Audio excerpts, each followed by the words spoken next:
Afternoon, everyone. How we doing? Thank you, Artemis. Thank you, Dee for the other day. I did thank you the other day, but I think we ships in the night. We did. Hey, No Time. Hey, Bobby Ross. Hey, Lemon. We all ready? Pretty good day of Overwatch, actually. I think we're gonna have an okay day of Overwatch for sure, and we've got a shot at a great day of Overwatch. Yeah, no, I keep meaning to make some kind of playlist, like a songs to start your stream to, but I've not been listening to that much music as of late. But yeah, it's just kind of what I'm listening to at the moment, so I just pick a selection of songs and kind of send it. But I'm glad people are enjoying it. One day, we'll make a songs to start your stream to playlist, and then everyone can cut out the middleman, me being said middleman.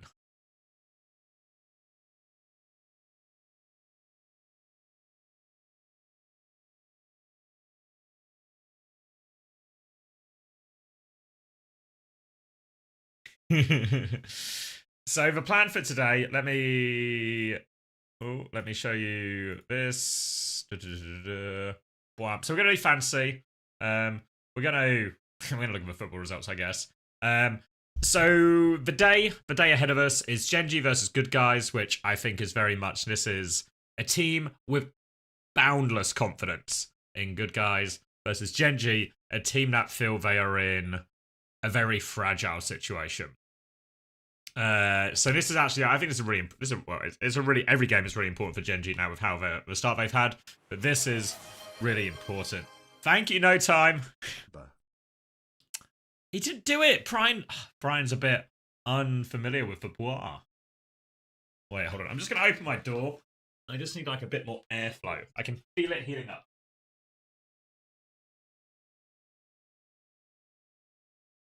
I can't believe Brian's never seen bois before. All right, looks like we're live. YouTube is going all right as well. Nice, YouTube.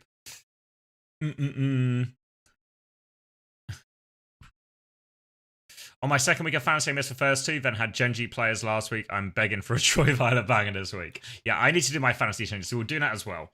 But yeah, Genji, Good Guys, I think could be like a fun start. OWCS versus Peps. OWCS are probably going to smash them. I said it at the start of the season, but I really like this Peps roster. Hey, Circles. And I think they can sneak fourth place. But I don't think they'd be OWCS, right? OWCS should have the regular season locked up as top seed, and this should just be another one in the bag for them. Twisted Minds virtus.pro, this is the headline fixture, right? This is the best fixture of the day. Game of the day for sure. So, yeah, that's the one I think we're all going to be gearing up for, really. Then Sakura versus Nightmare, I think this is actually, you might have seen it if you read the Bloom or Bust article on OWTV. But yeah, this is the game of the week on Overwatch TV. And I agree. I really agree. I think it's sort of that fourth versus fifth game. Hey, Braven. And I think that's the one that's most likely to cause an upset. Then we're going to get Extinction versus GK. Which, you know, kind of falls into a classic North American top half of the table versus bottom half of the table. Don't think it'll be all that exciting.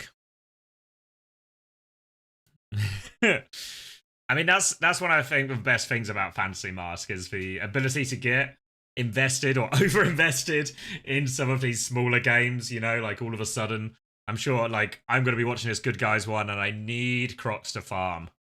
Need Crocs to do well. So it's just simple stake theory, you know, the more stakes, the more engaged you'll be. Oh, thank you, Dragon of Mila. Hi X. Can you give one more top 3 EMEA tanks for the road? 123 cheers. 100. Brian's having a rough start to the day. 123 cheers. Come on, Brian. Top 3 EMEA tanks, easy, he said without thinking. Ziad, easy. Is it just Ziad, Ice, KSA? Have I forgotten someone? Who've I erased?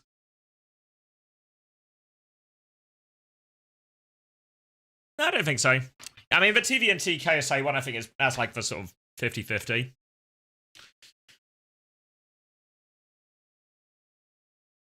Ves? Nah, it's not Ves. Ooh, just checked out the website. It's exactly what me and many others needed to follow OWCS and actually see the matches. Much appreciated. Of course, I'm glad. Yeah, that was the idea. I think there was sort of three main aspects. There was the ability to keep up with the games, which I think the match ticker does a pretty good job at. If we have a bit of time, I think maybe I said this last week, but I'm hoping we have a bit of time this week to maybe look, because I think the match ticker does its job right now. It gives you all the information, but I think there's like an evolution to it as well. So we'll maybe have a little bit of a look at that, sort of site improvements. But I need to do my fantasy first, because the deadline is at 6, which is an hour and 50 if you're on a different time zone than me, so an hour and 50 minutes. So I've got to do that first to make sure I get it in time for the deadline. And then maybe we can have a little look at that as well. Yeah, I think that was all the kind of like intro blab. What was I saying? Oh yeah, the match ticker, and obviously all the interviews and the articles and all the coverage. I don't know how many people have been keeping up with the interviews so far. This week we had BS Lights and Shotty Flow sort of debut their first interviews for us. I enjoyed them as well. I thought particularly the FD God interview I really liked. The Jonowich interview I really liked, actually. Jonowich seems really sound.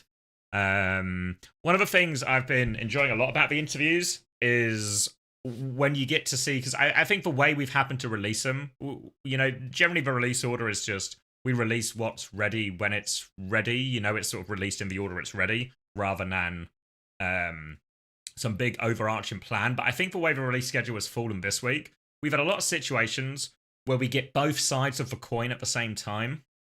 So it's been really interesting to me, watching SSG's interview with the one that I did with Chris Yeffer, and then watching Infected's side of the story, essentially, about that Team Liquid SSG match. It was really interesting seeing Infected and Team Liquid come out of that, sort of thinking, oh, bloody hell. That was ugly. That was like, we're a bit lucky to win that, maybe. We could have played way better, etc., etc. And SSG actually come out of it almost full of confidence, despite the loss, actually, like, yeah, we've got all the tools to actually win North America. We're on the right path here. So it's really, I really enjoy that aspect of it, in all of it as well. I think the Z and Natsuki one I did enjoy as well. It was actually quite like it's not easy. I think Apostle did a good job, because it's not easy interviewing two people at the same time. But I think one Z and Natsuki were actually really good for it as well. But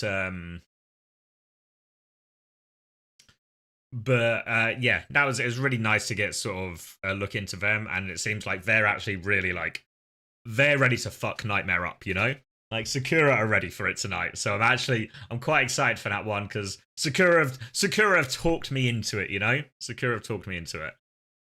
Ray Linney one, that one was probably our most recent release, but that was really nice as well. It's interesting getting a coach's perspective. I think a lot in OWCS we've kind of had a lot of the same coaches. I talked to Chris, I talked to Smash, I talked to Junkbuck. So it was nice getting talked to Wheats quite a lot as well. So it was nice getting a sort of different coach's perspective as well.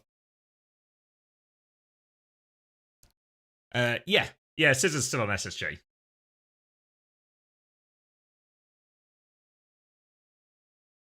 That's good, because I'm stuck with Z on my roster. Well, this is a perfect transition, isn't it? Because I am about to get rid of some Sakura players. As much as I want them to give a big game, there's better places for me to spend my money. So, here's what I'm thinking.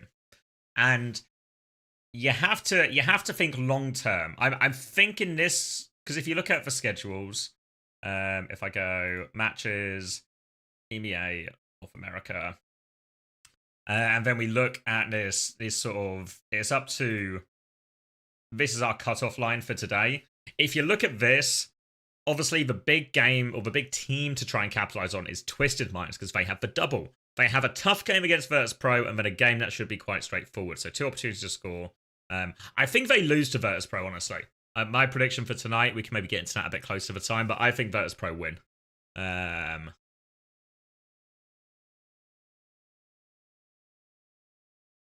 PK1 was good as well. Yeah, it's a bit of a shame because that Nightmare Geek fixture ended up being a bit of a nothing burger when it really had the potential to be quite a lot. You think VP win? Yeah, I'm a believer. I'm a believer. Obviously, I talked to Smash. Smashy showed me a couple of the scrims, and now I'm a believer. You know, I'm back. I'm back to believing. You think there's any chance at all we see Yubi? I think there's a chance, but obviously, honestly, the impression I got from both teams, you know, I talked to virtus.pro. I saw the interview that Shotty did with Psycho. I kind of get the impression it just looks like it's going to be Psycho.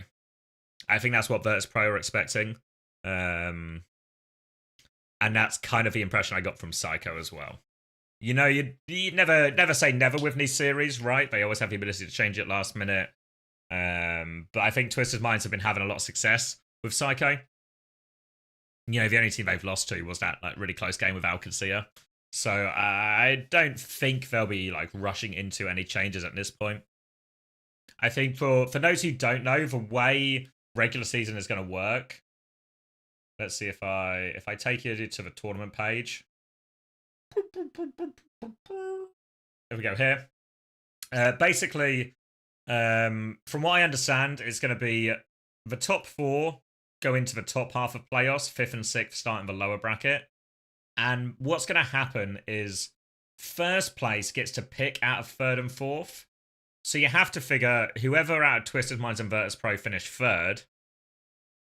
Alcacia aren't going to pick those, are they? They're going to pick Team Vision or Peps or whoever it is, right?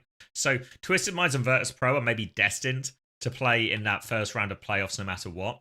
And as such, also end up on that opposite side of the bracket to Alcacia anyway. So with Alcacia beating both of them, it feels like Alcacia should be set for first place, and Alcacia versus 4th is what we're going to see in playoffs, which means if everything goes as planned for Twisted Minds and virtus.pro, they'll be facing up in playoffs. And in many ways, this game that we're going to see tonight is just, the stakes aren't that high. I think Psycho said it in his interview. I think Smash as well. You know, this game is a big game. You want to win. I think especially if you're virtus.pro with the way they lost last week.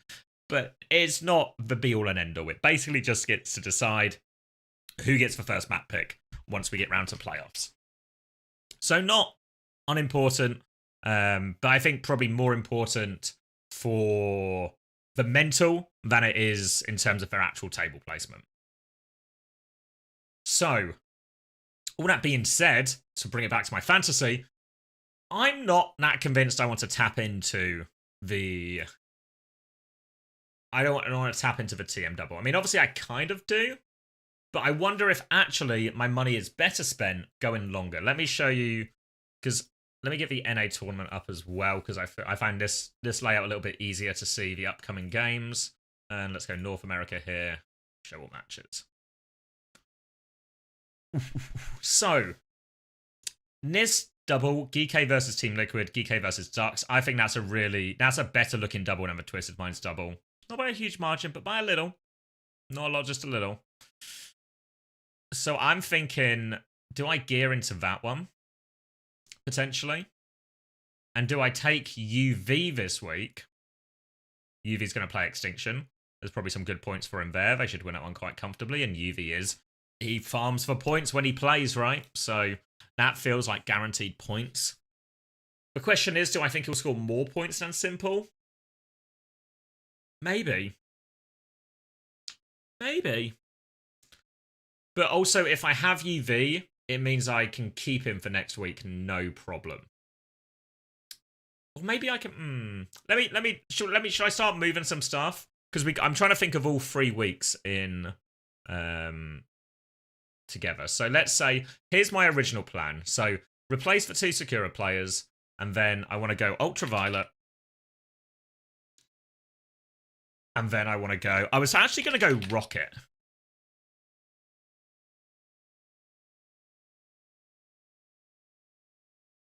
So then this uses up all of my budget. It uses up all of my transfers.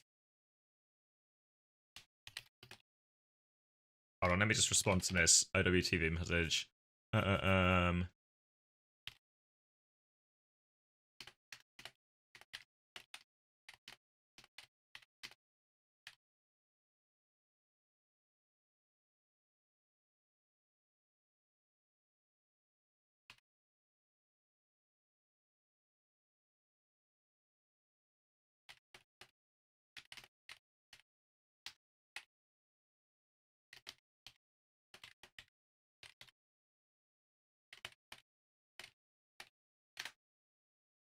Yeah, Psycho's experience on Sim. Like, as much as UB is obviously quite literally one of the best Sims in the world, Psycho is more. What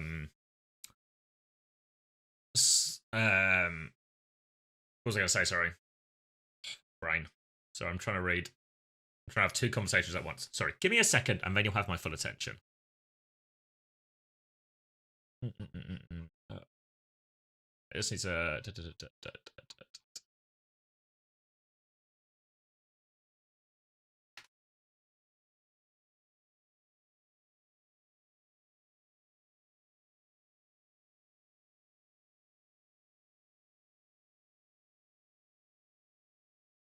Yeah, no, I think Psycho's really good at Sim. We just never see him really, just because you'd be so good at it. But in a sort of meta where Sim is a useful option to have, but Tracer is also really good, makes a lot of sense to play Psycho.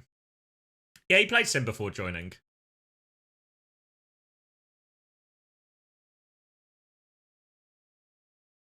How much more points for playoffs? I think we did 4 last time.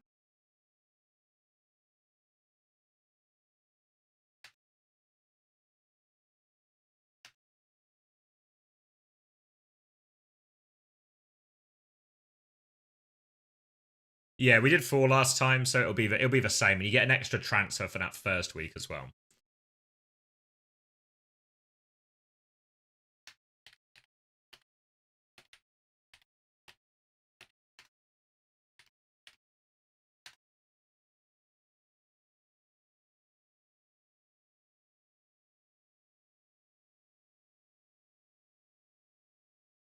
Morning, Panda.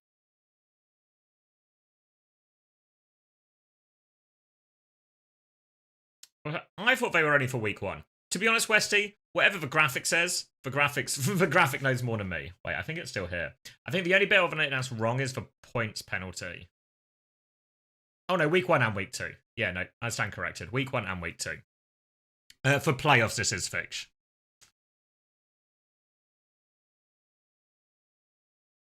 Yeah, you're right, Westy.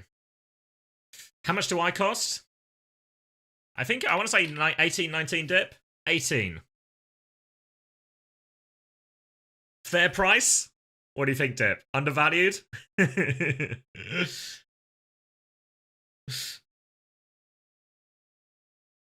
Is perfect? Okay, good.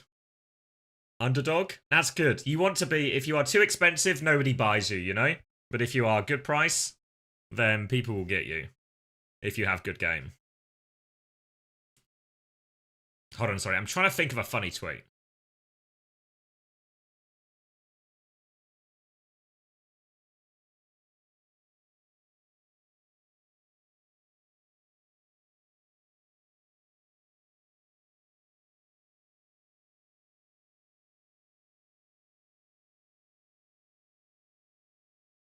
Did I get raptured? No. I'm thinking. What you're watching? I'm not the funny tweet. Oh.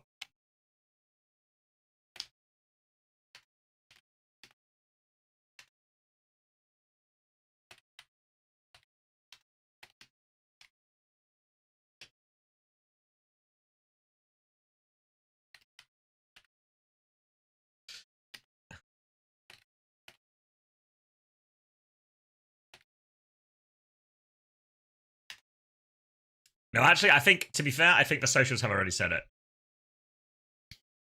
Oh, hey, Smithsonian. Yeah, it's been a while, actually, I feel like, since I've seen you. But yeah, I'm glad you're still catching them on YouTube and stuff. Ah, appreciate it.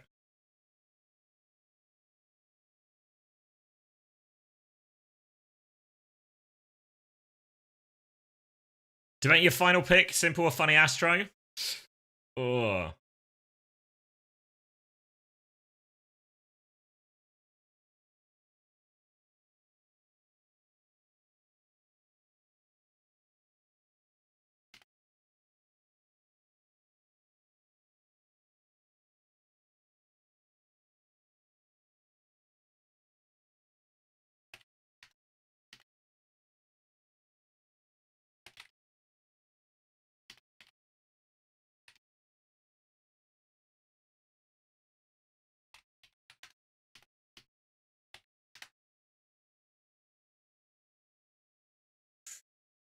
Who you got for TMVP? Virtus.pro. I don't know if it's going to be OWTV translated images like with any of the Koreans or Saudis. Yeah. Especially towards the major, we're going to try and do more of that. In terms of, especially with the Korean teams, maybe with the Chinese teams as well. For the Arabic speakers amongst the EMEA teams, yes, if we can, but we already have a person for Korea and China who can like offer us translations. I think I know a guy who can do some of the Arabic translations, so it might be on the cards. But we'll probably sort of, it takes obviously, there's just more people to schedule and times to set up, so it's a little bit trickier. So it'll probably be mainly around the bigger events like the major will do stuff like that, or before the season starts, sort of when we go into next year. That type of one. Can you talk to Craig to get Korea scoreboards for fantasy? Step ahead of you. Step ahead of you, goofy jokester. I've sent it out, you know? I'm related to Overwatch. What are your thoughts on the Manny's performance? I only sort of half watched the game, like had it on. I've got a monitor up here, like the top monitor, when I was doing some other bits. So I don't have, I think, a good tactical take, I guess. I think there's a level of cope for, you know, miss a penalty, concede shit goals, but also, I don't know, miss a penalty, concede shit goals. Sounds like you're losing football games if that happens, right?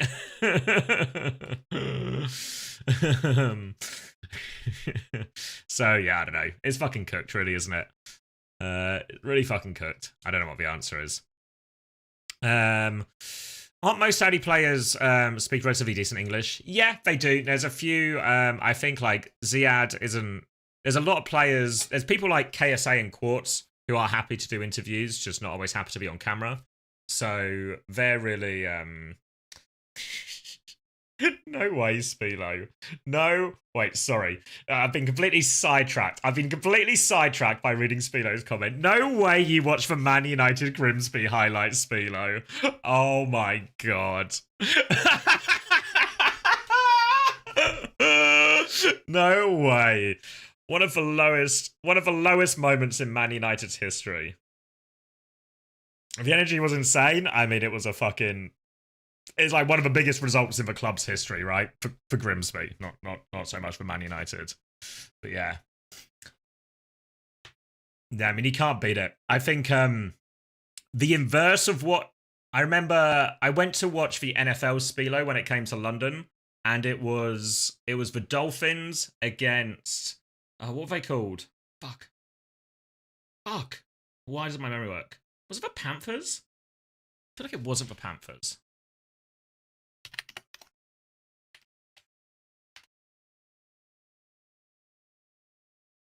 Just show me all the teams. I remember it when I see it.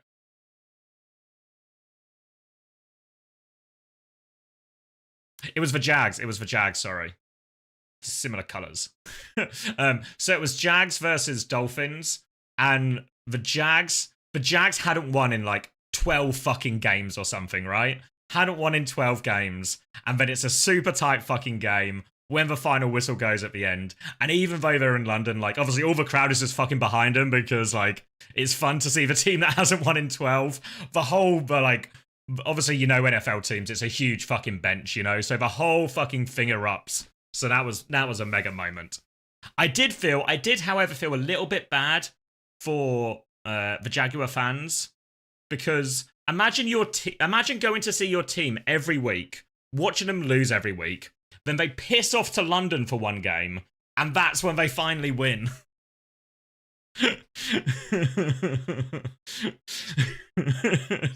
But I imagine at that point, you're just happy the team won, right? Hey, San, thank you. You know, just happy the team finally got a win. It doesn't matter what country it happens in, doesn't matter where, if you know, as long as we get the win. That's kind of what it's like being a Man United fan at the moment. Don't care if it's against 10 men, don't care if it's this, just get the win. Sorry, what I was saying before about the Arabic players and their sort of level of English. I think there's certain players like KSA Quartz who have very good English, but don't always like being on camera as much. And then there's a few players like Yubi, Ziad, I think both fall into this category, where they have sort of conversational English, but they don't feel confident enough in their English in like an interview setting.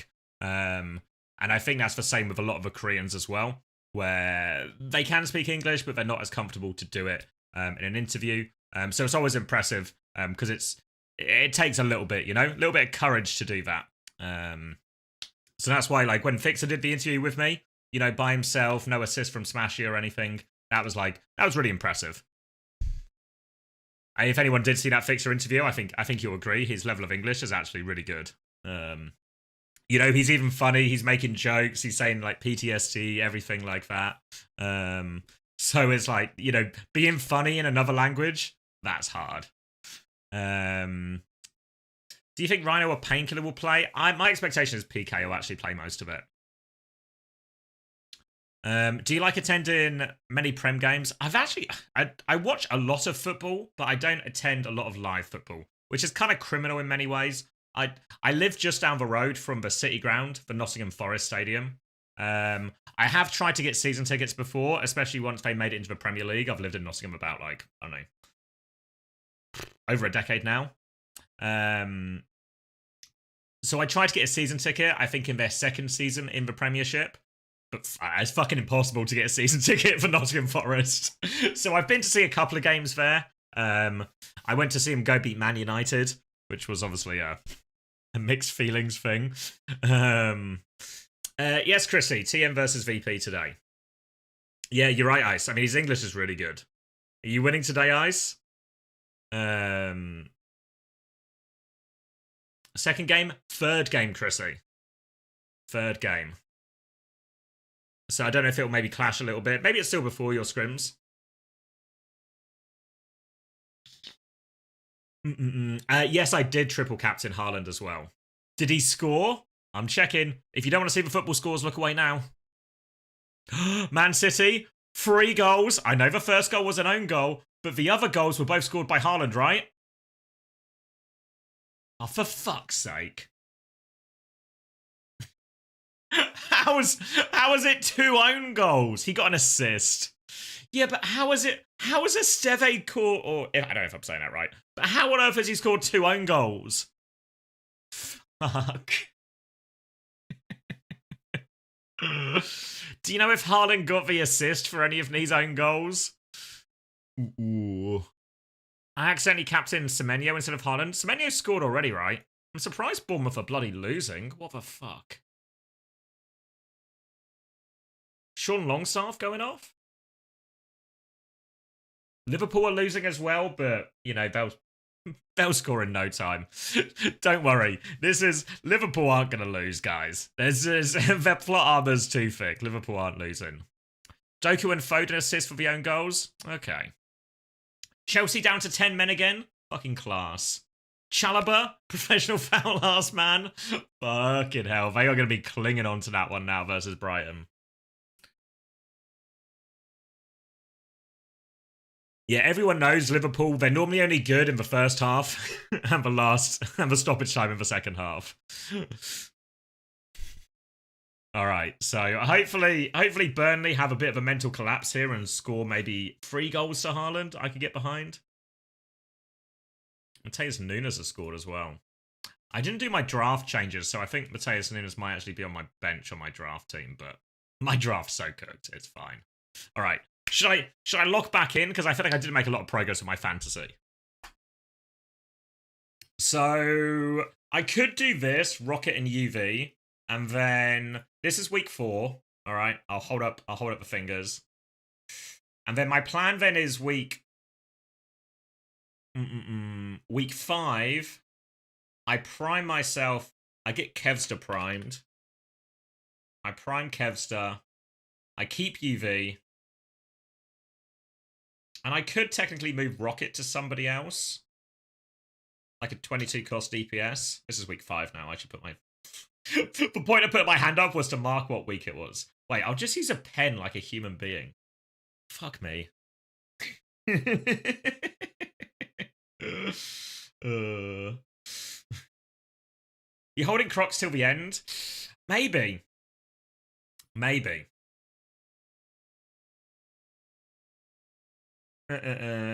So yeah, I could go DPS 22. Psycho, lethal. Wait, what if let me take a different approach. What if I go super TM heavy? I know I think TM are gonna lose, but I think Tracer and maybe Astro. How much is Astro now? Let me do this. Let me redo it. Let's kill these guys. Let's go Psycho. And I can afford Astro as well. Oh, wait, hold on. Wait, I've done this the wrong way around, haven't I? Hold on.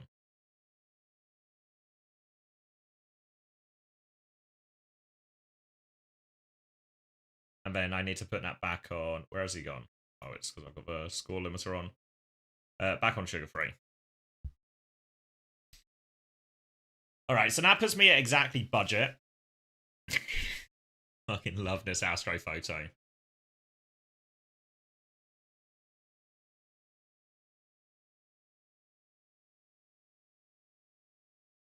And then week 5, I want to go Kevster UV. Is that possible? Hold on. Then I go Kevster. I go Ultraviolet for the double. So that's possible, right? That's possible. Thoughts on Croc, sugar-free, Ramon, simple UV? Yeah, I think for this week, Jebsy, depending on your transfers, I feel like if you can get I think you can get a little bit more. These are the transfers you were planning? Hold on, yeah. Let me write this down so I don't forget. So it's Daniel and Psycho. And then if Psycho doesn't start, I will be having a mental breakdown, just so we're all aware, right? Psycho in week 5 has Genji, so I'm very happy and confident that Psycho will score well in that game. I'll have Kevster and Crocs. This is the ugly one right? For Crocs, because he's just going to play Alcatsia. Yeah, that's the ugly one.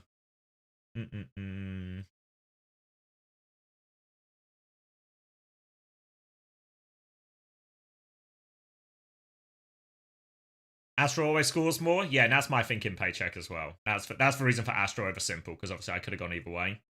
Then for the final week, Twisted Minds play quick. It's not an awful one to have. VP are obviously great to have. They have Peps and Vision, a very winnable double. Team Liquid also have a winnable double. If I can get more... Where am I going? If I can get more Liquid or VP players, so I could just do something like this, right? If I just go... Let me get Big Tree. If I get Tree, and then I need to get a cheaper support, but then I could just go... I just go Fixer or something, right? Then this is week 6. And that kind of looks... Fuck me, does that not look good for week 6? Fuck. Like, maybe the good guys... Who do good guys play? Good guys play Peps. I don't think they win, but there's maybe a chance of some points. But what a week 6 that could be, right? What a week 6 that could be.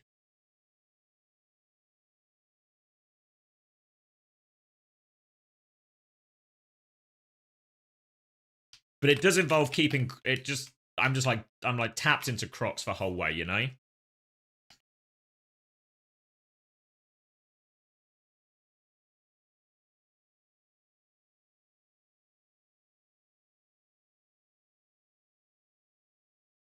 I'm moving Crocs Zomba to KSA Psycho if TV and TUB play. I'm blowing up my house. Yeah, that's fair. I mean, that's reasonable. Thanks for the boost, Madden. Yeah, I mean, it would be nice if I could get... Let me reset everything. Let me reset. I guess the only other way to do it... If there's a way to get rid of Crocs in week 5... But how would I do that? What if I did Ultra... I mean, the problem is I think Ultraviolet would be too expensive. I mean, I could go back to Choi or something. That doesn't feel great. Hmm.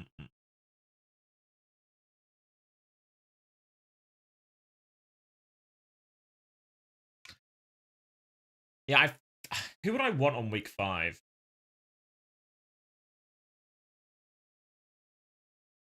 Wait, let me...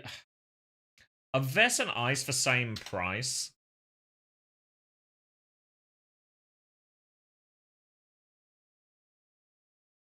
Yeah. So is there a way to set myself up for a different type of double? So like I put in one of Vest or Ice. This is weak. Let me write down the 5 again.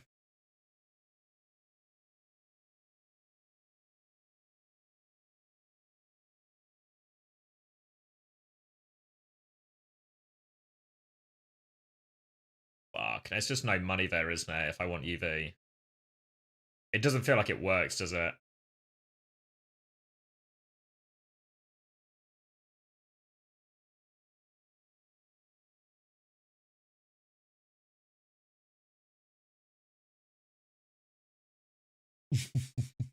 Who do Peps have in week 5? Vision? Kind of winnable, right? It's not. We're not unwinnable. Sakura have Team Z. Wait, how much is Ryan? Is there a rogue Ryan pivot in here?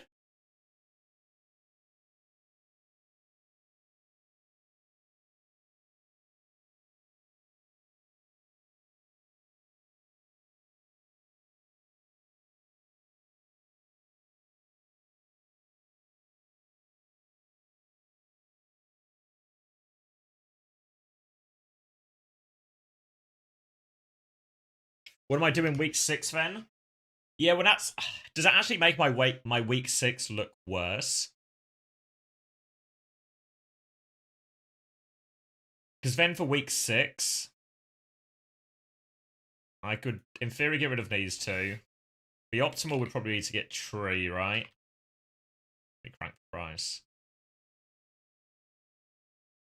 And then who's the other support? An 18 support?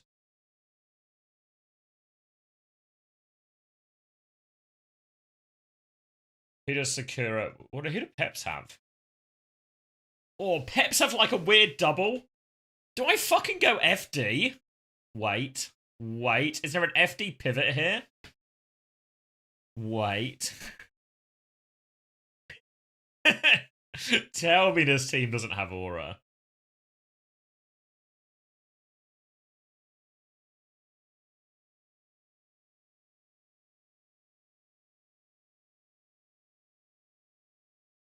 Wait, I didn't write any of that down. Fuck. Does anyone remember what I did?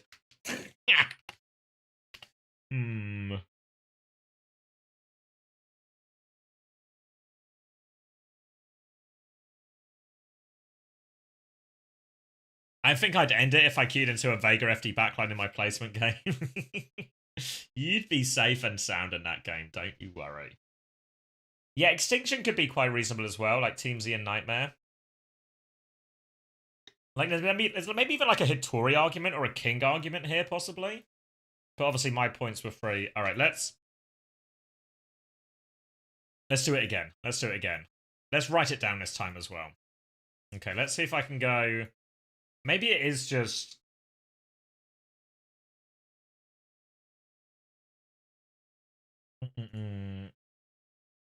Psycho, Fastro. I guess the problem is I either end up sticking those... I just don't have enough transfers to do what I want this way, maybe.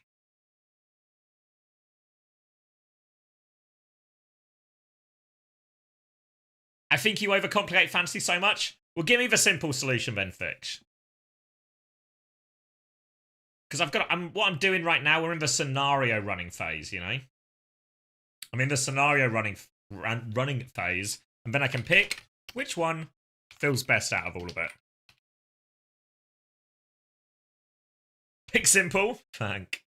Can I reset? So basically my team it's just Zomba and Z instead of these two TM players. Horse on Hawkwood, checkmate, Philly Violet. Oh, looks pretty good, actually. I think Violet will farm these next couple of games. For any single games, but I think... if I use one transfer this week, I get free next week. No, sorry, you don't, Sammy. They don't roll. It's a use it or lose it.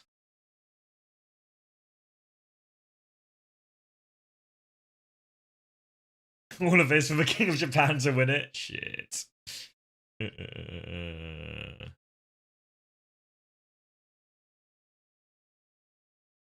So then, the problem is, on week 5...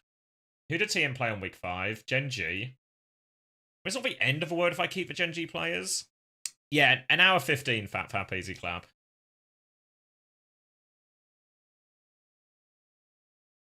But I then actually can't...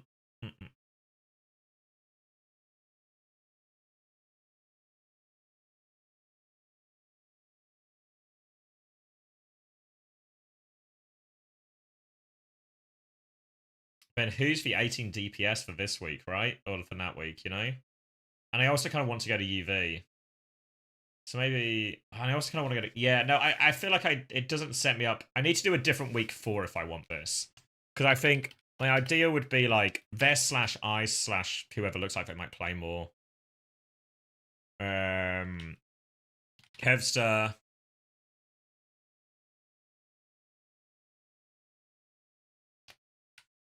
Do I need to miss out on Funny Astro? Alright, let me reset it. Let me do it one more time.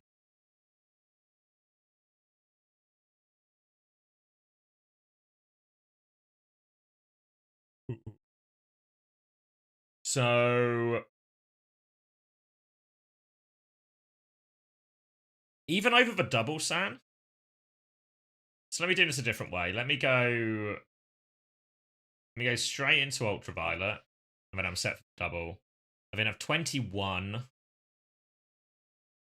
What if I do Rocket? Is Rocket the best 21 cost?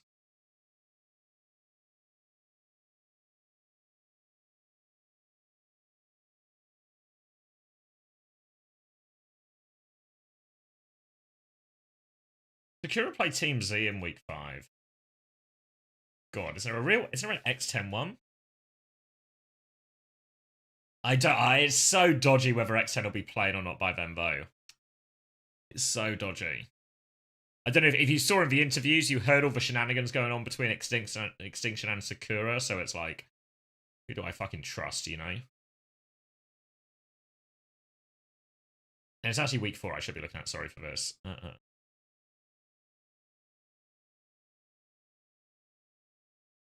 What shenanigans? I'm just lying about who would be available between X10 and PDK. So I don't think Extinction didn't feel... They're a little bit surprised to see X10 in the roster by the end of it. The Lawless pivot? Yeah, it's really tempting to get a Lawless pivot on the go, right? Right? Surely Ryan will be good for it. But they could also... It could be a double where he loses.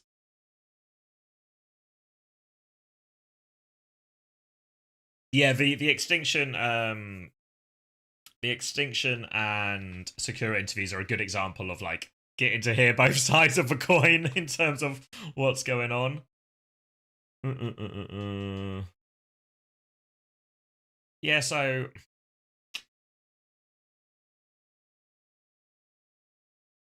Vision are going to play quick. That maybe feels like 3 points. Rocket are going to play Sakura. That's a harder point. Maybe there's a weird... Do I go back to fucking Choi? Hero Extinction playing? Geek, right? Yeah, no, fuck that. If anyone, it's Choi, right? Okay, then, okay, let me write this down. Writing it down. Crotch. Sugar free. Because then I need to keep Choi for week 5, potentially, as well. Sugar free, Choi, Vega, Ultra, Violet. And then the problem is, this means I miss out on the TM double completely, right? Like, I get nothing out of the TMW double. Thank you, Doctor. But then, does that mean in week 5, I can do what I want with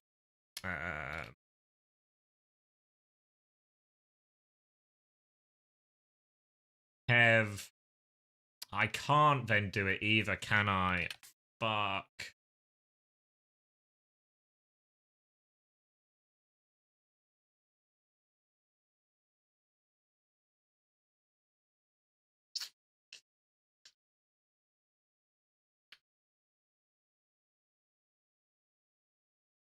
Maybe like maybe the Crocs version just works better. Unless I was gonna say unless, but it doesn't feel like there's a better. I feel like there's a better solution. Right, let me just. I'm going back into creative mode. Right now, we're just. All ideas are good ideas. Okay.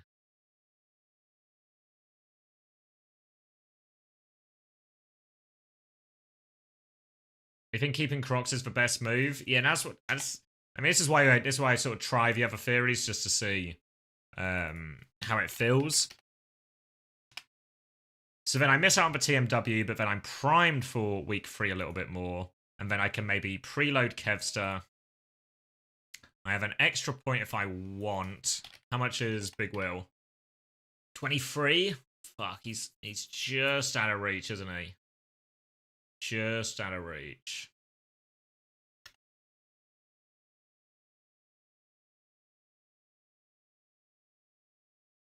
Could go lethal. I could go lethal actually for the double here, right? Does that help me?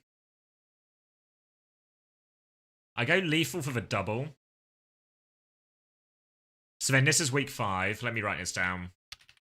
Crocs, Kevster, lethal, Vega, Ultra, Violet. And then week 6, I can probably still do something similar, right? Where I sort of keep Crocs again. And I go Kevster. Can I go Tree, Fixer?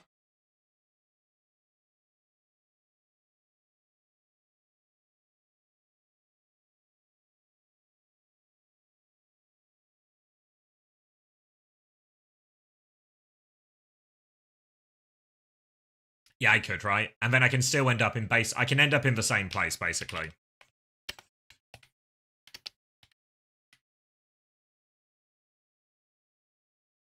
Holland goal? Yes. Oh my god, we're so back. We're so back. Holland goal, Dooku assist. Dooku? Doku. Fuck. Bournemouth a level as well. Wait, Chelsea are losing? No way. Oh my god.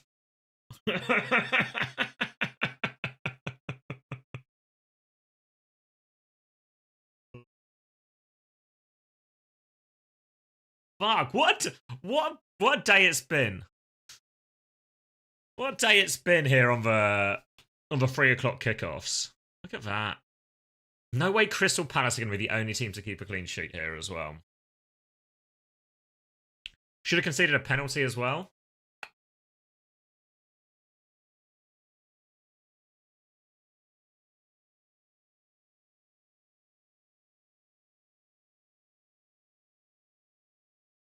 All right, okay. I'm going for a third option, guys. We have time.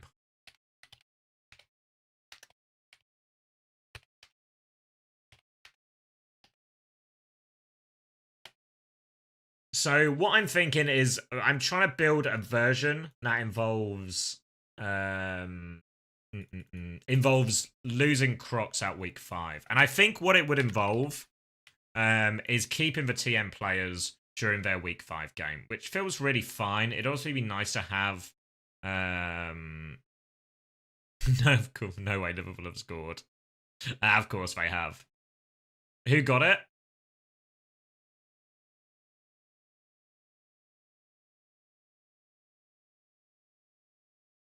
Um.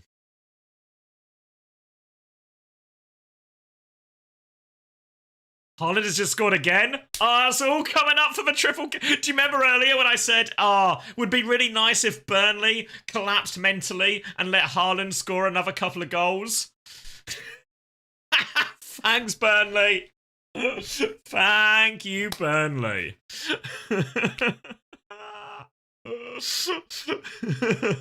Chrissy talked me into the triple captain this morning. Chrissy is actually hard carrying my fantasy. What a guy. What a guy. Yeah, that's Semenyo captain not looking as good now, huh?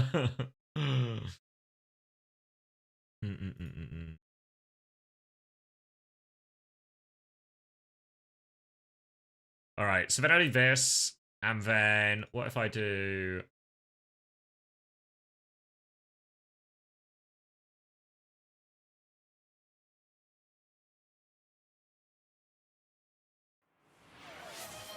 Whoa, thank you, Boundless Bread. ANJ. ANJ. And Ange to you too.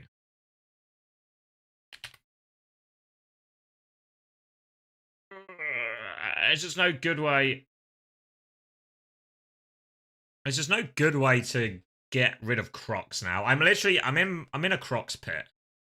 There's no way out of a Crocs pit.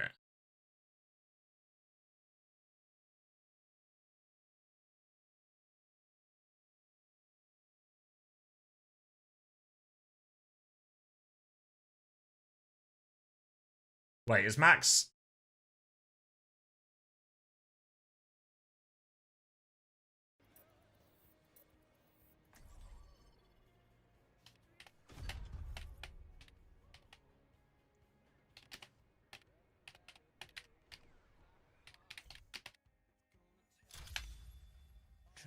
Let's get a second opinion on this. Prepare for battle. Max, are you in the Crocs pit for the rest of the regular season? I think so, Xavier. I think I have to spend my trade. No latex Mercy? They've banned Mercy. Game over.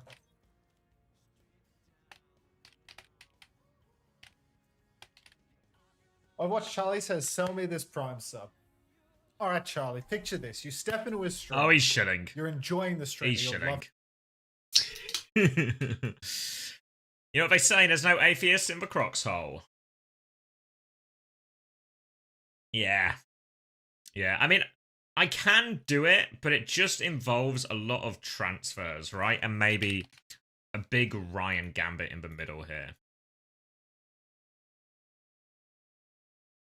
Whereas I feel like the other one, it gets me UV for their double, it gets me 2 Twisted Minds players for their double, and then it gets me 4 doubles on the final day, you know?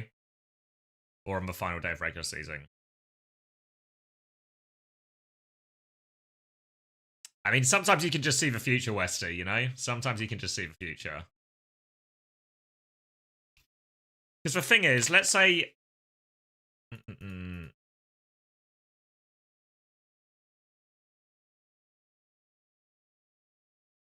Because I could do this, in theory, right?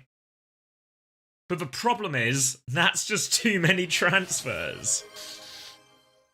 Thank you, Minty Leaves. Backbone plays sim, I'll quit my job. Minty Leaves, thank you for the 6 months, firstly. Secondly, this is the sort of gamble which just makes it sound like do you just want to quit your job? Because if you just want to quit your job, you can just quit your job.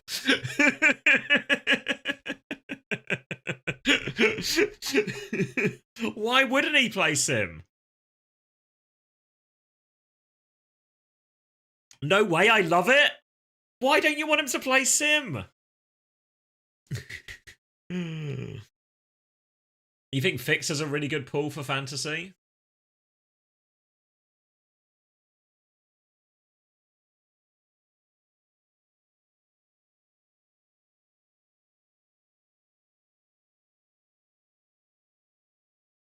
Do I keep Zomba or take the -25 for Troy? Fuck, that's a horrible decision, Iconics.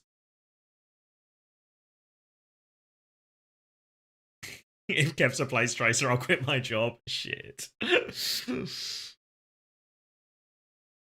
Yeah, Backbone's. Yeah, I feel like I'd be shocked if we see Genji off Sim. Chelsea have conceded again. Fuck me, is some kind of goal rush going on? Wait, by any chance are you listening to me now, Toby?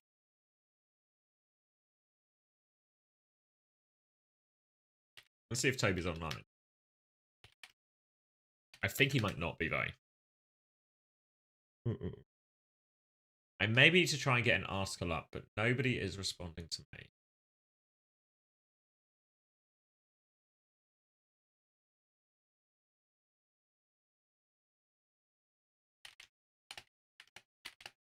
Oh, my wife's going out for hibachi tonight.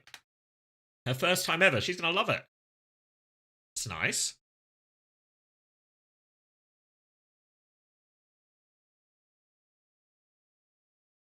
Sorry, there's like... there's a million things going on.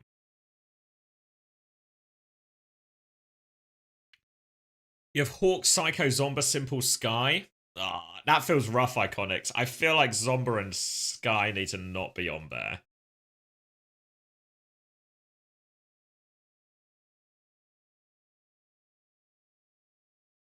Just about an hour, Gurk. Hence why I'm in the pits now, trying to solve it. About an hour, fuffle nuffle as well to the actual game start as well.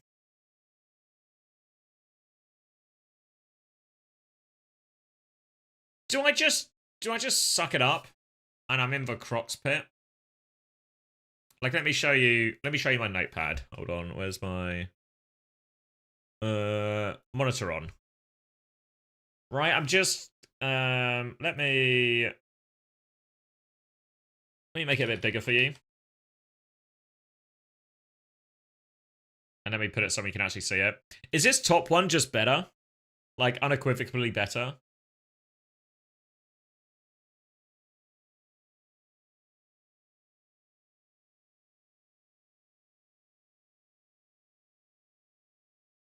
Hunter was the one with spreadsheet autism this time. Welbeck is going beast mode.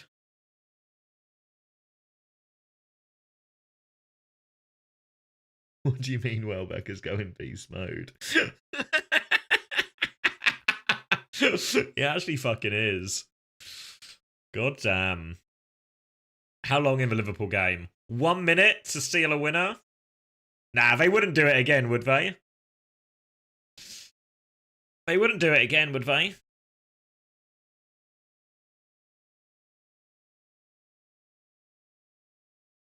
Chelsea result locked in. Just watch it. But yeah, sorry. I'll bring this up as well. We can look at both things. What's the benefit of the bottom options? Almost nothing, right? I hit the GK double a little bit harder, but I don't hit the TM double. Like in the top one, I hit doubles in week 4, doubles in week 5, doubles in week 6. The middle one, I missed the week 4 double.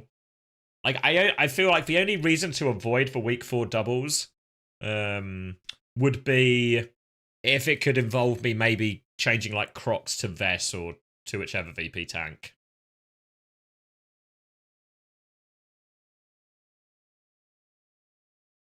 Yeah, well, I think the GK double. I mean, the GK and TM double. I think they're fairly even. Like one tough game, one easy game. Yeah, so I think that's what I'm trying to figure out now, Alpha. I'm trying to figure out if there's a way out of the Crocs hole. But I think the answer's no.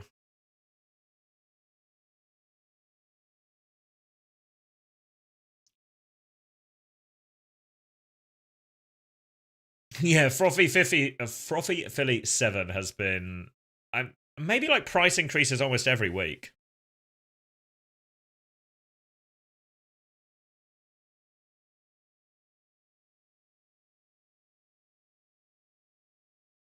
Many such cases.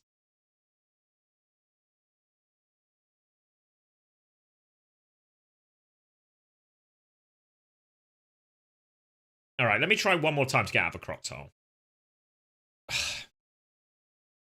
Because this is a realistic week 5 roster. It's just how many. I don't hate this roster either. It's just how on earth do I actually get here? right? I'd have to like... I'd have to get Ryan this week. Right? Okay, let me... Who does Ryan play this week? He plays Team Liquid? Oh, piss off. Oh, fuck. That's really hard to justify, right? Wait, Palace scored? No way!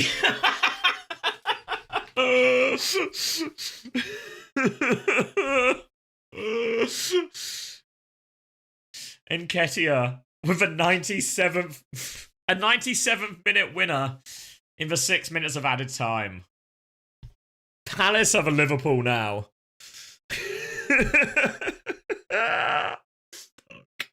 Crystal Palace are so fucking good. No? How do they always do it? I think Zeb's 19, Alpha. Explain in Overwatch terms? What's the equivalent here? Like, Crystal Palace are mid-table, Liverpool are, like, favourites for the title. So it's like, I don't know, way beating Crazy Raccoon or something?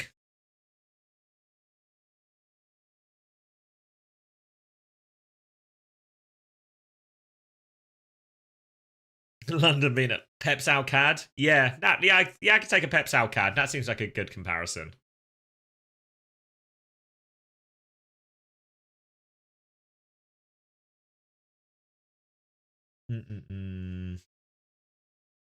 All right, so what was I thinking? Sorry, I need...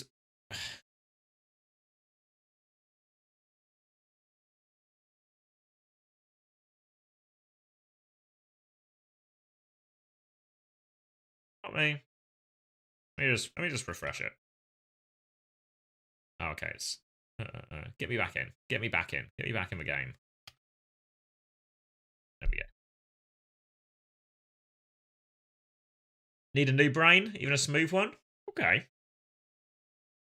VAR might take it.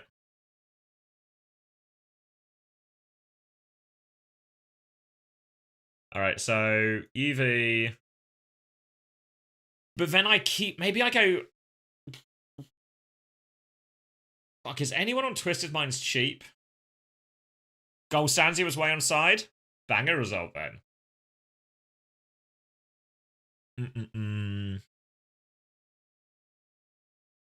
God. Maybe I'm... Alright. I'm gonna write it down, but I'm unhappy with it even as I write it.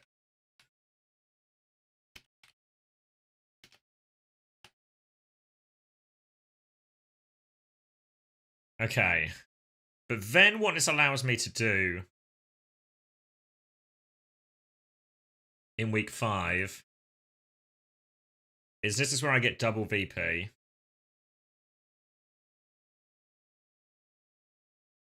Oh, it doesn't... Fuck, it doesn't work. I mean, maybe I can, like, luck a price change. Like, there's a decent chance Crocs goes up, right? Like, if Crocs goes up by 1, this works.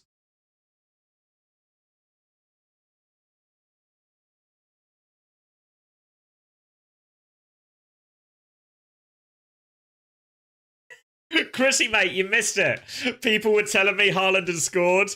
I made the joke earlier, you know, that Burnley, it would be nice if Burnley had a mental collapse and let Haaland score a bunch. So, yeah, I thanked you earlier, Chrissy, but now you're here.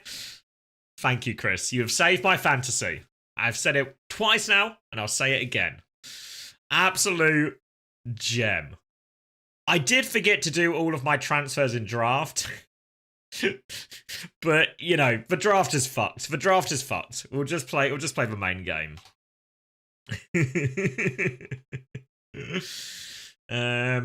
So this can work, but I need Crocs to go up, right? And then I could go this, Kev, Troy, Vega, Evie. Oh, I put in the wrong one. Need Crocs +1. So that becomes an inherent gamble. Right? That becomes an inherent gamble. But then I could just go something like this. I could get tree. And this could be a tree FD God situation, right? Tree FDG. And then yeah, 1 budget in the bank, and this is my final week.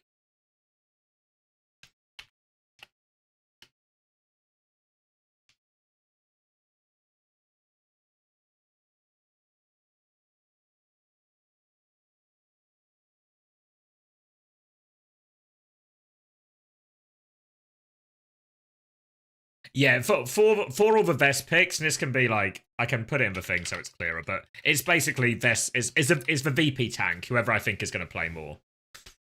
Visignola, yeah. Do I have a limiter filter? Let me have a look. How do I do this? Mic, filters. Yeah, I've got a limiter, an EQ, compression, and a noise gate. What do I need to do, Alpha?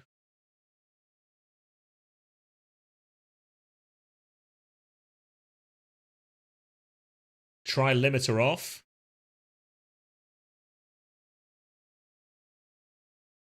If I hide it, does it... Oh, wait. Do I need to delete it, or if I just hide it, does that count as off?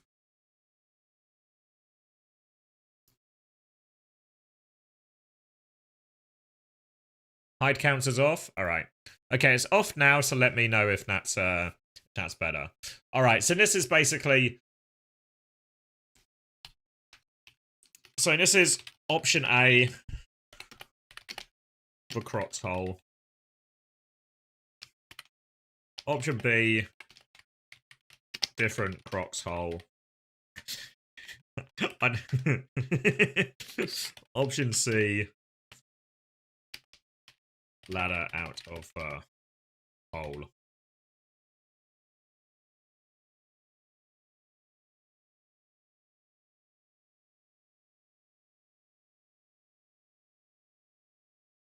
You got about 50 minutes.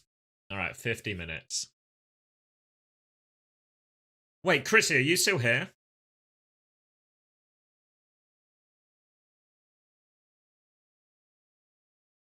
Maybe he's... You might have left for tennis already. Oh, wait. Just check the group chat quickly.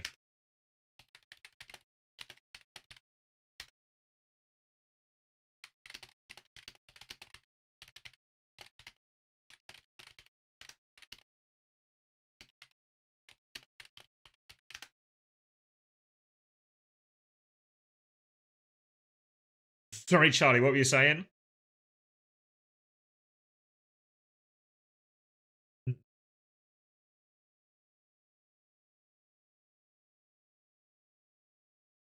Oh.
Just saw that, cryptographer.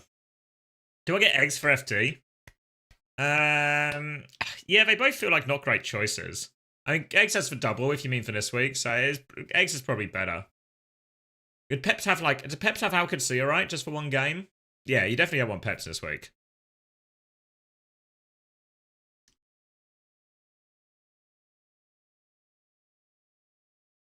Yeah, I feel like on this one as well.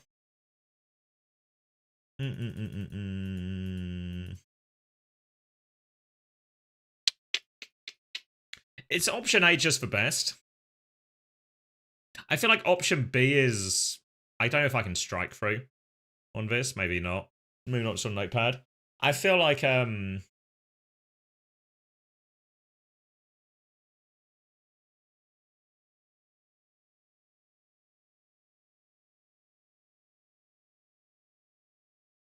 Yeah, I feel like there's no way it's option B. I know, I think it's just doubles, right? Option A just has all the best doubles, just do that. I think that's the simplest choice. Let me put it up here. Yeah, I think just focus for doubles, right? I feel like for doubles is the most consistent way to...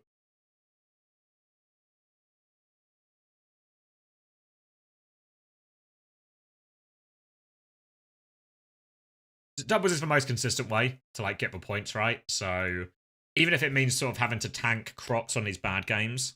I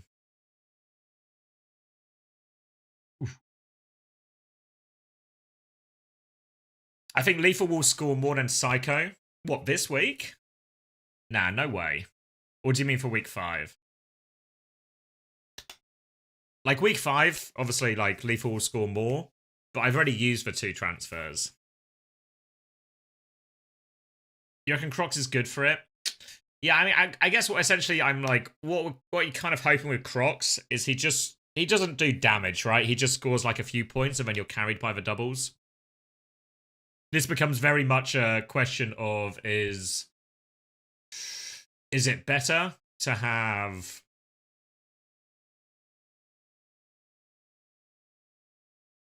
Is it better to have 5 players all consistently scoring, or is it better to have, 4 high scorers at the expense of one person who's not going to score you that many points? But yeah, I don't know. It's not hard to double pill myself. So I think we just go this, and then if we do plan A basically. Oh wait, I was meant to be. Oh fuck! I nearly got the wrong support. Wait. Oh wait, it feels like it's bugging out. I know he's... I'm just going to refresh it. Let's do it again. I wanted to get Astro instead. I think Astro has been the more consistent point scorer over time, so we'll lean into that. Astro. And Psycho. Cool. Yeah, I think I'm going to lock it. What if Crocs just carries and wins for his team? Then we're happy with that. All right, submit.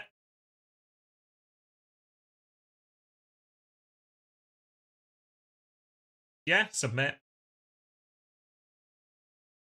Yeah, okay. Yeah, okay, we're done. We're done.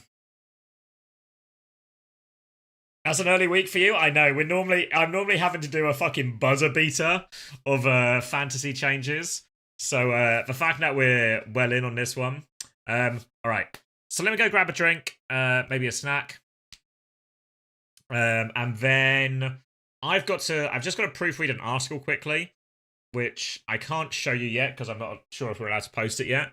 But not a glass of wine. But what I'll do is I'll queue up one of the OWTV interviews while I get a drink and while I read over that. I don't know if anyone has a preference. I'll show you. Let me show you the slate.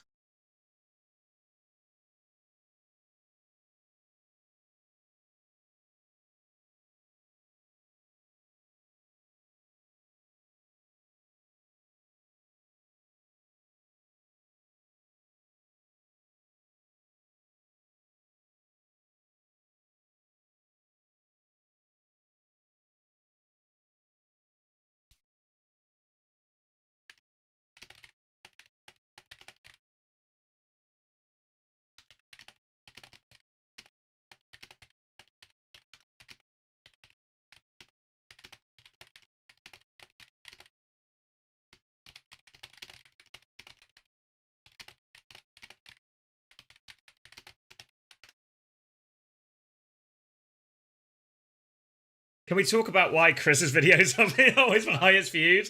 You're just the most popular, Chrissy. And yours is also, like, there's a couple of other, like, I think Wheats was maybe half an hour. Wheats dropped a 29-minute. Natsuki and Z a 30-minute. A couple of 22 minutes. Chrissy's is the longest by far and the most viewed as well. When you've got it, you've got it, you know?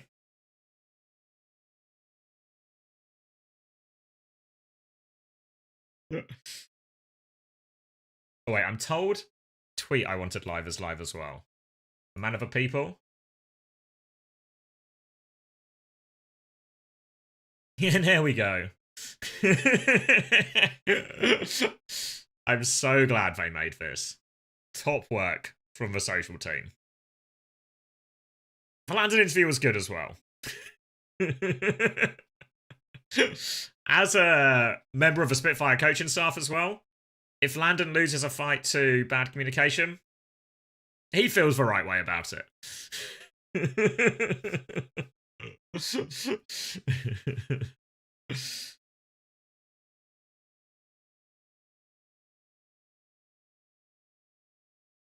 All right, hold on. Let me just... Okay. Let me pick an interview then.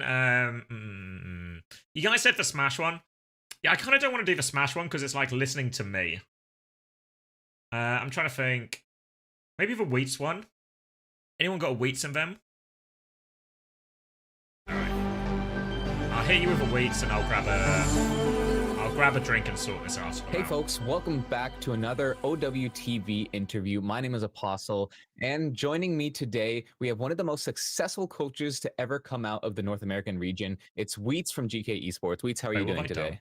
Hold on. I'm doing great. How about you? I'm doing well, thanks.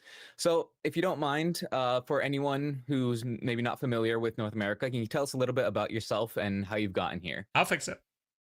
So I started coaching at like the end of 2018 with Second Wind, and so we were a contenders team in North America, and I was on Second Wind for like 2 years, pretty much until around like spring 2020, and then we got pulled up to Vancouver Titans. So I coached Vancouver from March to the end of that season 3 of Overwatch League.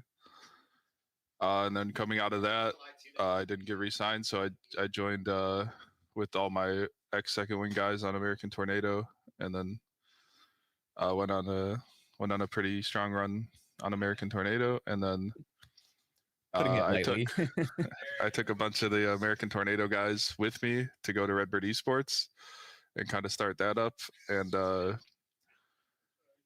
I was on Redbird Esports for about a year and a half. With a few different rosters, because a lot of guys kept getting poached to Overwatch League, and then from there I got to reunite with my guys in Toronto. I was on Toronto for about half the season, and then I floated around a bit towards the end of 2023. That's when I formed with all my guys again back on Winthrop, and man, this story gets longer every time. I realize how long it is now because I haven't done this in a while. And so from Winthrop, I joined. I was on M80 for one entire day, and then from there, I was on Students of the Game, and we became NRG Shock. And then I think we did pretty well in NRG Shock. And then coming into this year, we found ourselves.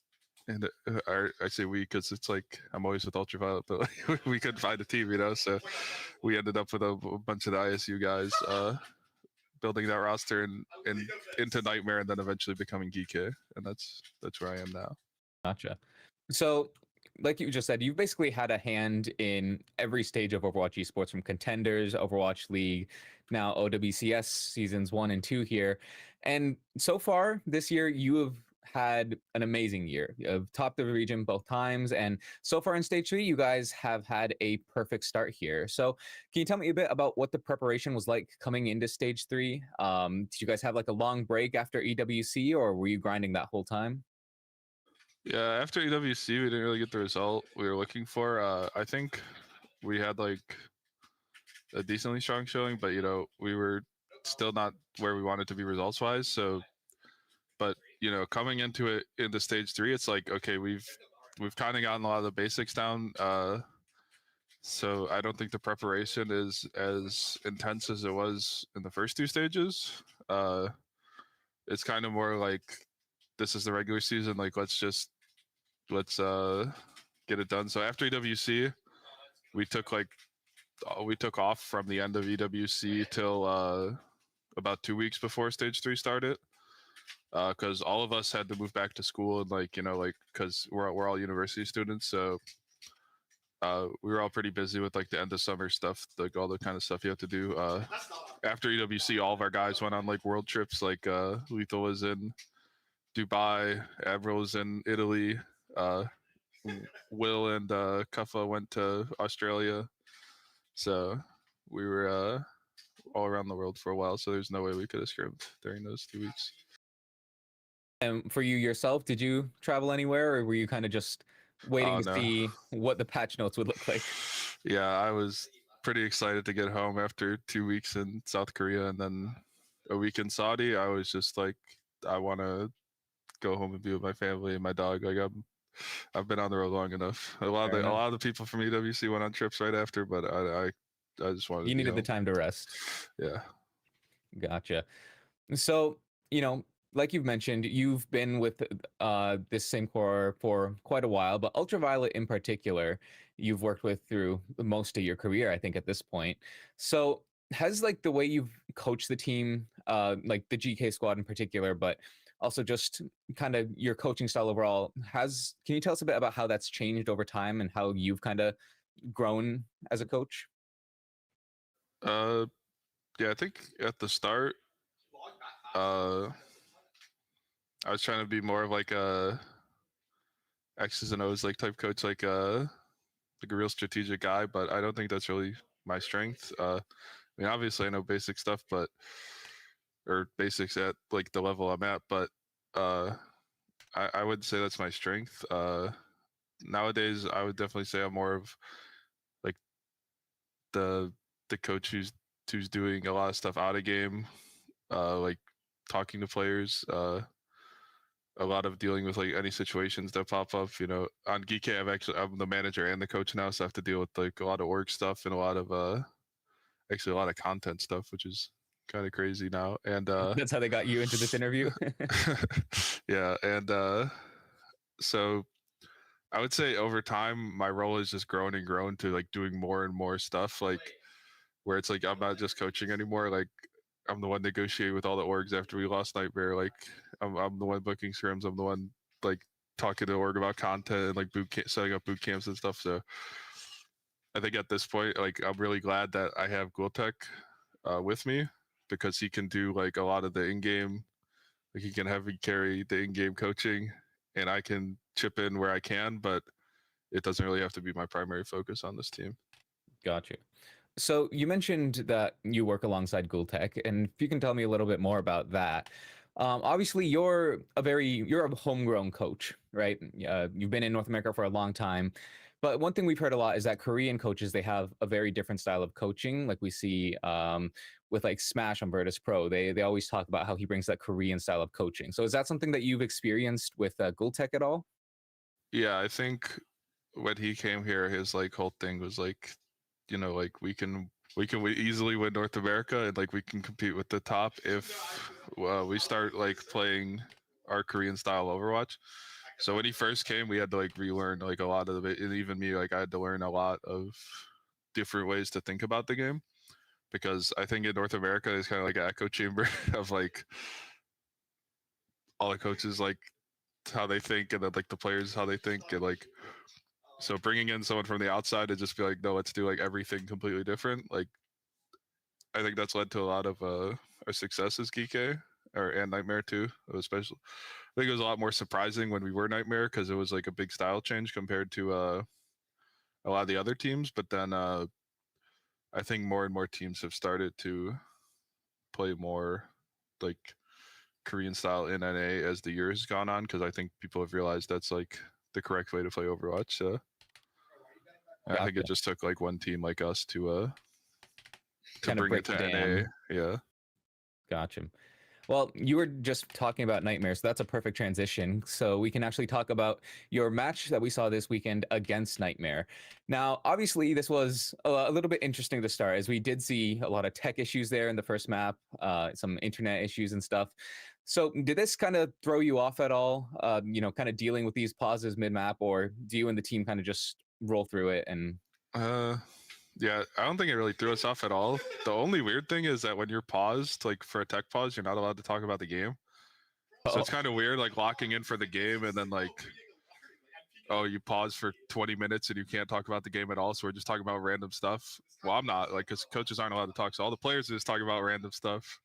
So basically, And you then get a it's like, okay, podcast go while it's play. paused. Yeah, go play again, like right now. Like everyone is able to lock. Like as soon as the time, like there's a 5-second countdown for unpausing the game, and as soon as that timer starts, everyone's locked right back in. So I think it's because we have a team full of like veteran players. Like even if they're not veterans of like tier 1 pro scene, like this kind of stuff happens all the time, and like especially in lower tier matches, there's always technical difficulties and stuff. So, but yeah, yeah, we had issues too. It was like Lethal kept DCing, or his game kept freezing or something.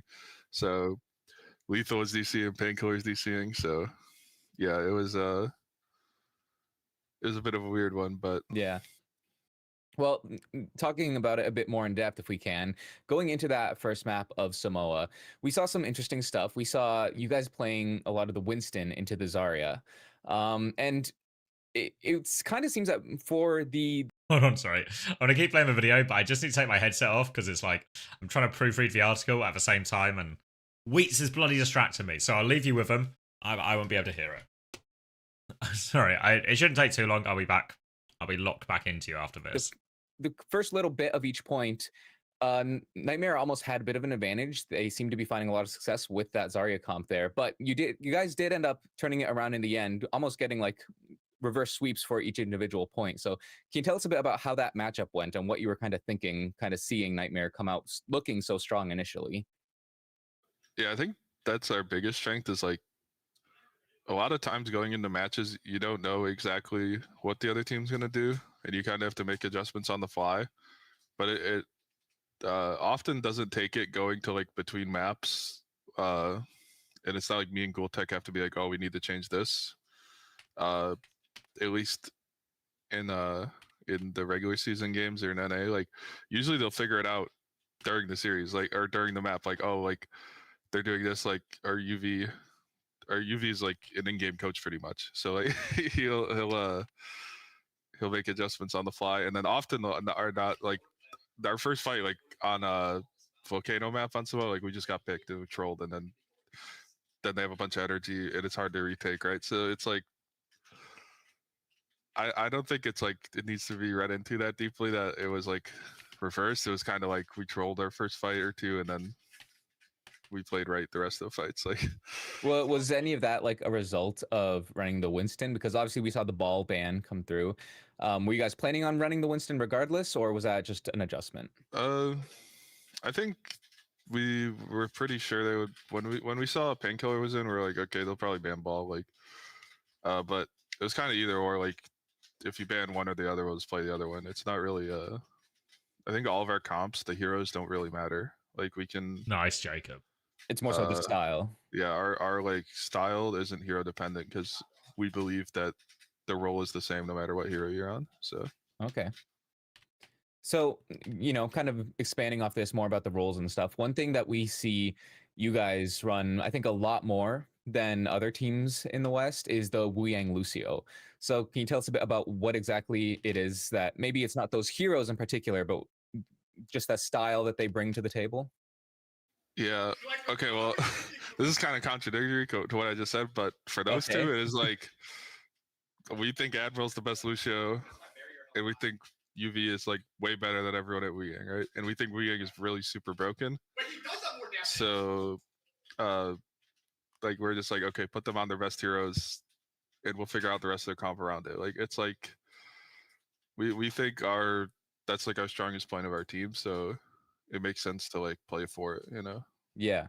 So I think a couple of the other GK players have mentioned that like you guys do like to kind of lean into the player strengths with your backline.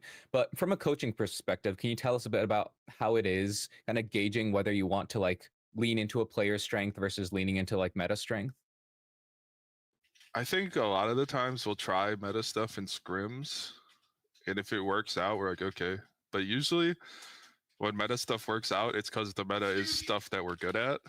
Like when it was like Soj Tracer or like strong hit scan meta, like stage 1, where it's like lethal can just play Ashe everywhere, like or like stuff like that.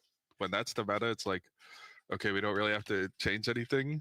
But when like coming into this meta, everyone thought double flex was meta, and that's definitely not one of our strengths, right? Like we don't have a Genji Tracer like DPS lineup, but so we were like, okay, we have to figure something out, right? Like this is, we're not gonna win mirroring heroes we're not good at, no matter how good our strategy is. So Kind of moving on throughout the game here on New Queen Street, we saw a pretty interesting comp. We saw the Lifeweaver comps, right? And at this point, I think Admiral is, probably known as the Lifeweaver guy, given that he's one of the Yeah. few players that does like to pull it out.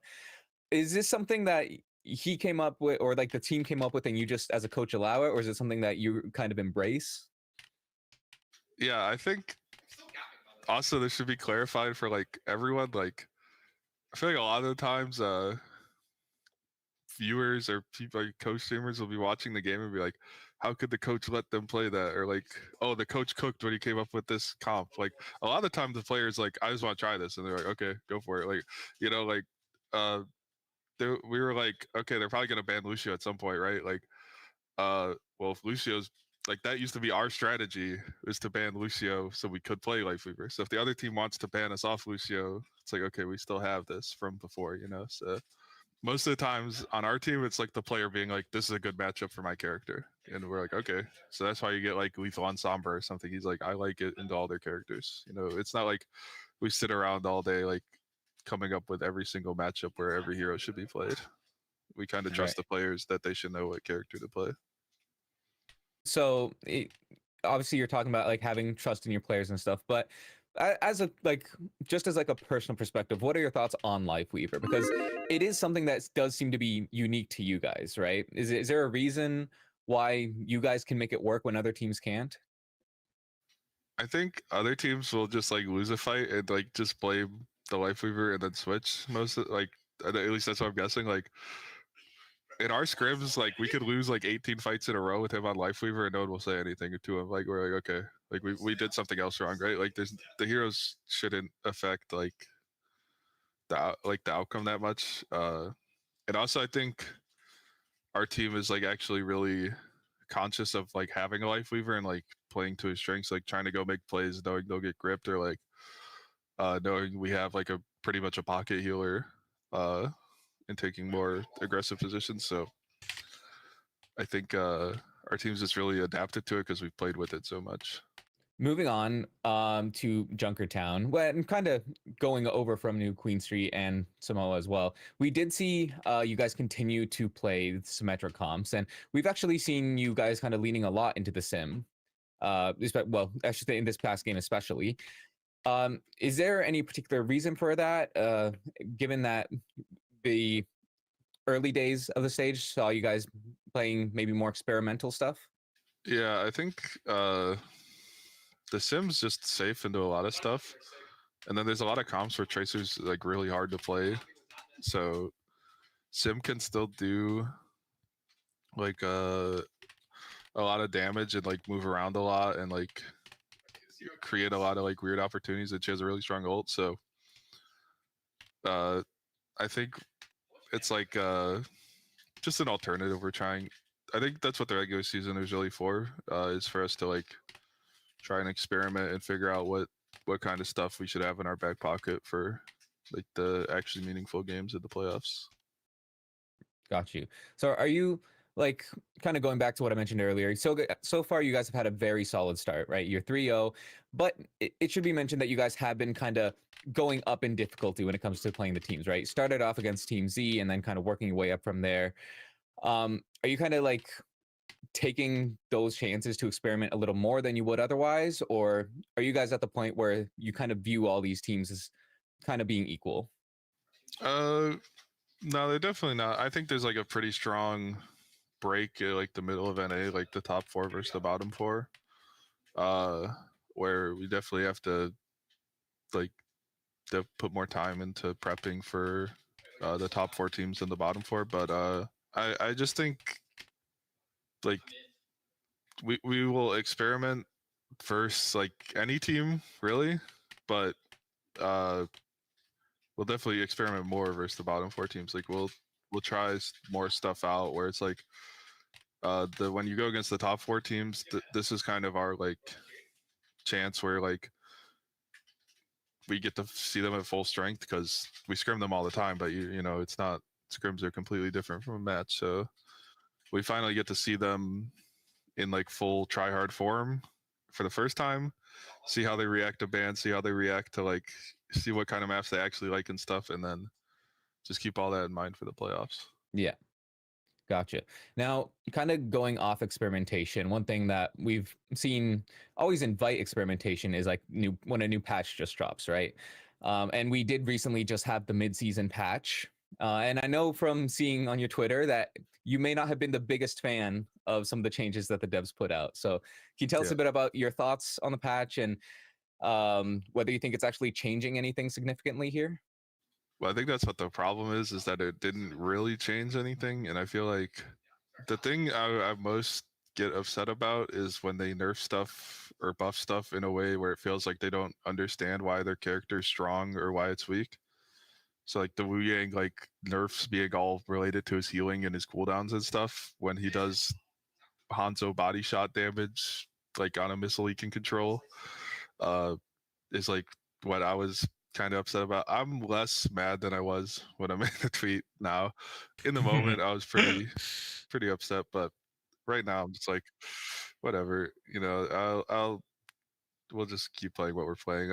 It's not, I just wish there was more impact with the patches is all. It just seems like every patch is like either it's super impactful or it's like does nothing, and like we have no idea what's going to happen every time there's a patch coming. So that's what's like annoying as like a team, because we're like looking forward to the patch because we're like, oh, double flex is strong. Maybe this patch can help us like make hit scan stronger again. Oh, nothing happened. You know, like, so it's kind of the main thing I was upset about. Right. So when it comes to like a mid-season patch that in this case isn't just mid-season, but like mid-stage for OWCS, do you prefer those patches that like just totally shake things up? Or when you are mid-stage like this, is it better to kind of be able to rely on what you've been practicing up until this point? Yeah, I feel like if there's any time to make like a big change, it is in the middle of the regular season, because like the regular season doesn't really matter that much, right? Like especially in 9A, like the top 4 is going to make the playoffs. The bottom 4 is going to end up in the lower bracket and relegation in some order. So, like if there's any time for stuff to get shaken up, it's like maybe the middle of the season could make the regular season more interesting if there's more like extreme patches. But it also feels like they always put the crazy patches out after the season, like going into playoffs. And that is like, that's how you end up with like the situation last playoffs where we were like playing like Magra Moira versus Liquid in the winter finals. Everyone's like, what are they doing? And we're like, well, the patch like looked good, like, you know, so that's how stuff like that ends up happening.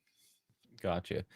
Now, you've mentioned a few times here that you do think that there is like a bit of a tier break between top 4 and bottom 4, right?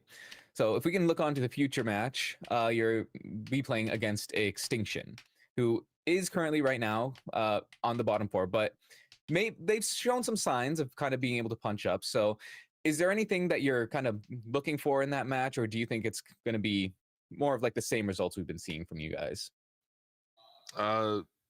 Yeah, in terms of us, like I think we're gonna 3-0 every match. Like I never think we're gonna go in and lose, like no matter who we play. So I know like series will end up being longer, right? Like, but I never predict that we're gonna lose a map, right? Like you just prepare for if you lose, but in the moment, I'm never like, oh, we'll have a hard time. Like we're just gonna 3-0 everyone, right? So, yeah, this weekend I think it's just gonna be more of the same. I'm not really like, I don't think the only like players on their team that I think are like standout players are their DPS, and even then, I feel like their DPS are just like downgraded versions of our DPS. So okay, I'm not too worried about that. Yeah, I mean, like you kind of just said, they do have a similar kind of DPS lineup in that they have flex DPS and they have hit scan, right? So Are you guys planning to kind of like take that just the straight 1v1s when it comes to that, or are you gonna try and be a little trickier, or should I say, do you expect them to kind of All right, we'll let try Weeds finish anything when I'm if back. you know that they won't be able to win the mirror? Yeah, the problem is like I don't know what there is to try. I don't think there's really any super viable like cheese comps right now. I think This guy runs we're at a point where everyone Weaver kind of Wu just plays Yang what they're Bull. good He's at like, right now. And there's nothing unique. all the viable tanks, obviously, and I don't really see any like comp they could come up with that would give us trouble. Gotcha. So we can expect a quick 3-0 then. He's talking about Hopefully. Extinction now. All right. Well, Their like you opponent this week. mentioned, you kind of go into matches expecting to 3-0 every team, right? And now we're still a bit of a ways away from it, but obviously you guys will be playing against Space Station and Team Liquid as well, who are kind of, they're right there in the top 3 alongside you guys. And we're still kind of trying to figure out how that top 3 breaks down. But given what you're saying, are you at this point confident that you can top NA for yet another stage? Yeah, I think it would be crazy to say that's impossible. Like I think when it comes to the official, like our team is just like really strong in officials. Like we have so much time together now. Like we've been together for almost a year at this point. I mean, I guess we had it Will, but Will already played with all the ISU guys, so there's not really any question marks with us about like performance. I think all the other teams have, like, especially how close that SSG Liquid game was over the weekend, and I don't think it was close in a way where like both teams were playing insane. So it was close. I think they were both like making each other or showing each other's weaknesses. So yeah, I'm really confident that we're gonna win stage 3 again. Now, one thing that we heard early on in the stage was that like this is a meta that is handcrafted for Liquid, right? With like the ball and the double flex and stuff. But like we've seen, the meta does seem to be shifting a bit. We're seeing more off tanks being played and stuff like that. So do you kind of agree that Liquid is like, or I shouldn't say as strong, but do you think that the meta has shifted enough to the point where you can kind of cleanly beat them? I think SSC and Liquid versus us is interesting because we all have like our own styles. So I think the map like picks and all the hero bands are actually going to be super impactful. And I think those series like could end up being closer because like we all have like very clear styles, so we can like pick and ban, but like and really screw over the enemy team and really help ourselves. So well, now kind of getting your perspective, not just on like the game itself, but specifically as a coach, how do you kind of like compare yourself, or kind of, are you nervous about like going up against Kasaurus or Christopher, or do you kind of think that like you'll be enough to kind of put forward a coaching diff? I don't really like, I don't know. I've never like loaded into a lobby and been like, oh my god, they have this guy coaching, like Okay. I've been there like, oh, this player is pretty good, but I feel like the coaching like actual impact on like teams is not at least like among the NA coaches, it's not like a super impactful thing. I don't know. So you're not too worried that they're gonna like out strategize you or something? No, I think our team is extremely smart at our maps and our bans and stuff, and me and Ultraviolet talk about it a lot. Like that's kind of me and him is our thing. Like we live together in the same place, so you can probably hear him in the background screaming at ranked. So we talk about it a lot. So there's never really a situation where we're uncomfortable based on like the coaching aspect of the game, like the maps or the bans and stuff like that. Okay. Awesome. Well, yeah, definitely sounds like you're confident. And with that about wraps up all the All right, I'm going to skip Weeks' shout-outs out of respect because I'm here now. But yeah, no, I know I missed like the first half of that, but I think like, yeah, insightful from Weeks. I think one thing that I've become really aware of, looking at all these GK interviews, is they always glaze each other so hard. And I know that's kind of what like all players or teams do that, but I feel like GK are like really good at it. It feels like we've got a lot of appreciation for each other, and yeah, I mean, it kind of they won North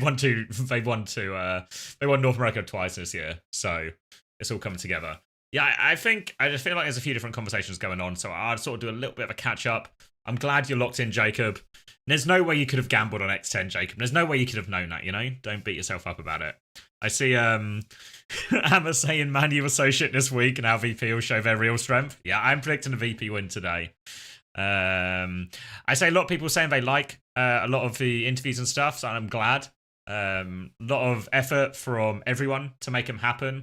You know, we've got like quite a robust team. The way, I guess, to the way it works is, you know, our interviewers will record the interview. I'll help write some of the questions and sort of set up the scheduling. The interview will be recorded. It goes off to the editing team, who then do the editing itself, a bit of audio cleanup. Then there's a YouTube admin team that get all of that ready, the timestamps, make sure it looks right on YouTube, has all the right tags and everything like that. Then the graphics team obviously make a thumbnail so we can have that at the front and center of it as well. Obviously, sometimes for the better quotes, they do something like this as well, as of this week. And then it goes to the socials team to post and schedule it out as well. So there's a load of bits to get everything ready. So I think I'm really glad people are enjoying them. Really glad. I see we sort of like twisted onto a like a bit of an Overwatch League thing. But yeah, no, it's not as of yet, Seppu. It's like a conversation me and Toby need to have. Like the best way to support the site now is to use the site, watch the stuff, that type of thing. But we'll maybe set something up in the version of like one of those like tip jar, or, you know, like, what is it, like buy me a coffee type places or something, if anyone wants anything like that. But for now, yeah, just use the site. Overwatch players and coaches, it's just OWCS. Like, OWCS are so keen to kill themselves if anything goes wrong. Thank God OWCS are successful, right? Because if OWCS weren't successful, there'd be none of them bloody left. The amount of times these guys will kill themselves if something goes wrong. Just wait until we get like a downturn in form, you know? Once we get that downturn, it's going to be a bloodbath. And maybe it's why they're so successful, right? High standards, high stakes. In terms of some of the sort of stuff we sort of went on to, I think there's maybe some like misconceptions here as well. I think Sideshow's talked about it publicly before, but a big reason I think Sideshow and Josh both left the Overwatch League was because they got shit offers. Like, I don't want to misquote here because I'm remembering a story I heard on stream a while ago. Maybe someone remembers better than me, but I'm pretty sure they were given like pretty shit offers. So the Valorant ones were more appealing, and also, you know, if you work for somewhere for quite a long year, or quite a long period of time, and then, like, if you work at a company for a very long time and you're very successful for them, and then they come in with an offer that is worse than your existing offer, it feels really disrespectful.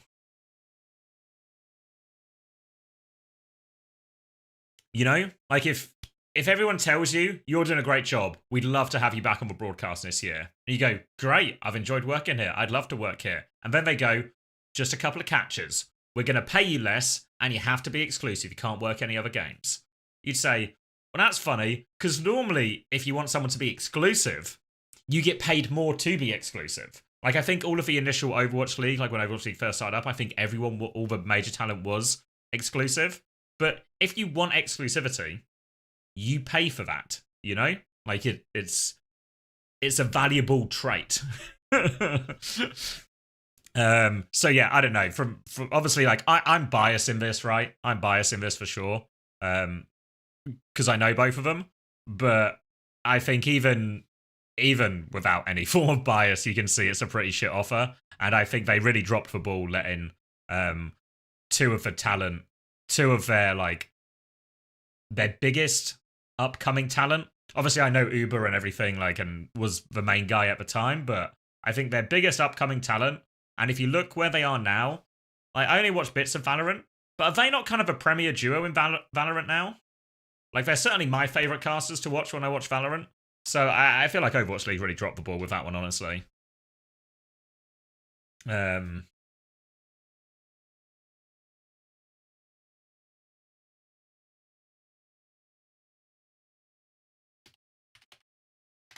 All right, hold on. I need to send you to my face quickly as well.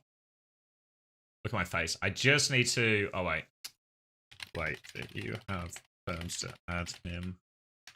Messi to audience. Thank you, C-word. Mastermind. Thank you for the 19 months.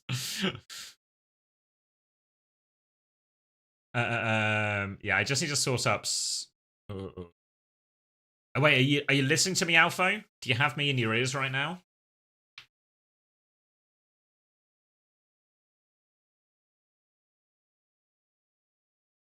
Yes. Yeah, it's just because it's really messy. It's really messy because I'm logged into my YouTube to live stream, to then log into the OWTV one. So I guess either if you can add him, perfect. If not, can we do like a Google Drive type transfer? And then he sends it on Google Drive and you upload. Maybe that's like a good workaround. And yeah, I'll try and remember afterwards. How many people are involved in OWTV? So I want to say somewhere between like at least 5. Yeah, at least 5. It's probably pretty close to like 80, 90 probably in total. Obviously, like, it's all very volunteer driven, so there's like everyone's part-time, you know, volunteer where they help. But I thought, you know, if we're going to go volunteer, we have to be very respectful of everyone's time, right? If you're willing to help out with this for the sake of the community, then what you need to do is respect everyone's real life, their work commitments, their family commitments, anything like this. So I thought it was actually better if we're going to ask people to volunteer, have a bigger team. All in all, 100, I'd say. Yeah, there's probably like, there's like a huge variety there. Like there's, if you ask people who are do like the sort of core day to day, it's probably a much smaller team. But yeah. Yeah, it's not the greatest application we've had, Mask, but it also might not be the worst.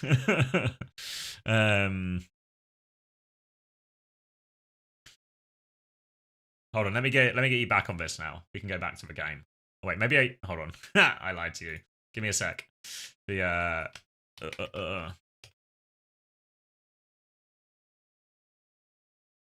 No, interviewees don't get paid. Yeah, I feel like to give you, there's only so much I'm willing to talk about because obviously with some of the like details. Whoa! Thank you, Minty Leaves. Thank you very much. Wait, Valorant gifted a tier 1 sub? That has Jacob written all over it. That has Jacob written all over it.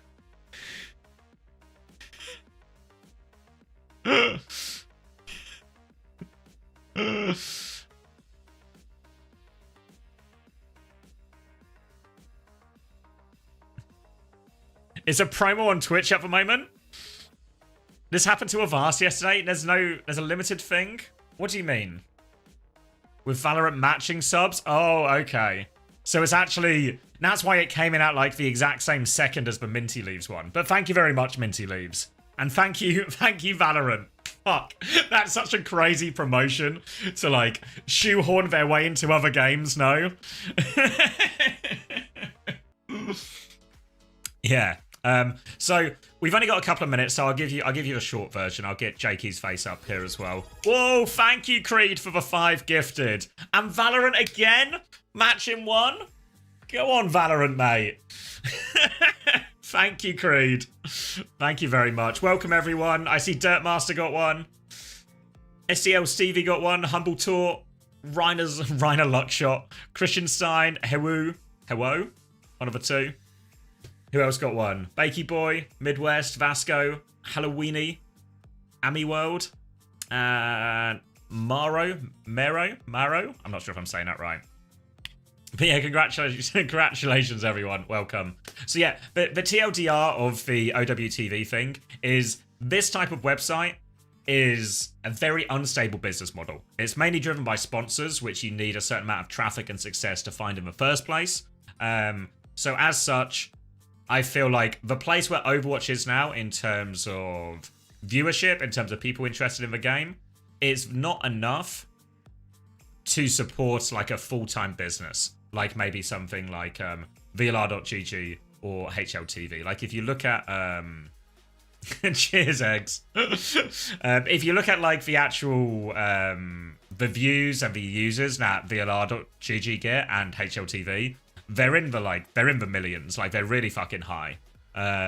So I don't think Overwatch is in a big enough place where we can attract that much attention and therefore monetize to that degree. So I thought it was going to be really hard to monetize the website and create a lot of actual opportunities like that. So the current financial plan is very much, we run the site. I've only invested money. I'm not taking a penny out of it. So far, I'm probably going to be, by the end of the year, I'm probably going to be close to like a couple of grand in total.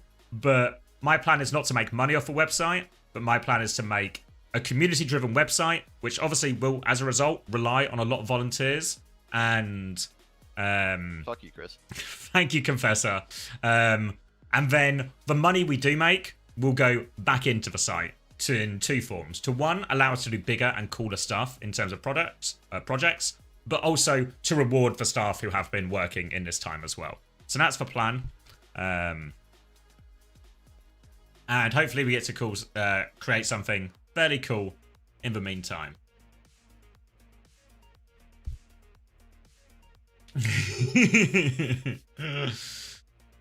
So that's like the short answer. I'm happy to talk about it more. There's obviously certain things I don't want to talk about exactly because, you know, I feel like some of these conversations are conversations to have with the staff. And that information I just told you, I've already had the conversation with the staff. But there's stuff that is like should happen to the staff first, or they should be involved in that conversation. But that's sort of like the big picture idea of what we're trying to do. So I don't know how much money we're going to make. I don't think we're going to be millionaires. But I'm hoping we can make enough money, and all that money that the site does make through YouTube, through sponsorships, through everything like this, will go straight back into making the site better and supporting people who are actually doing a lot of the work. All right, I got a message.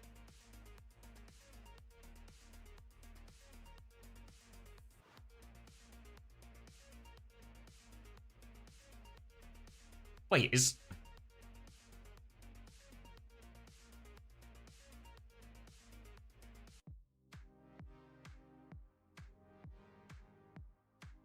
I don't...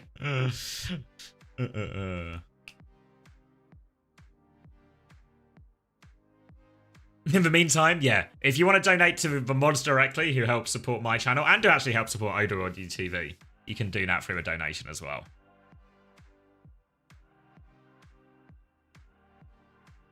So yeah, like long term, if we can make the more money we can make, the more money we can pour back into it. I just want to be very conscious, you know, like sustainability is important as well, right? Like I don't want to promise anything we can't deliver. I don't want anyone to like I know when I got my first Overwatch job as a coach for Nariki, I got like a little bit of money, and what I did is I started cutting down my hours. But at work, I was able to cut down my hours because my contract was for X number of months. If you've watched any of, does anyone watch like the Four Horsemen or anything? But if you watch the Four Horsemen, you maybe watch the recent episode about Yala, and just in general, funding a business through sponsorships and advertising partnerships in esports is high risk in terms of one, the company's actually paying. So even if they agree to pay you for 3 months, God knows if you'll actually get the money right. We've seen plenty of that in Overwatch. Everything like that. So I didn't want anyone to like quit their job or cut down their hours on something we couldn't deliver to. So I'm precautious is probably the word. Yeah, if you have anything like that, Headrammer, drop an email through, and it'll come through to me and the team, so we can like look at anything in detail. How did you settle on the name OWTV.GG? We had a few different iterations. It was a combination of ones we liked / what was available. Obviously, originally we did consider having OW.TV because we thought that would be like that, but to have a 2-character URL, it was like $4,500 or something. So it was like, fuck. Maybe we don't like it. We like it. It's good, but we maybe don't like it. We don't like it $4,500 like it, you know.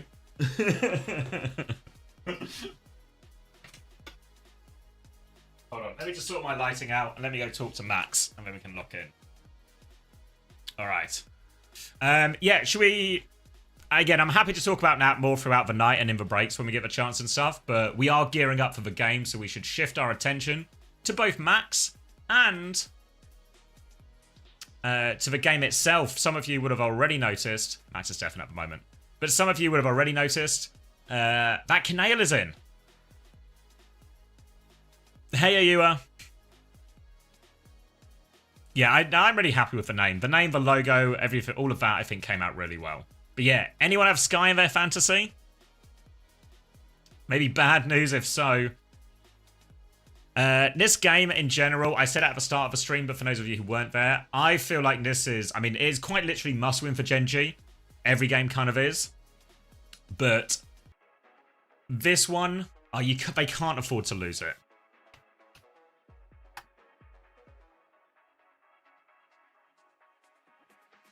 Can't afford to lose it. Good guys, we know about them, right? They're a high confidence team. They're going to come out. They're going to play fun comps. They're going to... Hello. Hello. You in? You going into map now as well? Yeah. Nice. I was just saying this is a game between a team with fragile confidence in Gen G versus a team with boundless confidence from their French hog. Oh, God. We all love a French hog, but forgot to change my team, so I have Zomber on my team versus Nightmare. Rowan, be so fucking serious right now. You made your bed, now you get to lay in it. Shockwave, this game is going to be tough. Tough for Gen G, I'm afraid. Valorant is in the weekly top Thank you, Xylophone, for the 2 months. And yeah, Valorant, currently in my top gifted. Cheers, Valorant. You been getting the Valorant love as well? How good are the French? What are you doing? Did you just get off work or something, Drew? What are you doing? 29, 28, 27, 26. Just works. Just works. Atarax, thanks for the gift sub to Trans Fluttershy. No, I mean, honestly, can you refund that? Like, can you refund that? Trans Fluttershy is such a fucking freeloader. Like, I need Trans Fluttershy to get the ads. Thank you very much, Atarax, but please refund that shit. Alright, just because it's gone to Trans Fluttershy, not because I don't want the money. SXJ on Burrows, immediate double skill commitment, but manages to survive the initial turn. Gen G, they're very backed up though. They've taken lots of damage. Backers no shift. Tread dead on the bridge. And Crocs holders are smiling right now, Xavier. Oh boy, yeah, late death for Tread here as well, and that's going to be a reset of all the energy. And I really feel when you talk about the sort of the mental game coming into this and Gen G's struggles with confidence so far, a bad start could have serious repercussions throughout the series. And remember, Gen G do come in as the higher seeds. This is their map. This is their choice of bans. They took away the hog immediately. But now trouble's here. SXJ's been forced underground. Wave already out onto Crocs. Kitsune rush early from Kanail. No ult to match it with yet. Good guys try and take a back step. They need this Tidal Blast from Jonowich.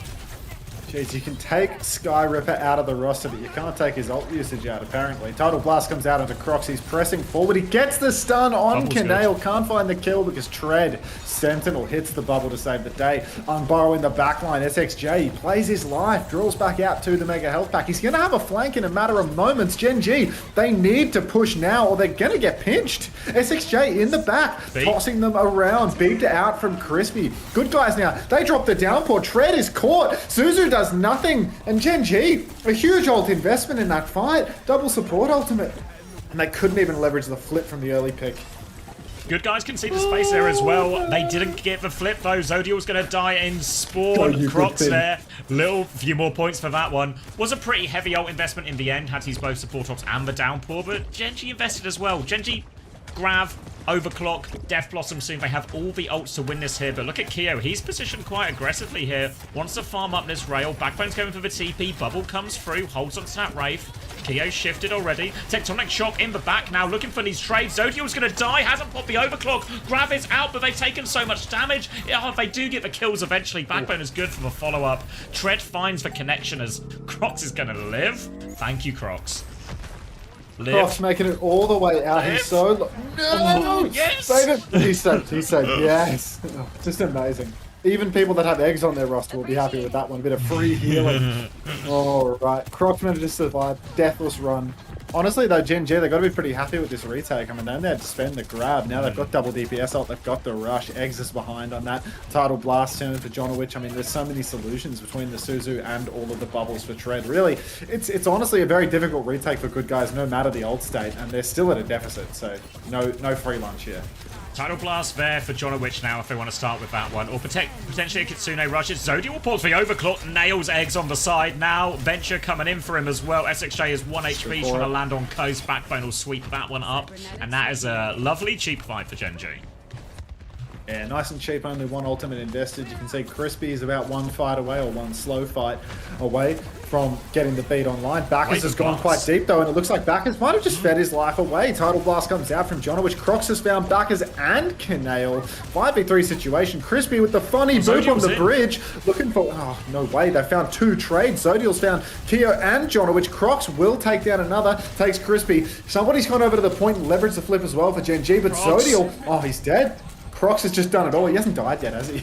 Yeah, no healing as well. Backbone's low on HP. Crocs is behind him. Bubble allows Backbone to get that Raven. There's nearly a Grav and Blossom. Genji nearly have the ults. Blossom comes through, but Keo shuts it down. Tread, 4% from the Grav. Downpour finds nothing. Crispy's looking for a boop. Grav is out from Tread. Who is in the Grav? Keo dies to it. Everyone's in the Grav. Zodiel and Crispy get two. Genji are not out of it yet. Crocs and SXJ now on point. Is a 2v2 looking for Crispy. Half HP. Zodiel has no choice but to stay on the point. SXJ, Crispy's hunted him down. Now it's a 1v2. Crocs is snared by himself. He has the beat. Crocs gets the kill. He's 1 HP. Backbone is back, and Genji hang in there. Oh, Crocs and SSJ, you must win that. You cannot be losing that scene. The Sojin and the Lucio. Just push the Sojin. Only one of the two targets can actually kill you. And good guys now, they've desperately thrown their ultimates into that fight. They've got nothing for the retake, a pulse and maybe an overclock. But Crispy's beat can absolutely dominate this. An overclock for Zodiel as well. Going to be so good later on in the fight. Point touch comes through for good guys, but this is now the last fight. Crocs with the tap, snares exchanged. Pulse goes completely wide for SXJ. You can see Canale's quite low though. No Suzu, maybe no TP. Beat for Crispy catches all 5 members of Gen G as they push deep. But good guys, they've tried to kite this one out. Crocs is under a lot of pressure. Keo's down, Jonowich is down. It might just have slipped, Abby. This is such an important comeback here for Gen G. Talk about how the start can impact the rest of the series, and clutching out on map 1, dealing with that, dealing with what in many ways is good guys' best comp of a comp we've seen him have the most success on in this Kiri Wu Yang Hazard comp. Dealt with it, clutched it, the grabs were nailed. It was a really poor first fight, but other than that, felt a lot more even. Felt like Zodiel found his place, found important trades during all of these things, converted the ult situations, converted that beat push at the end as well.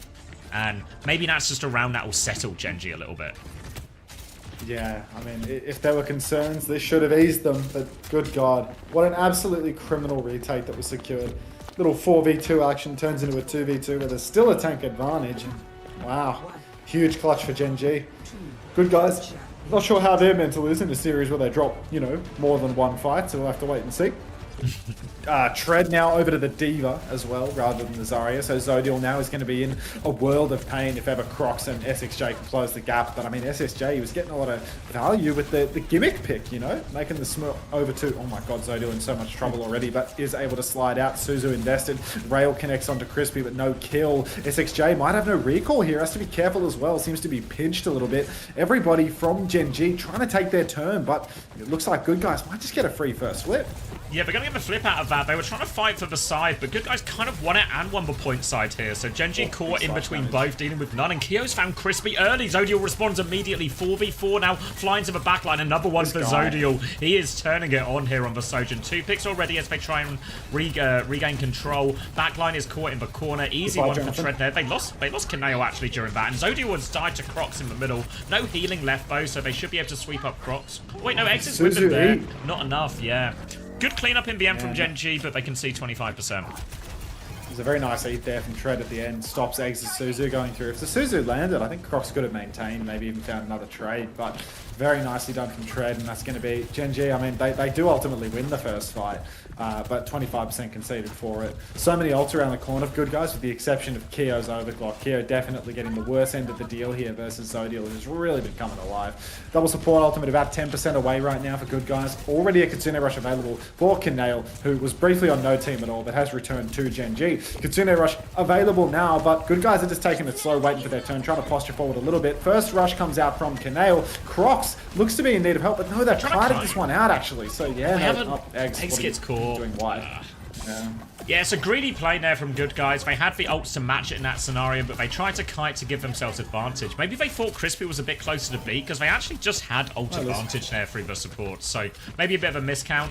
Now they do definitely have a clear ult advantage for this retake, though. They're trying to get around the corner. Early overclock from Zodiel to try and force him back. Dealing with a Tracer behind. Tags him up, forces him back. Pushing for another kill. Damage onto Eggs. Nothing out of this now. And the Tidal Blast onto SXJ. He's killed Kaneo. Bomb has been forced as well. SXJ doesn't get anything with the stun. The downpour's been flung out as well. They have got Tread stuck in the corner. Just a baby left now. They'll be able to finish that one off on the way back to point. Backbone is here with a Blossom. Nearly a beat if they want to stall, but I think it will just be stall, and Backbone doesn't actually get that much stall in the end either.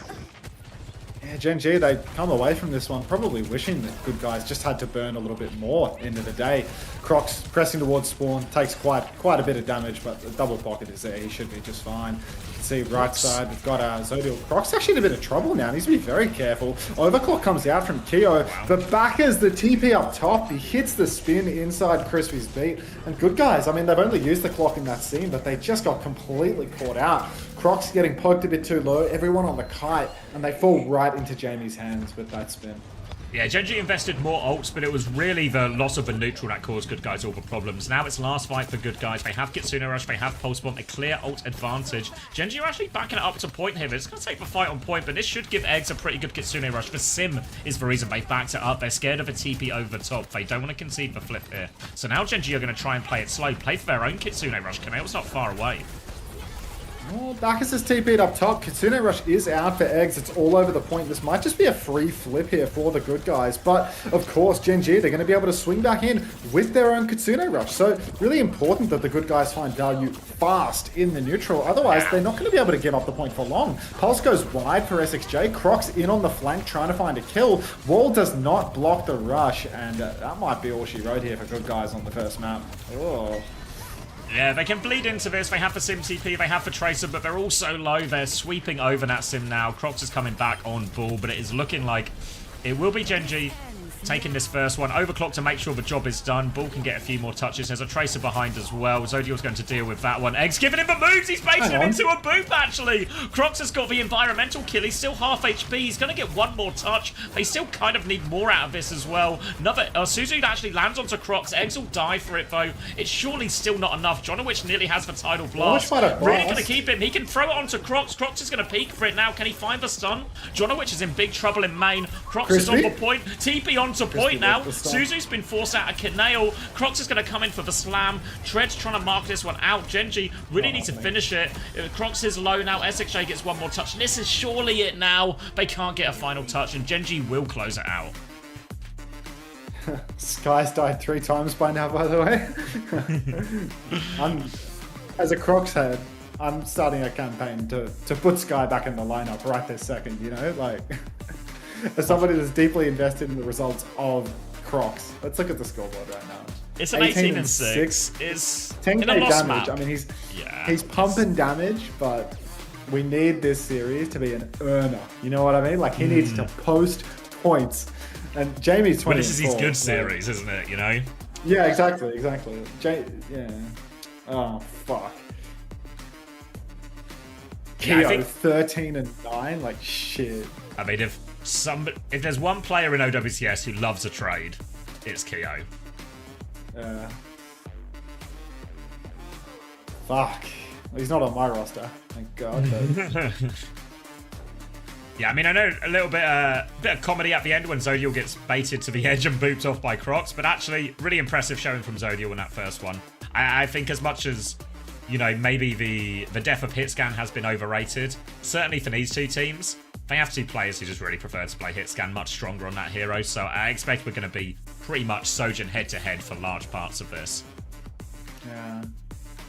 I don't know, just wait for the hog pick, mate. Just wait for the hog pick.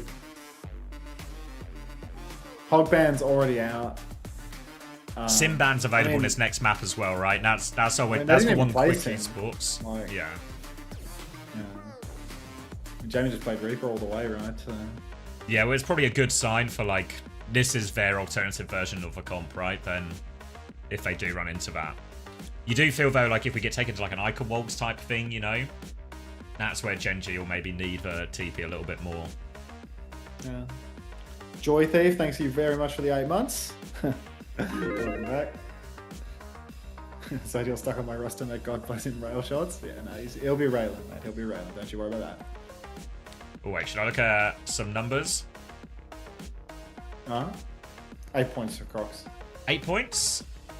8 points. That's really great. I'm actually really happy with that.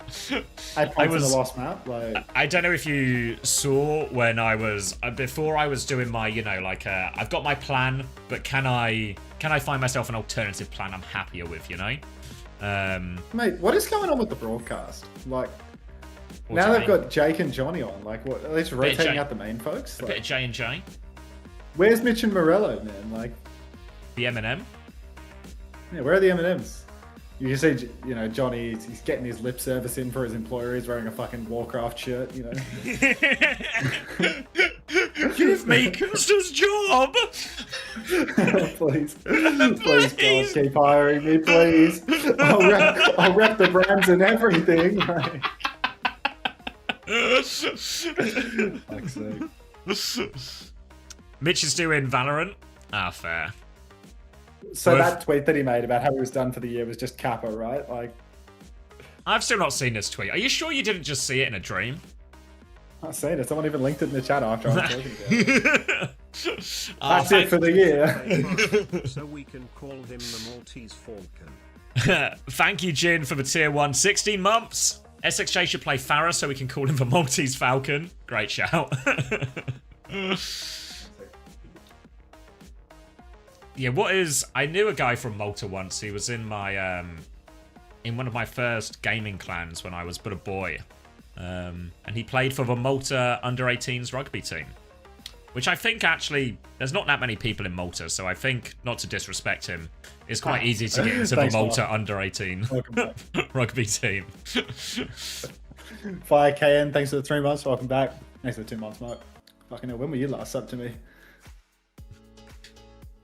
You're the type of motherfucker that would have a founder's badge or something, Mark. Like, you've been following me since 2018, bro. Like, Malta has rugby, but not very good. Is Jake in a white room with a poster of trees behind him? No, he's in a forest. That was, I think, our conclusion last week. Thank you, Pollen's Pack, for the 5 months. Just one per map, please. How close was map 1? Close 2-0. Close 2-0 to Genji.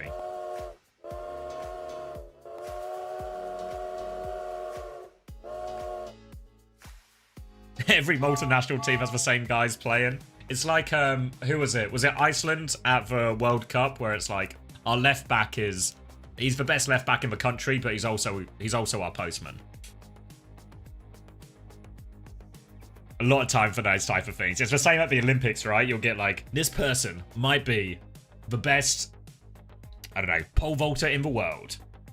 And they also work, as an accountant. Johnny, what do you mean is Johnny not on the mic setup, or am I tripping? What does that even mean? This is how you know Johnny comes from money. He's got golden fittings on his microphone boom arm, you know? A little low key flex. That's a 24 carat. His mic is worth more than my bolt house. Right there. Yeah. 24 carat bolt right there. I love when Sky plays every week, apart from when I pick him against good guys. You see, the problem here, Grisgold, is that you decided to rely on Sky for anything.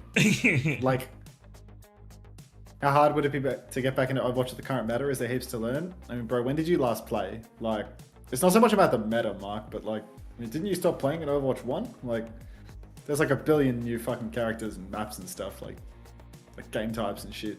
But to be honest, it's all the same. Like, yeah. You'd probably still be fine if you can still point and click with a mouse.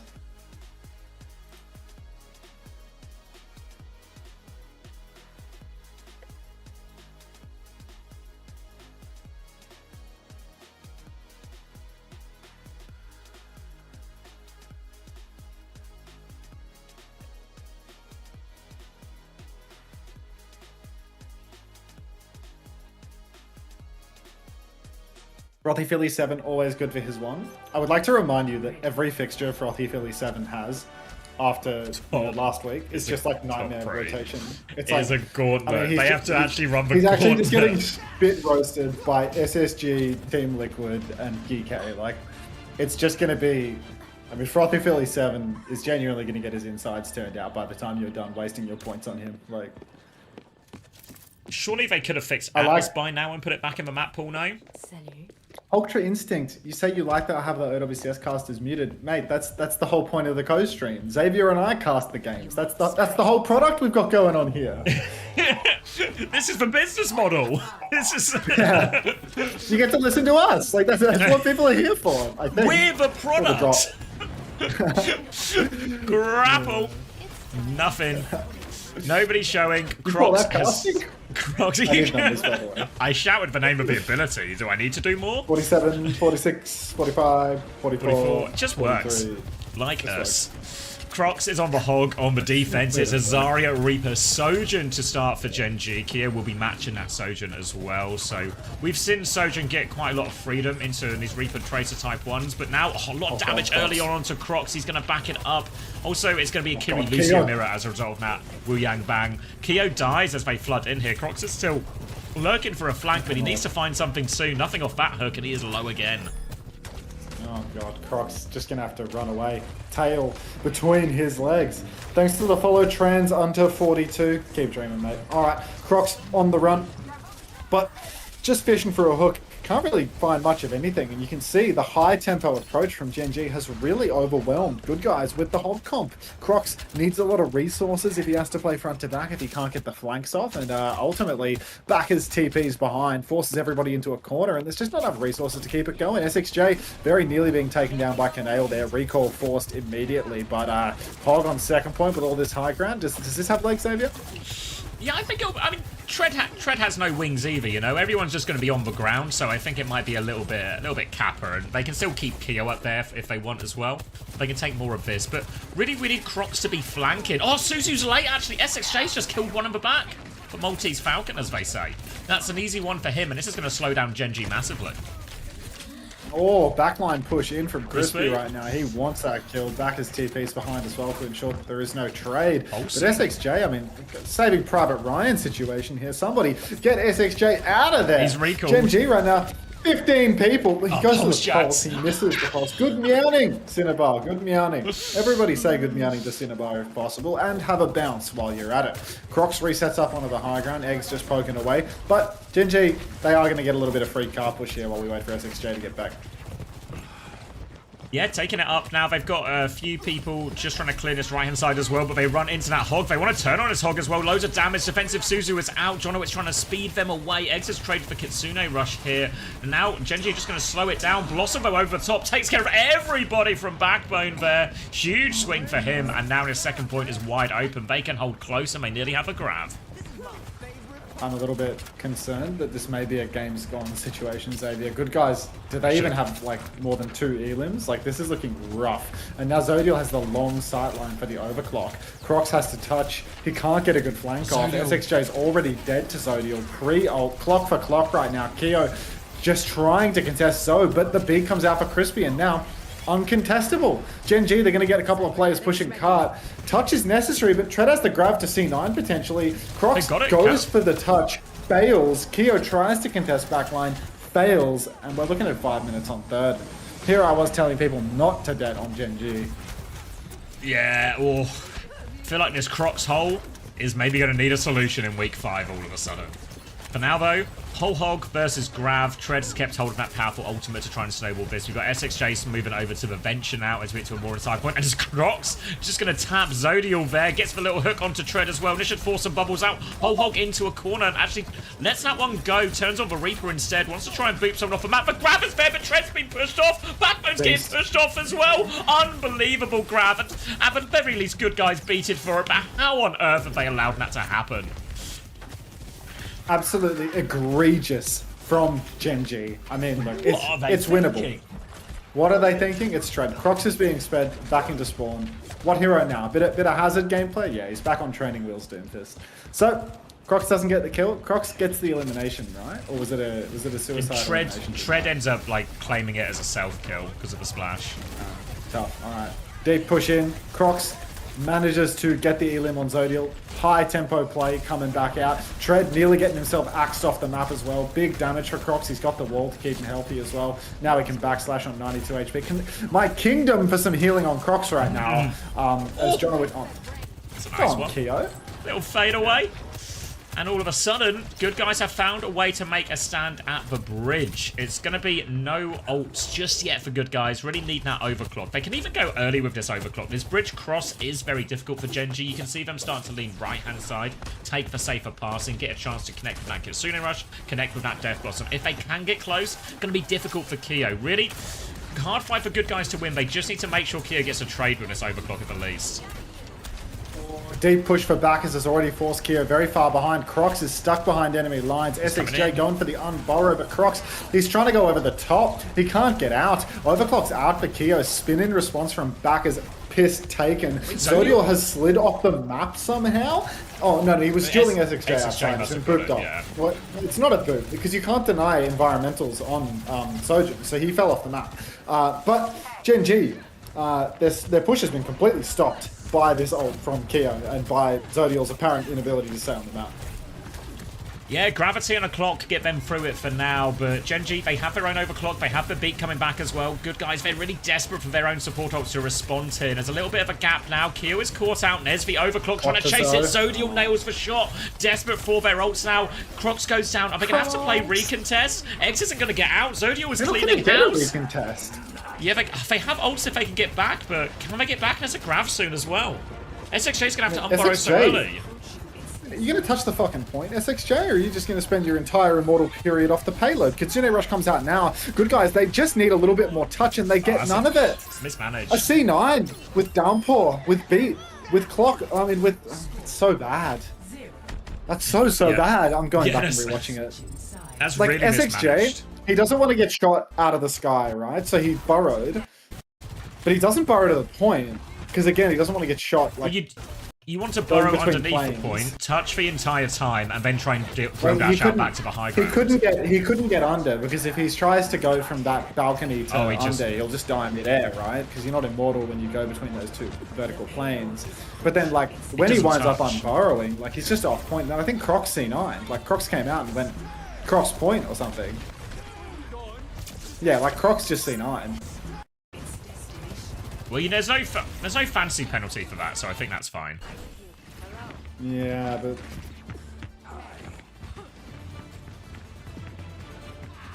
Good to see you. Crocs points are wrong for map 1. Is that true? Can I get a ticker check on that one, please? If you're listening to me, Jacob.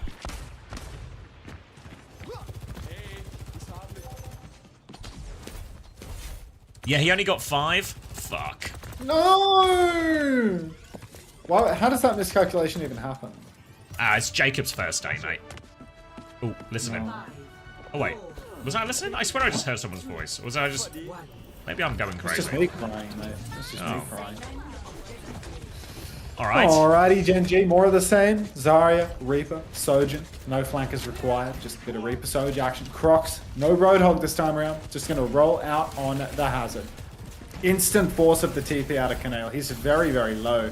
You can see Crocs, he's looking for a target. He gets a slash onto Tread. Back is in the back as well, no Wraith. Counterwall is a miss for Crocs. Keo has fallen to Zodial with a melee, mind you. So Keo must have slid up to the enemy high ground and just lost that one. Loves a trade.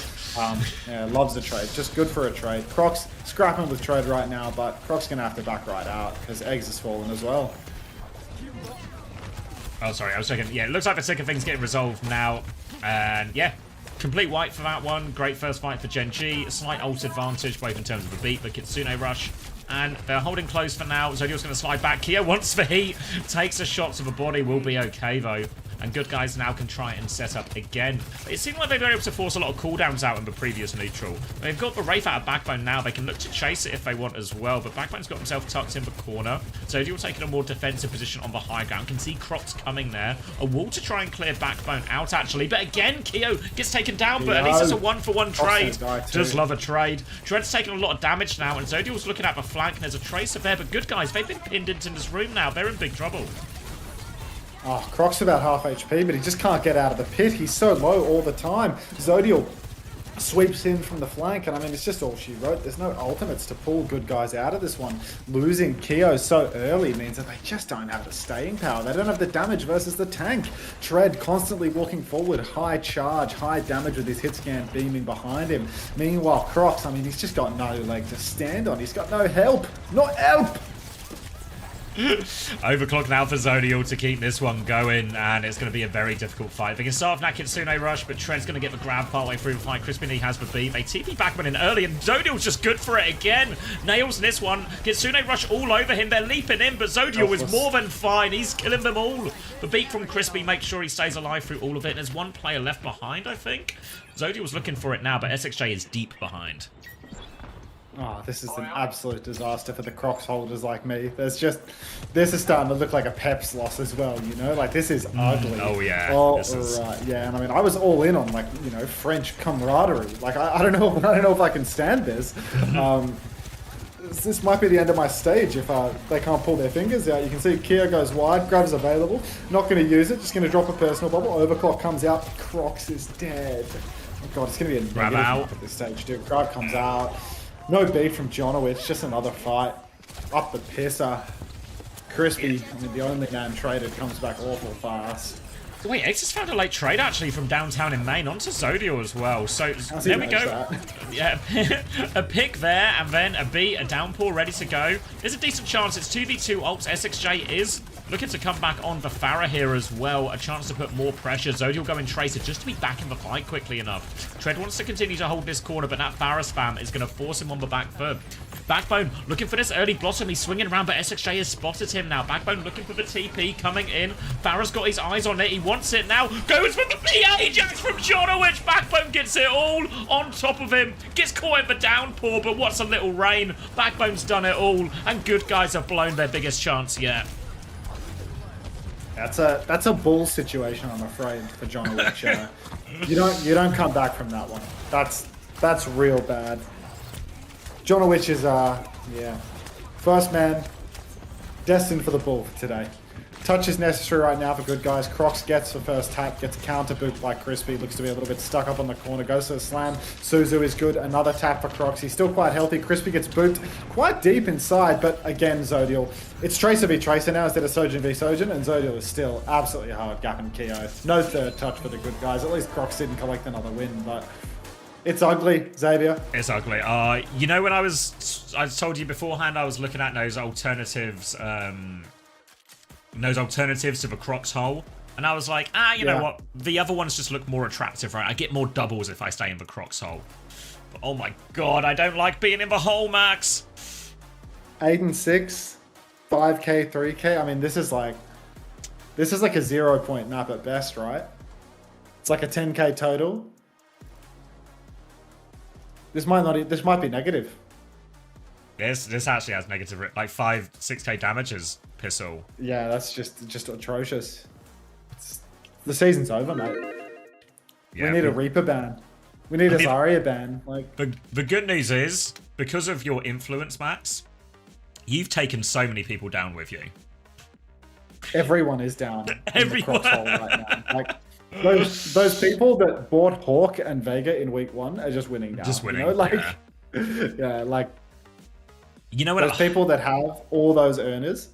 Yeah, you know what I was considering as 1.5. well, the frothy Philly gambit as an alternative gambit. Yeah. And this is a classic. Fantasy regret moment. As soon as you see the games happening, the decisions you should have made become also obvious. Yeah, I mean, it was like I was feeling physical pain last week when I was watching Violet, just giving it away, you know, like, oh. I mean, Zodiel's good for it, yeah, but what can you do about that? Like, yeah, really impressive performance from Zodiel. All things. I feel like there's lots that good guys could be targeting here, right? Like, they could ban Jamie off Reaper, they could ban Tread off Zarya, they could ban Zodiel off Sojin. Hi, big fan of the YouTube. Hello, it's June, by the way. Welcome. All right, good news. It's not negative. Bad news is it's a 0.5. Yeah. Put Sky back in. Hashtag sub in Sky. Get that trending. Gen G's social media will get on the ground and, you know, rig the fantasy for me. Glass 0.5 full. Thank you, Sky, for con. Fuck, why don't I have Philly? Why am I just in this Crocs hole? What's the easiest tank to throw as? You can throw as any tank. I feel like Winston's the easiest tank to throw as. One jump, one die. One jump, one die. It's just too easy. Oh, Doomfist actually. Oh, Doomfist you can actually get back faster as well, so you can really like turbo int. I think Doom is easier to throw than Ball. Ball has too much health. Yeah, Ball you can actually you can troll for ages before you actually die. You can be in like Flynn and out like Trout, except you can use both of your skills to get in, so then there's no way out. So it's really quick, you know? Doom has 2 mobility cooldowns. Just keep getting in. Yeah. Isn't who I used to on Gen G? No. Who I used disappeared. He's gone missing. Why aren't you co-streaming Minecraft live? That's an excellent question, Ennis.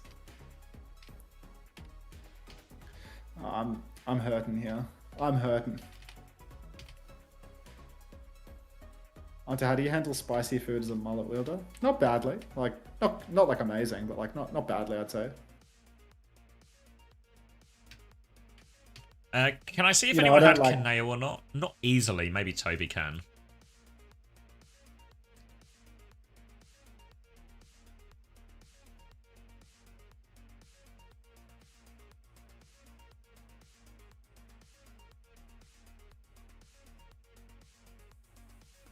We need the eggs, Mercy.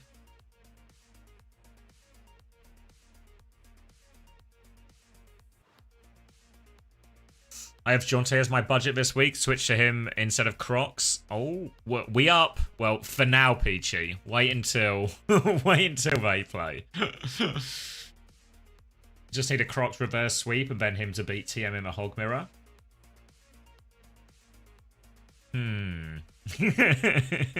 I mean, you're right. That is what we need to happen. The feasibility, I think, is where it's feeling a bit scary.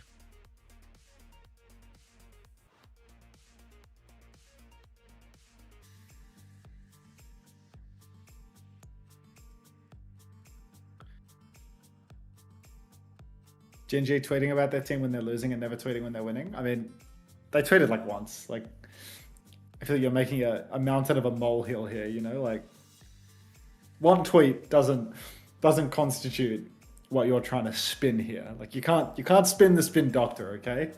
Like, I wasn't born yesterday. How fucked am I as Crocs selling? Yeah, you're in mighty big company now. Alright, Zarya ban and then a Sim ban from Gen G. What's with the sim ban from Gen G? I don't know. I feel like good guys have kind of never shown that look. You'd feel like maybe a tracer ban would actually go harder for him or something.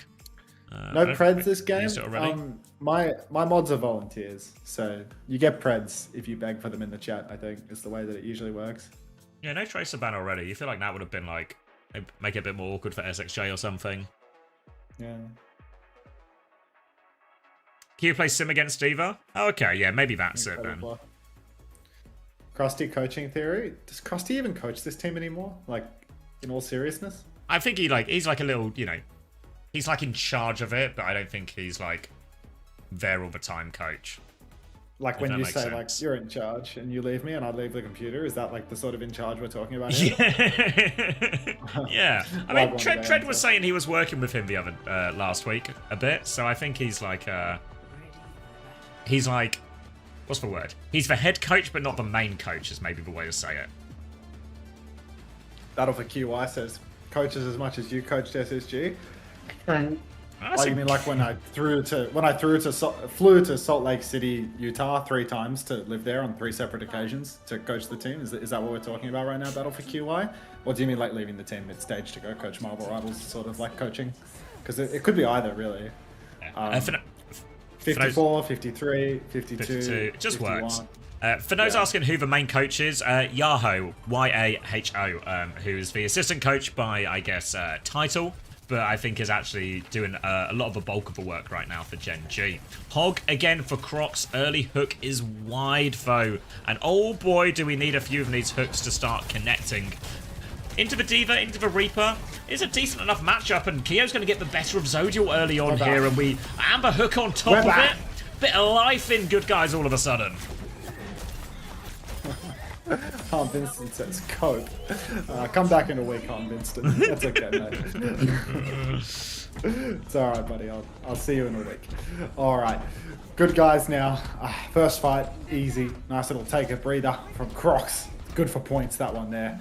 And it's reverse sweep time, ladies and gentlemen. In fact, Crocs is so confident that he can reverse sweep that he's having a little dance. Boundless confidence.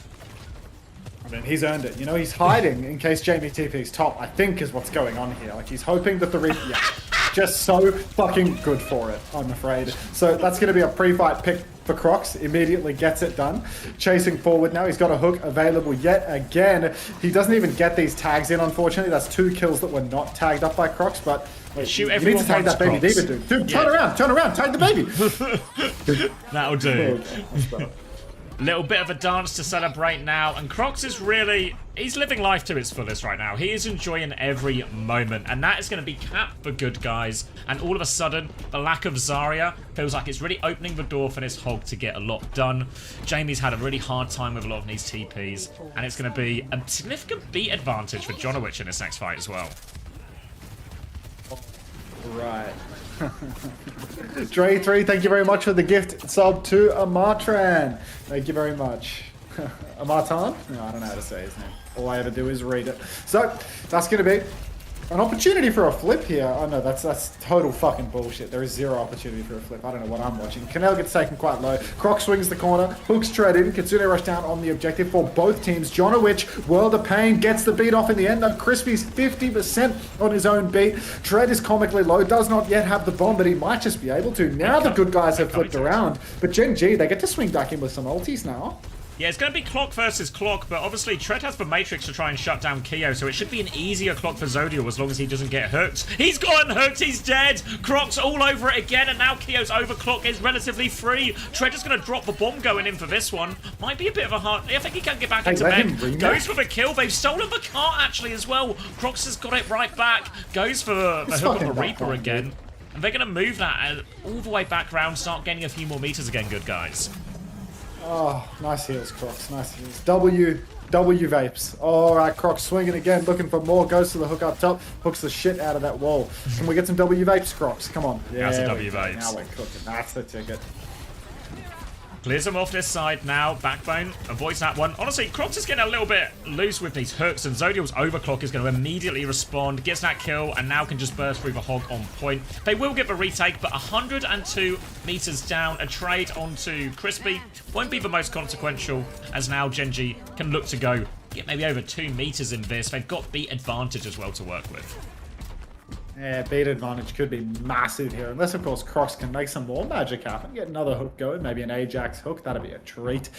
Everybody's swinging up top except for SXJ, who's going down below so that he can get a different angle. High ground fully controlled by the good guys, but the card has already flipped away from them, so they're not going to be able to do much from this back high ground. Crocs walking forward now towards the payload a little bit. Crispy up at the top ropes for this beat. God. Feels like a piss take, but he does get an insane boop on Akio. 1-for-1 trades as X will trade Zodial. Crispy looking to be counter booped by Jonowich, but it's not going to happen, and Crocs has fallen. So Crispy, absolute hell at a cell gameplay right now. He's just running all over the place, but nobody catches him. And Gen G, they steal this one for free. Yeah, it's a nice little setup play there. You see Crispy goes around the left-hand side as Zodial takes the angle on the opposite side. Crispy boops someone out of position, and then it's a nice, easy shot for Zodial with that fully charged rail. And that means they get to win the fight for free, and now they have double support all ready to go, Gen G. Jonowich still needs 20% for this beat. Obviously, that is Jonowich, I think, lapping Crispy and beat now as well. But they still have the advantage for all intents and purposes, Gen G, as they threaten this checkpoint as well. Few more meters, nothing out in main as well. Tread might just get the cap for free here. That's bad for good guys. Oh god, good guys. I mean, the problem with this Roadhog in these low ground positions, they can't do much. Kitsune rush on the corner now, and Crocs is getting overwhelmed. He goes down instantly. Up on the high ground, no trades. Good guys, they're just not fucking ulting. They've had this rush. They've been trying to charge the beat, and they're just giving all the meterage in the world. Yeah, we're suddenly getting to 1 fight for lead territory for Gen G, and they still have nearly 4 ults again, so good guys short. They have the support ult advantage now, and this is a clear opportunity in theory, and they do get an early hook onto Tread. They'll force a little bit of Matrix out, but they need to get their feet on cart. It's already a lead fight. Yeah, it's going to be a fight for the lead. Swinging around the corner now. Zodial's back in main with the team. There's a Tracer behind, getting a bit of an early touch here. Recall has been forced out as Zodial looks for that. Kitsune rush all over Tread. Bomb has been forced. Whole Hog there as well. Overclock coming back. Zodial finds one onto Eggs, but Whole Hog can't connect with anything. Zodial's got 2. Crocs now swinging around behind, looking for a late trade, looking for something, but he might only be staggering himself. He is, and that's going to be lead going right back to Gen G. I mean, these backliners is taking the piss for good guys. Where is the beat? Where is the overclock? Zodial clocks in main, and they just stand in main and fucking tank it. Why don't they match? What are they doing? What are we saving the ultimates for? It's an absolute piss take. Now, good guys absolutely pushed to the wire. Crispy's still got beat. Beat comes out for Crispy. Better beat opportunity for Jonowich. Kio's overclocking right now, waiting for the kills to show up in the kill feed, but it feels like a slow burn. Bacchus can now TP on if need be. Go for the spin. Crocs is already under a lot of pressure. He's taken heaps of damage. SXJ trying to contest backline inside. TP behind. Spin comes out. Kio has fallen. Jonowich has fallen. The same backliners that keep going down in these crucial moments die again. And good guys now, from a 102 meter lead, they might just be getting full capped here on Esperanza. Avril Fury was dead in the water, but it's going to be dead again. Crocs with a hook out does get a kill, but they don't get the touch, and that's just Gen G easily in the end there. 102 meter deficit, no problem. We'll walk it right back there. And similar to maybe some of these other fights as well, we talk about like the defense maybe on the Icon World as well.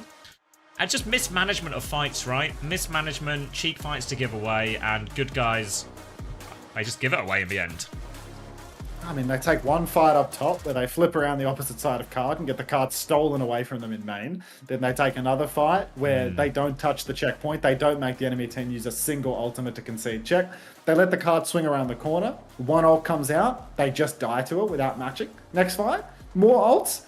Again, don't match. Like, outrageous. Look at the elims for the backline of Gen G. 6 elims for Crispy, 5 elims for Canale. Doesn't feel like, you know, they've walked over, but they full cap this map. Like, yeah. Such outrageous mismanagement of the objective and of the ults from good guys to wind up in this position. Fight like, from that point, you know, like they actually just won like 5 fights in a row, and that's just the map over. Insane. Wait, did Crocs have more healing than damage there? Cheers, that's a W Vapes moment. Yeah. Oh, fuck, I've been spun. You spun it so well, you spun yourself. I mean, I've spun myself out of the fantasy leaderboard is what I've done, mate. Yeah, we're so spun. This is fucked. Like, this was meant to be a winnable one, you know? Like, this is meant to be a 1-1 week. And I mean, maybe he didn't go negative on that map. Maybe he's edged out an 0.5 or something, but like, it's cooked, mate. Like, everyone is spun out of the leaderboard. Not you though, right, Tony? You're an early Hawk adopter, I think. The Spin Doctor has a fake medical degree. Unfortunately, the problem is the Spin Doctor was able to spin himself into a degree. Ken Hailgap, still going to be a 1-1 week trust? Who the fuck am I trusting? Is Nevermind going to be removed from Fantasy? Yeah, so I guess to give everyone like the skinny. I think people still say skinny. To give everyone the skinny, Nevermind has been banned from Overwatch for being not very nice in in-game chat. And as such, if you are banned in Overwatch, you're not allowed to compete in OWCS. So, not allowed to be in OWCS. As such, Extinction have now signed another player, as they are... it's enforced by the rules that they need a 6th player, so they can sign a currently unsigned player. Sniper is going to be that player, who you might know from Calling All Heroes. So yeah, Extinction have just tweeted about it to make it official. We'll put an article up on OWTV soon with like the sort of rundown of the details and a bit of a statement from Extinction. But that's like the long and the short of it. How that affects Fantasy is... I need to speak to Toby in terms of what's easier. Do we just leave Nevermind there and it's just like, if you pick a player who's banned, then that's a silly thing to do. But we'll get Sniper added for next week at the very least. And then we'll figure out the best thing to do with Nevermind. What are we going to do with you, Nevermind? Also, just been sent this screenshot from the first round as well, from the Genji game. Where... Is it the chat? No, it's not the chat. This is for when Genji win the first round, where Crispy has managed to go 1 a limb, 1 death. In a round they win.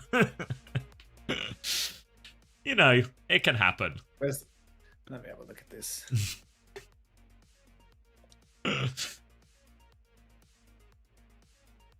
What more could you ask for? Is it just a scoreboard photo?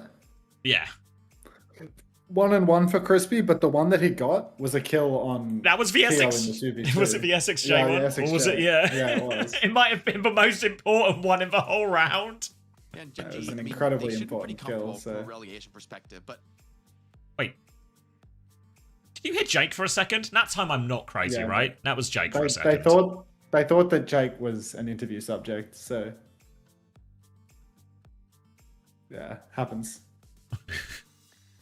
Does this now mean my week of fantasy depends on good guys who we've just watched struggle big time, beating Twisted Minds?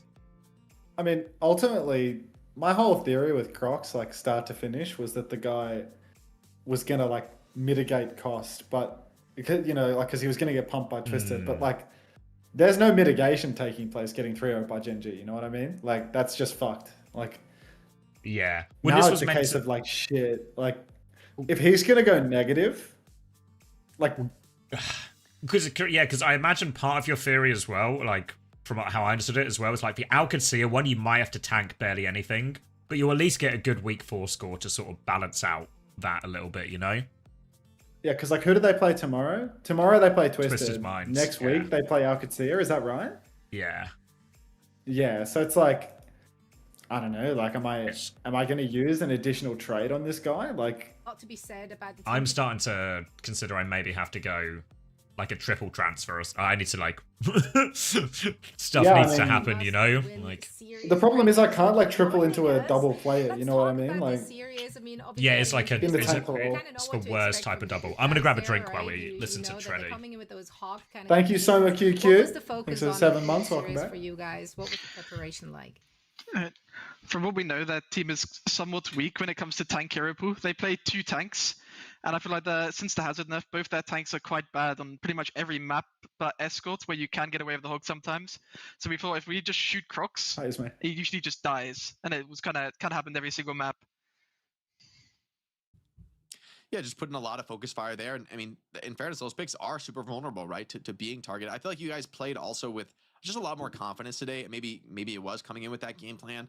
But you know, we also see Canale back in the lineup. Maybe Crispy and Canale have played together for a long time, more comfort there. What was it like, I guess, to differentiate between some of the past weeks and this week in terms of you guys playing with that more confidence? Like, what was that feeling there for you guys in terms of the communication?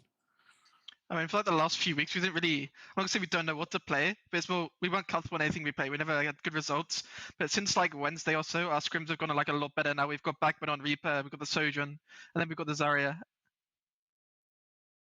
Yeah, I think we could definitely see that in the gameplay as well. Like the compositions were there, but also the fight planning was there, and I think you like had some really good engagements throughout the series. So you got a nice little win here today. You got a tough couple of matches coming up against Twisted Minds and Alcatia. What is kind of like your mindset going into those two matches?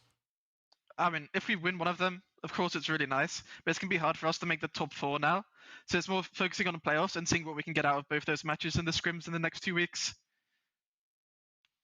Right on. Well, we're excited to see where you guys are taking us in those next 2 series. Fred, thank you so much for taking the time for a quick chat. And again, congratulations. Thank you. Hello, Crispy. Couldn't you have lost that one? Couldn't you have at least gone to more than 3? My fantasy needed this so bad. 100-meter comeback on Esperanza. Like, don't even fucking start with me, dude. Don't even fucking start with me.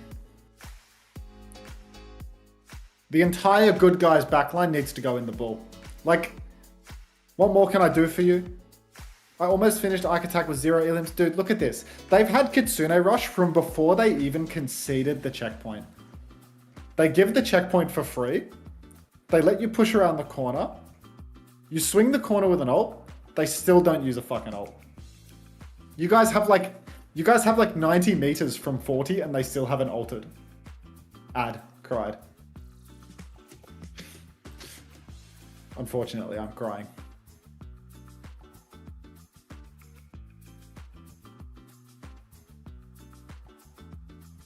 Oh, fuck.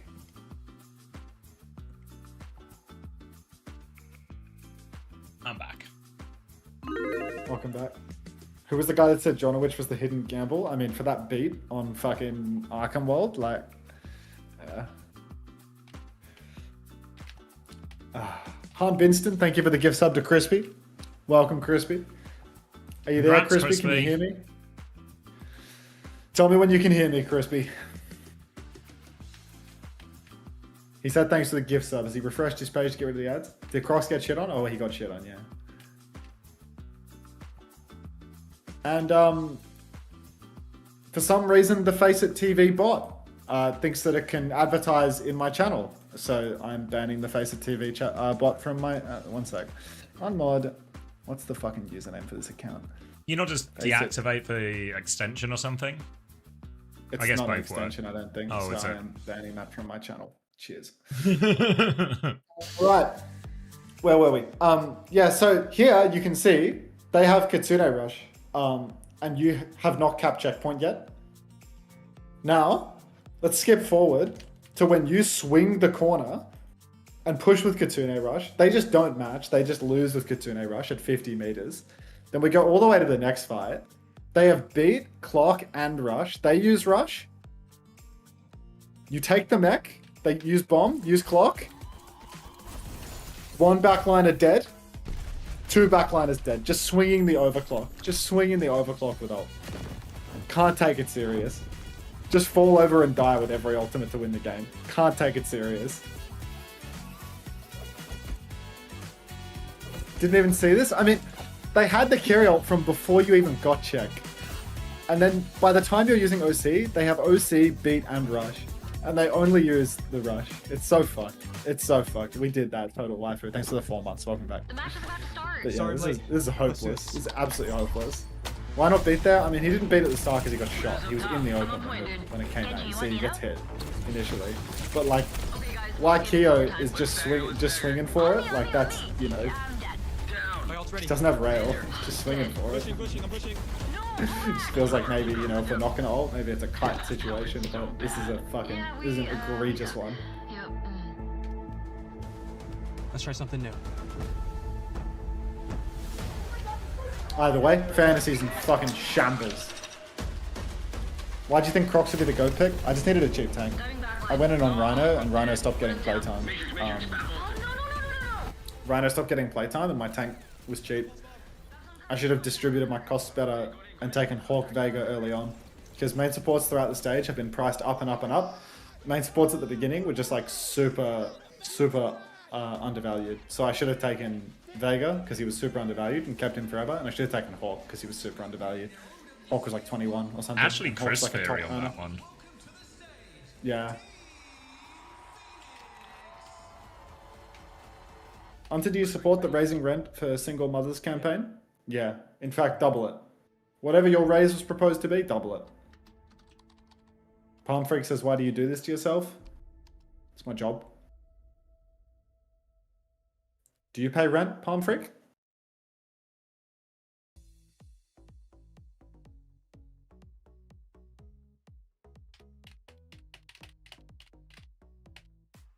Double it and give it to the same single mother.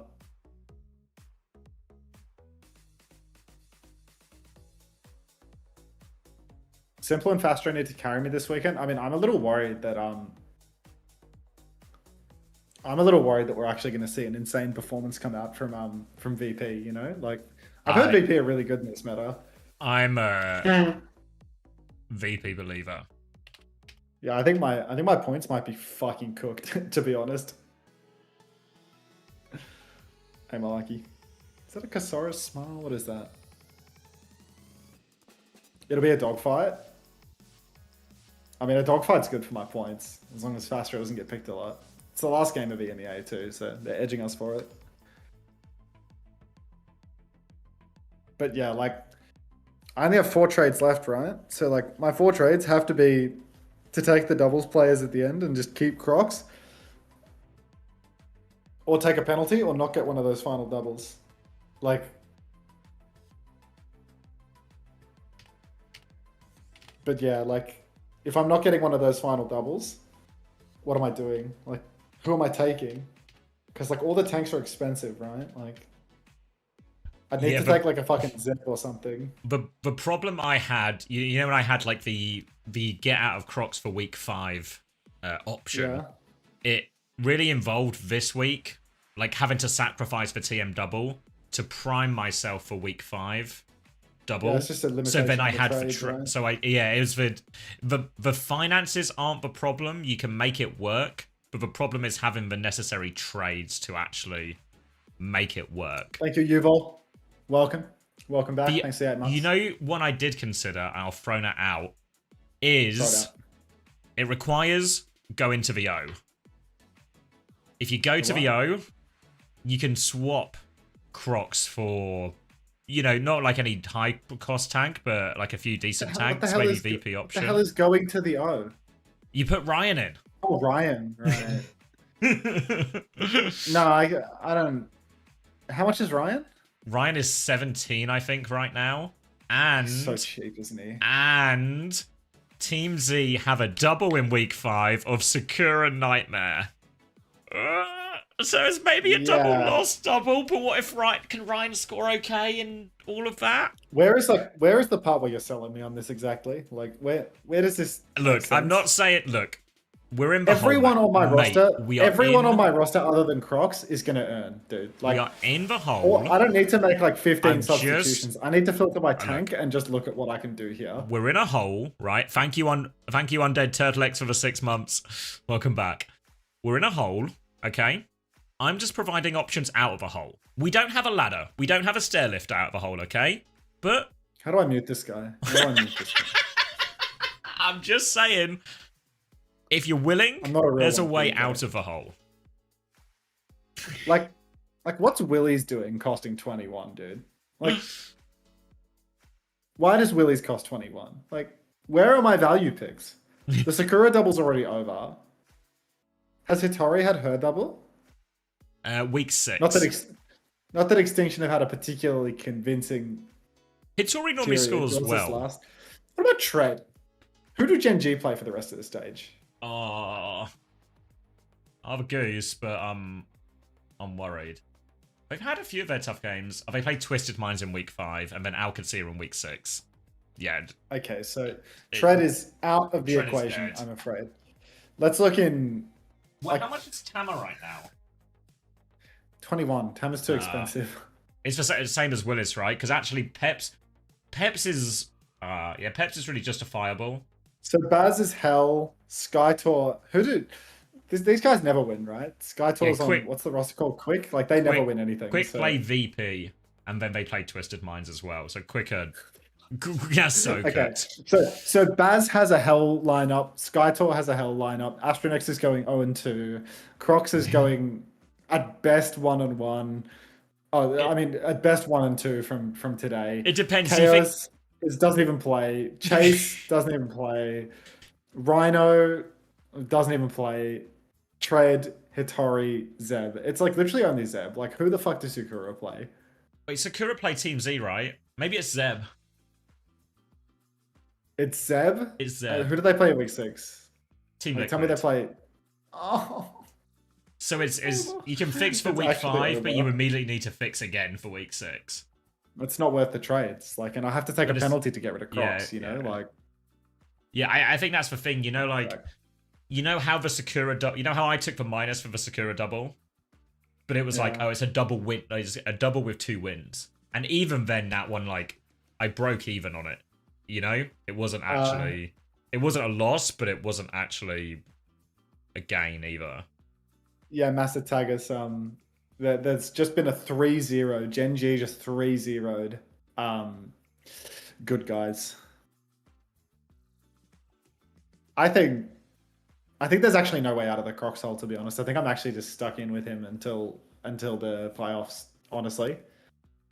Because I don't think that Zeb is worth it.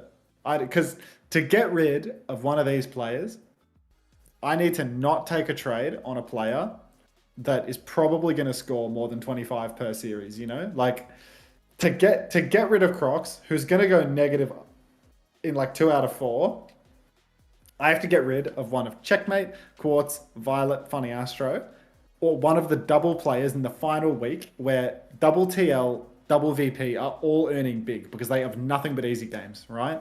So, like, not only do I have to take a minus 25 penalty, I have to buy a tank that's more expensive than Crocs, you know? Like, it's just not worth it. You have to sacrifice a more expensive play. Yeah, it's... Exactly. Like, I have to stay the course with Crocs and just recognize that the season is fucking over, you know? Like, the season is over. You're in the hole, because mate. there's no way out of the hole. I've unfortunately gambled away the family fortune, and now it's just over. Like, now Hawk is just here on 23 poking his tongue out at me like, you'll never get this, you'll never get this. And you like, can't afford me. Exactly. And like Vega 22, like I can barely afford him now. Like, it's cooked. So Crocs is just like loss minimization. FD God double. What am I gonna do with the FD God double, dude? Like, FD God double's good for it. I'll just take Vega Fixer, mate. Like, doesn't help you, but yeah. Oh, hey PDK. Yeah, I saw they added Sniper. I think we should have the article should be up soon. I've heard that. Yeah. And didn't they price up ZR7 to 25 as well? Like, yeah. They're killing me here. Like, how is 0-25 and Checkmate's 24, by the way? Like, can you explain that to me? Because it didn't feel justification, because Checkmate's played a game more as well. Their actual, like, point scoring per thing, Zero's actually slightly ahead. The only reason Checkmate has more points right now, but he doesn't have more points per map. Checkmate has more points than Lenny, and Lenny is a 25, you know? Like, and has had a double. Yeah, but I feel very reluctant to just completely shuffle the points every time, you know, into the order they're scoring. I know what you it's, you know, like, has Sugar Free is still like a top 4 performing DPS. Does that justify a price drop? Gabriamo, I can Zeb into Hitori, but I have 2 trades per week planned out already, right? Like, look at my roster right now. 2 players from Twisted Minds that have a double, and these 2 players right here. In week 6, there's a double VP where BP are absolutely stomping both games, and there's a double Team Liquid where Team Liquid are absolutely stomping both games. I'm positioning for the week 6 double-double. I got high on the leaderboard in week 1 by having a double-double, or having 5 doubles, but I need to use all 4 of my remaining trades for the regular season to trade backline and to trade DPS line, you know? Like, I can go Checkmate to ZR7, that costs me 1, so then I'll have 1 budget left in reserve. I can go Funny Astro to Vega. That cost me nothing. And then I can go Violet to Fixer. And then I still have... I don't know if I have money in the bank for Kevstar or not. I have 1 money in the bank for Kevstar, but any price change would harm me significantly. If there's any price change, then my plan no longer works. And I have to change who I'm taking, which would suck. I'm a little worried about reprices this week fucking me up.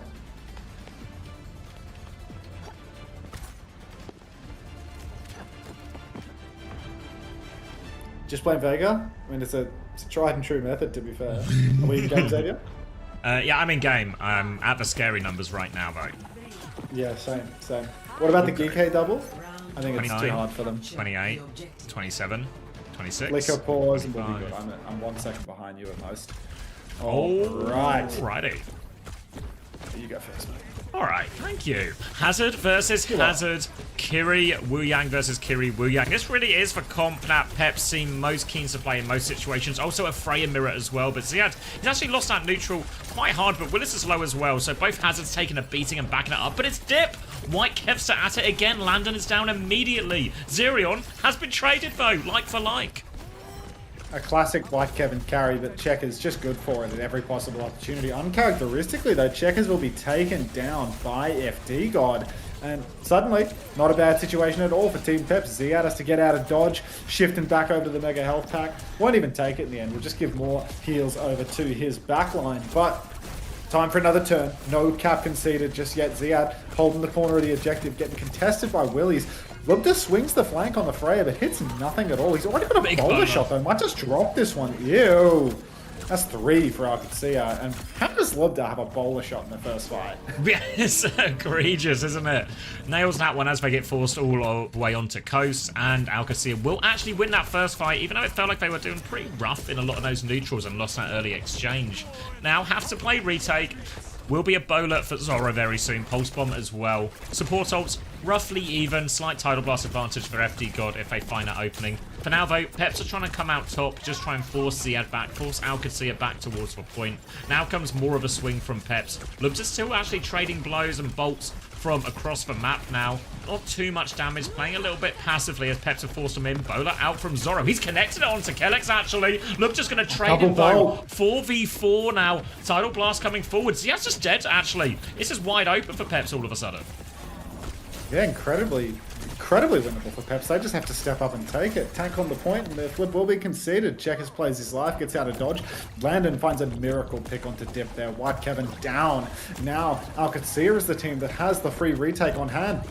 Checkmate already forces the Suzu out of Zerion in the back, drops the pulse and finds FD God. You're telling me about a week 6 FD God game, but when we see shit like that come out, good grief. Grow up, mate. Now we're going to see OWCS right back in control. Lubda over on the flank, fighting for life right now, but he should be fine. Yeah, gets the full pocket, gets that kill onto Dip as well. And now it's a bit of a messy one from Peps. They got what felt like a free opening, but then they just give it away for free as well. Don't take that big ult trade that you really want when you're in control of a point. Now it's just going to be double support ult versus double support ult. Downpour's thrown into the mix as well, but it's Peps who have to try and reclaim the space, and Lubda and Checkmate are working to make that difficult, but look, Ziad's going to make it easy for him. Ziad goes down. Willie's finding an early pick, and I mean, this is going to be very consequential. OWCS right this second on the objective. I mean, I don't know if they can hold on. Guardian Wave comes out from Kellex land and drops the rush, but Kellex is just in the middle of point. So down he will go, and that's another retake for Team Peps here. All of OWCS just trying to kite this turn out. Yeah, it was mirrored Kitsune rush in the end, and Willis invested the downpour, so not the worst fight economically from OWCS, but a pretty painful way to give it away. Now it's going to be Tidal Blast versus Tidal Blast, expecting both of these to go the direction of the Tracer. Again, Ziad is losing this neutral quite hard. He's low HP already. Guardian Wave behind, Tidal Blast out onto Willis now. They've lost Zoro, but they're going to trade it back with that stun. Wall comes up as well, but Willis still rooted to the spot, trying to find the kill. Does get pocketed out of that. Dip's found the kill on the other side as well. Player advantage for Team Peps. And OWCS, they just have to give the space again. Oh, heavens. Now Team Peps, I mean, they're closing on the last fight. You can see Ziad, he's got to be very, very careful. Landon's double angling right now, chipping away. Drops the Suzu to keep himself alive, but Lubda has fallen. Man with the boulder shot down. Pulse from White Kevin catches Kellex, and it's just going to be another fight loss here for Alcad. Ziad resets off the map. Checkers blinks out through main and plays his life like a good KD playing fantasy padder, but it's a last fight situation here. I could see her all on the line. And when I say all on the line, I do mean it's the first cough point of the first map. This is quite literally not for all the marbles yet. Dip has gone through unscathed, gets a bit of early pressure onto Landon, forces that Suzu as well. Now the dive comes in, but a mid-air bowler from Zorro. That's a pick. Dip's found Kellex in the backline as well. Alcacia are in big trouble now. They have to get to point, but they can't even get close. Ziad will trade Zorro. Checkmate's actually playing the objective. Denied the flip at the last second as well. Pulse bomb available, but Checkmate needs a miracle right now. He's playing to stall it out even more. They need the next touch. They can't get it. And Team Peps take the first round. Oh, Team Peps putting up an absolute fight right now. And Checkers, I mean, he doesn't go down until after the slow-mo has started, so his KD is preserved. Well done. Very well done. Hello, Colin Kelly. That's all right, mate. You'll get one of those gift subs eventually. Just keep working for it. Team Peps now, I mean, they've got to be well chuffed about this one. Diva ban, of course, one of the most valuable bans that you can make versus Ziad. But, I mean, just look at the scoreboard, Zabby. 11-3 for White Kevin. Nobody else on Team Peps above 5 elims. This guy is going to be hot property next year. I can feel it in my bones. Absolutely dominant performance coming out from Dip right now. Gapping Checkers by every measurable metric. And, yeah. Poor Kellex having a hard time on the woo. This is why Checkmate doesn't cost 25. Dip should be the one costing 25. It's going to be Zarya versus Zarya on this one. Sim Bastion as Alcacia like to run. And already you can see Team Peps, they are scared of that engage. So much danger in the front line. They have to play slow Peps. They have to play for Zorro to get rails to find openings for them. They have to be very cautious of that Bastion form timing. I mean, they can just delete the front line for Team Peps. Willie's half HP, but Alcacia, I mean, they've got the early point control. TP for Dip should come online to prevent the flip, but hasn't. And, yeah, Alcacia they just get the first cap. Yeah, a bit of a soft one here. You can see they're just sort of almost stun-locked a little bit, waiting for Zorro to craft something open for him. He has full rail as he walks forward now. Body shot only, no kill. Trying to farm up another one. But you can see Lubta, he wants to swing aggressively. There's the bubble. Zirion's going to be forced to TP back. They concede all the space. They've taken so much damage. No kills in all of that now, and Checkmate has to TP back. But Alcacia, this is their cooldown cycle. They can keep doing this just to keep Peps at bay. Kitsune rush from Landon as they swing around the corner, and that's going to kill Willis as a result. Now they flood forward. Guardian Wave from FD got round the corner, desperate for a trade onto this Bastion. The full pocket is coming though. Lubta will clean everything up, and Alcacia looking control. On to prove me his masculinity with a Sojourn ult. I was so impressed I had to sub for 25% off. You too could sub for 25% off to not only spare yourself advertisements, but also, you know, to support a small streamer like me. Alright, Willie's stepping up in main. In the car wash at this juncture, you can see 3 turrets for Checkmate. Instantly charging Willis to full.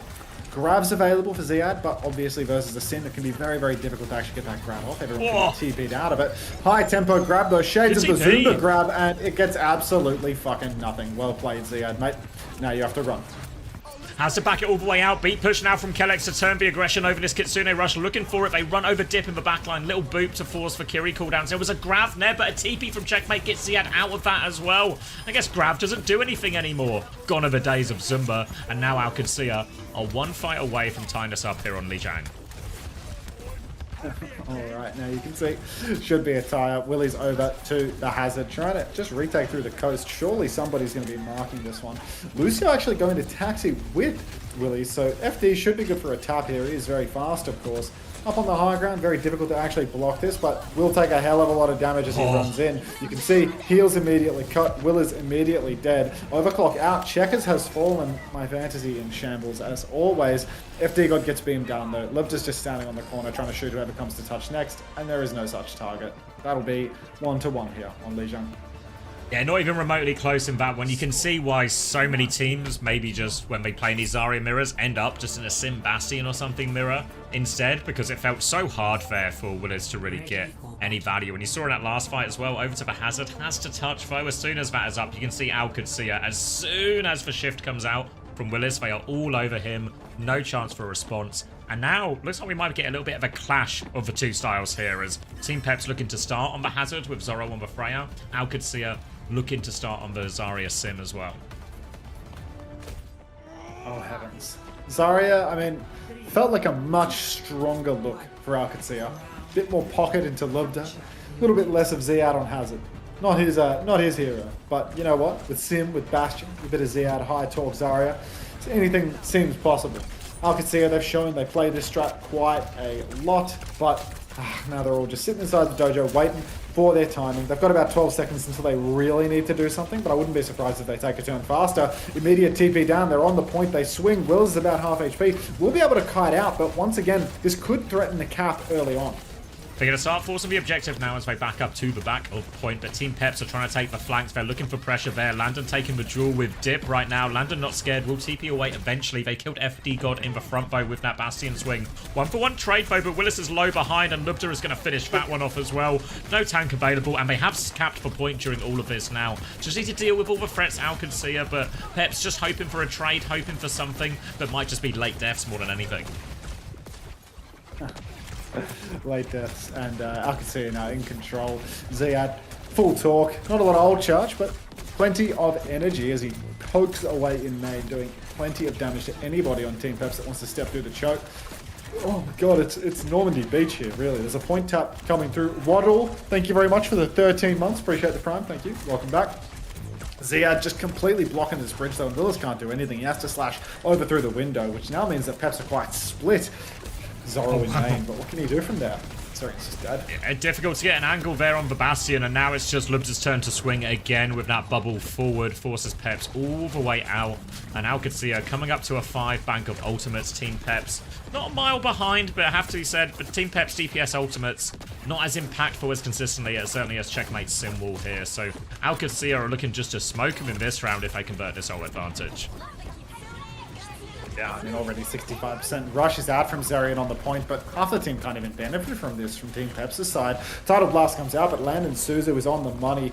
Unfortunately, Ziad will fall in the neutral. Kelix does not yet have the beat, but he drops it the second he takes down Dip. 4v4. Huge angle for Landon. He can close kills here. Doesn't find anything. TP's back to his team, drops the Suzu. Downpour's out now. Mostly dodged, maybe completely dodged by OWCS. Lubda drops the configuration artillery defensively, takes nobody down but survives with the overhealth. Landon catches Willis, Lubda finds Zoro, and it's last fight Xavier, 95%, still a grab in the pocket. Team Peps have lost the map, huge grab. Yeah. Dip gets one Like touch, Kevin. dies for it though, and that's just going to be 100-0 on the map. Bubbling Kellex into spawn now, and OWCS a little bit scary after that first round, but as soon as they got onto that Zarya Bastion Sim, it was no contest anymore. And that is Pep's theory.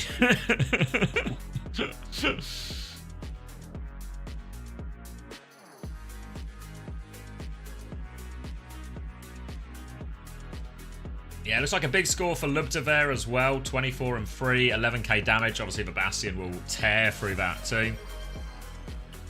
Whoa, thank you very much, Space Jazz. Are Forest cooked? I've not seen the score. Are they losing to Sunderland? They've lost to Sunderland? They're cooked. Yeah. You've called it correctly. They are cooked. Show my FPL? I can do it. Yeah, I mean, losing Nuno was a full disaster.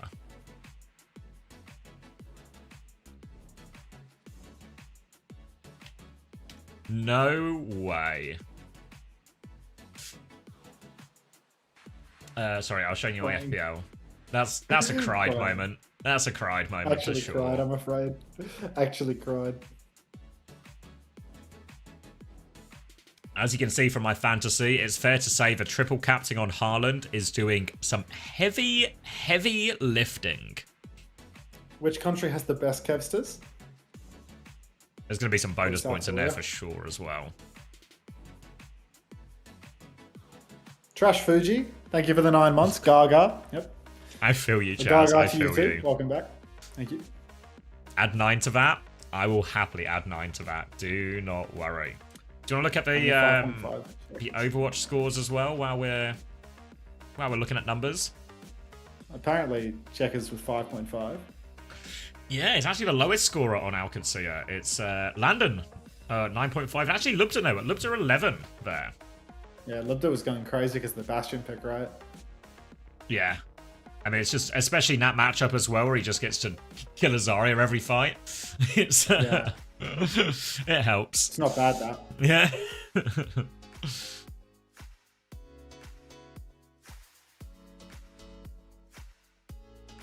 So, maybe a sign of life from Peps, right? When they actually got that Hazard mirror.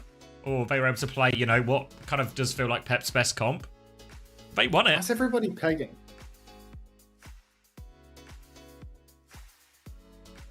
I don't know, mate. 67676767 says Saudi Arabia. Welcome. Oh. You swapped off Landon today, speed invest. I'm in Checkers. Oh, heavens. Oh, heavens.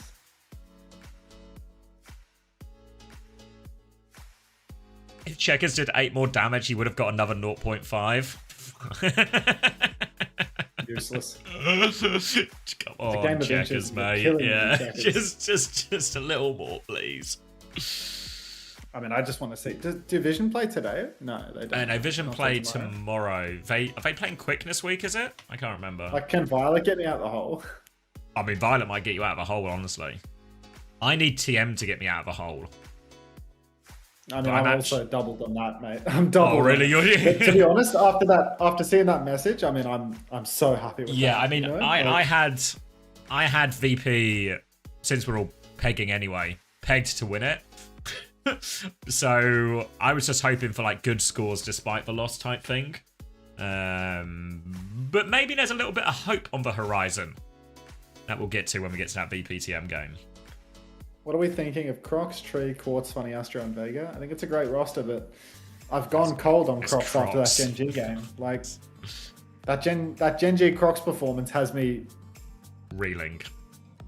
I don't feel so good. That's how I'll put it. I don't feel so good. I'm gonna have to hit up my contacts at Twisted Minds and Arcadia and see if they can't just off roll versus Crocs or something. You know, just get some points.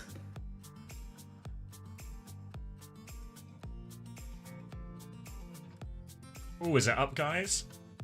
Oh, nice. Yeah, if anyone wants more info on the sort of Extinction Nevermind situation as well, the article's up on OWTV as well.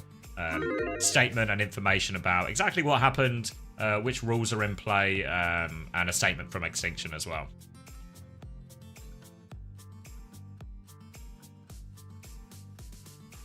Can you queue O's? I've been queuing O's a lot. Bottle Boy You've been 46. slamming it, mate. You're becoming a bit of a warrior. I mean, I've been playing heaps. He just loves the game.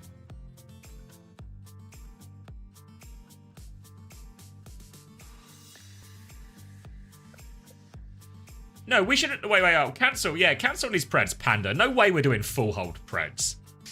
No way. Peps disrespect. Nah, surely that's not like this. Is, you know, we're not there yet. What's the issue there? We're not there yet. Why not? You think it's not one-sided? I mean, it's Preds. Like, it's not like it's a guaranteed thing, you know? Like, yeah. Run a full hold Pred. Let people have a punt. Redistribute the wealth. Over the game, I haven't even opened the marbles yet. Yeah, but surely a Peps win would redistribute the wealth, no?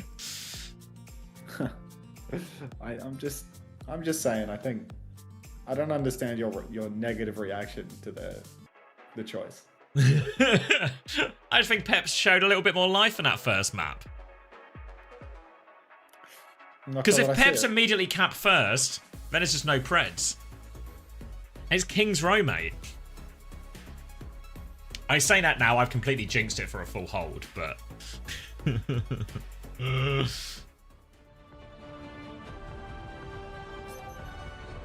Is Rhino, Ramon, Psycho, Vega simple? Good. Everyone except for Rhino. I don't think he's going to play today.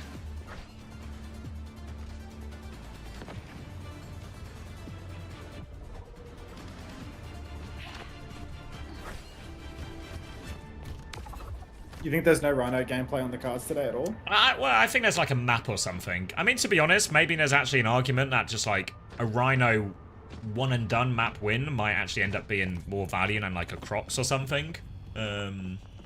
Maybe not this week on the double, but yeah. The problem is simply that now if you wanted to get the double at the end and you're not pre-positioned with someone, you have to use a trade on the slot. That's all, you know? Like, if he's going negative, like, you know, it's still a -25 is a big deal, you know? That's yeah, it's really, you need like a huge score to justify it. 49, like 48, 47, oh, wait. 46, 45, 44, 43. It just 42. works. Just like that. White Kevin already forcing checkmate back. He's got the Wu Yang orb though. Recall has been forced. Zerian's TP'd on checkers! This guy wants him to cost 25. Come on. And that's an opening pick already. Bolt onto Landon. He's 1 HP behind, and Dip's just going to keep taking over this flank as well. Thank you, Red Eyes, for the 15 months. Kellex with the trade in main. Kellex with 2 trades in main, actually. He's still in trouble. Trades do favour the attackers, but there's a chance, there's an outside chance of a reset. Wait, he has got Serial as a baby? The baby trade has given Alcacina an outside shot here. Outside shot. They've killed 3 members of Team Peps. They're back. They're on the point. They've retaken. Now you can see Willies and Dip holding forward, trying to get a tick on the board at least. Checkers double angling with Landon for the moment, but Landon's totally fine. So is Checkers. You can see up on the high ground, Zoro's trying to hold that, and that is going to force Checkmate to backstep just a little bit. But I mean, Team Peps already forced all the way back. Ziad's back in the mix. It's a 5v5.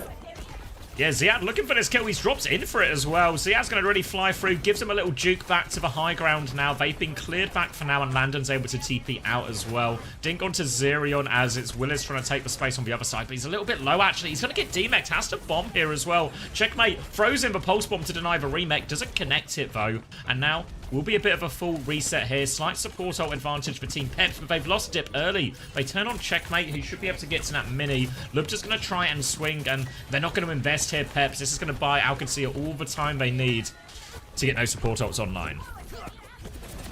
Oh my, oh my. You can see should have done full hold Preds. Yeah. Yeah, should have done full hold Preds. Full hold Preds. FD got with a title blast, but soon enough, Team Peps are going to have 3 ultimates. Soon even 4, actually. So a huge ult swing for both sides, 4v4. But, I mean, Alcacina very much in control right now. Dipped off, pre-fight picked by Checkmate. Now Ziad marking Willis's rotation. Zerian's fallen in main to Lubta as well. And, yeah, very full holdable now for Alcacina. Full hold Preds, anybody? Full hold Preds, yeah. I mean, didn't factor in the baby trade from Ziad. Bit of a stagger onto Willis here as well to bleed off a few more seconds. Going to be a big throwdown in this next one. 4 ults versus 4. Support ult's going to be the key ones, particularly those tidal blasts. A connection there requires good marking from Ziad. Can he matrix all of that damage? Can they Suzu it? Can they find a way out of it?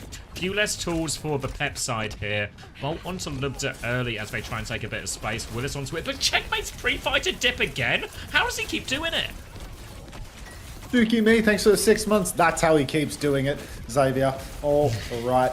Willis now, no block, no hope. Has to backstep even further. Zerian caught out by Kellex at the spawn doors, essentially.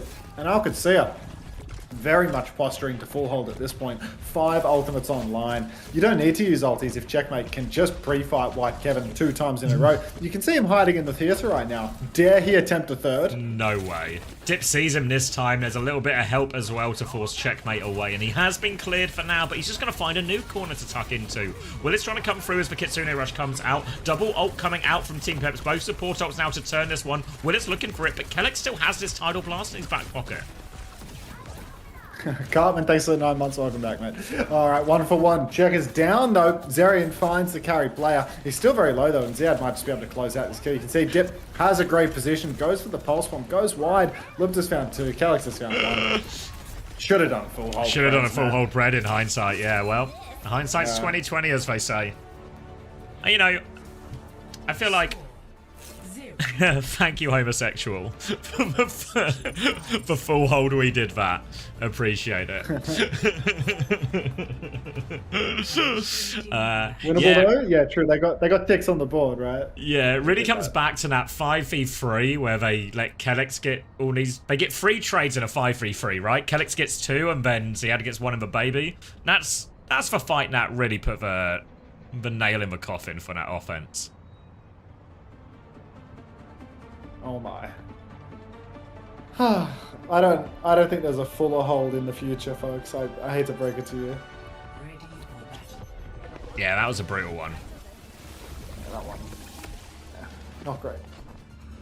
Pred's refund? Pawsome? I don't think so. I think, you know, you get what you pay for, and you paid for the wrong predictions. Yeah. It happens. Oh, rocks. Should have gone Tama. Is there a way out of the Crocs hole? There's no way out of a Crocs hole. There was no way out of a Crocs hole unless you pre-positioned to get out of a hole this week, I think. I just need more money. Like, I have to sell someone expensive for someone cheap, you know? Like, if I sell Checkmate for Tree, you know, like, I can get out of the Crocs hole. Because Tree's 22, Checkmate's 24. Like, if I sell one of my best for someone I didn't want, then I can get out of the hole, is basically where I'm at. Because then I'll have enough money to buy a 21 cost tank. And then I can have, like, someone that's at least partially human. Tree's 23? Okay, season's over. Lamp has been forced, and Landon's been my killed fantasy after player it as Landon's well. dead. Dip! That's the backline gone! OWCS sent back to spawn a fuller hold? Maybe we should only do full hold Preds. Willis has been demeched late though, so this is actually a huge problem for Peps. No Willis is going to be incredibly problematic here for Team Peps. Oh, no. Ziad's going to find the kill on him now. And Peps, they're just going to lose space, little by little. Kelix has found Zoro as well with the wave. Thought that character could fly. Ziad finds Zerion. It's just why Kevin left. He's trying his best to stall. Double blink and a recall, but now they should be good to just chase him out. Down here will go as well. And I'm pretty sure Landon and Checkers managed to barely secure eliminations on that offense. But 2-0 lead here for OWCS. Yeah, OWCS really looking at really looking for a perfect stage at this point. Look at Zerion's stats, his healing and damage. Alright, Jacob. You've convinced me. God hand. Let's have a look. Map 2.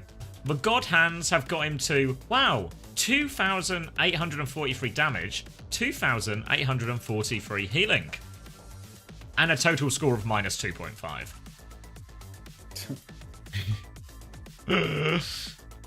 Yeah, this time, Panda, I think we should do full push, full hold Preds. I feel like, really, didn't pay off for me, that Gambit. So yeah, equal healing, equal damage for all the autism havers in chat. But not a good point score for any Peps havers. I feel like you would have to be particularly brave to back Peps against OWCS, to be fair, but... I mean, maybe they're French, you know? Like, they've just got this, like, unbelievable faith in their fellow countrymen no matter what. Oh, Checkers pre-fight him, dip. Ew. Oh, wait. I'm doing a little Really good rewind. discipline. Yuck. This is such vintage Checkmate as well. Loves to get in a corner and loves to be patient. Nothing gets Checkmate going more than being patient. The pro. He loves to wait. Ismay, thanks for the 6-7 bits. Thank you.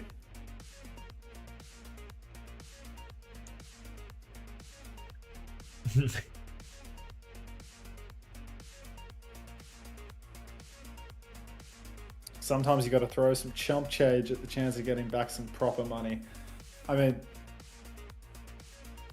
oh god, I need a sacrificial DPS. It's the only way out of the Crocs hole. Wait, have I told you about VO? You see, there's a sacrificial DPS, and then there's a tracer player that's going to go 0-2 this week. There's a difference, right? Yeah, but what if Does Ryan... Johnny look like he's had Botox? Possibly. Is that why we didn't see him these first weeks? It was a Botox break? How old is he? I mean, it looks like he might be getting like smoothed out by AI on his webcam right now. Genuinely, like. You think it's a fancy webcam or a fancy surgeon? I mean, I think he looks like he's taking a selfie through a Huawei camera right now, but that's just me. Like.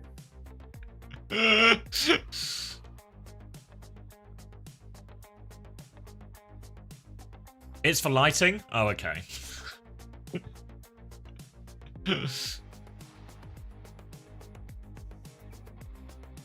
I like that he has a little King of Japan reference in the back, though. Does Uber have one of those as well? Is that the in thing? I'm not sure. I'm not too up to date with what's in and what's not in, unfortunately. Any fashion I'm experts? I'm telling you, mate, swap quartz for dip and you win. Speed invest. That's... I mean, who does Dip play? Right? He'll play Crocs in week 5. Like and then he's got the going double. on a French team is. He plays Vision. I just can't afford this. I just can't afford the trades. Like, it's just not happening. I'm tanking Crocs. Okay, I'm tanking Crocs. Wait, am I laggy for you? It feels like the Discord server's having a bad time. Yeah, you sound like fucking dog shit. I see a red dot and a 5,000 ping, so yeah. Yeah, what am I doing? Where is it? Crocs go... Medina Hold on. Himself, do not let this game fool you. Can you please explain what? Like, I think that's better. Yeah, you fixed it. What server did you change it to? It was on Rotterdam for some reason. That's good. Just making sure that it's a little bit more difficult for you and I to cast with one another. All those times when we said it just works, we were probably at least 2 minutes out of sync. Welcome to my Twitch chat, Hunter. Thank you, Cinnabar. Feels good to be welcome. Gibraltar for Peps? Yeah, I mean, in theory, a difficult map for OWCS. Peps are probably going to try and... Have they banned the Diva already? Maybe like a banned Diva, try and force a hazard mirror here? That was the map one. They used it already? Enjoy your stay in my Twitch chat? I will. Cinnabar, I will. Yeah, I don't know what the ban is then. Because then Ziad can just play Diva.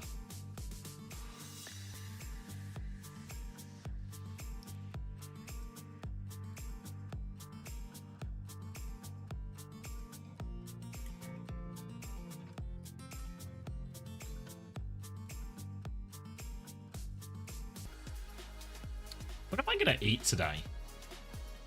I don't know, I just ordered food. Thanks to 6-7 bits, Malarkey. What'd you get? Come on, Malarkey, you're too old. What did I get? Chicken burger, beef burger, dim sims. Okay. Panda ordered pizza. Lethal. Should I order something? I do have mac and cheese in the fridge. I should just eat my mac and cheese, shouldn't I? You're 20, Malarkey? What the fuck? I thought you were way older. That can't be true. I had you pegged as like my age, dude. Like, there's no way you're 20. Like, did your fat fucking fingers miss between the 2 and the 3 on your keyboard? Like, what was the deal here, Malarkey? Like, come on. He's got the shakes. That's it.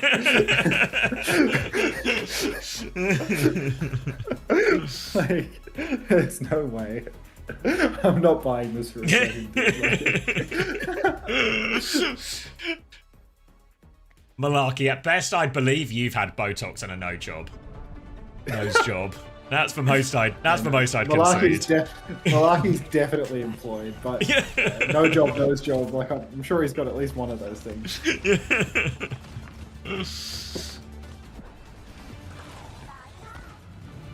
Alright, it's heading my way. It arrives in 11 minutes, allegedly. If the parabolic arc is to be trusted. That's just enough time for a full hold and a cap. Yeah, it looks usually those things are mutually exclusive, unless of course you have a generous benefactor, Raylini, which is, I would say, extremely common for certain recipients of cosmetic surgery, but probably not the sorts of cosmetic surgery recipients that are also named Malarkey_TF in my Twitch chat. Kiri Lucio for OWCS with Diva on the defense. Simcast, which we've seen him run a lot of the time here as well. Generally better on the attack than the defense for the most part here. The point touch is where it gets tricky for OWCS. Checkmate has to take some of that responsibility, as does Ziad. Well, Team Peps, they're on Kiri Lucio as well on the hazard here, so looking for a chance to get past. You can see Checkmate is trying to help underneath, just throwing these right clicks in, throwing some turrets. Actually catches Dip with one of them, so this will slow down Peps. And it feels like for now, Peps are entirely focused on just moving the objective. Yeah, I mean, Peps right now just sitting beneath, just trying to get as much push as they can, but ultimately they are going to have to eventually contend with young Ziad closing the gap on the back line. You can see up top, Libs is just holding this high ground position. Instant flashbang onto Willis, forcing him to backstep. But Kelix is first of all, actually. Zerion, with the same timing flank, finds a kill from the inside lane. And OWCS, they're going to have to back up. Oh, sorry, mate. Let me get past the scary numbers. 59, 58, 57, just works. 56. Easy. Alright. So, yep, Bola nearly available for Zoro now as Pep's trying to take some of this high ground position. OWCS have backed it up into server as Kelix comes back now, regrouping with them, and OWCS can take the fight proper. Kitsune Rush is coming up soon. It's an aggressive TP for now, but that Bola's available. Suzu is out. Did a little splash damage. Everyone on OWCS is a little bit beat up, but they're managing to reset. But OWCS, they have to get to the point. They drop that Kitsune Rush very early to get back to the point now. Chance for Zerion to get a much better one as Willis dives onto the high ground. Doesn't connect to the slash. Has to drop a defensive wall. Dies for it as well. Zerion still doesn't have a Kitsune Rush. FD God has found a trade. Zerion wants to fight. He's going to try and Kitsune himself out here, but tank disadvantage. Dip is coming to help, but Zerion's been shot down. A second for FD God, but poor FD, he's got to try and do it all alone. He's taken down, and that's an ult Zerion's going to wish he has back. Yeah, it's just not enough, is it? Now I can see her. I mean, they've got double BPS ult, they've got the big drop as well. I was a little bit curious about why they were playing the Symmetra here, in all honesty. I thought, you know, maybe just running the Tracer, playing for card control was very important here, but I can see they're reinventing the game here. I mean, Checkers, I mean, he's always good for it on Sim. You can see Dip, he's about to start tapping point. Already lived us on the objective, but he's quite low. Suzu, he actually immediately needs a Suzu just to have his life saved because Landon spied the Tracer. Blink Pulse comes out for White Kevin, but gets nothing but a TP. Force back a little bit now. They're trying to get space for Willis to dive in here. They have the beat ready to go. Simwall comes out. Beat there from FD God. Wants to boop him out of the Simwall. Beat back from Kelix. Will mirror that one for now. Bigger investment. And Willis is going to die on the way out as well. They're all going to die as well. They're trying to steal a few meters on the point, but OWCS are there in plenty. FD God is good for his one again. But now has another shutdown. And all of a sudden, 1 minute left on the clock for Peps. I mean, FD God, every fight he finds his kill. Unfortunately, OWCS, they find 4 in kind. Looking to the next tournament, we've got Downpour, we've got Bowler Shot. Bowler's always a bit difficult, of course, because, you know, it can just be eaten up by Ziad at any given moment if not careful. And OWCS, they just have a plain old ult advantage as well. Up on high ground, Libdy's trying to play that main top initially, but they are going to concede back up into server. And High Noon is such a deadly ultimate in the hands of OWCS because Libdy can be TP'd and taxied around anywhere. Speed amp for Kelix and a TP for Checkmate. I mean, it's a real recipe for disaster if you team Peps. And if they spend much more time faffing about in the neutral here, it is going to be a last fight. There's only 30 seconds left. Doro dies for that Bowler swing as well. Disaster. OWCS are more active. They're going to drop the Kitsune Rush as well. They will get all the kills there. Flooding forward for more. Looking for it. Going to make this last fight and this last touch so difficult for Peps. They have the Downpour, but they might need to force that. I don't know if they need Dip to get past. Yeah, he's behind. No, I guess he's taken care of. Ziav's got the kill. Now 4 players. FD God has found the trade. He's got his one again, but they need to get on point now, Team Peps. They need to use this Downpour. They can't make it. Oh, Willis, Downpour the next map. Yeah. Dip was in the back, and I mean, I think Ziad's just chased him out and killed him solo. Maybe he had the help of Kelix or something up in main. I mean, we did have a Checkmate trading 1-for-1 there, which is great for the team, terrible for my fantasy roster. But yeah, this is a proper belt to ass series thinking emoji. Like, how many points have Peps captain in the series? They won the whole first Koth point. It's been really downhill since that first Koth point, though. Chris theory. Yeah.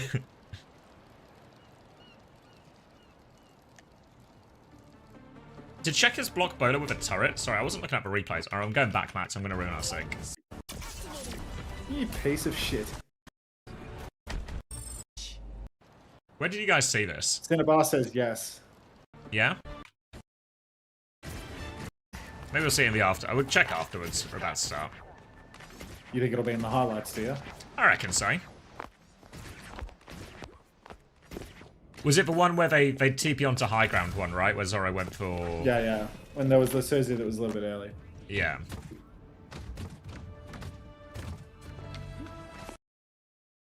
I'm buffering. Okay. I'll hit live. I'm unbuffered. And you'll give me the numbers. Alright, I'm going to hit live out of respect as well. 59, 58, 57, 56, Works. 55. Beautiful. It's going to be Diva Miranus time from Team Pep, Sim, Cass for OWCS, and now. This is actually where their comp should thrive. Not that it really ran into any problems on defense. A TP underneath for Checkmate. Lupta has already killed Zorro as well, and this payload's going to keep moving. Peps are going to have to concede for space. Willis is maybe out of mech as well. They get dipped down on point. Willis is going to get as close to payload as he can. They're going to boop him a little bit, and all of a sudden it is one fight territory, and Peps on the ropes. I think this is meet your Uber Eats driver at the door theory, because 4 minutes away for Dorino Lucerto right now, and that's a good look as well. Alcad have done you a solid here. Yeah, thank you very much, Alcad. Now you can see Team Peps down to their last life. Audio's completely broken, I think, or just something's wrong here. Maybe the headphones are just falling out of my ears. Ziad takes down FD God though. Flashbangs out from Linda. In the back, Ziad finds another. Wills has jumped incredibly deep to the server. Found nothing. It feels like we're on someone's POV. It's like we're on Checkmate's POV or something. Like, it feels something wrong. Yeah. Nothing wrong for OWCS though, as that is a quick win, a quick 3-0 in the end, and in many ways maybe that sets us up beautifully for the main event today, the Twisted Mind versus virtus.pro game. Just wait for that. Just wait for that map 1 roster.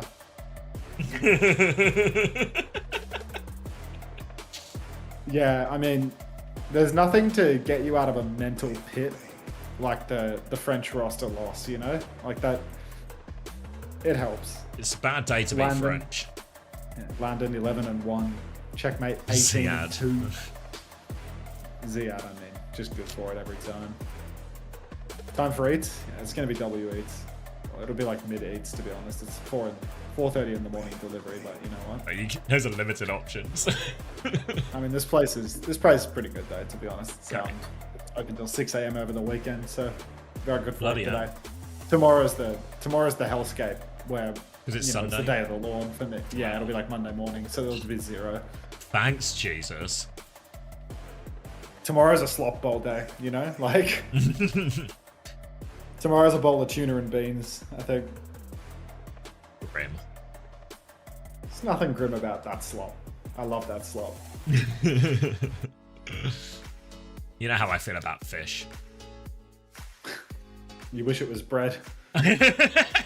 You wish Christ never did that little. Yeah, it's actually the main reason I don't follow Christianity is I would have preferred the bread.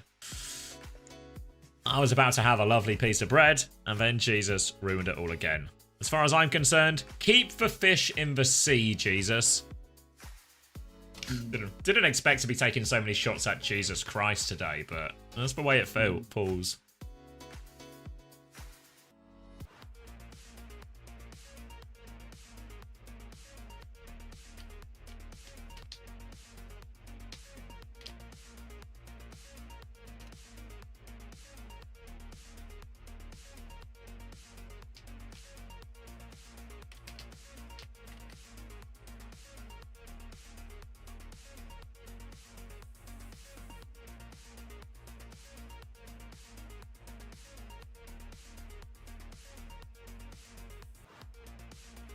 CX Atheist confirmed? Yeah, it's possible. I might actually leave you with CX. I was going to leave as well. Wait, we need a volunteer to be in charge. Who's the most responsible? To be honest, we can leave Zoe in charge. She can just run the interview and take over from here. Oh yeah, good point. I reckon that's fine. Dreamlight wants to be in charge? Alright, Dreamlight, you're in charge. You seem responsible. Alright, Zoe, you're in charge.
was it Shifu told me?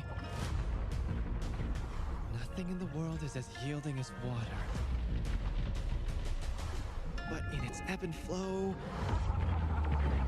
I honestly forget the rest. So, I'll just go with the flow.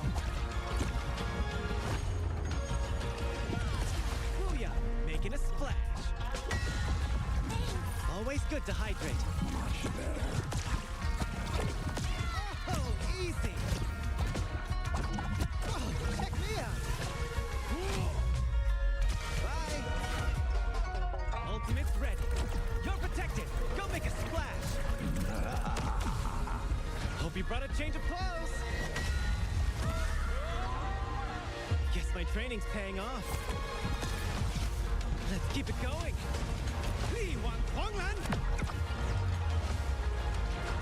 Wouldn't want to be ya.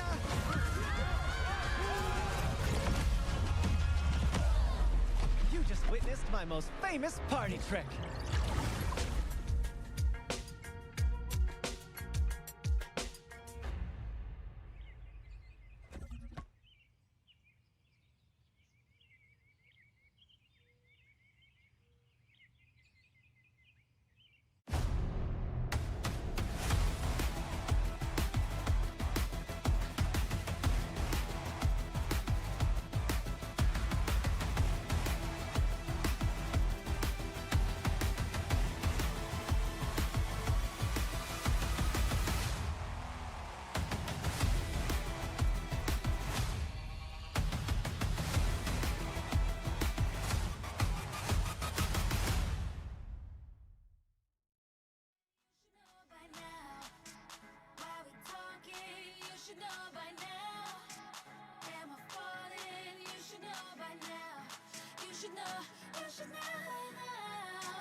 Hello.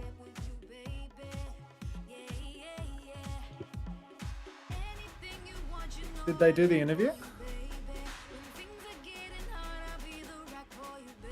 Was there an interview? Did I miss it? The hell is this? There's no way this isn't a copyrighted song right now. Like, I know this is like AI slop, but like...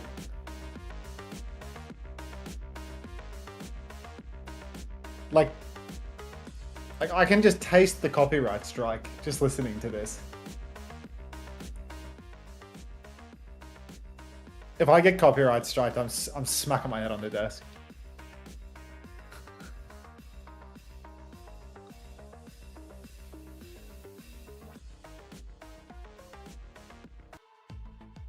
Are you okay? No.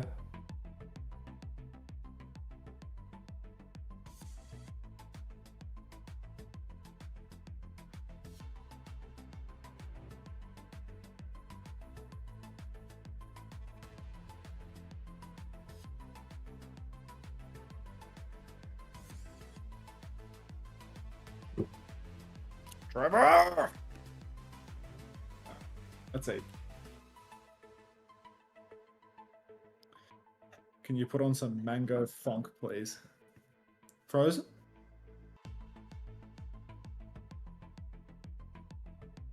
What's this guy mean, Frozen? My OBS clearly says no dropped frames. How are you, Hunter? I'm doing alright, Nico. First time Gaga, yeah. Feels that way. Couple of dimmies, a potato cake, some burgers that have been placed into the bag sideways so they make a mess. An absolutely repulsive eating disorder coded meal. I'm back. Welcome back. Would you like to be in charge? Me? Yeah. I think it's time to roll up some marbles for the first time tonight, everybody. Oh. While Xavier carries and I hide. Yeah. Thank you, Dreamlight, for carrying. Big up, Streamlight. Let's eat. Yes, let's. I see we're talking about Jesus in YouTube chat.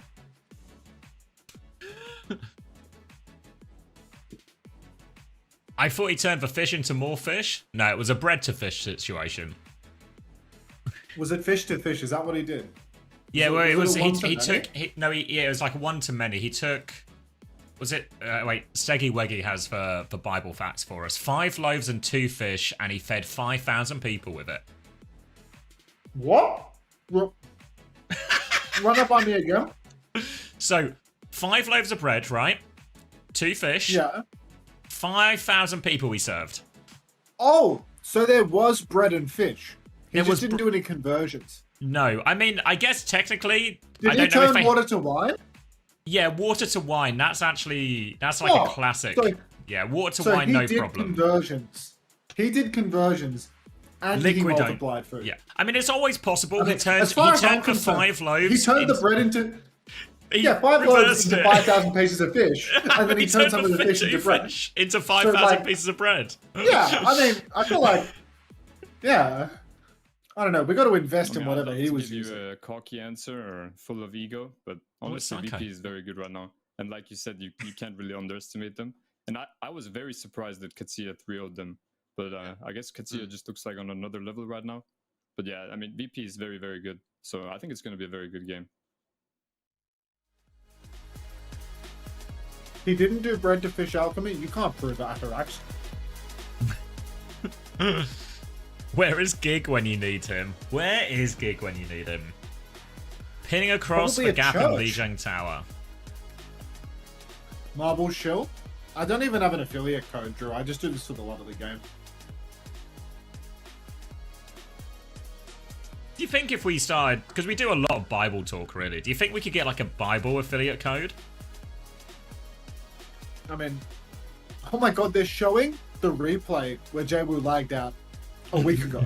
Like, come on.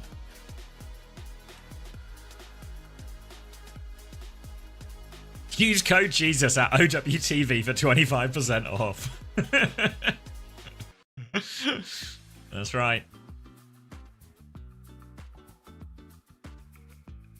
Get the Christian Mingle sponsor. Wait, what's Christian Mingle? Because it sounds like a dating site or a dating app for Christian singles to mingle.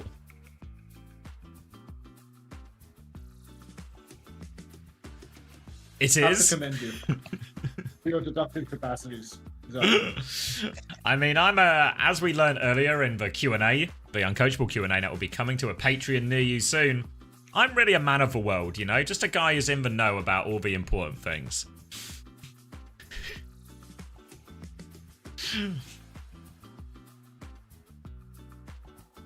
All right, rosters on our screen. Are you still eating, Max? Do you want me to talk us through the lack of Kev? I want you to talk me through all of it, Xavier. So, one thing to note is Shockwave and Ice in the lineup, right? So expect a shift back to hit scan here. But no Kev is pretty surprising. And the explanation might surprise you as well. The plan was for Kev and Shockwave to play. But unfortunately, Smash made an oopsie and submitted Jaewoo on the roster instead of Kevster. So then VP asks, oh, it was meant to be Kev-like. Could we just put Kevin instead? And TM came back with a resounding no lol. So Jaewoo is unexpectedly going to try and get him VP through his first map. Let's pray for Jaewoo. I mean, to be fair, as far as people to accidentally be in the lineup, Jaewoo's not bad. Right? Wait, you can rewind streams now? Yeah. If you are subscribed, or if you have Twitch Turbo, you can rewind streams.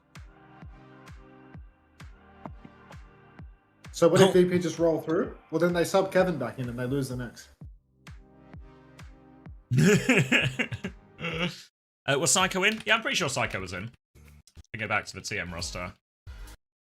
Wait, have they done the TM roster? Maybe it was a while ago now. Yubi's not playing at all. Yubi's Yeah, no, literally, KSA instead of Psycho. watching the match, he's co-streaming the match on Kick. Oh, you're making a pretty penny. Hmm. Yeah, the Saudis make a fucking killing on Kick. Yeah, I got told they would. Did you get a message as well saying, "Yeah, you should stream on Kick, mate"? Yeah, Majid told me that I should appeal to all the Saudi fans by streaming on the platform where all the Saudis give the other Saudis money. But for some reason, I didn't see the appeal to that. You think you might not be as much of a beneficiary? I just think that, you know, as somebody that isn't Saudi and doesn't stream in Arabic to the Saudi community, I'm probably not going to get a lot of money out of the Saudi community. Yeah, I can say it's not without logic. Yeah. And yes, where I've lost the question now. Yes, Coral. For the major, we'll have our first ones, or in terms of interviews with Korean and Chinese players.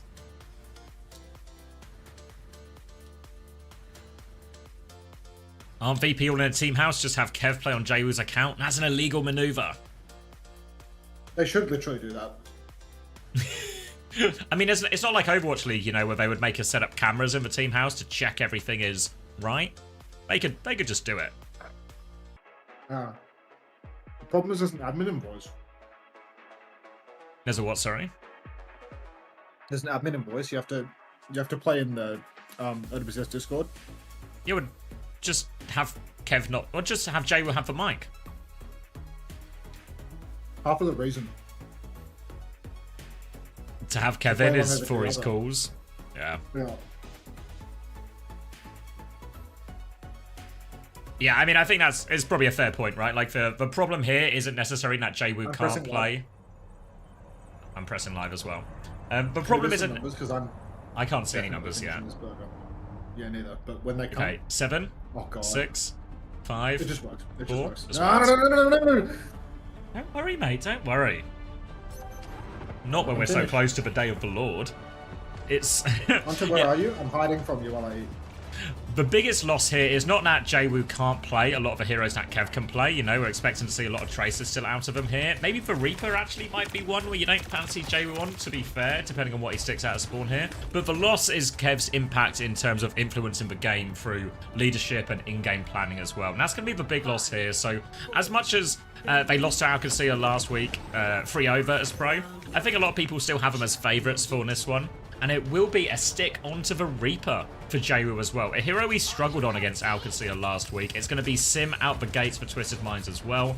Sim and Cass obviously go together very well. They're going to TP into the little dojo opposite point. Point doesn't unlock for another 12 seconds, so they've got plenty of time to try and soften them up. A TP towards point. Psycho's going to flip them all over there now. Little boot from Fixer, but he has been repelled. Now, just trying to play a little bit of distance. One bubble out from Ice already. Ice obviously coming into play a lot of the Zarya here as well. That we saw Vesta on. Another TP from Psycho, but this one is a flip. They force the Wraith out. Defensive bubble from KSA or from Ice, sorry, right as well. Very much for back foot now. They're really low on HP VP. Front line all low. Shockwave needs healing. Jaewoo needs healing. Ice needs healing. No kills for Twisted Minds, but they have got the flip, and now Psycho TP's in for the killer blow, takes down Shockwave, and now in control of point. They can clean this one up at their leisure. Just need to make sure no one gets trade. Quartz will take Fixer's head off, and that will be a convincing first fight for Twisted Minds. Don't throw it at me, I'm still eating. Not throwing. Keeping it safely in my hands. Late kills as well. Bubbling spawn, not enough to save him. Astro's going to be getting those kills as well. Glad I put Astro in my fantasy roster. Need a TM sweep would actually be big for my fantasy, so I'm praying. Gala's got the Kitsune rush here, as does Simple. Slightly quicker beat for Astro in all of this, and Ice is very close to that grab actually. The grab can be the big difference maker here in these big support ult trades. Not a lot of good tools for it, really, outside of, you know, a bit of an eat from KSA. Wraith has been forced from Jaewoo already. They're going to swing around the corner. Kitsune rush trade comes in. High noon from Quartz in all of this. Keep your eyes on the TP. Bubble up just in time, and Ice takes down Quartz. Now the beat up trade is going to come in afterwards. Simwall is there, but Grav comes out. They're all in it as well. Jaewoo's looking for the cleanup, but Grav is big. Ice is going to do that, and it's all going to be coming up virtus.pro in this big ult trade. Still eating, still eating, still eating. Not throwing. Quartz over to the Bastion. Oh. I just finished my bite with him. We're back. Ah, you Quartz over to the Bastion now for the retake. Huge ult expenditure from Twisted Minds to lose that one in the end. Quartz going down during the high noon. No Suzu, no beat drop. A little bit slow to the punch, Daniel. And now virtus.pro, a real opportunity to get back into this one. They've got double DPS ultimate, and Twisted don't have an ult to match at all.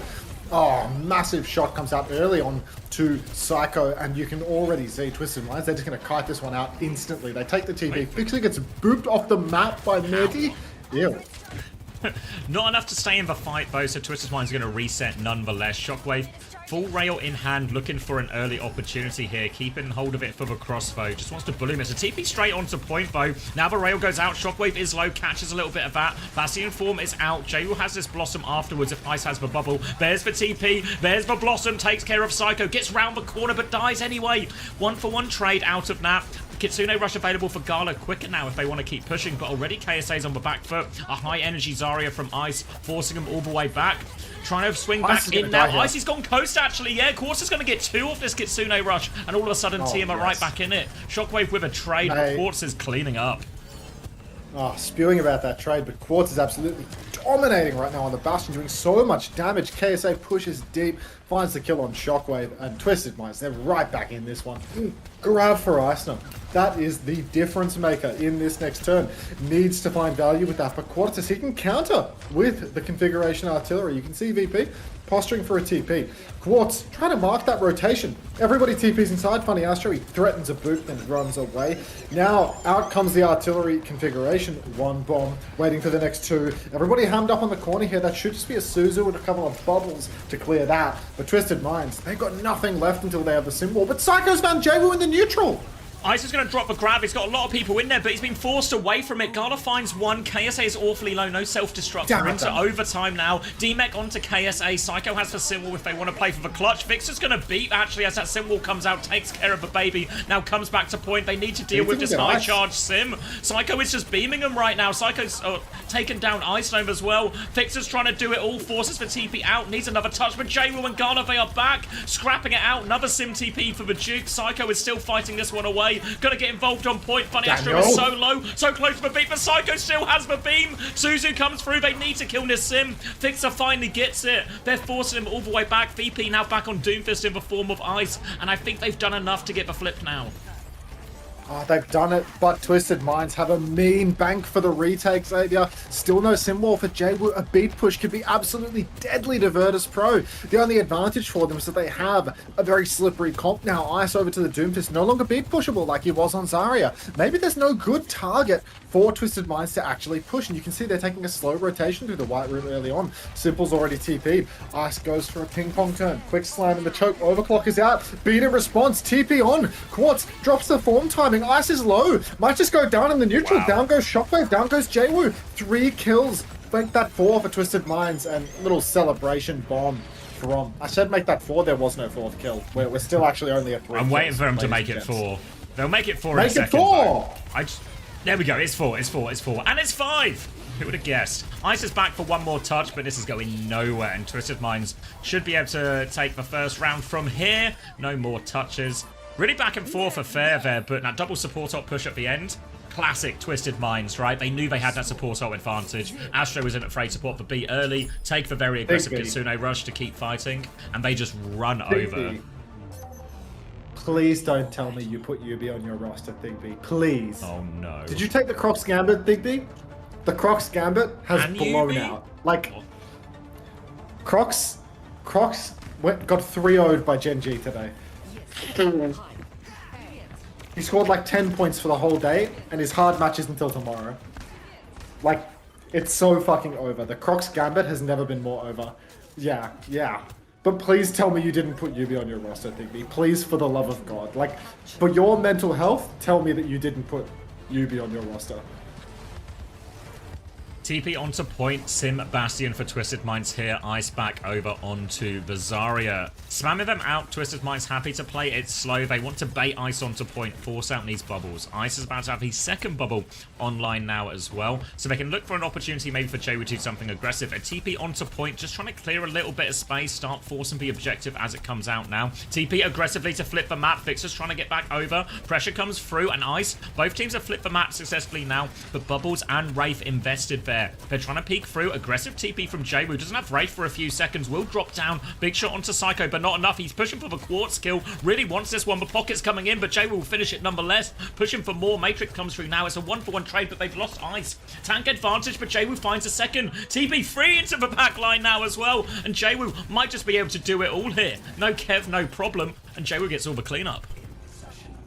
Yeah, in my opinion, I mean, we might as well keep Kevin out of the lineup if little Jaywo's going to play like this. Ice is back on the wheel now, only one and done on the Zarya before making the swap, and honestly, I feel like the wheel was well overdue. Versus the Bastion, it's so hard to play the Zarya, you're such a victim. Overclock very early from Shockwave, though. What the fuck is this? Feels like an easy kite for Twisted Minds, but they're actually being surrounded. Ice is first to fall, though. Oh, God. Oh, Twisted Mind's going to come flooding back onto point now. TP there so they can force that objective early. They need a trade immediately, but there's nothing coming. So VP have to give up the space, and now they have to worry about trading late. Shockwave is very committed here. He's going to die. Kitsune rush from Gala. Simple will mirror it as well. They're trying to force for fight. Ice is back now. Jaywoo's found Psycho, actually. So 4v4 beat from Astro. Suzu to make sure it goes off. So they're really good Suzu from Simple there. Saved him from Ajax against the Blossom. Twisted Minds now. They counter out one ult for one. They back up to point, though they're a little bit low, but Simple finds Gala as they back up to point. Now Jaywoo is stuck in, and another one for Simple here. Ice is swinging through. Fixer's investing. VP want to clutch. Quartz is in big trouble, but the pocket is good. Shockwave's in main versus 2, and Twisted Minds, they've all stuck together in this chaos, and it's looking great for them now. VP are absolutely crumbling under the pressure right now. Constant ults from a deficit. 4 vs 5 Kitsune rush for Gala. 3 vs 5 B-Trop for Fixer. And now Eisner absolutely drunk, rolling around in Twisted Minds' spawn. Gonna see a rocket jump from Quartus, getting ready to engage once more. In the back of the point is Shockwave, though. He's under pressure. Quartz drops the configuration artillery. He's looking for damage. He's actually going to go down to the minefield. He cannot control his character to avoid it. Boop comes out on the coast from Ice. No kills converted there. KSA will fall, so that's 2 for BP here. But Twisted, they come back in with an ult advantage. Just one fight. And they've already gotten over 85%. It's going to be last fight by the time... Jeez. Yeah, it's only one retake, and it's a double support ult advantage on the horizon for Twisted Minds as well. They need to hit him early. I mean, they tried on that first one where they went for overclocking spawn, but that was too early. But they need to catch him on the rotation. Need to try and interrupt these TPs if they can. Twisted Minds want to come top. They are pushing into an overclock now, so Twisted Minds might just slow it down for a second, make sure they get this Kitsune rush before they really commit. But look how far back VP are. They're trying to bait him in. Ice is coming from behind. Oh, flanking overclock from Shockwave, but he's just in the lion's den. 2 for 1 trades, though. Shockwave, he gets good damage in. The engagement is aggressive from VP, and they've traded 3 for 1. Funny Astro trying to get out. Where is Daniel? Are you padding points right now, Dan? Where are you? You better be living, Dan. You better be living. I think he lived. Good. I'm happy then. Right, next turn, beat rush for Twisted. But virtus.pro, I mean, this has really bought them a second lease on life. They're about to have their own beat, their own rush. Aggressive fight from VP. Perhaps they don't realize that, you know, they can just slow play it. And now, while they've tried to fight forward, have they just given a free flip? Yeah. Oh my god. All out of position. You need to be so careful with that TP timing here because the point force is so good. Now the Kitsune Rush trade comes out. B over the top from Astro. Fixer has one to mirror it though. Catches everyone. They push back. Psycho has died during that as well. Fixer's pushing forward looking for more. Ice has dislodged a lot of them as KSA leaps onto point to keep it contested. Shockwave is low in main. TP aggressively from Jaywoo. Quartz half HP. They really want this. Mines come out now to force it. KSA is well and truly... I was going to say he's well and truly trapped on the point. He's not trapped at all. He slips right out of there. So that is minefield for the flip for virtus.pro, but a chance to come back in. All eyes on Jaywoo's Blossom here. Slam out in main. Quartz getting the pocket. Full Matrix. Suzu's still available. Spin from Jaywoo, but he goes down to the high noon. The Suzu's late from Gala. Funny Astro is traded, but again Twisted Mind to flip the point. They're so flippy. Now Quartz back of main, being booped around by Ice. Oh, big slam, big overshield, might even survive. Lives to tell the tale. Fix a wall riding in the back. Quartz TP's behind, hits the flash, hits the shot, of course. Who else but Quartus? Now you can see KSA's got a bomb on the point. Simple is miles ahead on the rush. Quartus, he doesn't get the pocket he needs. It goes down to Jaywoo. 4 versus 4. Rushes out. Symbol on the objective. And there's a huge ask for virtus.pro right now. Ice rolling back and forth, desperately trying to contest, desperately looking for anything to shoot. But the Symbol will zone him out. And Twisted Minds will take them out 2-0. Can we get a roster substitution going? Yeah, I think. I mean, it was a competitive 2 rounds there. Saw some good things. It was really that Blossom play, you know? Like, Quartz had dropped for high noon. It was so far away, and I think it was a real option. Obviously, you always know there's going to be TP shenanigans whenever Twisted Minds use for high noon in those situations. But it felt like they had the opportunity just to slow it down, you know? Force for high noon out, take them back to point. Then maybe as they come forward or as they look for their next TP timing, can we then find a connection for Jaywoo? in all of that. Obviously, it's difficult for him, right? He's playing Reaper into a Diva with a ball, so Jaywood can get the Suzu, but KSA has the Matrix just to keep track of that as well as simple Suzu and a TP away and everything like that. So it's not a great start for virtus.pro, but have to put the caveat in that there's an unexpected lack of Kev. Time to eat some pasta. A little mac and cheese check if anyone's interested. It's not technically macaroni, so that is fake news. Do you want some numbers as well? Numbers? That's right, Scooby. I'm still here, Awakey. I'm eating and there's no free mukbangs. Give me some numbers. All right, it is top of the board, 10.5 for Simple. I know a lot of people, Simple, Astro, who do they pick? I went Astro. No way Quartz isn't up top. Quartz has got 10, Astro's got 8, 8.5 for KSA, 4 for Psycho only, so not feeling great about that one. The nature of Sim is often quite low scoring in these. On the VP side, Fixer is the big winner on 9.5, Gala with 8. Generally in these closer series, the supports do come out on top. No way. What way? No way Simple has outscored Astro that much. Fucking Daniel. 16k healing for Simple. Did you go Astro as well? Mm-hmm. Are you Astro Psycho, or are we just in this together? Astro Quartz, man. Ooh, okay. I was worried. I was really worried that that Yubi was going to play because I was seeing Sim so much, so it was like, fuck it. I'll just take Quartz, I can afford him. Like, he scored better than Psycho as well. Thank you, Tig. Thank you, Tig Bitty, for the first time message where it feels like you might have fallen asleep on your keyboard. And thank you, Fiveful, for gifting that message. Gifting Tig a sub. Hopefully that'll wake him up. Don't mistake me for Jake. I'm more than 5'5". And you've quite clearly not had a nose job. Also that.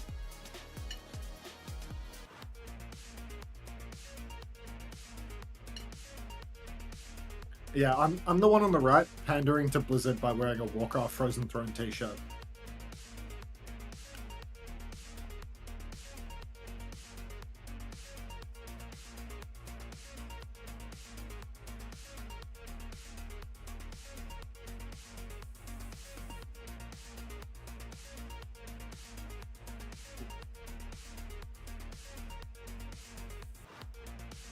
Please don't Jacobify me. I want to have a soul. No, Jacob, you cannot cheat to give yourself more points in fantasy. Why not? That's an illegal maneuver. Oh, okay. Not to be a stickler for the rules, but I feel like one person shouldn't be able to inflate their own score. Hunter, what's your Ozempic dosage? I actually don't need semaglutide to stay this incredibly skinny.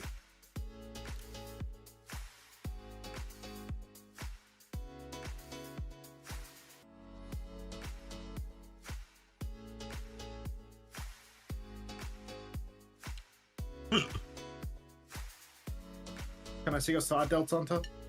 No. Nobody can. Kaz Bunny says drops. Can somebody please inform Kaz Bunny of the drops? Please. Bellow Fitty. Would you believe, Kaz Bunny, you get the OWCS drops and the main category drops right here. Don't lie to them, Ashley69. Don't you dare lie to them. If you get in the way of a single viewer AFKing here for drops, I will strike you down, Ashley69. No amount of marbles rolling will save you. If you deceive people about the drops, Ashley69, you're on thin ice, okay? Thin ice. Thank you, Big Bog, for the 6 months. You can't play your way out of this. You can't play your way out of this situation. Soap is the answer, Big Bog.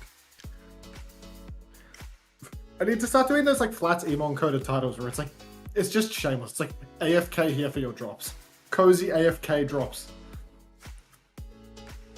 long stream AFK here drops. I mean, I should just do it, right? Like, I should just say AFK here. Who's stopping you? And I should say long stream. Nobody. Cute AFK drops. I mean, I should probably drop the cute gimmick at some point too, right? You've been cute for a while. I mean, I've been cute for years, but I haven't been disclosing it for any more than a week. You've been keeping that very deep under wraps.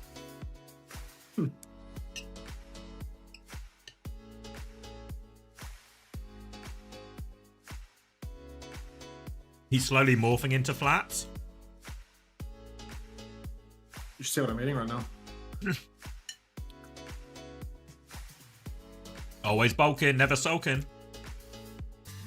I am quite literally always sulking. I'm such a sook.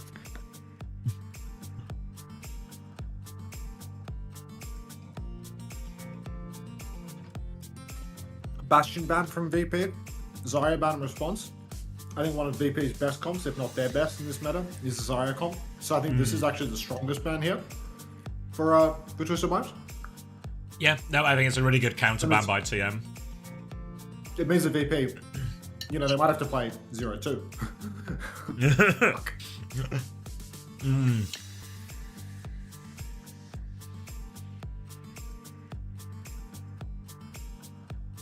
Yeah, it's a classic case where by banning the Bastion, VP, unless, you know, TM probably knew anyway, but very much show their hand that they want to play the Zarya. So the counter ban comes out, and instead here we're probably more likely to see, I presume Ice is still in, and we're just going to see some Hazard, maybe Ball at certain points as well here. A chance for KSA probably just to remain on the Diva for the most part as well.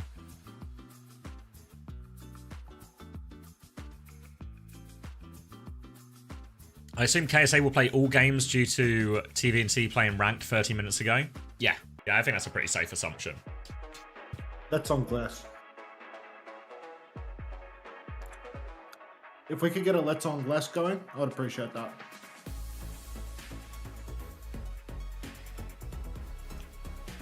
I'm like 2 to 3 bites away, plus a hand wash, because this has been a mess.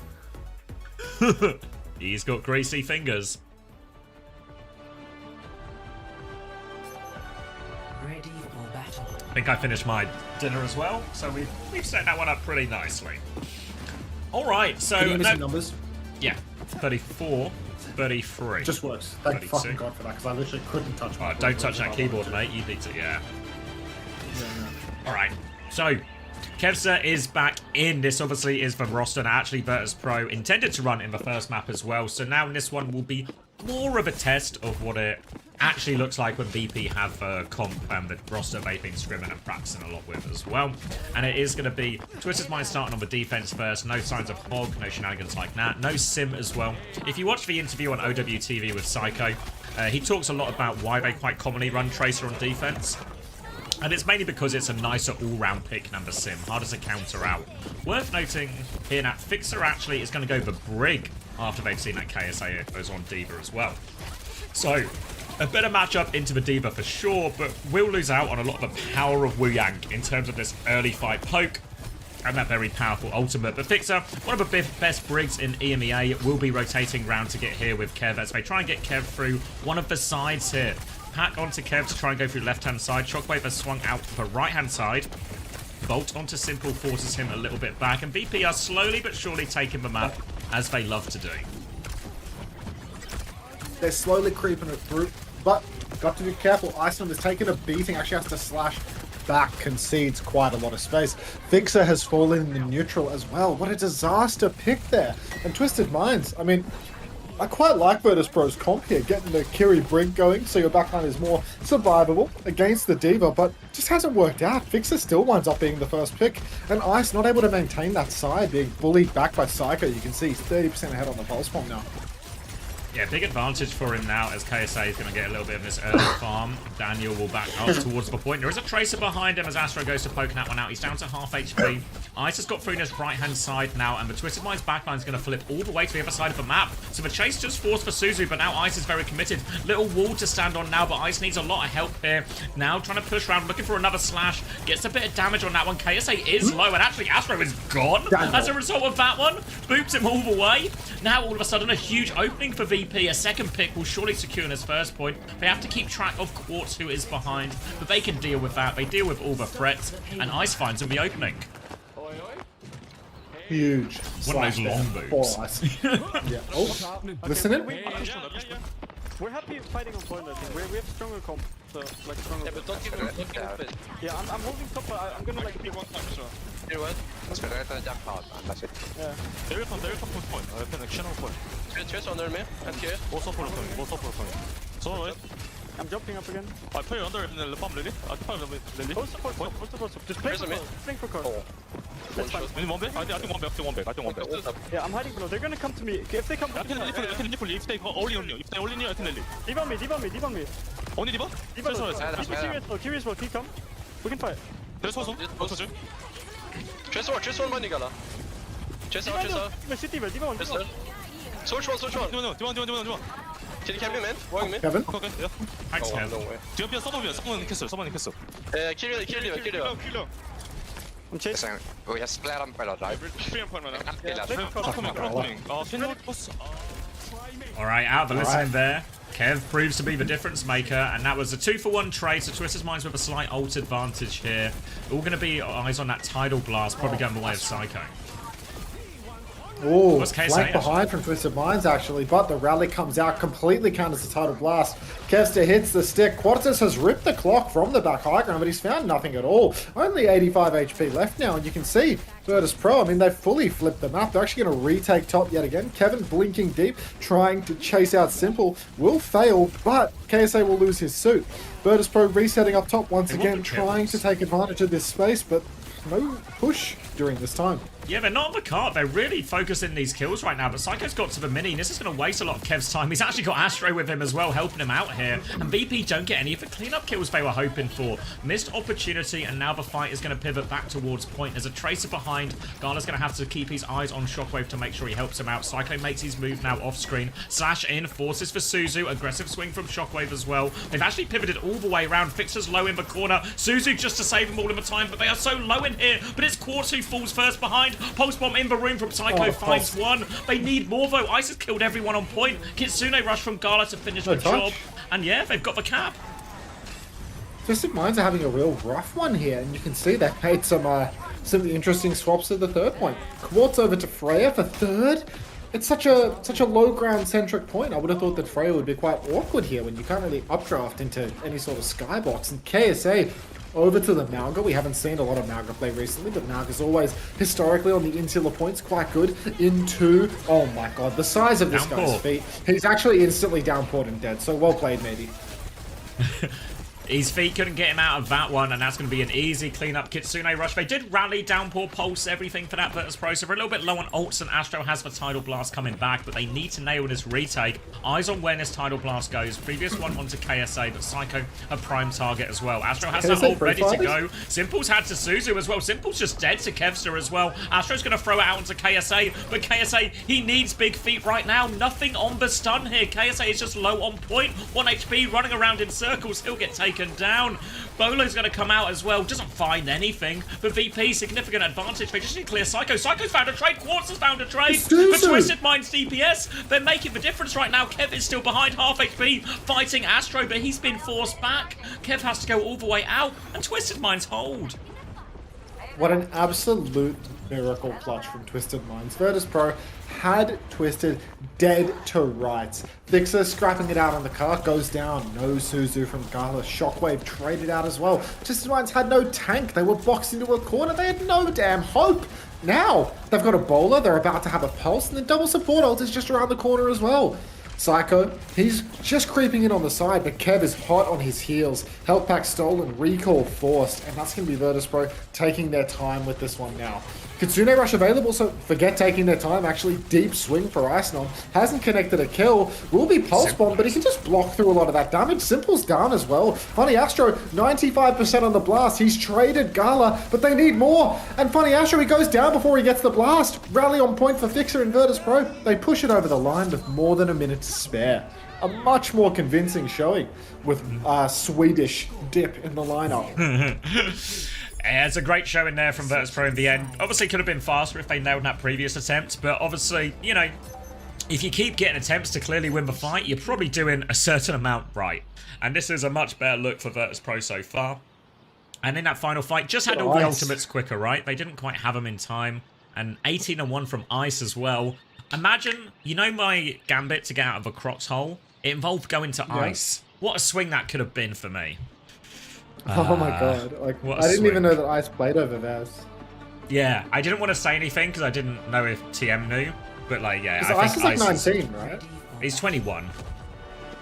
Oh. But he's like, he's way more, if he's in all the time. Cheap. Yeah, if he's in all the time, he's actually like a steal, you know? But that's the problem with Ice and this. But I think this is like a real Ice in all the time. I understand homosexual. After last week's Eichenwald offense, it makes sense that he would still be in the ball to this day.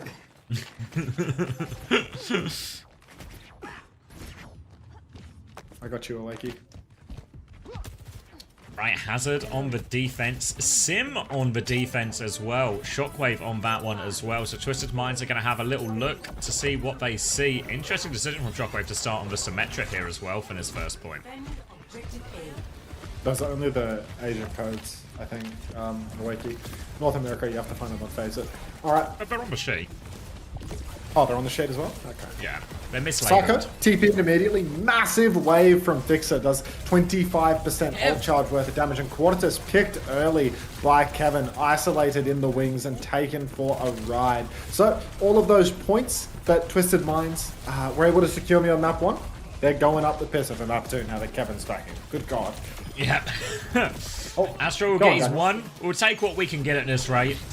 And that's going to be a quick first hold there for virtus.pro as a result. Kev should be back in time though, no problem. Slightly quicker support ult charge for virtus.pro during all of this as well. So difficult for Twisted Minds, but Twisted Minds might actually just be better. Just maybe trying to go quickly, take the fight before any ults really come online. You can see already the swing round the corner, defensive wall up from Ice.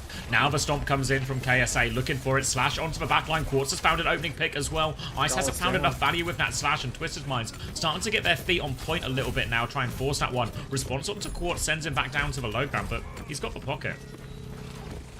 Quartz has the support pocket and he's just swinging for another angle. Snare comes up, locking Iceman inside. Very fast cap here on Eichenwald first, and I mean the touch is already crucial for Twisted. Kitsune Rush comes out from the back. Simple will fall. Big comes out from Funny Astro. Does not catch Quartz. KSA is just desperately trying to break the TP, but it's not looking good for Twisted here. They're stomping in circles, but there are no kills coming their way. Shockwave will clean up KSA. Psycho has already fallen, and at this stage, lads, like, you might as well play for stats. I should have done a full hold spread, I see. It's going to be a 2-for-2 trade, but that was double support ult for Twisted Minds. And KSA, the case just charges so slowly in these matchups as well. He will get one before the end of the game, or the end of the attack, but barely. Now Kitsune Rush advantage for virtus.pro. Great opportunity for them. Psycho nearly has the symbol to balance that one out, but they have to be wary of this downpour. Only for Suzu to counterplay that, as Kev is going to shoot Astro away from this high ground. And Twisted Minds, maybe wait for this symbol before they make their first move. Oh, Kevin's looking for a target up top. He's witnessed the rotation beneath him, but he has missed the entire flip. Downpour comes out, catches Psycho though. Psycho, no pocket can save you from that one. Stomp from KSA, TP on from Simple, but he can't even play his sim wall. And virtus.pro are picking Twisted Minds apart. Absolutely dominant fight there. Twisted flip over, but Psycho, he's going to concede defeat. Somebody call Yubi. Psycho's over to Tracer. Kitsune Rush advantage for Simple, but still needs 30% for that. Fixer will have a Tidal Blast timing beforehand as well. We are slowly but surely approaching this cage, but there's only a minute left on the clock as KSA takes some initial space in this mini room. virtus.pro still in control of most of the map, though you can see Kev's looking for his opportunity. Nearly has a pulse bomb ready to go. Wall is out now. KSA will get topped up. Maybe a chance to go when they have this Kitsune Rush. Court's going to take the high ground for a second, but now here comes the Tidal Blast. Disruptor shot out. Doesn't find the stun, actually. Pulse bomb either. Kev misses with both ultimates, and now a chance for Twisted Minds. They've got all the ults. Oh, clock out from Quartz. Fixer will go down. Shockers as well. And Twisted Minds, they should be clutching this first point out. But 30 seconds with which to actually manage it, and you know, a long road ahead. We'll admit though, looking at ults, they might be due for some pretty substantial push here, because virtus.pro, I mean, if they try and contest card, KSA can always throw. Oh my god, Astro. Jesus Christ, so sharp. Hunted him down. He's still got it.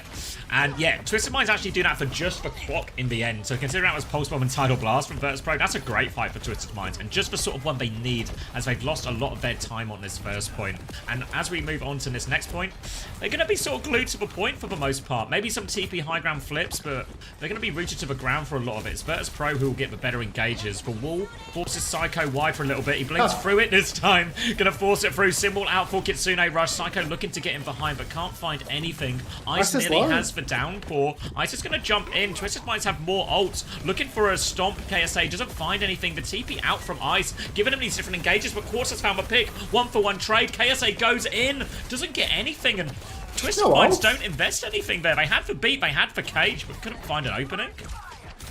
Yeah, bizarre that both Funny Astro and KSA opted not to use their ultimates there. It really was just a case of virtus.pro dumping more ults into the fight, and Twisted Minds at no point were they trying to kite it out, right? KSA was trying to pin into the fight, into the wall, into the downpour. So really interesting there to see that Twisted Minds opted not to use anything. I suppose just a bit of a miscommunication there, a little bit of a misjudgment. Cage comes down on the objective now. Funny Astro throws himself into it, but an immediate TP out from Shockwave. A waste from KSA. A stomp goes wide, a beat out for Funny Astro. They will find Shockwave, but it's still 4v5, still winnable 4VP. Quartz is in the back, he's dropping bolts left, right, and center, but none of them lethal at the moment. Tidal Blast comes out, KSA is stunned, has the shout, Fixer will fall, and that should be enough for Twisted Minds to clutch this.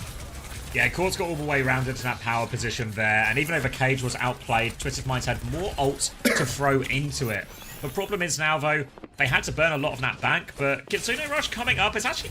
virtus.pro keep investing into a lot of these. We saw it on Lijiang Tower, or TM listening. Jeez. Flip to that side if they take top. Flip to that side if they take top. My God. Bottom left, yeah. Bottom left alone. Yeah, Has been. No game sound. Push Bane. Has no jump. I'm on has. Still on has one. Oh. I need that 1 point in a second. Fair one. That made him deal with it. Yeah, we have to fully live Psycho. Yeah, can you live Psycho? We're in that spot. They're gonna push us, okay? I'm gonna fight Team Astro, okay? Taste on me? Yeah, you're gonna be 2v5 there. I can touch. Yeah, I'm fighting with Astro. No, he's fine. Oh my God. Has on me. He's so good. Live from Astro. He's so good. Yeah, I need to live one here. And now he can tap. KSA can tap as well. Have no ults. Simple self-Suzu and found a kill. I beat 10. Beat for this, yeah. I can touch. We are. Have no ult. Need it. Oh, we're going to fade out partway through the fight. Pulse. Astro comes in with the beat. Kitsune Rush soon for Gala as they keep battling away. They need kills quickly. Twisted Minds, there is a recontest. Ice is back on point. Psycho and Astro die. Now the Kitsune Rush. KSA is back, but it's too late. He can't get on point. And virtus.pro tie us up. Outrageous kite and repush from Astro and Mady though, to live as long as they did, to like get a good touch, especially Astro, like surviving that is just nonsense, you know? Like you heard Psycho call it. Like KSA and Astro are like, we're gonna fight, and Psycho's like, you're 2v5 there, I can touch. No problem though. 2v5, we'll push through, we'll flip out, we'll live, we'll get the beat I really off. thought they were just gonna go further back, you know, like just go play like to third point, like deep into third point and just hide. Because if they go chase them out, then they get a free flip on the point. Yeah. But KSA, I mean, you can hear KSA, you know, the the lowest common denominator on the team. I can fight this. I can fight here. Like Astro's like, we need to live here. We need to live here. Medi. What if we fight? What if He's not a numbers guy, okay? He's not a numbers guy. It'll all buff out, you know? Yeah. I have to say though, generally when you play Malga, the success often does stem to how many people you can get under your feet. And there it just felt like virtus.pro had all the answers, right? Gala had for Suzu the number of times. There was TP outs of the cages. So none of the big conversions. I didn't really feel like we had any Malga value throughout that map. Yeah. Very close to Astro and Simple. Maybe Astro got a little bit more points-wise, but I mean, for Quartz, I was a Quartz holder this map, and that's a bloodbath. He's 12 and 9 with 10k damage, you know? Like Astro has 8k damage, Quartz has 10. Yeah, and these numbers, oh wait, they're still getting filled in as we speak. I'll give them a sec. Ice is pumping. Ice is absolutely pumping. Fuck. 33 and 3 on that map. That's nuts. That's nuts, actually. Where does Funny Astro rank in the main supports world right now? Like top 5? Top 3 maybe? Would it be Chio, Chirong, Astro? Who else deserves to be in there? Skewed, yeah. Fixer, maybe? Admiral? Admiral's a good shout, actually. Yeah. We're not putting Violet. Vega. I feel like... Vega. I don't think so. I think it's so hard because the problem with Vega is that he just throws the game. And you simply can't win a tournament with a main support that throws the game. Like it doesn't matter how much good they do, like if they throw the game. I think the same way that Violet's losing those map 7s, you know? Like it's just the risk reward ratio. Yeah, Tree comes into the chat and says he's the best. Whatever, dude. Like whatever. Close the stream. Might be biased. Yeah, I feel behind me, Vega. People are mentioning Kellex as well. I feel like one thing that where Kellex sort of falls down compared to a few of these others is the flexibility. Yeah, you know, like if we're talking purely Lucio, but I mean like, yeah, like where I feel like Astro's got that deeper pool in him, especially with the Juno and the Wu Yang. Look at pinned. What am I looking at? Looking into this with the target emoji. It's a Tommy clip. Nobody's back in C-tones, mate. A Tomathan clip? I would have a sex change just so Kevster can have my children is insane. It's an insane statement from you. I get it though. It's Red Panda and Tomathan's chat saying they'll have a sex change just so they can have Kev's children. Are the points 3 yet? What have we got? Jacob, we're looking good. I think he's double checking them. But it's looking like it. Astro with 5, Simple with 3, Psycho and Quartz both goose egg. -1 for 0? KSA. Yeah. Break even for both of them. So map 1, Astro 8, Quartz 10, map 2, 0, 5.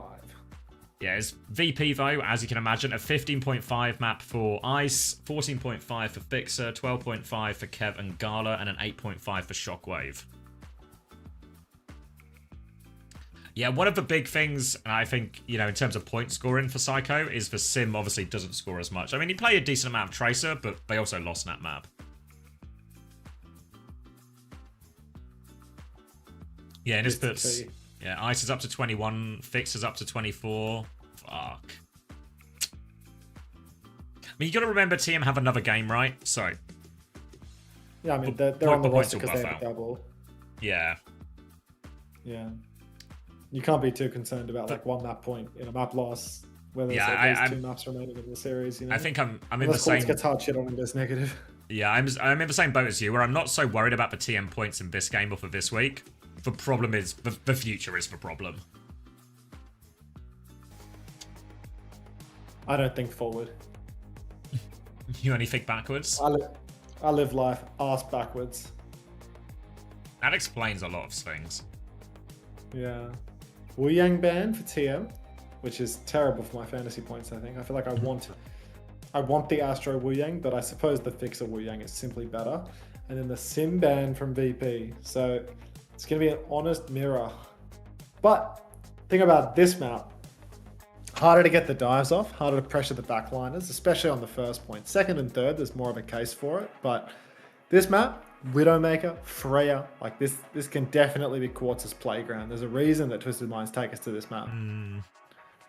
Yeah, maybe a little bit worried with the sim ban as a result. Mr. Sauvage. In OWCS, which comes first, roster or ban? Just take whatever they do in Saudi E-Leagues, do the opposite, and it's probably what's happening in this tournament. It's roster first. Can you be a pro gamer and have a girlfriend? Yes. But she will. She will need to be very supportive. Very supportive. You've met my wife, Max. Like, yeah. You've heard the speeches at my wedding. Requirement, understanding. Yeah.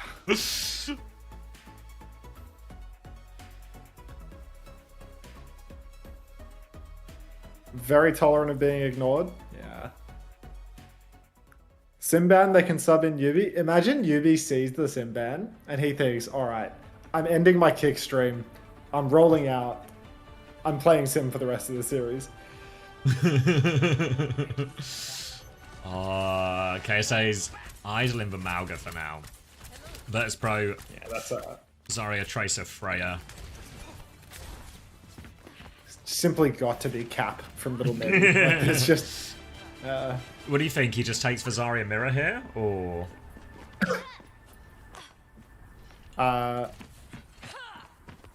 give us a Sigma. Give us a Sigma, matey. Like, that's what I want more than anything right now. This will be rolling over in that brazen ball. I wanted to play this. Thank you for the prime. Thank you for the prime, Jaden. Welcome. Appreciate that. Alright, Zarya for now. At least for a bubble. Imagine he's just going to walk it. Yeah, I feel like it should be harder for Quartz in theory. Quartz has the option to go back and swap, but seems very happy to stick it for now as we get just a bit of an early bubble trade. This first part of Junkertown, always a free push section for the attackers, so just farming up opportunities. The real fight will take at this corner. An early bubble for Psycho to blink in to get that recall, get a bit of energy, but all going to be about this first swing on the corner. Eyes on the hit scans and the space they can find. Merely found the opening pick onto Fixer there, getting aggressive, but that aggression has borne fruit. You can see Fixer's gotten a lot of damage in early on, and KSA simply cannot step up through main. Twisted Minds, they try swinging through the coast flank. Nobody for VP actually marks it, but they're going to double back. They're going to catch out Kevster, and now Quartz has that wide angle. They are going to swing, and they are going to push virtus.pro. Look at this rotation, though. They're trying to flip behind. No such luck. Yeah, Ice doesn't make it on the flip, so now this is a huge opening. Defensive bubble onto Simple to make sure he will live. Psycho will regroup with the team. They can maybe play a recontest here if they want, but they're going to have to do it without the tank. Kevster's lining up for the touch now. He's going to blink on first. Used a lot of those blinks already. Gala's just going to die, and that's the pocket gone. This is just falling apart for VP. They'll come back and die on point here, get what they can, and that is a very decisive fight for TM. Yeah, I mean, they've absolutely walked through this first point now, and VP, I mean, really struggling with the fast rotations back and forth for Twisted Minds. They try and out-rotate them, but they just get caught out. Now up top, Twisted, they've got great positions to keep the pressure up. Upshot here for virtus.pro, not even close to an overclock. You can see rotating over through the far side, virtus.pro. They might try and cut down to the payload. There they go. Vixer and Ice just dropping straight down to Cart. Vixer's in, a little bit of trouble. He's head to head with Psycho, but Psycho is just going to kill Fixer for that one. So maybe a little bit of an overzealous rotation here from VP. They've just thrown themselves right onto the low ground, right onto the payload, and they've given away the fight for free. Yeah, Shockwave's doing a lot from this high ground, but they've just lost Ice in main, so they have to concede the space nonetheless. You can see Quartz already swinging aggressively, trying to find it. Shockwave baits out the shot and crosses back to his team successfully. But they need ults. Another blink in from Psycho, looking for an opportunity.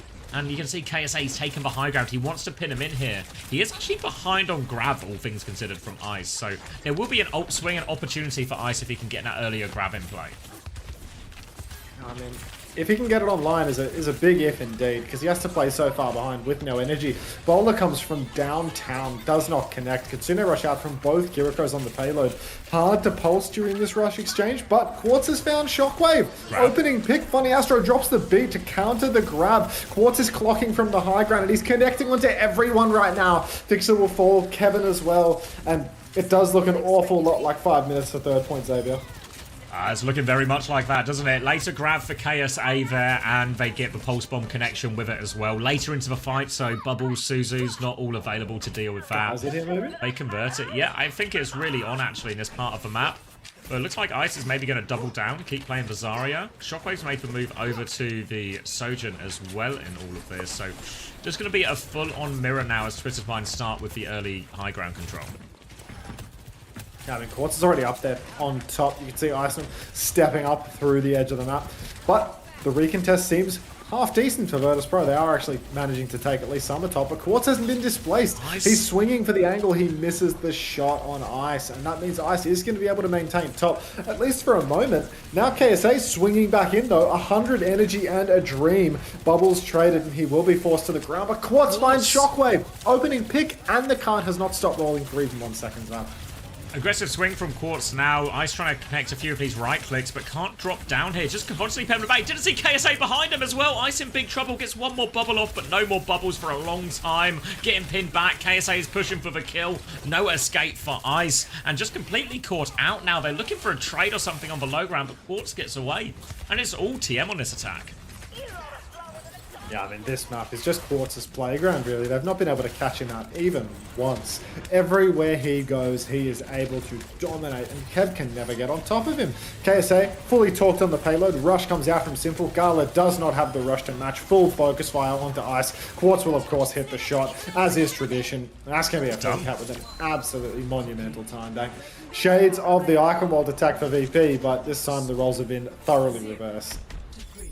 Yeah, no stopping that cart at all, really. Quartz winning a lot of these important duels. The big ult fight goes their way, and it's just over before they know it. It feels like Ice isn't behind KSA necessarily in terms of raw numbers. Maybe we can get a confirmation of that now. Yeah, like not a mile behind in terms of raw damage, but it feels like Ice is just getting run over in these neutrals a lot. We saw that one from his point of view on the high ground there as well. Just didn't even notice KSA on him. It feels like in terms of actually playing the matchup, they're doing a much better job at exerting more pressure onto Ice, and it feels like Shockwave, Kev, they're not able to find a response here to put KSA under the same pressure. And choice now for virtus.pro if they stick the course or if they change it. Oh my, Twisted Minds. I mean, I feel like they're clearly not intending to change a thing, but just looking at what VP are hovering in spawn, they've seemingly got no intentions of doing so either. So VP just fully matching the comp for now, and I mean, I suppose they were able to see some semblance of success with this core of heroes on Eichenwald, so they've got this belief that they can do it here as well. But I mean, Quartz is just so incredibly unlocked on a big open map like this, where you cannot contest the hit scan, where KSA can actually play the Zarya and just spamming bubbles on him if ever he is in trouble. So it's despite the hit scan tracer Lucia Kiri core being the same, there's just way more resources to pour into Quartz. Good Widow pick here from Shockwave, though. I quite like this. Yeah, going to rely on Psycho and maybe some of these bubbles to respond. I think he's just went in for the initial grapple. We'll swap it, presumably back over to Sojourn. Freya an option. Sojourn's going to be the choice. So, full mirror again, and a lot of our attention will turn towards this front line. You can see Ice has taken a bit of damage as well. Not a great amount of energy off that. KSA certainly has the energy advantage now, as well as that high ground. Bubbles onto Kev now, but doesn't look like they fed a lot of energy over, so big energy advantage for KSA now. Oh, Quartz! Oh, gross. Just a 90-degree flick onto Kevster there, and now Quartz is beaming forward. The rest of Twisted Minds are soon to follow. You can see Gala so low. Will manage to get back into spawn. KD saved, but it's Fixer back in spawn. Gala, he's gone. He's completely gone. And now Twisted Minds, I mean, you can see the build in momentum. Like, I would love a listen-in right now, you know? Like they're dominating. It's a bit of a quiet period in the map. There's no ultimates online yet. It would be nice to hear comms right this second. I gave him a moment in case it was going to line up perfectly, but It did not. You think Prod's gonna like turn the listen on now, you know? Halfway through this next fight, I reckon. KSA with a significant grab advantage here as the support odds were getting closer. Worth noting, Funny Astro actually, guess he's had no healing to do because he's behind on this beat charge. Now the swing comes through. Ice bubble just in time for that rail actually, and Quartz will be forced to D-peak. Behind is Kevster already, but Quartz wants to go forward. Ice is in big trouble. Kitsune Rush comes out. Ice can't get away from this one. He's going to fall. They do trade it for Psycho, but the Kitsune Rush for Suzu. They all walk forward. And now looking for some of these late kills as well. KSA trying to clean stuff up. But they do win that one off the back of a Kitsune Rush. Nothing invested for virtus.pro. Can we get some deaths for Simple going? I feel like he's healing way too much right now. And that's concerning, to say the least. Can we get a pre-fight pick onto Simple, please? And then Funny Astro lives, so does Quartz. Somehow, some way. Grab available for KSA now. He's holding the center high ground. He's going to get pocketed back up again by Simple. Funny Astro trying to fight the left-hand side a little bit. You can see the Speedster up on the water tower at the moment. Grab onto Ice. He's up on the high ground. There's an overclock from Quartz in the back. Nobody has killed Ice yet, but eventually Quartz will find the kill onto Gala. Psycho takes Ice as well. And 2-for-1 trade right now. I mean, Gala dropped the Kitsune Rush, but next turn should be good for VP, right? Grab, beat, clock, lots to deal. Yeah, this should be the one that they can't mess up. They can overclock for a lot of space. As soon as Twisted Minds, they force a few of those bubbles. Maybe they force Astro's beat out as well. Then Ice can drop the grab as the finisher. Fix and get a later beat. Lots of good ways to start this one, virtus.pro. Quartz is going to try and play left-hand side. Looking for an early pick, actually, as they don't have it. Overclock and grab come out right now. In main, Shockwave is going to delete everyone in that. It's an easy grab conversion, but they're keen to die on point here, Twisted Minds. Looks like they're going to try and get a recontest out of this. Beat for the job as well. I mean, full wipe there for VP, but Leaner ults, so now Twisted Minds, they come back in. They're going to have double support ultimate, not just the beat, but Simple almost has the second Kitsune Rush, which is pissing me off, because the fact that he almost has 2 Kitsune Rushes means that he is going to be farming points, and, you know, he was the competition. Beat off the top rope for Funny Astro, catches 5 members, Fixer with the better beat, Iceland trapped in the corner, Psycho up the back, Shockwave ducks the shoulder, avoids the railgun from Quartz, slides up onto the high ground as well. Simple, yes! That's for Simple, baby. Now, Quartz finds a kill, Shockers has fallen, and it's so winnable right now for Twisted Minds. In fact, they have just gone and won it. Yeah, there's a few seconds. So I cry. Few seconds for a late touch. Ice is going to go on to ball as well, so they're not completely out of it, but this is going to be a difficult one. And Simple's got Kitsune Rush here to shoot everyone on point once they get there, and VP have no choice once they get to point but to stay and keep the overtime alive. They're trying to mark out this initial touch now. It's going to be Ice to get the first one. Shockwave swinging wide as well. Psycho does have an opportunity to get on Shockwave. Shockwave's going to pivot away from that. There is that Kitsune Rush now. virtus.pro still need 28%. Ice is half HP. Might have to be Kev leaping on for this next touch now. He's going to take over. They're trying to do what he threats. Gala's found 1, but they lose 2. So Ice comes in with the slam right now. They're flooding forward onto the point. Gala's trying to find a dink. Ice is low. Quartz nearly has the overclock to finish the job. Ice has to get off it. I think Gala needs the next touch. Kev misses the pulse bomb. No one's got the next touch. They've been full held. Let's look at this scoreboard. What's the damage? The damage, of course. Simple. How well did Simple do? That one. That kill on the recall on first point as well was actually so satisfying too. Just watch the same map twice. 18 and 2. Right. 18 and... No. Simple's dog shit. Okay. I mean, he has insane healing stat, actually. He has insane healing stat on this map. Like, almost double Astro. Which is, I mean, what do you get? You get 1 point for 2k? Well, yeah. Well, half a point for 1,000. Yeah, 1 point for 2k. Yikes. Like, almost 3 points difference from Astro for that. And what's the elim to point ratio? 3 elims, yeah. Yeah. So Astro will have like a little more, unless there were deaths. I didn't count the deaths. Yeah, I guess what's interesting is it feels like there's really nothing in it between the supports, you know? I feel like it's the Psycho Quartz. That might be the biggest swing factor. I'm being told the stats are up. So let's look at the numbers. It is going to be 9 points for Astro, 6.5 for Simple. Elimination gap. 11 points for KSA, 11.5 for Quartz. That was a 24-1 map for Quartz. Psycho with 6 points. Astro Quartz with DVDs. Like, they're going to pull me up the Crocs hole, dude. Obviously, they won't pull me out the Crocs hole. Lots of people will have the Quartz Astro combo. Yeah, the problem is there are people probably not in the hole who have also just got the Twisted Minds double as well, which what Yeah, can I you mean, do? lots of people do. What And can I'm you seeing do with people those that somehow people? have Hawk and the Twisted Minds double, and they've just got like they've got like Choice A1 or something. Like someone that isn't even losing, you know? Yeah, well, yeah, The people that got Vega Hawk early have just like essentially set themselves up to completely win because like the price difference now, like they're unattainable to have So all hard of to those get at once. in until like Yeah, playoffs. you or literally something. can't get in until playoffs.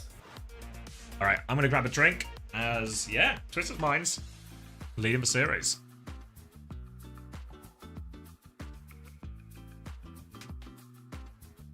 Oh, can I get a loan of 100,000 points?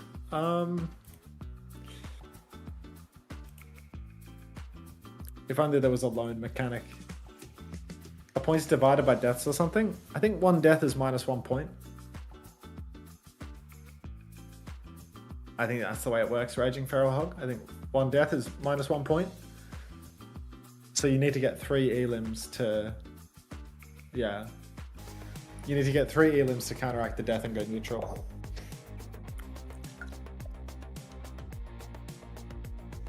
Assuming you did 0 damage for your 3 elims. I have Crocs, Checkmate, Quartz, Simple, Vega. It's not bad enemies, but it's not great either. That's pretty great, actually. Troglodyte. Is it worth taking the penalty to get Cuffer in next week with the GK double? You have to tell me what you're replacing, Steely. Like, it really depends on who you're replacing.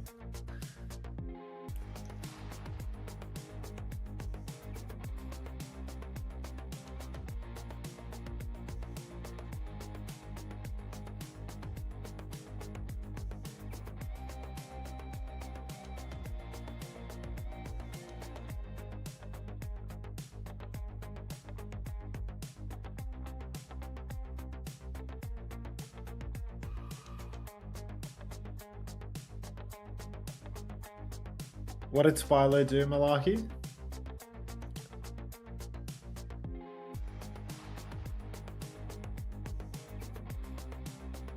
What? Why is Spylo in the conversation? What did he do?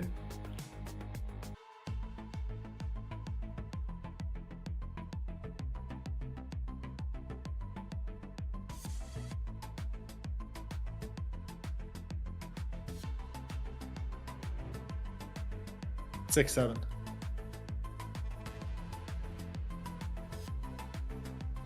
You have the Sky Z backline. You have AIDS, Grisgold. Seriously, don't even bother getting tested. You have more AIDS than Matthew McConaughey in the Dallas Buyers Club. Winding up with that backline in this week, yeah, I'm sorry, but you are simply done for. It's a great movie, yeah.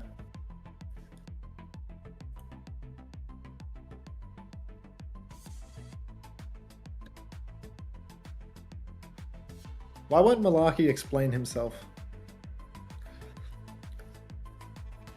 How can you even tell Sunshine Bread? Are you just guessing?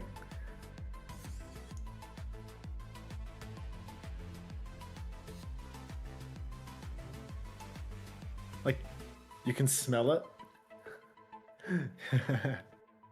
Hi, accused vagabond. What do you spend your money on? There's this big hole in the ground that I need to drill, Sunshine Bread. This sounds like such a made-up crypt. But it's not. I know it's not. You know it's not. I need to drill this big hole in the ground, you see. So have you seen There Will Be Blood, Sunshine Bread? You know that movie where the guy needs to drill really deep into the ground and he abandons his child and he abandons his boy and he drinks your milkshake? Like, that's basically me, but with water. And I need to drill really, really deep. And drilling really, really deep is really, really expensive. So basically all of the sub money goes to drinking my neighbor's milkshake by drilling really, really deep. So yeah, I need to drink your milkshake. And the only way to do it is with sub money, because eventually I'll be able to drill deep enough to put some water in some cows' troughs.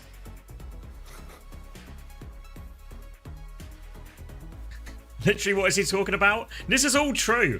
I noticed maybe if you just joined the stream now, it sounds like just one of those nonsensical bits, but he actually needs to, what's the word, bore a hole?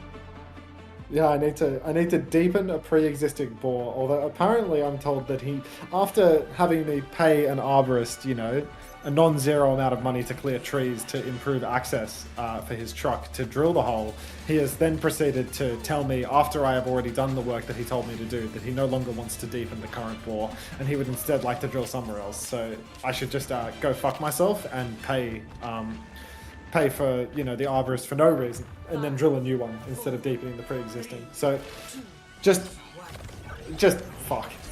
For clarity, that is Tree the plant, not Tree the player for Team Liquid. Moving on to Esperanza now, and it is going to be Ball from Ice. I got a sneak peek at a VP scrim, and Ice was farming on this map on Ball. And VP need him to do the same here, because, oh boy, they're a map down on the verge of losing this series, and probably ultimately conceding that third place, or that second place rather, to Twisted Minds here. Twisted Minds onto the high ground initially, have control of that one, but Ice can set up from wherever he wants, really. You see him do a little bit of a drive-by there, just scouting where the information is. He's behind now. Quartz is going to turn on him. Takes a decent chunk of damage. He's going to get the shields out, but now he's on the back foot. Going to be a swing with this rail. No kill for Quartz as Ice looks for his next one. Freya swing, big slam onto Astro. No! Suzu's not in time. Astro is dead. Ice will get traded for this one, though. So no tank. VP have to play for angles now. They have to empower their DPS. Bubble out from KSA down to half HP. Kev still wants to force the issue here onto him as well, but KSA is high charge, so Kev has to be careful. Blinking around, trying to hold, has to burn the recall now. Quartz has an angle, and they're just going to slow it down. Maybe VP. Ice is back already, so they can start fighting again, as is Astro. Oh, you can tell Simple's got himself on his own fantasy roster, letting Astro die, no Suzu, just so that he can hog all of the heals, the greedy piggy. Now Thank you, Hydra. Blinking deep, looking for a target, finds nothing. Funny, Astro and Simple are both about half HP. Isom's doing some damage in the back, but Kev obviously cannot get the pinch. Still Twisted Minds maintaining this high ground. Daniel once again under pressure on the mini, but Kevin has absolutely destroyed him. That's 2 deaths for Astro now. At least Simple said 2. Slam now onto KSA. He's got one more bubble, but he's going to be a vulnerable target afterwards. Little drive through, and VP did lose 23 meters, but they'll be able to close that distance almost immediately. Worth noting, because of those deaths, Astro is still 30% off this beat, so VP will have a more powerful ult swing quicker as well. Already holding that high ground, Ice is positioned above them, looking for this early engage. Difficult area for map now for Vazario to retake. Yeah, now Ice has really good position to make everything oh so awkward on the retake. Just hovering above for the moment. But no timing has really presented itself. Bubble comes out from KSA, but Ice isn't even going to slam. He's actually going to roll through first. Now the slam comes out. Suzu's already been burned.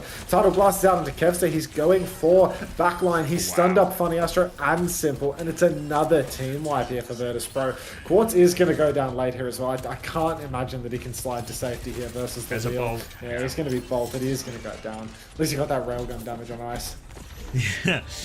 Cap for virtus.pro now, and a great chance to snowball this one. That was a pretty efficient trade, actually, all things considered. Just 1 for 1. You can see Ice already has vision of where Psycho wants to roll out. He's looking for this slam minefield in tow as well. Forces for Suzu, forces defensive bubble. Now the pulse bomb over top, able to get away from that one. There's an overclock from Quartz. He's found Kevster. The beat from Astro as well. They've invested heavily here, Twisted Minds, but they've only got 1 kill out of it. Oh, Mines. No more.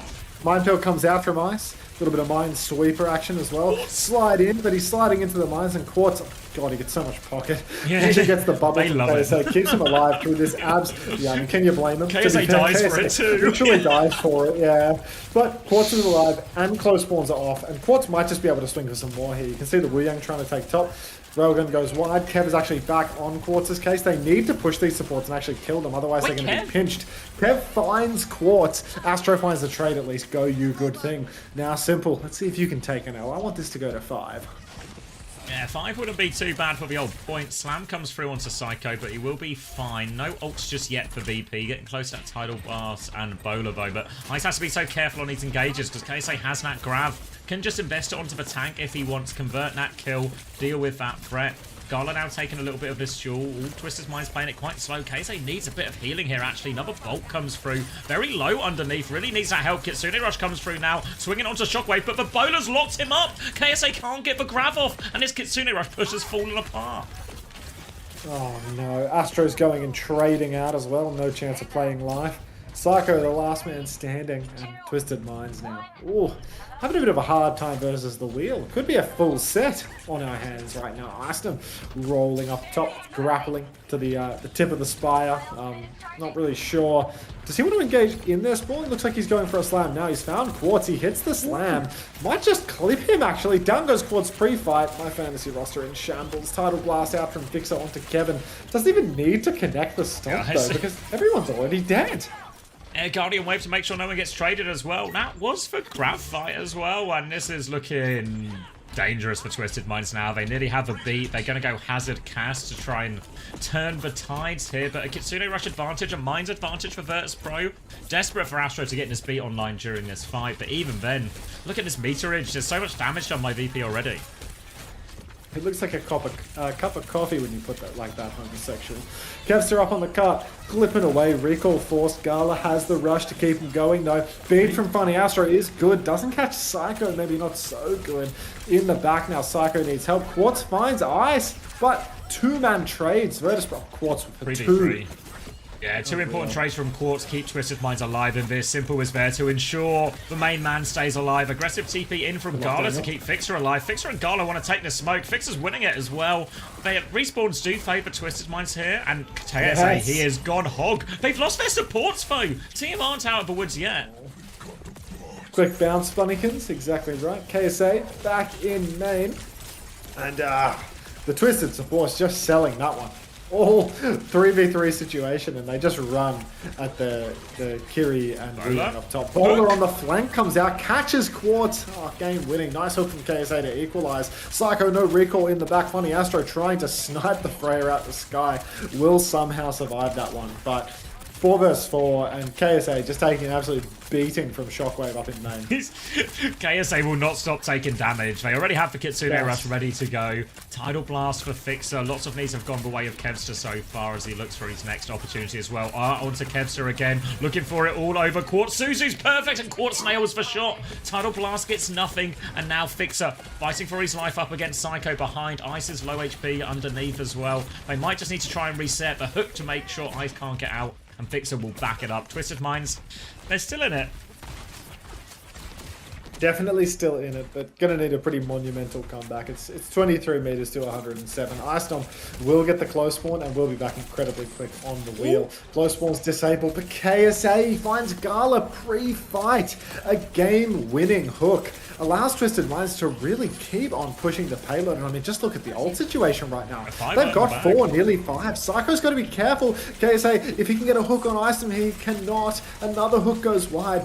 All of Twisted Minds are just playing beneath, trying to push. Yeah, it's a real they're just taking the battering from Shockwave underneath. KSA tries to predict the hook, but Shockwave wasn't peeking. Have another gamble in a few seconds. Ho-Ho comes out to clear Ice, forces him away. Kitsune Rush from Simple as well. They really, really want this cap, and they'll get this cap as a result, but not the most efficient use of all their ultimates. Late kill onto Psycho as well is going to be a pain. Traded for Shockwave. And now the Mind's on point. VP are going to fight here. I mean, there's a high noon up the back, but they need to be careful not to lose cart, and they have lost cart. Oh, what a disaster scene here for Twisted. If only Medi could anchor himself to the payload a little bit more. He will get the hook on Icedom, though. Suzu saves the day for Gala. Close spawn's disabled. Virtus.pro have stolen the cart a healthy distance. And now, it's really, I was going to say it's anyone's game, but Quartz goes down before Funny Astro can get the beat.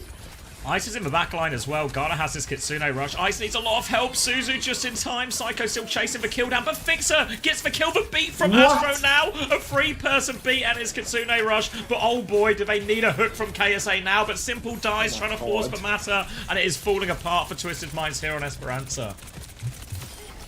Unreal result there. I cannot believe Funny Astro has dropped the beat there. 3v5.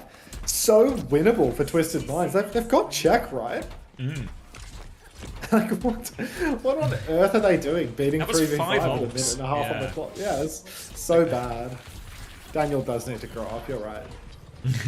Tidal Blast available for Fixer again. DPS ults for virtus.pro. We're entering the final 40 seconds here, and now VP, look at them. They are just holding the high ground. They want to make Twisted Minds walk through this low ground, put them back in the trenches, just hit the crossfire, hit the Tidal Blast. This is such a hard situation for Twisted Minds to play.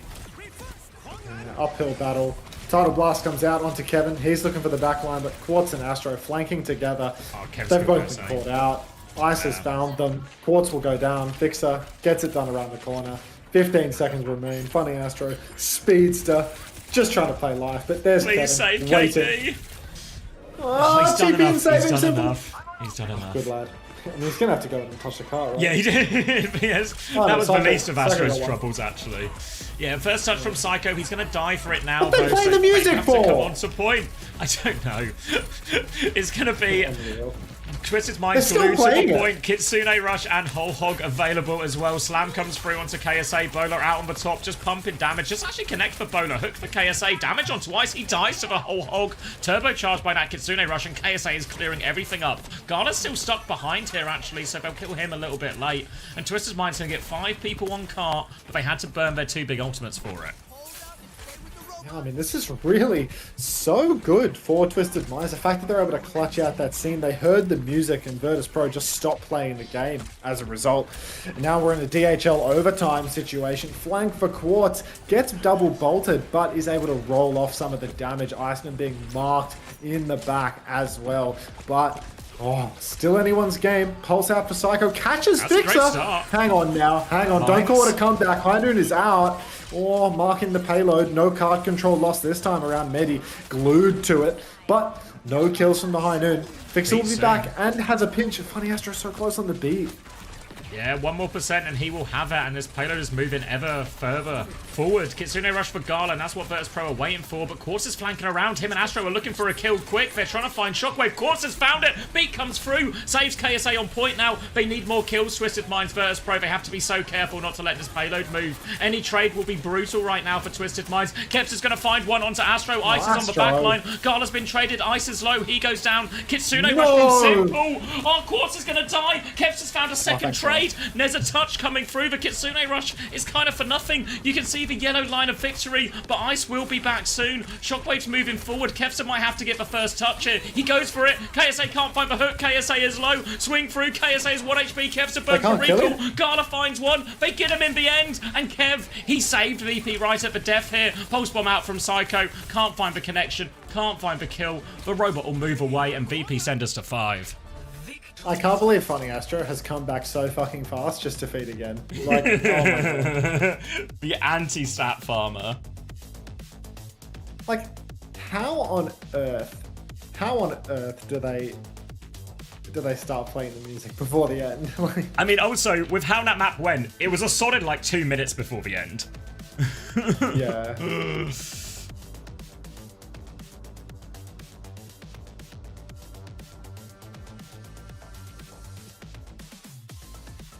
Also, yeah, it's people saying that it's a classic OTK situation where it feels like it's slipping away from virtus.pro, and then Kev just finds these game-winning trades, stays alive the entire time so he can get the touch in overtime or touch right before lead as well. Does it all there, Kev, at the end.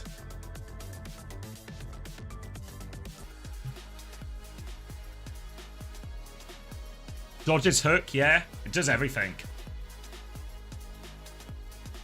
Do you want to look at... Shout when the things are ready, Jacob, and we'll take a look at the numbers. But yeah, huge comeback from Twisted Minds there, and you have to imagine virtus.pro was sweating. I know Smash would have been sweating through that one.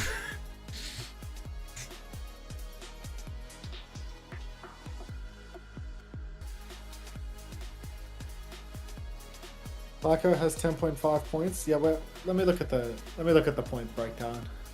Troglodyte. It's Jacob says it's done. All right, locking in for the numbers.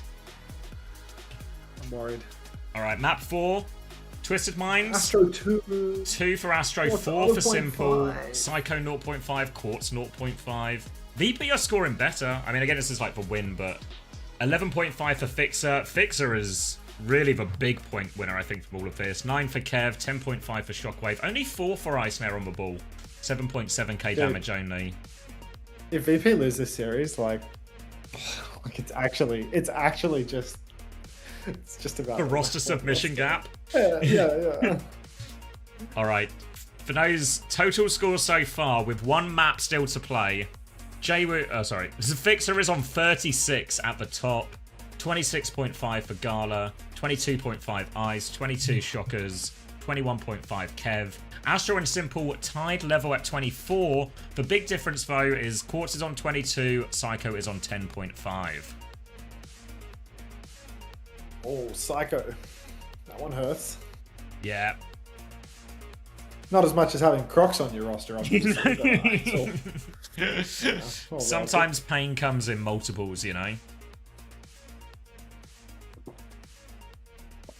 I've actually experienced that. I just need to open my door slightly more. I need a little bit more airflow. Not a lot, just a little bit. Shall we marble? I think we should marble. I repeat, it's time to play. But how? Well, all you have to do is drop the exclamation mark play in chat.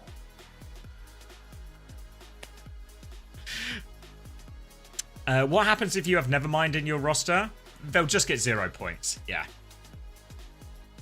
Which is actually the same that they've scored every week so far anyway. Yeah. What did Crocs get? I can't remember totals, but it wasn't... Not enough. Not what you would have been hoping for. OWCS with a first time play. Welcome. It was a 7.5 total for Crocs. Yuck. Oh, is that some kind of map choice? Oh no, I only see J&J.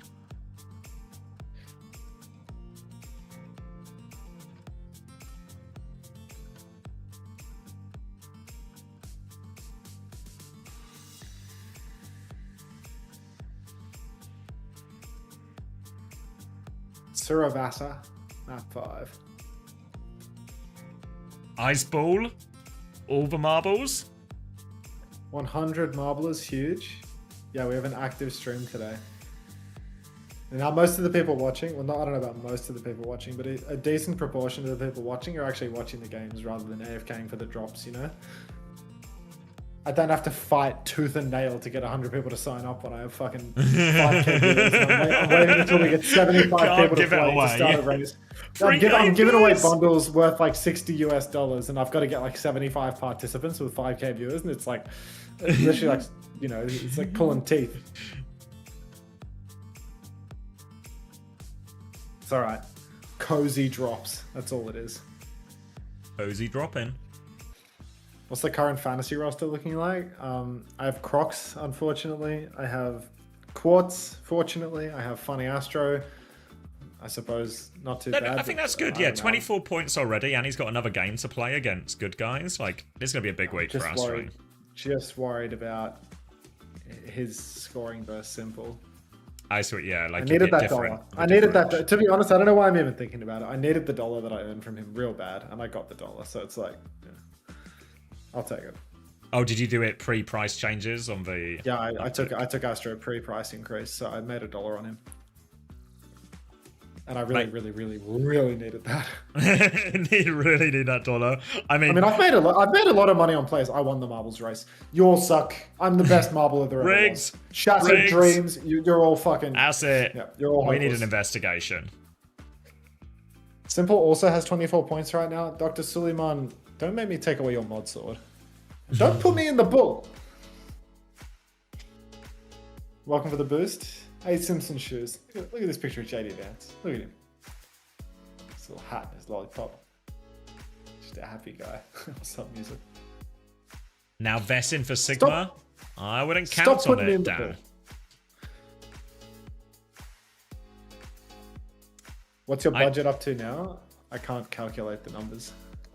There's no way to add these numbers together. Okay, let's quickly Windows run calc. Short for calculator. 17 plus 24 plus 23 plus 21 plus 22 plus 2. My budget's 109.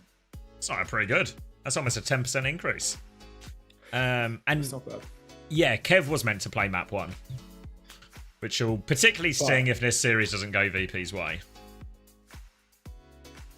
What is calc? Bunnykins, type it again. One more time. Type it again. You were just too fast.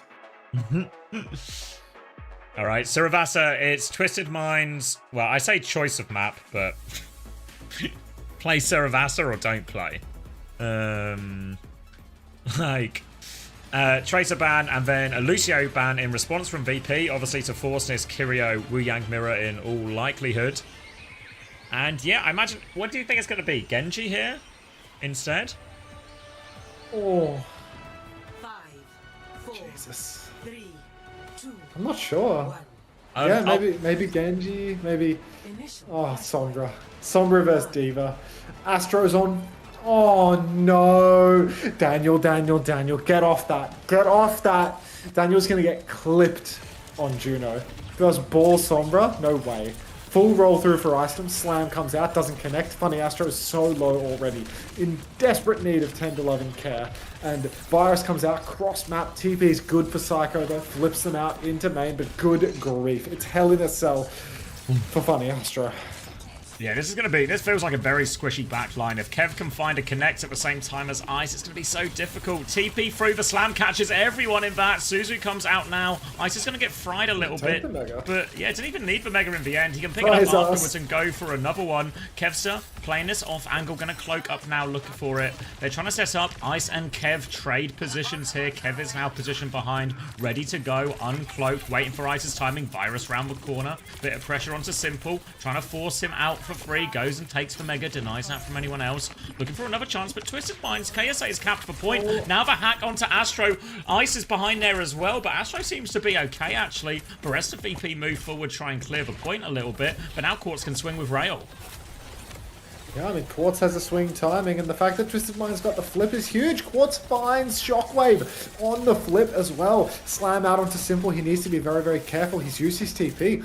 He's split from Astro, but Astro seems to be just fine. Maybe he's a bit of a Juno wizard, as he has somehow survived this initial layer. Up on the high ground, Quartz has a really nice angle early on, but virtus.pro, they're just going to wait for their reset, for their team to get back in. EMP and Minefield both about to be available. Slam comes out. KSA is hacked. Think he's going to be all right. Double support ultimate online for Twisted, but they've lost Quartz. Quartz is going to go down. Ice with a huge opening pick, and now VP. That was the EMP invested into that as well, so it looks like they're trying to do it on the cheap. Ray in response to this Kitsune rush now as Astro looks to go forward. Mine's in that Ray though, so they're trying to get to the TP. Psycho dies on the way out of it though. Big advantage now, but Ray will expire, and Simple is very much stuck in here with Astro. Both supports are low, but Simple wants to fight back. Tries to TP out. Late kills, 1 HP. Swings around for the trade. Fixer will finish him off. And VP give themselves a bit of a lifeline, but spent a lot for it. Yeah, I mean, Funny Astro, he's going to stick it on the Juno as well for the retake. No Wu Yang in sight. We're talking about this man's flexibility. I mean, he's playing Juno. He's doing the Kalex strat where he doesn't play the DLC. What a mess. Another roll through the back. Boop onto Psycho. No kills just yet. Twisted Minds are about to TP point and throw down the sim wall. Usually that's about as free of a retake as you could ask for, but look at Fixer just juicing damage from the side. Quartz with the clock though. Sim wall is up. Quartz finds 2 before going down to Ice. 2-for-1 trades. Good enough for me. Good enough for you. Hopefully good enough for Twisted Minds, as virtus.pro should have one last chance at this. Yeah, KSA wants the late kills here if he can. He's really pushing for this Shockwave kill now. Matrix coming around, but Fixer has that full pocket. KSA's going to drop the bomb to keep going now as well. Trying to get back into mech. Does get back into mech, crucially. The flip, though, it's gone through. VP are back in control. Tidal Blast is out from Fixer with that one. Ice is going to get the kill onto Astro at the back. The TP away, but they're awfully low. Run through from them. Suzu comes out. They're living Kitsune Rush as well. Twisted Minds wants to fight. They have to get the touch. There's going to be a minefield there soon as well. This is going to separate KSA. He has to stay on the point. He doesn't have the bomb anymore. He is in big trouble. Boots into the corner. They need to get KSA out of this mech. Gala's taking the duel with Cycle. The high ground wins it. It's only a 1-for-1 trade though. Shockwave's coming back. They have to get on point. Now coming through. KSA still somehow alive on point. They've lost Astro in the back though. Ice comes through once once more. They get the D-Mech finally. Now Shockwave looking to swing over. Just KSA in, baby. They need to deal with KSA. Virus drop onto point, and Kev will finally get rid of him. And virtus.pro eventually get it over the line. Big comeback. Just crooked. Twisted Minds now. They've let it slip on the first point, and I mean, it's not going to get any easier for Funny Astro on any of these points, really. So vulnerable to this Sombra Ball dive. KSA, he can't spend the entire game peeling. If he can never push, if he can never get aggressive, it's going to be a disaster. But you see what happens as these fights break down. Funny Astro is just a sitting duck. Even with the TP to save him, he gets booped away from it and he just can't live. It's just a victim character at the moment. Nice. And the ult doesn't come online frequently enough. Virus into the stack. Funny Astro looks to have caught it. Quartz goes down. Manual hack onto KSA on the objective. Another Virus connects. And, I mean, where's the opening for Twisted?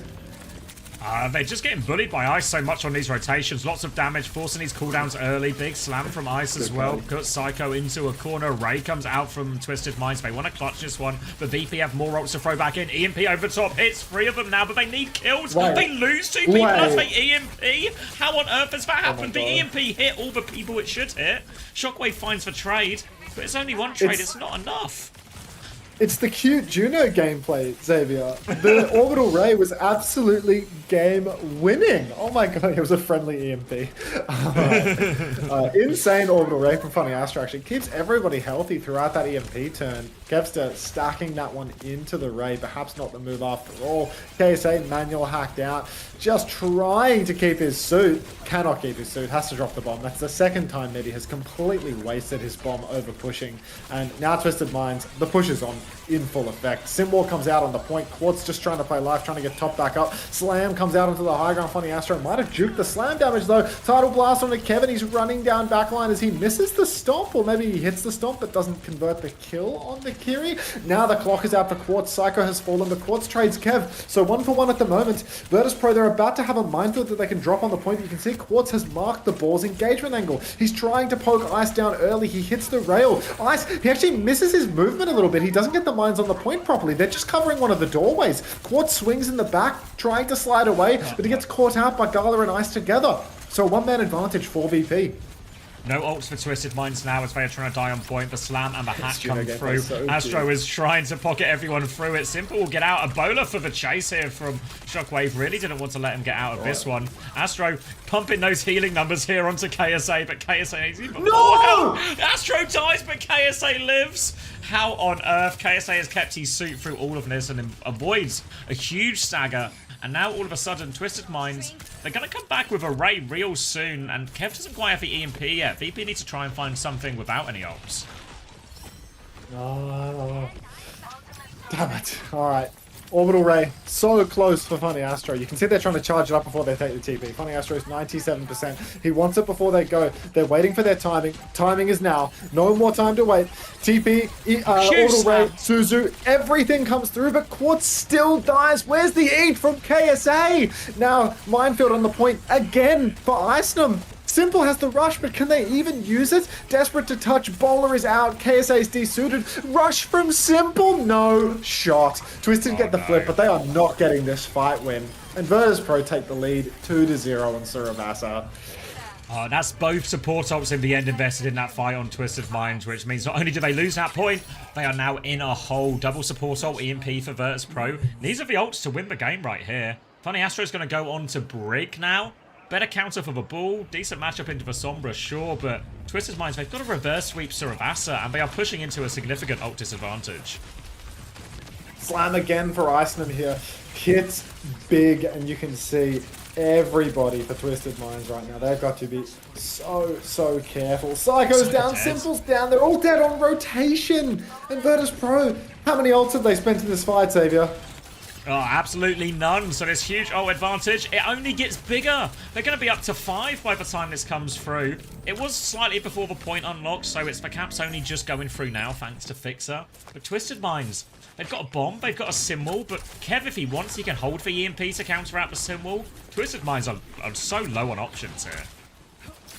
TP towards the objective. Slam comes a little bit late, won't connect, but still EMP available. And Kevster, he's just camping out the objective, waiting for Twisted to step up. KSA touches point, rushes out. KSA hacked in the corner, drops the bomb. TP's out, actually. Bomb TP's too. He doesn't have control over that on the ground. Wait, Simple's found Shockwave. How's he done that then? And he's not on my fantasy roster, so I'm spitting chips about this. Kevster still has the EMP, but Quartz has found Ice. He is. What? That was Mines! EMP now! They need kills out of this EMP! Oh, it's a disaster fight! This is how you blow an advantage. Mines, Kitsune Rush, EMP, Bowler, all pissed away from virtus.pro. A swap onto Hazard.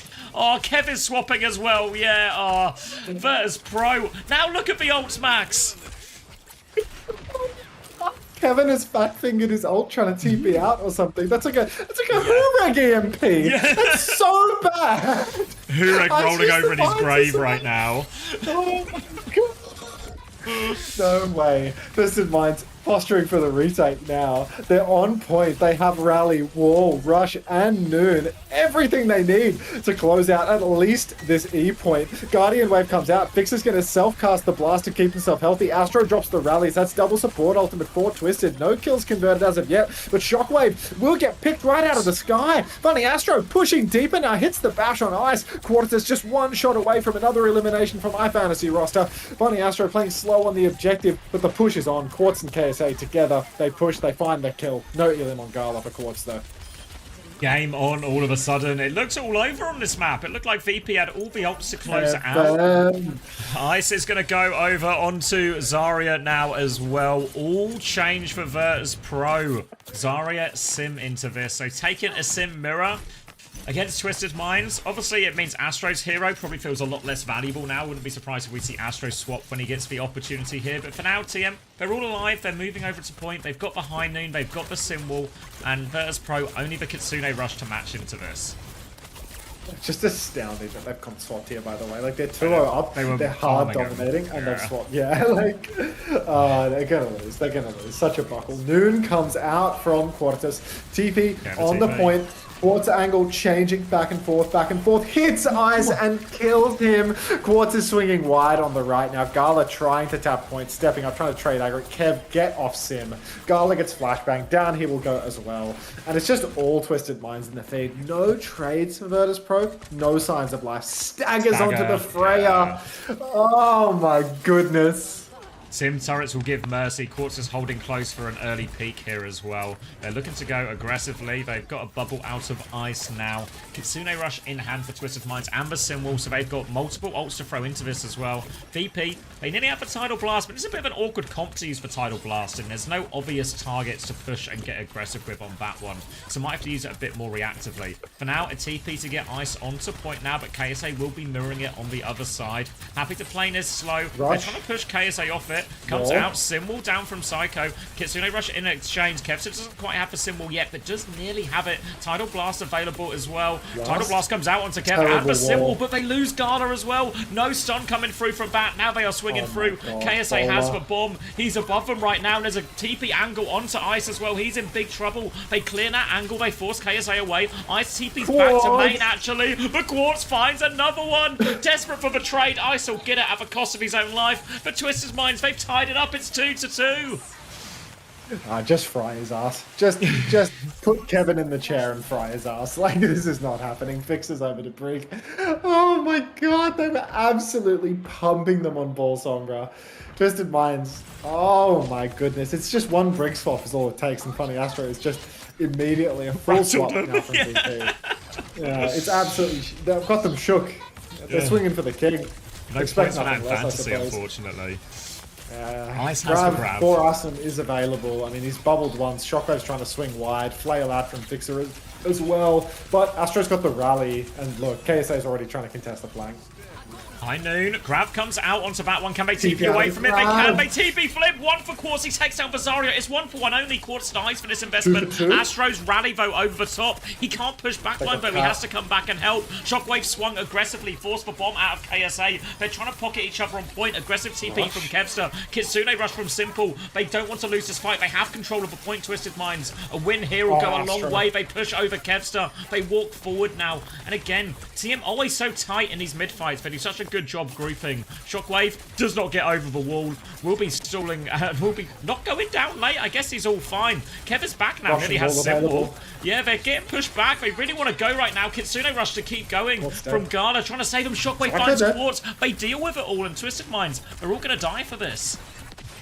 It's a huge turn and a huge swing in the ults as well. Now Twisted Minds, they have the symbol for the retake. They'll have the rally eventually, bomb eventually. But there's only 2 fights remaining on the map, so no matter which way you slice it. The symbol for Kev is so powerful.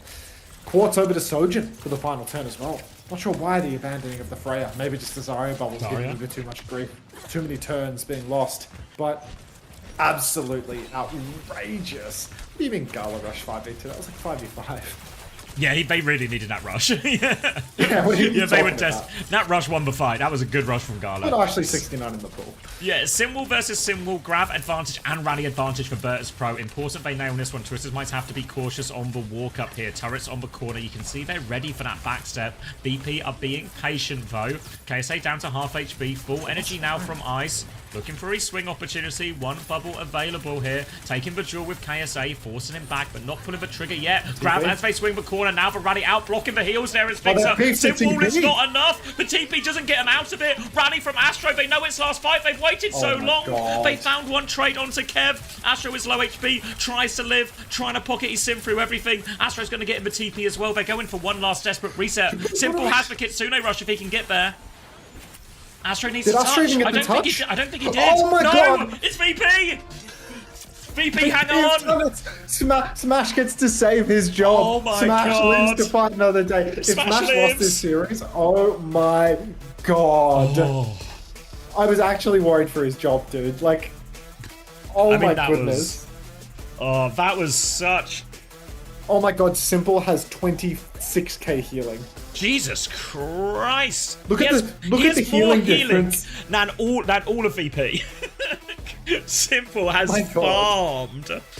Jacob, shout when you have the points, because I want to see... Well, I actually don't want to see it, because I got Astro instead, but I think the Simple owners will want to see those numbers. He has like a 4-point difference on Astro for his fucking healing on this map. Yeah. Should have got back on Juno? Yeah. He did it my way. Yeah, Smash said he wanted to do it his way, and his way is apparently to farm on ball for 2 rounds, swap over to Azaria Sim, lose 2 rounds, but clutch it out when it matters. That was absolutely insane. Like, oh, Twisted Minds, like, it's so good that the very final fight, the very final moment, they lose because Psycho fucked up a TP. It's like, would Yubi have failed them in that moment? Tell me. Would Yubi have failed them in that moment? Psycho played Sim for the whole map, right? You know what the answer is. You know what the answer is. I need to see Yubi's on-stream kick reaction. Can we? It's time to kick it, is it? Yubi's master plan to get put back in the starting lineup, co-stream the match on Kick, and watch a game-losing map 5 final fight mistake from Psycho on Sim. Like, points are out. I'm definitely taking Fixer before the price changes. Like, that guy is definitely going to the moon. 22. All right. Yeah. All right. Are we all in? I'm still waiting on Ices. Still waiting on Ice. That was an 11.5 map. From Simple. 9 for Astro, so not too far behind. A lack of the limbs in the backline maybe limited TM a little bit there. Simple 2.5 Psycho ahead of Astro in the series. Yeah, it was that last map. It was literally, 2.5 in the last map. Ice got 11 points in the end there, so big scores all round. Unless you happen to own Psycho like me. Psycho got 13. Fixer dropped to 45. 45 in one map. I think is that... Someone can confirm, is that the new highest single series score? I know Violet got a 41 before. Yeah, I'm afraid Fixer is absolutely going on my fantasy roster before the price increases. It was like I wanted Vega like right away, just lock him up, but I kept thinking like there's this huge risk factor with my roster where I get priced out of my players, and it's like, yeah, that's convinced me fully. You know, like welcome aboard, Fixer. Welcome aboard. You're on before Wednesday. Was Hawks 47 in one game? Was that the Nightmare game? Jesus. Or was that his double? Why did I put in Violet instead of Fixer today? I mean, you have you have something wrong with your head for that, dude. Like, Match 1 versus Nightmare. Okay, so Hawk is still the king, but Fixer takes 2nd place and Violet 3rd place, if I've got that right then, in terms of highest individual series scores.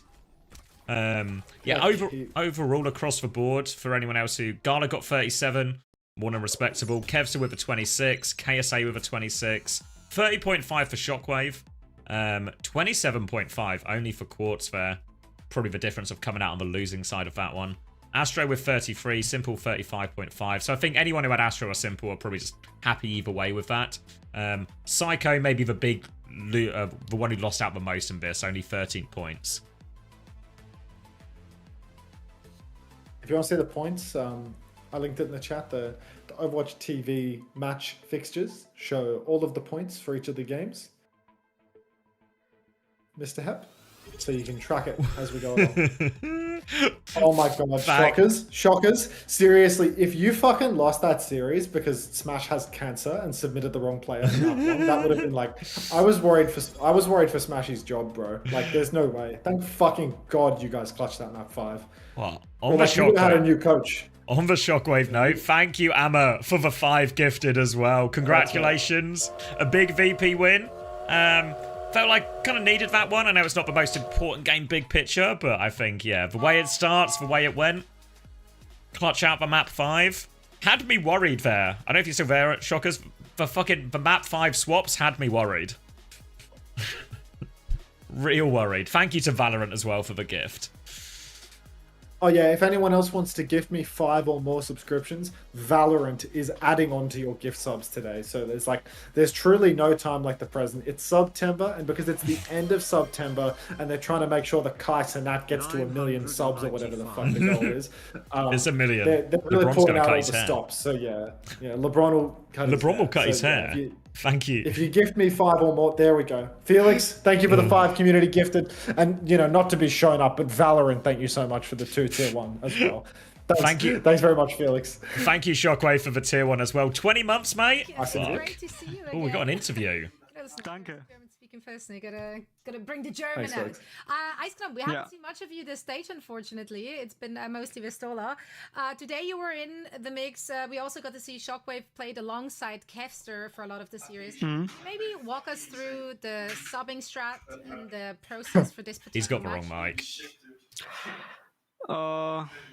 We kind of changed our style a little bit now after. Watch your tongue, Shockwave. We can hear you. It was a little bit hard with the double flex, and like Zarya band hit kind of hard with the Vestola in. So this guy's handsome, no? Like, we decided to like play more hit scan and more. Yeah, he's got that sort of like, play, like different tanks. Good like honest Ball, boy. Zarya, Hazard, whatever. The ball is still in the making, but like getting a little bit better over time. But been playing that for like 2 weeks, so trying to get better at it still. I mean, this is a big win for you guys, right? Like in the last stage, I feel like you guys were kind of outside, right? With TM and Al-Kad rather fighting in that top slot, where this is like a big revenge match for you guys to get that upset. I'm curious though, thinking about, back on Junkertown, right? Like that was just a huge game, a huge map from TM. Like that's a big blow. You're facing elimination in the series. How do you guys, bring it back coming in map 4, map 5 for the comeback? On Junkertown, we kind of just like on our defense, we kind of shat the bed and got snowballed, and then like it's kind of hard to come back, and then like our attack wasn't too good either. But I mean, we knew that like, okay, this matchup might be hard, but we have like other options still, so we just went Esperanza with like good win rate on it in scrims, so decided to go there and was a good choice. We can like pick other matchup, we don't have to take that exact mirror.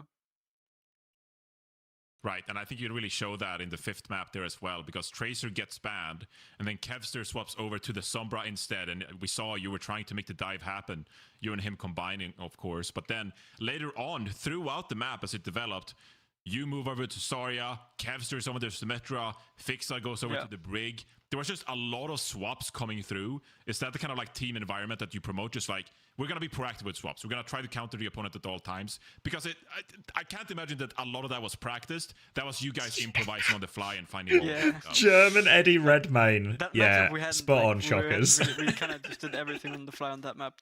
That's why it looked kind of rough on the 2 points after I swapped, but like we knew that like I wanted to swap off ball because like their comp is a little bit harder, and then I like on Esperanza they had like a big comeback as soon as their comp got harder to play ball into. So that's why I decided to swap, and then we just kept making like some small swaps to try to get a better matchup, and then like the matchup in the end was like just some really weird like comps that like I don't think any of us like really practiced those comps. Like that's just like what happened, and then yeah. Roll. Yeah, well, listen, we got the dub Play there now. in the end. Exactly. It was an incredible match. It was a nail biter of a series. Ultraviolet, Came play. out on top, and with that also means that you got the toughest opponents this stage out of the way. And from now on onwards, it should feel a lot better. How do you feel in general about VP this very stage and where you can take it in the playoffs or even against international competition at the World Finals? I think there's not really a limit 15 seconds. to how good we can do. Like if we keep improving and keep getting like more flexible and keep getting better, then we can like win against everyone, I think, in the world. It's been great to see you guys just really fully utilizing all the pieces that you have available to the team. So we hope to see more of that and that trajectory continuing as well. Eisnum, vielen lieben Dank und viel Glück nächste Woche. Danke. Little, Ciao. little switch up. Tschüss.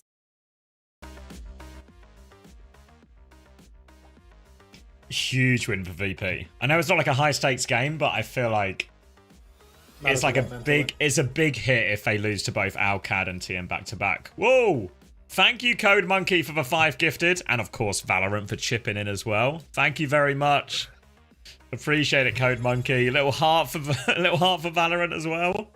This is actually Any Code Monkey adjacent chatters in mind. Anyone want to throw in? See if they can tempt fate with Valorant. It actually makes me laugh every time that now on all the games, all the esports being co-streamed this weekend, everyone just has to keep saying Valorant no matter what. Valorant, Yeah, thanks Valorant. How many times have I thanked Overwatch this stream? I'd like to thank Prod for playing the music before the map ended. What's that one, Deniro? Is it Sideshow in disguise? It's just for real Valorant. Oh, you're done, mate. You're done.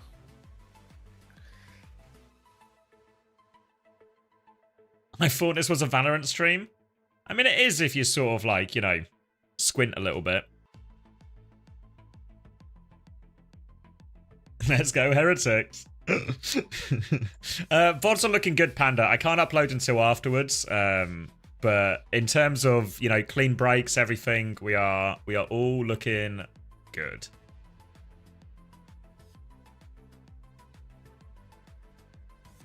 PRX on top. Why are we thanking Valorant? Because they gifted. If you want to get thanked, you can gift as well.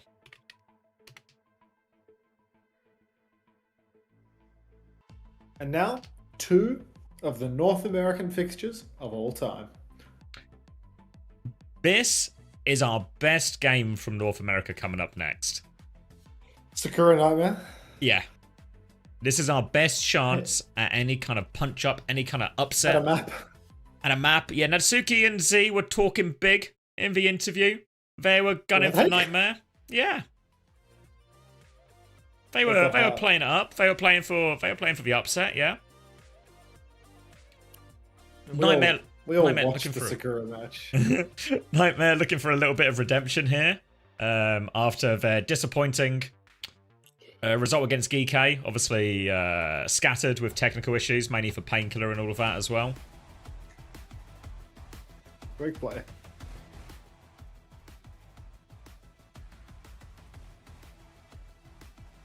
Is it worth trying to tap into the VP and TL double? Absolutely, Hash Brown. I feel like that's lots of people have geared themselves towards that week 6 double for Team Liquid and VP. So I think that's a huge one to tap into. That is my plan, and I'm hoping that will offset the depths of the Crocs hole I've put myself in.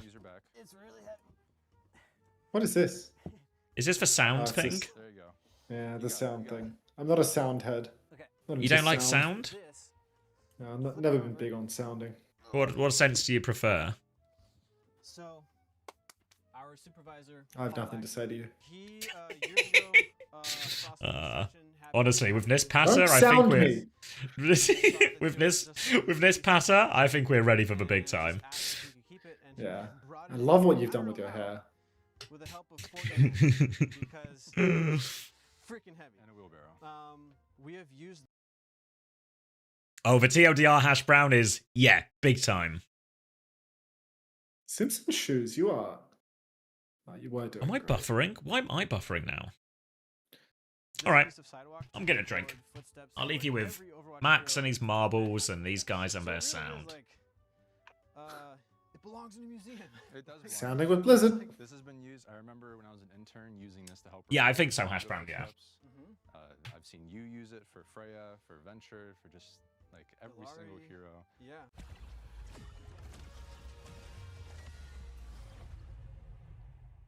Might be an Ashley sweep at the moment. Oh no, there's some sort of obstacle here. Everyone's been caught up here.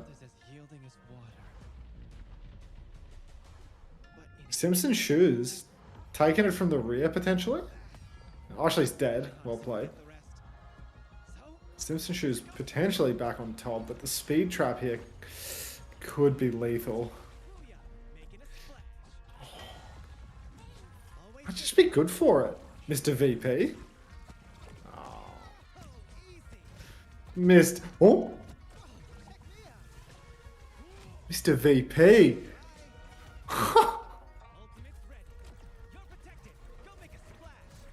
Nicely done, Mr. VP.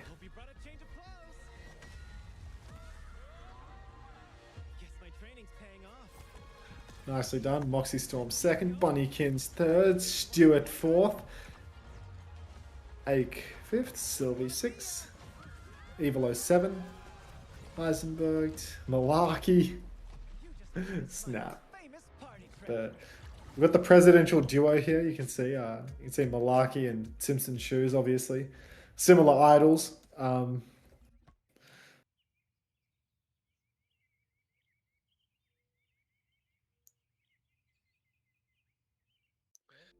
So these first items are the bouting balls that I used for his orbs of the destruction, his primary and his secondary fire.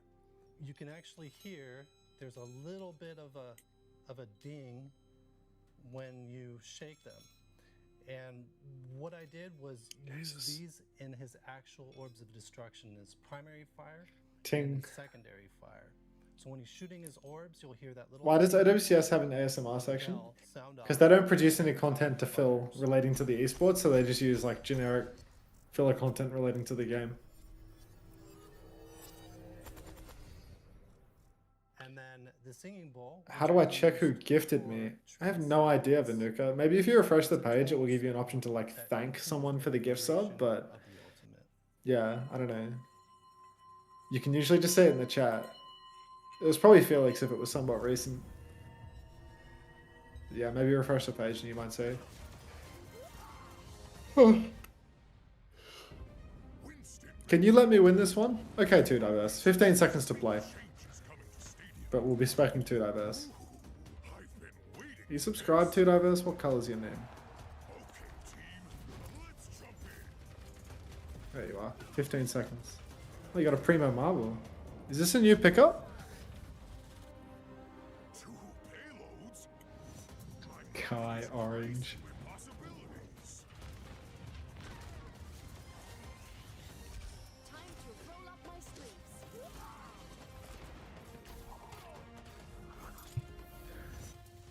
Is Victor?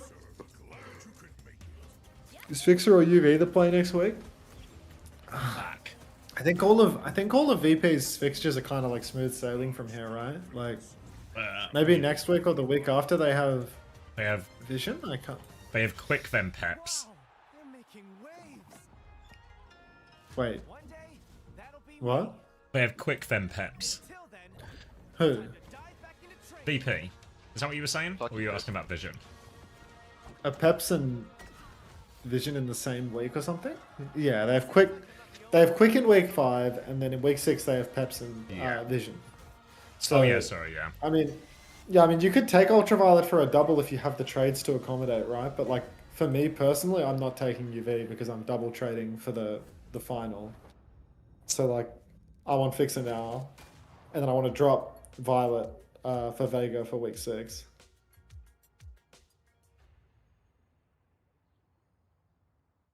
Yeah, the Fixer will go up, so I can't afford him for week 6. Yeah. What'd you say? Oh, okay, no, sorry. I heard it the other way around. I thought you said you were going to drop Vega, but yeah, no, it's the other way around. No, I'm drop I'm Violet, Vega, pick right? up Vega. Yeah, that makes sense. Yeah. I don't know. It's all everything about the roster. I think falls together quite nicely. As long as I think there aren't DPS price changes that fuck me. Like, who are you targeting for DPS?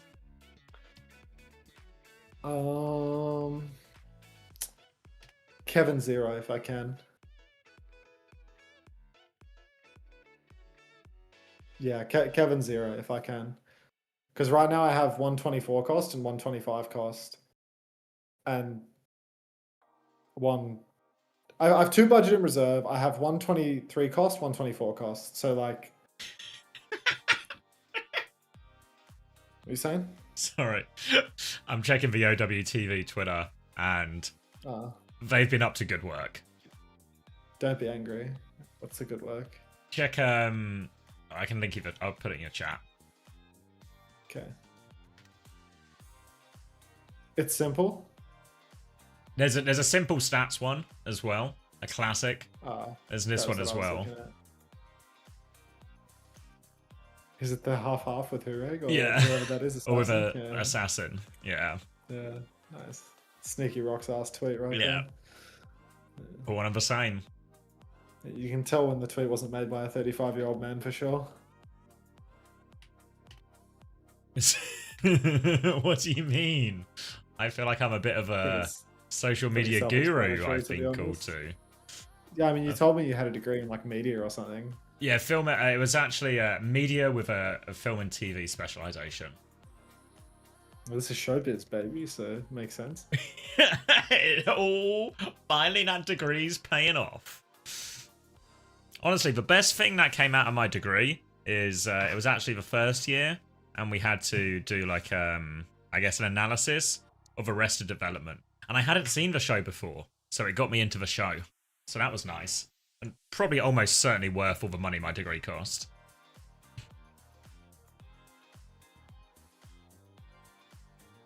I've also got a muffin, if that's okay. No. I've already started eating it. Oh.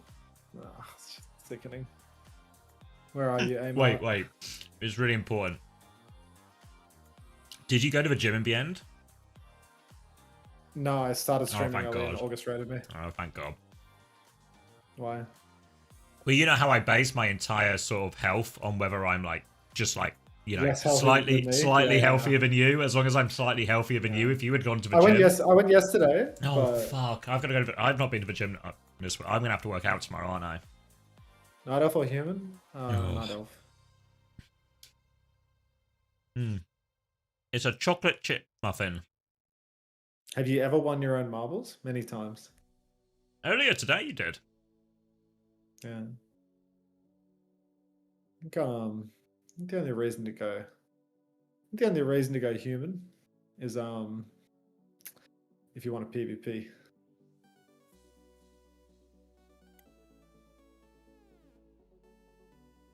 Is the title wrong or am I slow? No, the title was wrong. It's me who is slow. I had the games the wrong way around. We need a gym leaderboard for motivation.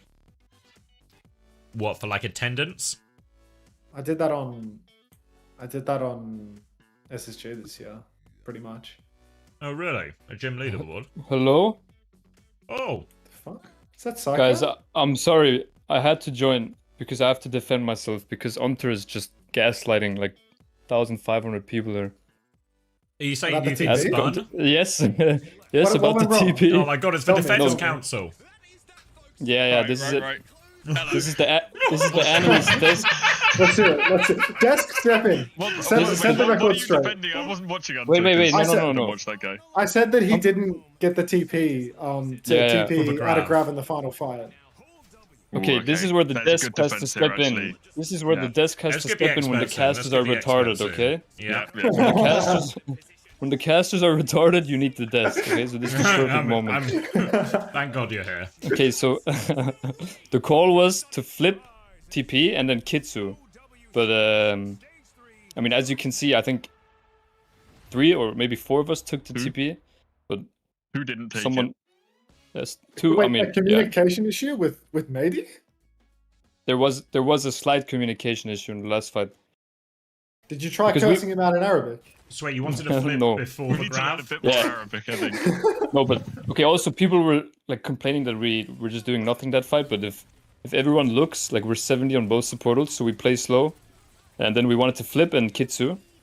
We wanted to flip TP and Kitsu, but unfortunately, we did not take the TP. So. I see. It looked a little bit like a TP out of the grab because it was 1 centimeter behind the grab. Yeah, it's true. Yeah. No, it's true. I mean, this isn't like a Monte Cristo sandbagging argument. Here, but, you know what? Like the record has been straightened out. How would you get some Unfortunately, you are gonna have to learn Arabic though, because I feel like Yeah. I can hear the bell tolling for you right now, Max. You know, like No, it's true. the second you lost a map 5 situation on a sim comp and the sim ban had been used earlier in the series, like I already know that Yubi and all of his kick viewers were calling for it was kicking off on kick from what I heard. Yeah. I don't even want to bother to defend myself in his chat, you know, because It's impossible, actually. You can't win that. Yeah. I mean, Yubi with enough bucket would never have gone down like that. That's all I'm gonna say on the matter. I mean, okay, but real talk, if Psycho Yubi didn't go down. The pocket was there. Psycho didn't go down. But Psycho, I mean, Yubi wouldn't have let Mady go down like that. That's it's the true. difference. No, it's true. No, it's actually true. I mean, okay, no joke. If Yubi's in last map, Simple would have died all. Simple would have died all the same though. Like Simple wouldn't have understood a damn word of that final plan. Oh, I'm dead. No, but Simple got caught in the grab because KZ was stuck in it, right? So, I think. Well, you don't get sucked in because someone else is. You know, like, that's just. I mean, Violet does. That's how Violet literally walked. Violet literally walked into it last He can't week. resist the grab. Like he just Violet must to feels have like flamed that all guy. Oh fuck, dude. Yeah, what a If series, I need eh? to take it to a map 6, I mean, to be honest, like, pretty fortunate that the map 1 was thrown by Smash submitting the wrong roster. No, like I mean, that was actually so clutch by him. I swear they would have lost anyway because they banned Malva. Yeah, it's true. Our comp is just infinitely better. how did that team get absolutely shit on by Alcad in the way they did? Like, on all accounts, they're so Sim. good. They looked really good. I mean, but yeah. I heard Just as play Sim. Yeah, they well. just played Sim. It was a proper like they won over scrims previously, like before the match with Alcad. Then they lose the official, and then in the scrims the next Yeah. week, they just go back to winning again. Yeah, it's just like, oh fuck. I mean, It would have been a similar situation to us today.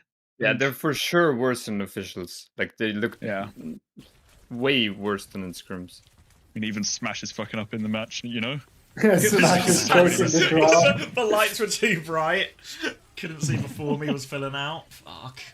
1 hour really hard before the to match when play. they asked for the roster submission, like. Also, I don't understand how Jaewoo's name would even be in the equation. Just Yeah. forgot that Kev was there, you know?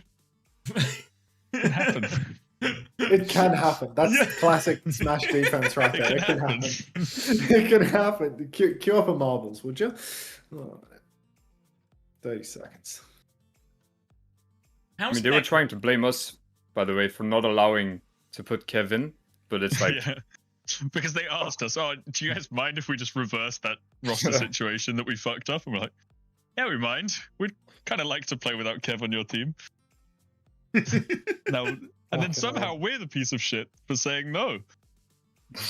I mean, you guys are definitely like the ontologically evil team at OWCS. Like, you're Yeah, saying it's like true. somehow I we're mean, the if we piece of showed up shit. to It's like, scrims on time, we would be slightly less evil. I think no matter what time you show up, you guys are definitely that's evil, true. like start to finish. Like there is no moral high ground for you guys. You are the Axis of OWCS. You know that Mitchell and Webb skit where it's like they're Are we the baddies? Are we the bad guys? Yeah. You guys are the bad guys. Skull and crossbones on the hat. Yeah. I mean, we really are. I'm not gonna lie, we're a bunch of cunts. It's so good though. Like it's so good. With it. Yeah. Some of the shit we pull in scrims is just Every team hates fly. us. Yeah. I mean, we just win because we're good. That's the only reason. I think most teams win because they're good. You win Lose because if you're bad. you win because of Yubi. I mean, Yubi. I mean, okay, Yubi would have won that map 100%. Just saying. You keep saying this, like you're gonna go back on the bench, Max. Like yeah, I mean that's happening already, anyways. the second you lost that map, you realize it was over. Wait a minute. Yubi's coaching right now, though. The problem is usually when this team loses, you fire the coach. What are you going to do this time? Like, fire me? Yeah, Yubi subbed himself in. Max becomes the coach, and then you fire the coach. Fire the white guys, right? I mean, if it works. You can't argue with the results. Every time the team struggles, just hire a new white guy so we can fire him today. You want to bring Ben Best back for round 2? Ooh. Gonna run out of white guys eventually. Surely. No, you won't. Only so many people play Overwatch, okay? Yeah, I guess it is a pretty limited talent pool. And, you know, the amount of people that you can pull the same banking issues trick on again and again and again, like the pool, it shrinks even more. Did somebody say arrears? Must have been the wind. Yeah, must have. It's breezy in here, yeah. It's real quiet all of a sudden. What? Wait, are you talking about me? No. Oh, okay. No. Don't you worry, mate. No, I was clocked out for a second. Don't you worry. I've had enough of marbles, but they're still talking. Like they're playing guess that emoji on the main broadcast. Like fuck. Ooh. Anyone want to play? Guess I'll hide that the marbles. emoji. You can guess that What's the emoji. It's a backward and a skull. What roster is backward and a skull? It's backbone. Oh my god. I thought we were guessing rosters, you know? Okay. Oh, it's lavender. Of course. Who the fuck is Lavender? There is no lavender, mate. I mean, I thought that was just some American player I didn't know. That was you. Violet? No, they've got the old man on there. Yeah, no, what does the old man have to do with ultraviolet? Fucked up. Yeah, just call him an old man. Why is he old? Isn't that look at the emoji, Max. I mean, we're basically the same age. He's just 25. He's not even that old. Oh. Surely younger than every single person guessing right now. Yeah.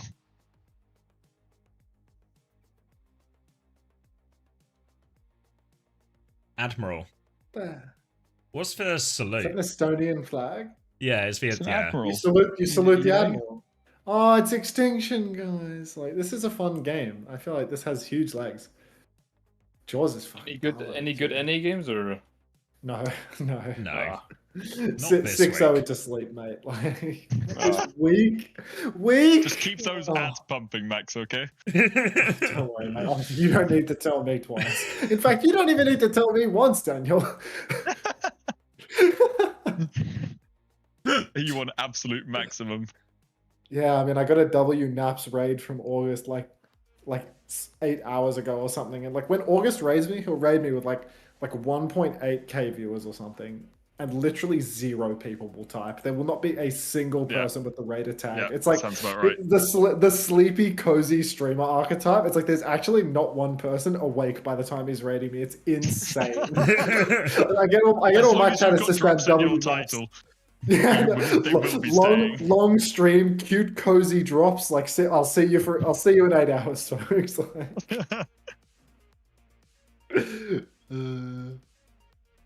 I really thought we were gonna win that Esperanza. I'm not gonna lie.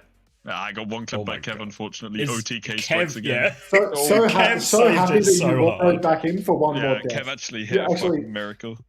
Hooned back in to die one more time in OT. Thank you, no idea for the 19 months. Yes, you double tapped it. Yeah, of course, mate. You started the map with a double tap as well. That's like a 4-death bookend. I mean, I have so much practice in getting back, you know. I mean, you got clipped by Kev like at least 4 times on that map. Like, what in the first fight, he packed you up in the mini room, and then like he did it again or something. That wasn't fair. It helped the first time. He's so unfair. They were on his pub for that. He touched you. Like that was fun. I love it when Kev touches me. Whoa! I get it. We've all been there. We've all, once a gladiator, always a gladiator type of situation. Exactly. I'm afraid, but yeah, some things stay with you. Oh, I'm watching it, Esther. If you kill him there, we win. By the way, so in the last fight. Yeah. Yeah, I mean it's true. If you kill him there, we win. Why don't you just win the 1v1 with Kev? Maybe we should fire Astro. Psycho, you should just send Quartz a message. Like, if you hit this shot here, we would have won. It's just one of the white guys. Like, one of us has got to go, Psycho. I think it's you, mate. Why not both? Why not both? I mean, I'm looking at the fantasy scores, and I think it could be you. Yeah, Psycho, you didn't help us out here on the fantasy. It was mate, like I'm on Sim. Come on. Yubi does. Yubi and Checkers manage. Probably the same. No, actually, to be fair, even when Yubi was in all of stage 2, he would always score lowly, despite like TM's results. No. Sim's just like a really bad hero. The only Sim that for scores fantasy. highly is Checkmate, right? Yeah. Checkmate actually scores highly. But Checkers is like a KD playing nerd. Like Checkers is, it's almost embarrassing what that guy does. Like Psycho is too. Yeah, I'm not on Sim. Yeah, no. Don't know how to, hasn't unlocked that on Sim. Yeah, I'm not sure how to do that yet.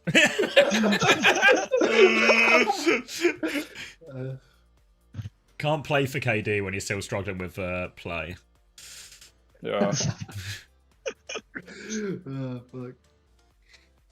What did I miss an EMEA? Mainly just for the VP TM game. That's the one to watch. I mean, I would watch back the Gen G versus Good Guys one just to feel something. I really wouldn't watch that back.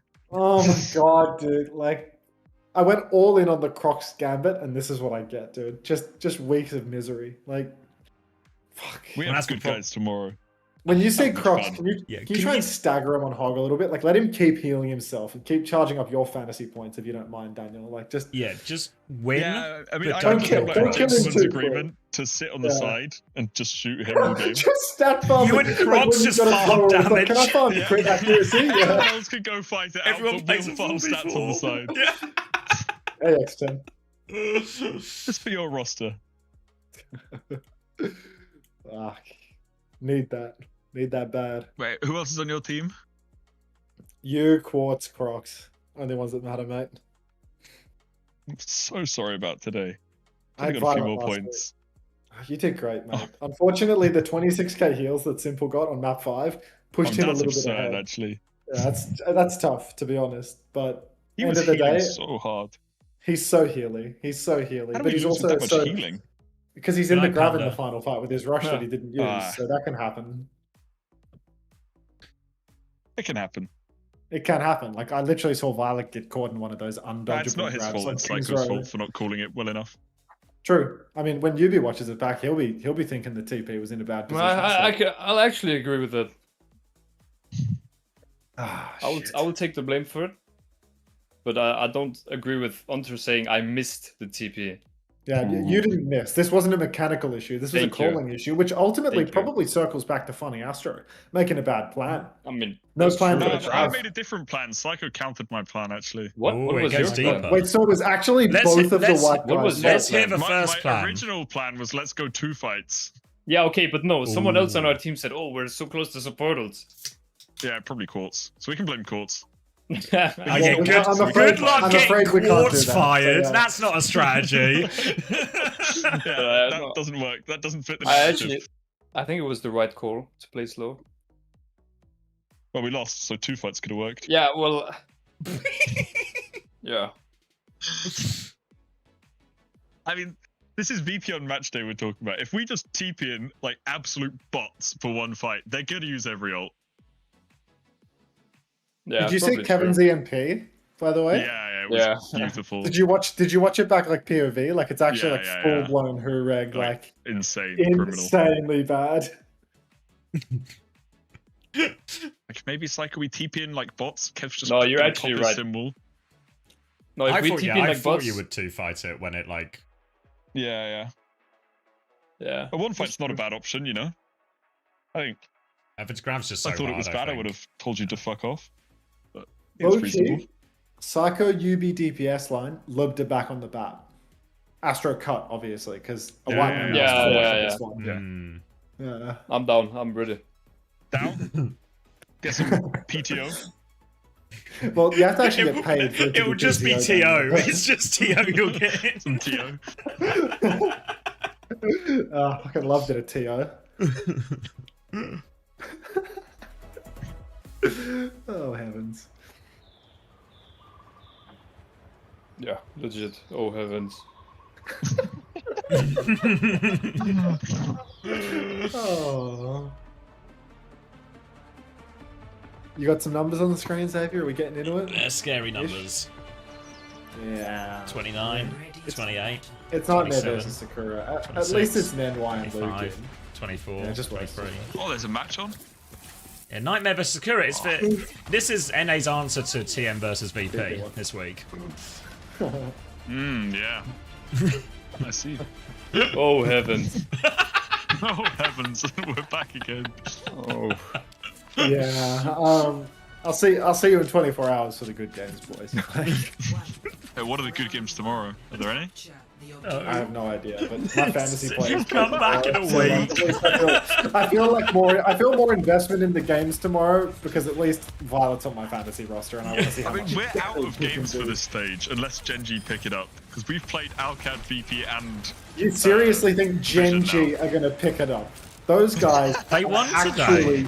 It's getting picked up. It's a big if. I mean, if they can beat Crocs, they can basically beat anyone, right? Like, they're so good for it. Z's dead. Tankular's already killed Z. They've TP'd to the side and instantly died at the exit. Goodbye. Yeah, you have to get paid to have clocked on in the first place. Oh heavens. Bye-bye. Oh heavens. Oh heavens. And that's the last we'll ever hear of them while under contract from Twisted Minds, unfortunately. They both, unfortunately, missed the option to just kill both of them. Always an option for more bullets. And that's actually a Sakura win there. The early pick translates to nothing as Zeb just kind of takes over here. And with Painkiller, you know, give or take a stable internet back in the roster for Nightmare as well, we can expect a lot of this Zarya mirror. But a great start for Sakura now. Turret's going up as they're on the back foot, but a little switch from Zomba to get a bit of an angle top left there. Trying to deal with the Tracer. Natsuki didn't get the TP back though. Natsika with not just 1 but 2 opening picks, 3 for Seeker. Oh, nice. 4 for Seeker. Cheeky ace. Thanks, Painkiller.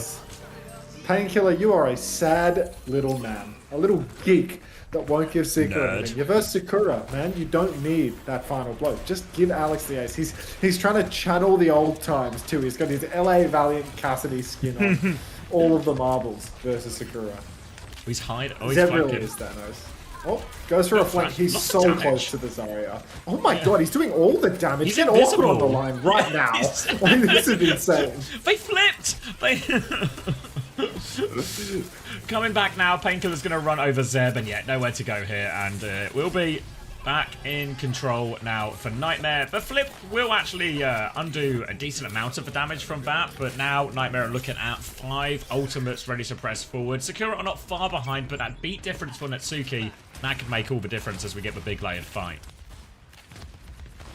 Yeah, I mean, the 5 ultimates for Nightmare. I feel like it's a pretty big ask here for Sakura, especially when Seeker is playing so incredibly aggressively. All that damage, Zombies TP'd in. Unfortunately, it's a one-man TP, and Seeker's going to clean that one up easily. So Nightmare, I mean, Rocket, he was dialed in that fight, actually. He threw the pulse bomb out to make sure Zombie was straight lining so that Seeker could get that kill yet again. But still, huge ult bank for Nightmare. Zomba would actually have to use the TP defensively to TP people out of Painkiller's Grab, and it feels like Zomba's only interested in using rotational TPs right now. High Noon comes out from Seeker now. They're going to try and TP, flip, and rotate here. Have to be careful not to walk into the High Noon. Zeb is going to walk exactly into that High Noon and be immediately dead. The symbol afterwards as well. Painkiller drops for Grab. They are all in the Grab, and Luke makes mincemeat of them. And this is dominant for Nightmare. One more chance for Sakura.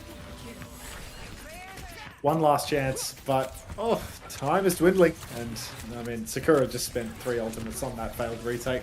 Nervous Nenwai still has the beat drop as well. And for the rotation, Big comes out. Oh, bubble block is almost good from Zeb, but end of the beat does come through. Seeker's going to go down inside 4v5 situation. Sakura, they've drained the bank though. Ghostly, yes, thank you for the gift sub to X10. Welcome to the Parasocial Friends Club, X10. Happy to have you. Final fight here on the point. Still a 4v5, but Sakura, they've got to step on the gas. Otherwise, Nightmare, they're going to get their Seeker back. Yeah, Rocket actually going to have his recall forced here as well, as Painkiller also taking a back step while they get their respawns now. Looking for a full neutral, mostly as they come in. Bubble round the corner, just going to clear the TP with that one. But Zeb with a more aggressive swing here. Painkiller down to half HP, trying to stabilize out the back as Rocket looks to get an alternative angle. Pulse bomb comes out, Stick is good too for Rocket. Completely locked in there. Will be good for the cleanup. That's first round to Nightmare. Yeah, way too slow for Sakura there once they got the pick onto Seeker. I mean, they just took a slow neutral on the point. Why is it that every time they go between rounds now, I'm rewinding, why do they keep dropping the team names from the graphics up top? Like, how does this keep happening? It's been happening all day long. Just like little flickers of the text. Like, it's just all day. What's it about? 18, Wait, 16, 17, 15. 16, 15, 14, 13, 12, 11. Yeah. Nice. When is the 100-0 map? I think they were 100-0 up, Copper. But then there was a DC. Alright, we're back. It's the same matchup. Is Zomba gonna... Yeah, Zomba's gonna stick the Sim. Rocket's gonna stick the Tracer. Not sure what the vision is here for Sakura. Zeb, immediate, double bubble. Seeker gonna fan the hammer face to face. They're trying to win the high tempo fight. A couple of shots come out onto Natsuki, but no kill conversion, no headshots for Alex. So Natsuki will survive. And now Zeb is fully charged. Yeah, fully charged now. TP to flip the map onto the other side, but both teams can pivot to each other's side of the maps now and take a long, slower, pokier fight as the point unlocks. It's going to be Zeb who steps on first, but an aggressive push comes round. Bubble onto Seeker aggressively, gets the kill onto Zomba there. And you can see Nightmare so keen to play this one aggressively. First tempo, get the bubble onto Seeker, let him swing, throw the flashbang, and multiple times now they're catching Zomba, they're catching PDK, and we see the swap from Zomba as a result. Yeah, Zomba making the move over to Tracer, but feels like, you know, maybe the writing on the wall could have been read there after the first cough point, in all honesty. Now making the switch and mirroring, but High Noon and Spawn already. Seeker, I mean, he's looking for a target. He is the target, unfortunately. Swings out into the middle of everything. Suzu, Bubbles, all the pocket in the world, cannot save. And it looks like a Nightmare well and truly ready to 100-0 this map, as they are all forced to backstep. The rush is out from Z in Spawn. Nervous Nenwai getting beamed down by Zeb. Luke's down as well, and yeah, it's 100-0 for Nightmare here. 100-0 indeed. And that's going to be... Was a Kitsune rush on the chase for the cleanup there from Z despite the player advantage. So it will swing Nightmare's way once now beat is online for Nenwai. Chance though, slightly quicker grab actually for Zeb, and he will start this fight with higher energy, so that gap could get slightly bigger as well. Big opportunity as PDK swings through right inside. Nothing just there yet. Luke is forced to TP, and Nightmare, they flipped around. They're starting to steal the point. They have to rush him for the touch. Kitsune rush from Luke to hold that one. High Noon from main from PDK, but I don't think he's in range to get Bubble. Actually, Zeb and Z die, and they get all lost at sea here, Sakura. It's going to fall apart. Oh, heavens. Oh, heavens. Oh, heavens. Oh, heavens. That sums it up, actually. Yeah, it's one of those.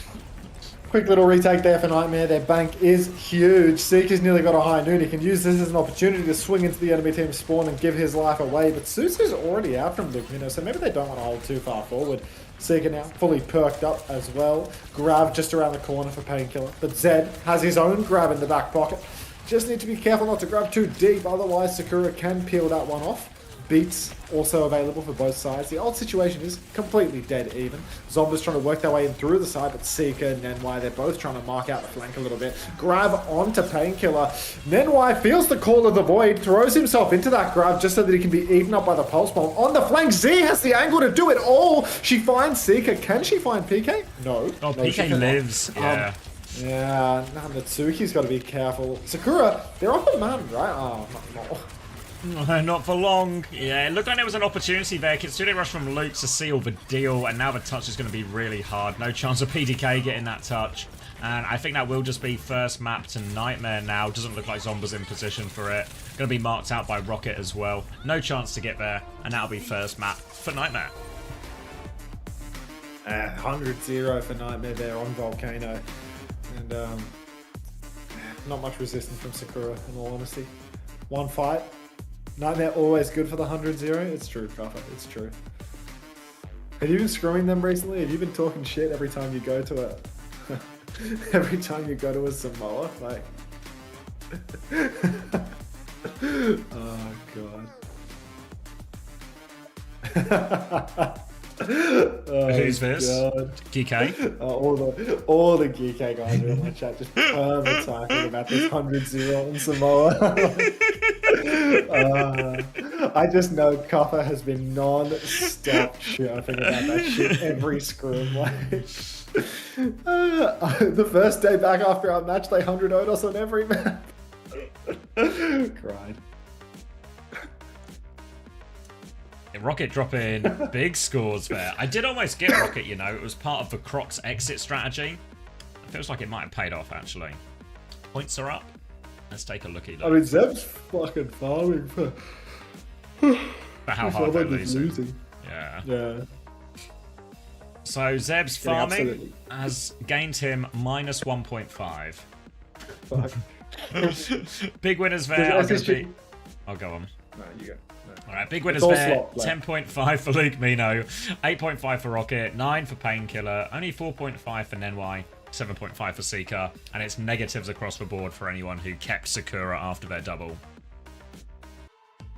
Kuffer asked, how many points did Little Simple and Psycho get me for their game? Unfortunately, Psycho played with such a low score of points that he's probably benched. So Simple did great. Simple got 35.5. But unfortunately, Psycho got 13 to Quartus is 27.5. So, not ideal, really.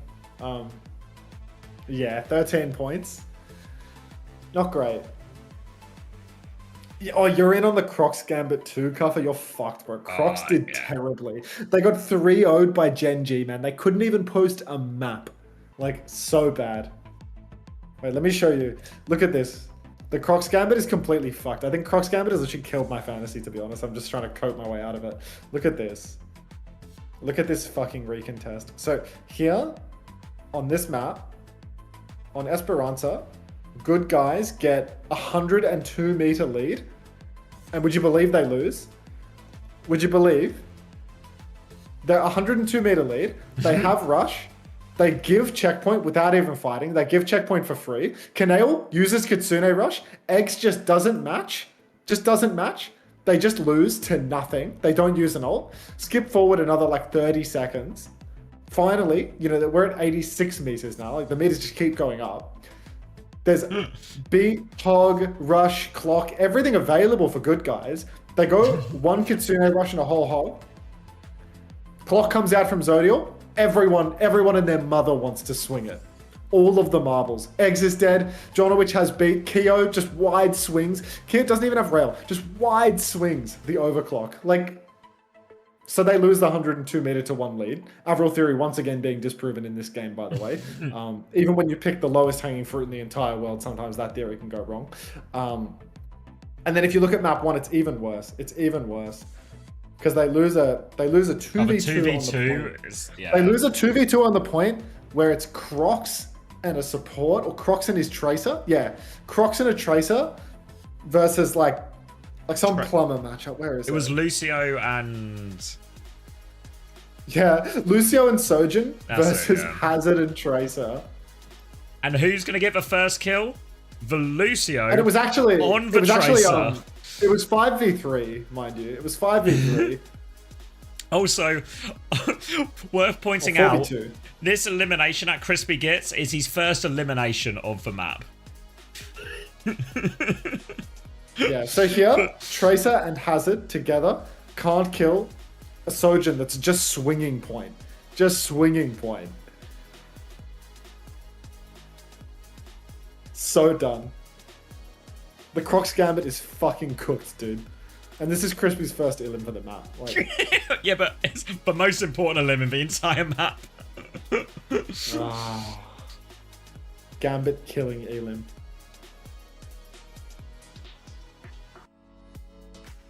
Tragic.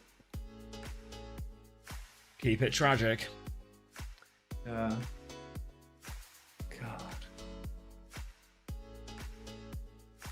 Chores looks more tired every time I see him. Must be working too hard.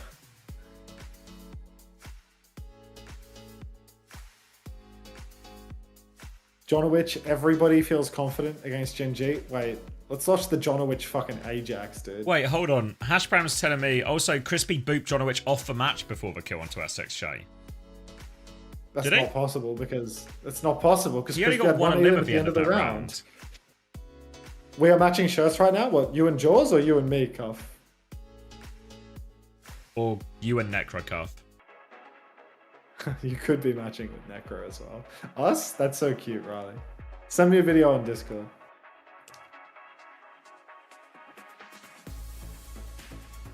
Where's the Jonowich AJ? Oh, the Blossom. Yes. I swear I saw it too. I swear JMO. Yeah, I swear I got the screenshot of the first round and it was just one elim. I found it. That's it.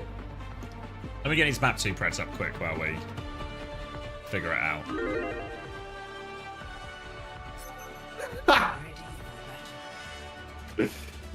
Did he get credit for the kill?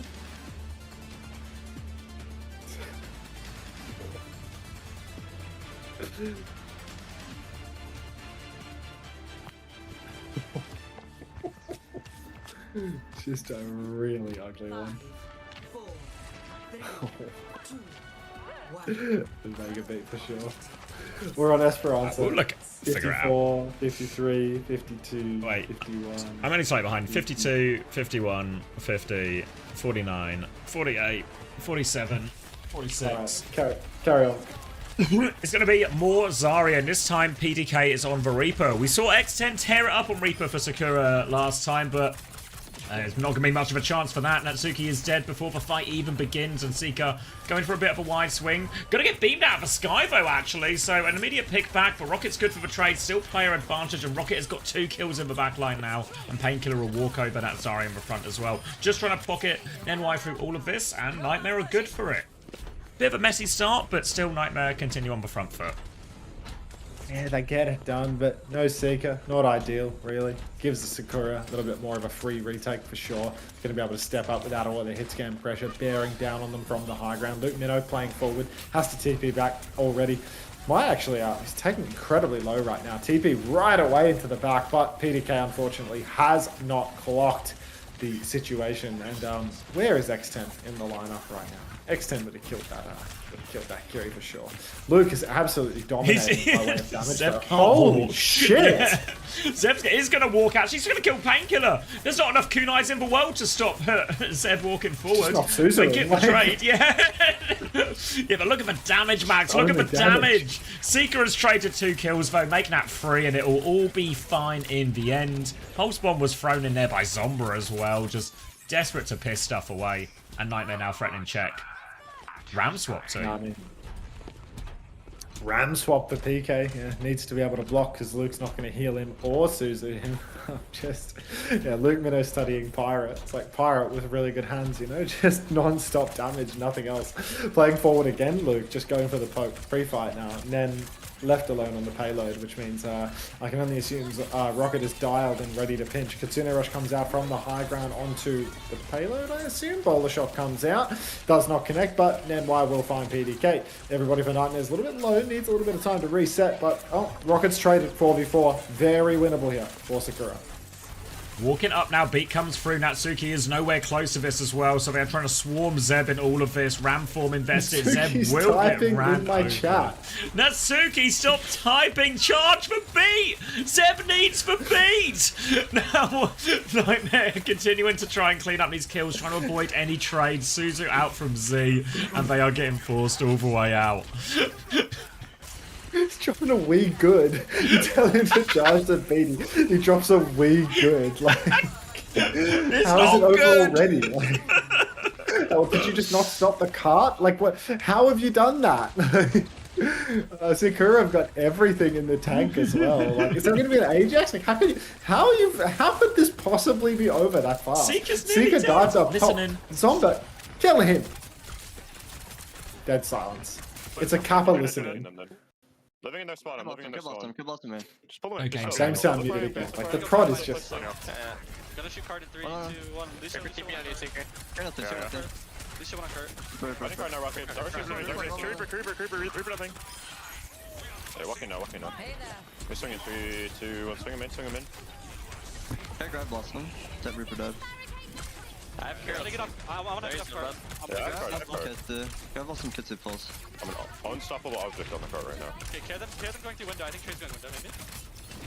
She's the left side. Okay, yeah, I hear She's ours. I'm thinking it might be. Reaper's gonna TP top. She's ours. Reaper. I'll pull the off on Trooper. Shooting Zar, Reaper. Reaper's dead. Kill bottom. I'm 20 might be. Reaper 1. Reaper TP. Zar 1. Reaper on. Fade bottom. Yeah, these go. Grab Curie. Secret go.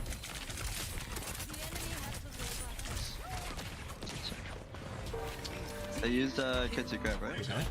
Oh, not still going.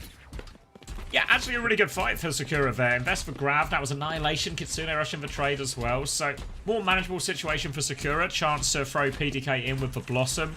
Get some bubbles to support that as well. If Nightmare can get to this, though, it's an early Blossom, actually. They just catch him on rotation 2 for PDK there. No chance to use for B in response to that one. And all of a sudden, looks quite playable for Sakura. I guess We Good was actually true.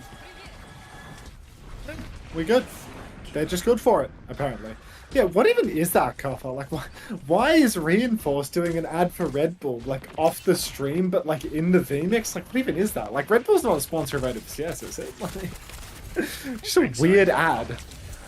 I must just know somebody that works at Red Bull. He's just stolen a sponsorship away. Like, alright, TP back from PDK. A couple of bolts come out.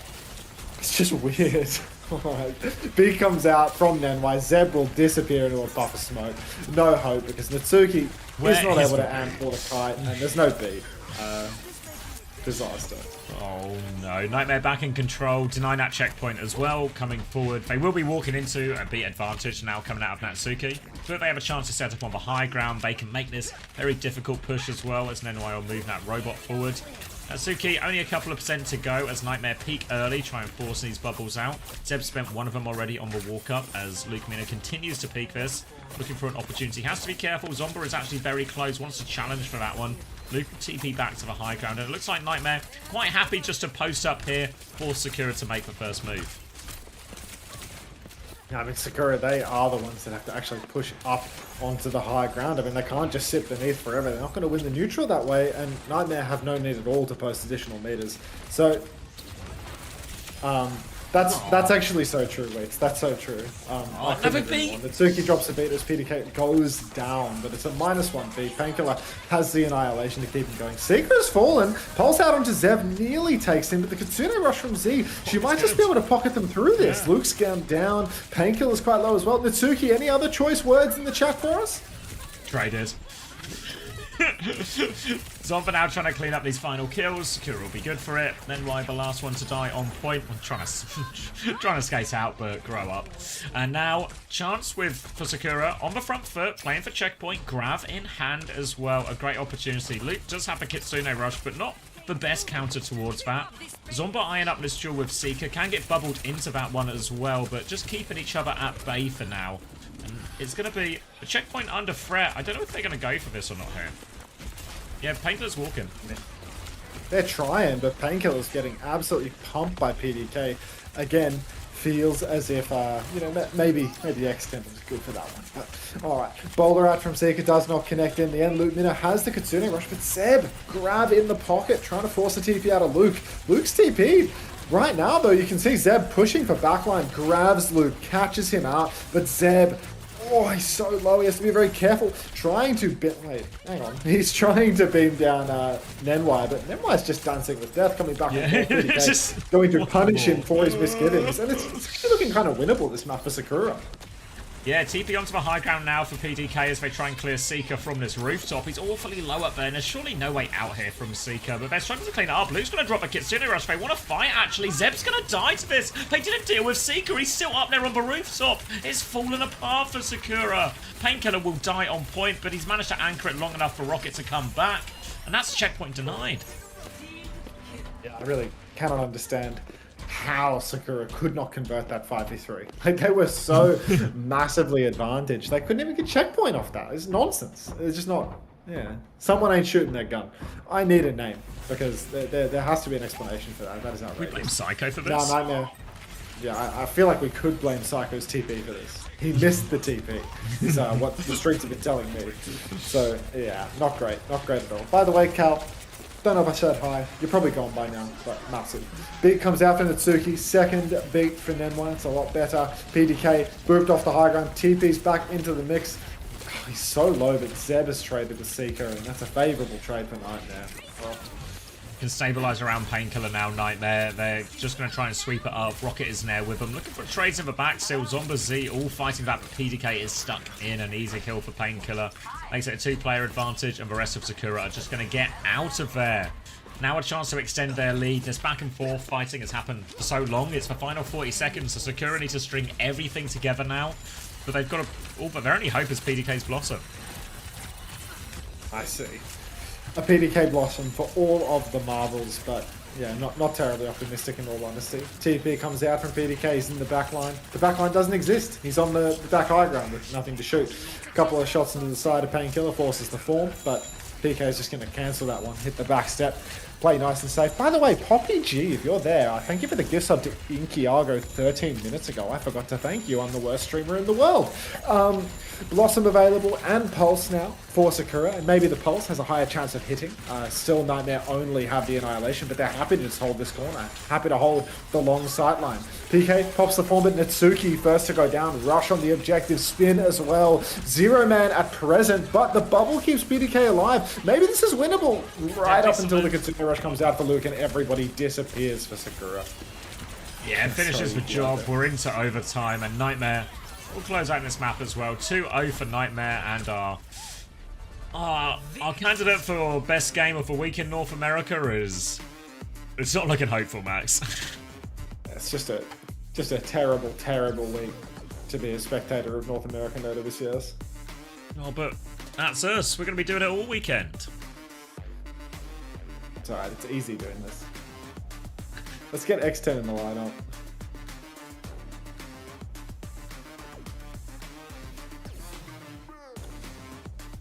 Yeah, I expect we're going to see more on the scoreboard. Big scores for Rocket again. Yeah, big for Luke again. Big for Nenwai. Points out. The next match is Extinction versus Geekay. Alright, map 2 points. Luke and Seiko with 8, but it's Rocket and Nenwai with 8.5 each, who are the big winners. 6.5 for PK. Well, Z got 5 in that, actually, for whatever that is worth. Not a lot. Not a lot. No. I mean, worth exactly 5. 2 in the hand, 1 in the bush. Being told as well, actually, Zodiel wasn't actually at home for that game earlier either. He was playing from the PC cafe. Oh, fuck. But I mean, it was working. Aww. I think they need to keep him at the cafe. That guy needs to get out of the family environment. Like, whatever he has going on at home, it's not conducive to performance. I don't want to insinuate anything, but it feels like... Oh, no, I'm insinuating. I want people to make those leaps. Yes. To completely diagnose his home and family situation on the basis of one series against good guys. Alright, I'm grabbing a drink. I feel like we might actually be in for a quick finish here in North America at this rate. Yeah, what time is it right now? Like, It's 5 to 11 here. I wanted to kick my viewers onto Color Hex, but it's 8 in the morning. This degenerate's definitely not going to be awake in time. Wait, let me start the prez and then I'll grab a drink.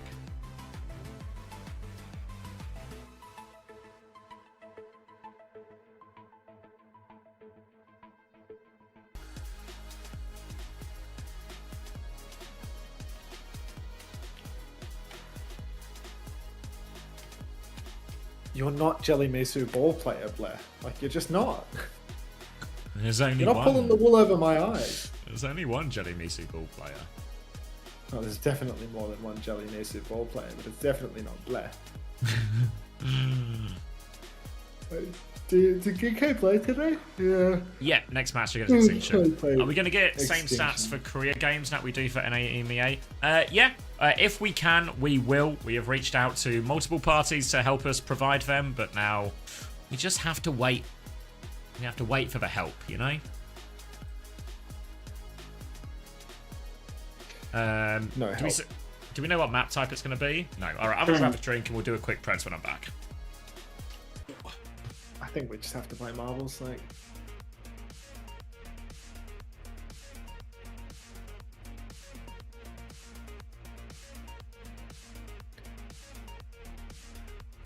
You just gotta give some to Moxie. This is like so apply chat coded, these EDM ones.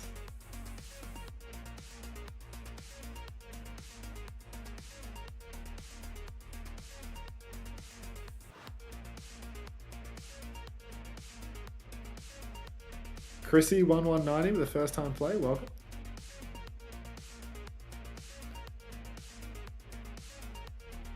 Lucio icon as well. It's not even zero width, this is it meant to be zero width, the EDM? You can fix it, right, Fork?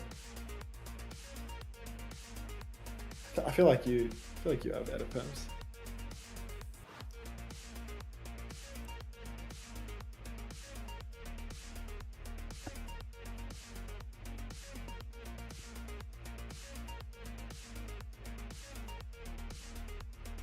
Okay. No harm, no foul.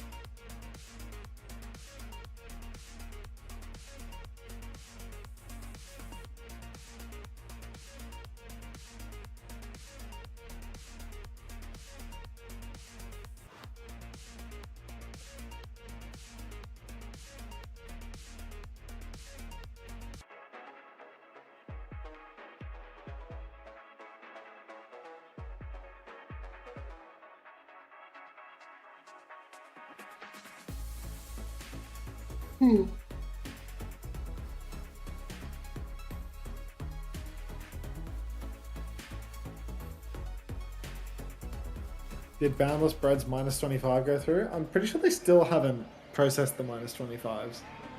I feel like they're gaslighting us about the minus 25s in the leaderboard. Like, they're not actually tracking them. Like, they've come to this horrifying realization that they're not tracking the minus 25s. And now they need to, like, work backwards through the database to work out who's done it. I don't know.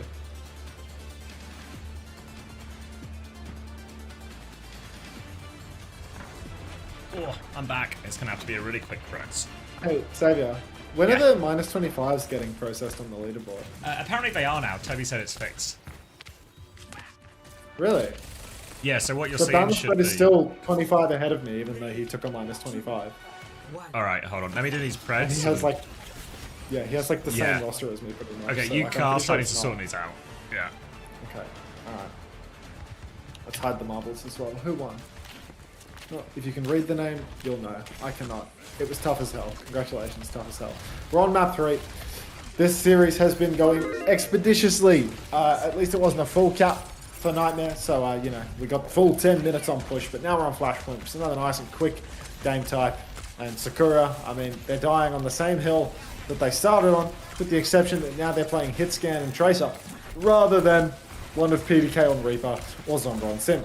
So, of all the comps so far, I'd say that I like this flavor the most, but Seeker playing the long angle on the Freya is difficult to kill for PDK, and PDK just hasn't found the value in the neutral, not gotten enough damage off. Bubble comes out onto Zomba. Zomba blinks backline, trying to pressure back Nightmare, but ultimately, Nightmare, they get the first touch, they win the long range fight, and now they're just cleaning up all of the kills.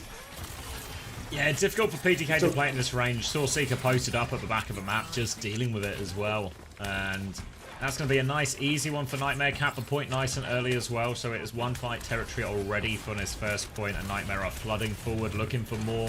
Bubble from Painkiller for a bit of energy. Gets about half charge from that bubble, and now it's going to be Kitsune Rush versus Kitsune Rush. So he actually has a slight advantage here, so might have to be a bit of a back step initially from Nightmare.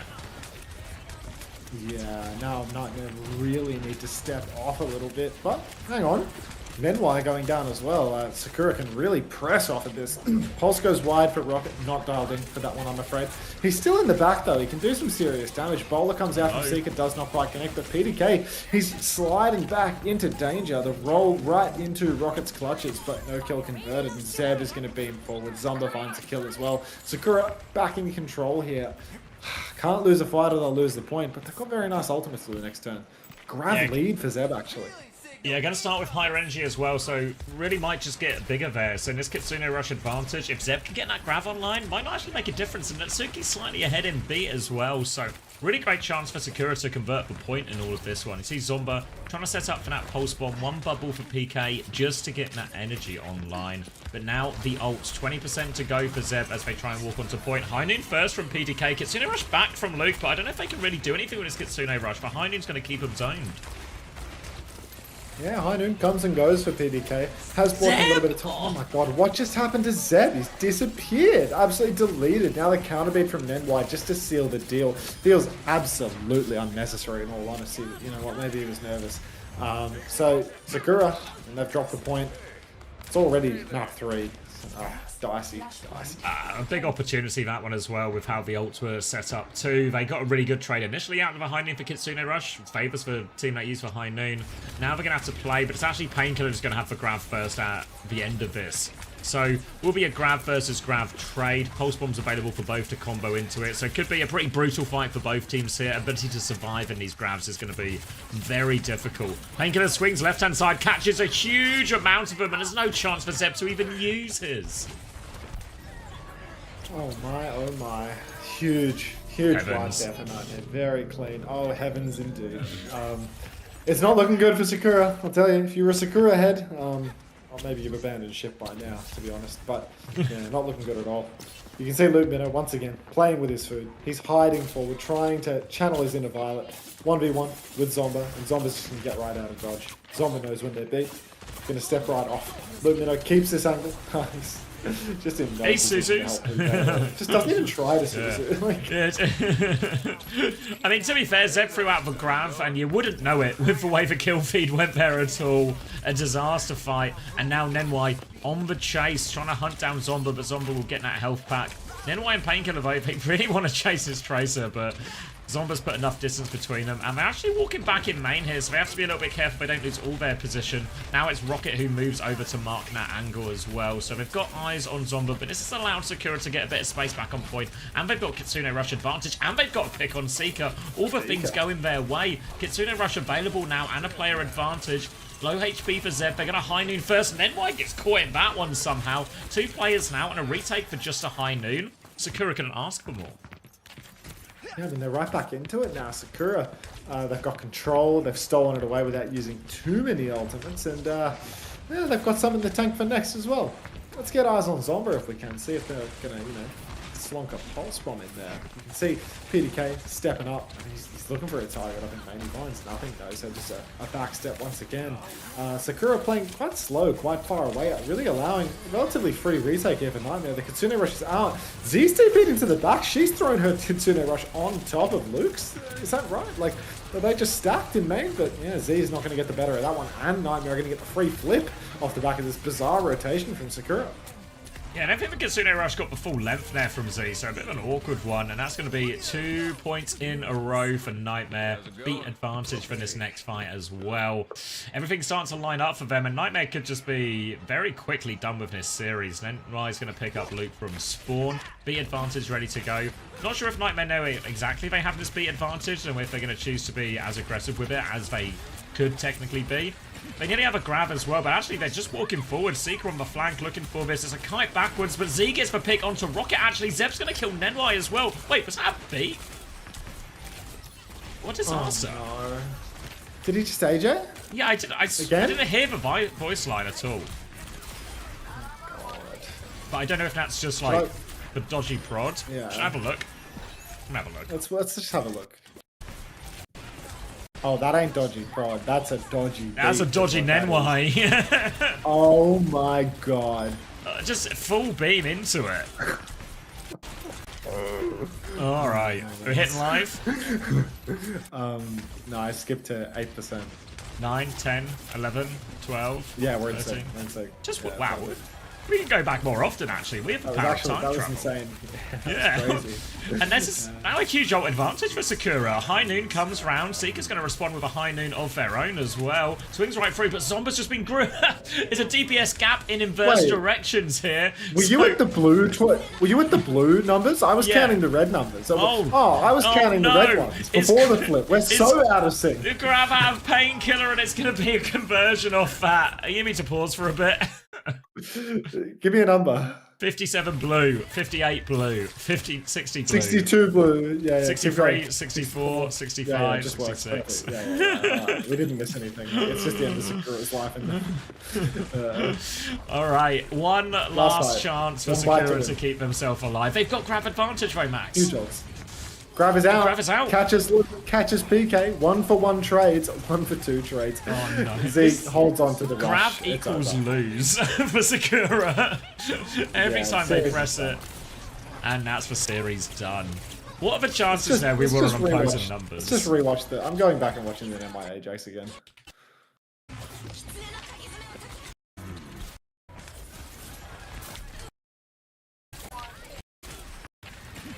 Let's get eyes on Nenwai here. Bat out of hell behavior. Like, just the first one in. Six is in. Six is in beforehand.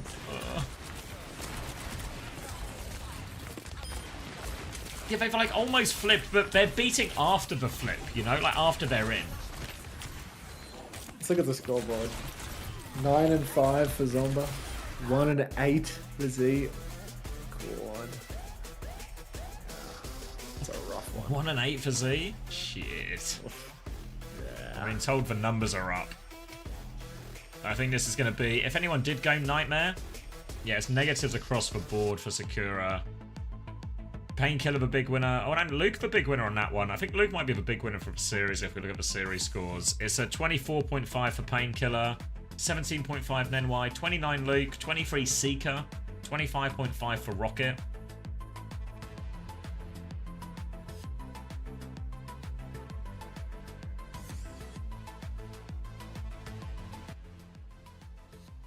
At least he didn't go negative. Yes, he got 4 if anyone stuck with her. Yeah, and that was... Yeah, that was the opposite of a series, really.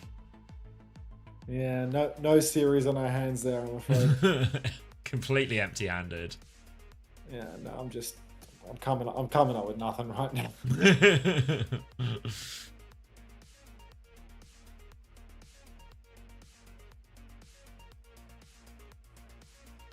Sorry, what were you saying about fantasy? Someone ahead of you should have had a minus 25. Nenwai with the middle finger emoji. And a good morning to you too, Nenwai. if you Ajax and you win the map, then maybe it was a good Ajax, right?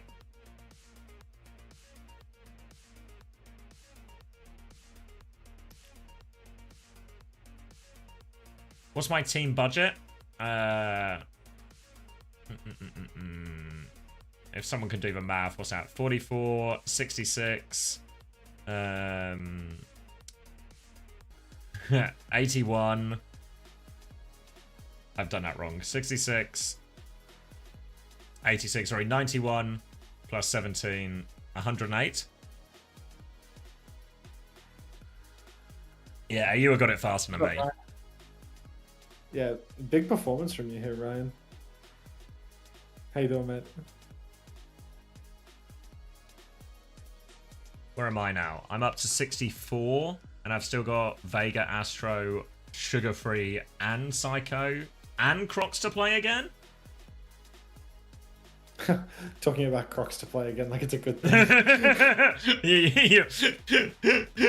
No, don't worry. We've got Hawk to play tomorrow. Yeah. And you're like, oh, and Crocs is going to go again tomorrow against OWCS. I just need Sugar Free to outscore Hawk by like a margin, like, you know, a 50-60% margin. Yeah, today's so bad that even Bussy Brigadier can't be asked to stick around. Like, no way. Fuck. Yeah, I mean, it's fucked. I mean, to be fair, so many people at the top of the leaderboard. It's for Crocs Gambit at the top. I guess this is for week that. It's because Hawk hasn't played yet. Yeah. And it'll outscale in like the coming weeks, you know? Yeah, like, I mean, Never Lucky. Everyone that had like, yeah. Never Lucky is currently in 9th, and the only person not to have Crocs in the top 10. They have Infected. I mean, their roster's fucked. Never Lucky, like they have Zomba. And they have Z. Like, yeah, Z's going 1-8. Yeah. Zomba's getting pumped. It looks like they've Never not Lucky's changed completely their... fucked. Yeah, it feels like they either haven't changed their roster. I don't know. I guess they've got Psycho and Simple in. Yeah. I'm looking at the board here and I see Wild Viking and Gigalaw, and both of them have me beat. Because, like, they've, like, pre-positioned for Ultraviolet somewhere where I've, like, missed an opportunity to do so. So, like, they are all going to get the double-double plus Ultraviolet. Yeah. On the yeah, so like I don't know where they like made a change that I didn't. Because heading into this, I kind of joked about Nightmare's stage starting now, but like really though, it was a very front-loaded schedule, a difficult start for you guys. How do you keep the mental up and rally for the second half to perform the way you did today? I mean, for us, you know, we're just thinking ahead towards playoffs. Like, 3 teams qualify to Stockholm, so we're thinking, you know, it's just going to be in playoffs. We just need to get 1 win versus the top teams, and given our schedule at the front, it wasn't really us at full strength, especially with the new roster. So I think just look out for us in playoffs, and we're going to make our mark there. Is there one team in playoffs you really want to be? Obviously, that's a good question, Ryan. You did end up going down to Liquid, SSG, and GK already. Like, is there one team on that you? Why is his bed moving? I mean, last stage, the only team that we didn't beat a single time was Geekay. So that would probably be the team that we look to beat. But also SSG, I think we would be looking to beat as well. You know, they took 2 of our players after last stage. So going into this playoffs, you know, if we could beat SSG or Geekay and qualify to Stockholm from either one of those, that's what we're looking forward to. I think that's been one of the most amazing parts of Nightmares. Why is bedsheets breathing? Player that goes through that team, and Josh has just said he's got the mustache for a waterbed, to be fair. To be playing Nightmare and also alongside your teammates. I mean, I really enjoy playing with this team. It's a lot more fast-paced, even compared to last stage. Like last stage, you know, in the regular season, we beat almost every team except Geekay in a map 5, and we took some losses at the start, but playing with this team, I feel like it's going to be really strong in the long run. You know, we're going to be looking. He's got that camo theme. Yeah. Right on. I'll take that as a promise. You met this guy in the jungle, you wouldn't even know it. You'd think you're in the jungle, but you're just actually in Painkiller's bedroom. Thank you, guys. Great to hear from Painkiller. Today, the internet helped.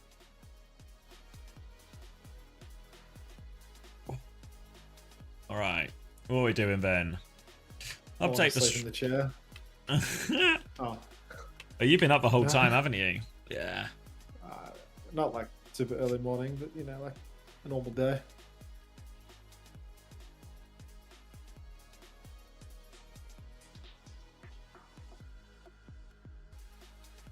Dude, where is Bussy Brigadier today, actually? This is weird.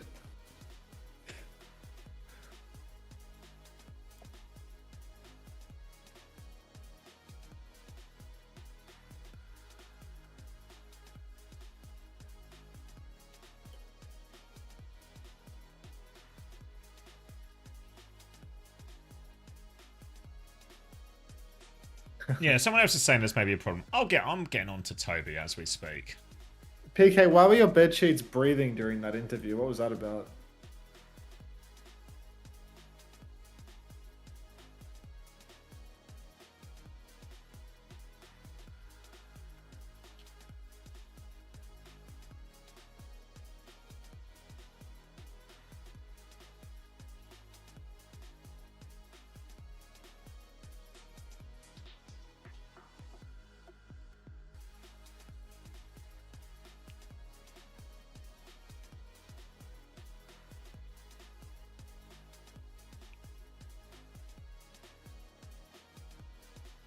Thoughts on the FF7 Violet backline? It's got legs, actually. It's got legs. Though I do worry Frothy Philly's time is going to come.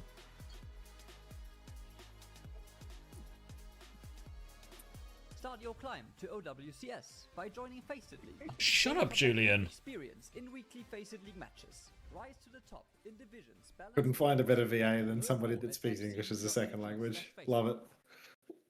I mean, you think back to the Esports World Cup last year where I ended up casting with Julian. Julian is actually just there. You need someone to fill a gap. Yeah, Let's get Jules in. See a hole, fill that hole with Julian. Like, seriously. It's just one job. watching these NA OWCS matches from the pub, mate. Like, what do you think of the Yoham Red X backline? Are you the Wooden Spoon account? Well, yeah. Rat man? Like, are you the Wooden Spoon guy? Who's on the spoon at the moment? I'm doing a spoon check. Let me check my spoon. Alright, Bob Ross is... How is Bob Ross a minus 815? They've been using all of these minus 25 penalties, it seems. Is that even possible? Yeah. I mean, the Wooden Spoon thing is like... there's no cap on... Well, yeah, because it's... change your whole roster, like, yeah. Yeah, and it's like... You just have to do full changes every time, right? Yeah, you'd have to just do full changes.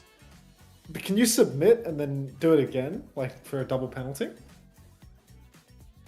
I don't know, actually. Presumably, because there's no way Bob Ross got this much. Yeah, Bobby Rossi. Bob, did you do multiple, like, sets of minus 75? Because otherwise, minus 75 per week, we've only had 3 weeks. There's no way you've got minus 815. That's cheating. How have you got minus 815, Bob? Doesn't work? Explain yourself, Bob. You don't know? All the minus 25s from other accounts went to Bob. Explain it, Bob.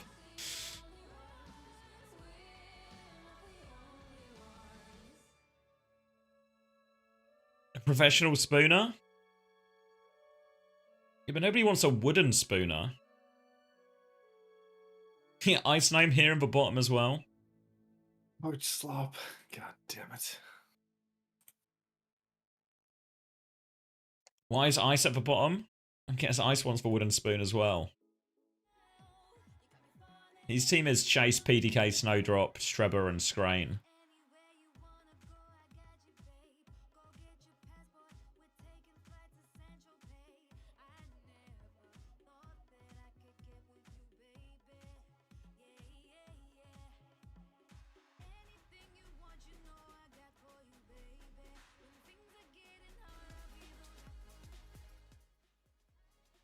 Well, Tomothan top 90? Huh? Tomothan at 90 right now. Crocs, Wamone, Quartz, Simple Vega. Seems pretty decent. Oh. I want to watch this Crocs clip. What is it? Terrible clip. It's a clip of Crocs on Esperanza on Reddit, but it's I don't know, it's terribly clipped. Like, they don't even clip him fucking standing and hiding and hooking. in the next fight, so it's CBA. Yeah. What do you mean Rhino got no playtime today? Oh, come on, man. That ship sailed 2 weeks ago. Like... we've been on a new gambit that's completely fucked us. It's been a whole... Yeah. We fucked ourselves a whole other way by now, mate. Like, get in here. You're still fucking yourself the old-fashioned way.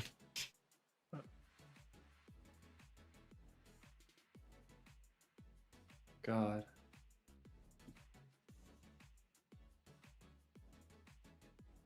Yeah, I don't know, Ice. It feels like something's bugged. You were going for the spoon? Yeah, it feels like you've done yours the authentic way.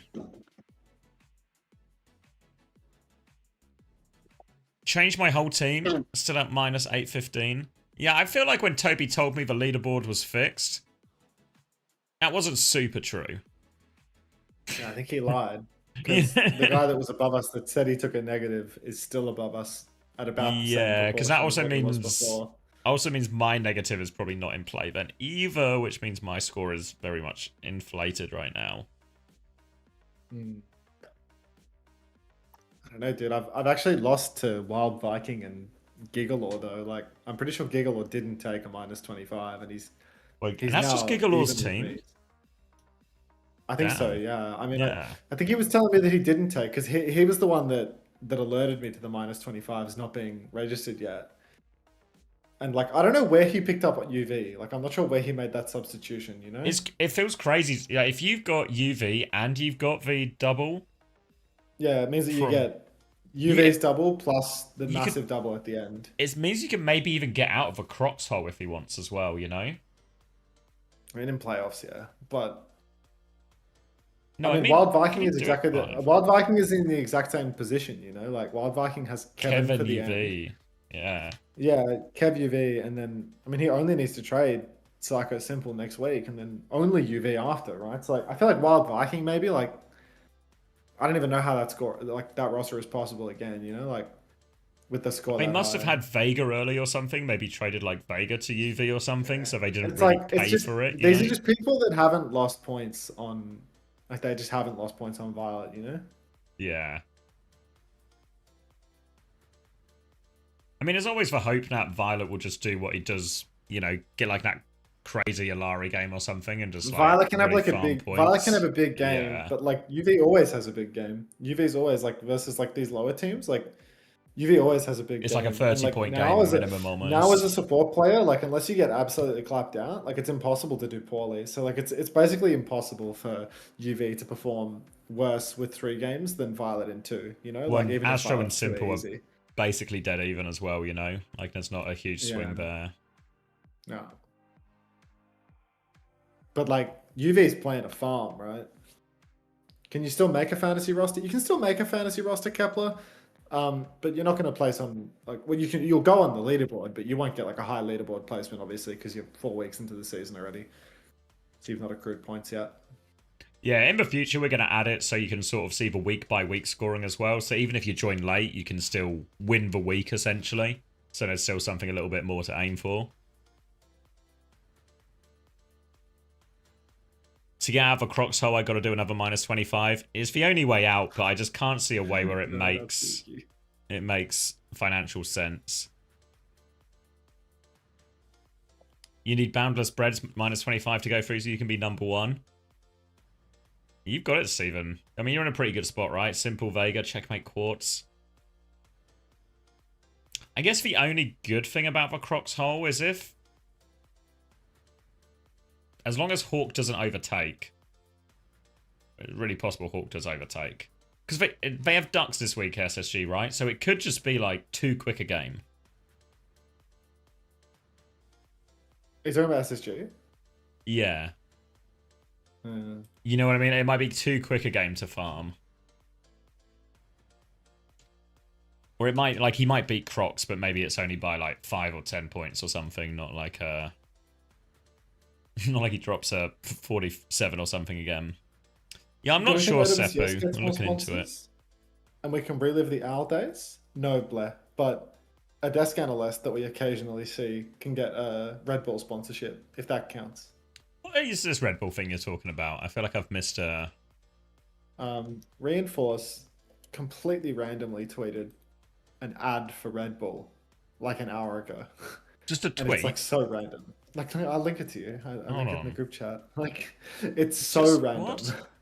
It's like I don't know, dude. Like I think his wife works in marketing or something. Like it's got to be from like the something. VMix. Yeah, it's the VMix, isn't it? Yeah, it's like a picture from the VMix, but it's like obviously it's not an official broadcast sponsor, right? Because like otherwise you'd see it on the fucking sponsor, like on the screen. So like this is like something for him, right? Like He's just this is got a sponsor care that package he from has Red got. Bull. But like he doesn't do anything on camera other than the occasional broadcast work. So it's just so random. Well, I don't know. You know what I mean? Like it's just I don't get such it. a weird ad. Yeah. I don't know what to make of it. Like I don't know who's this for. Well, 7 people liked it at least. So I guess 7 people enjoyed the advert. Yeah, seven people in an hour is fucking big numbers, I think.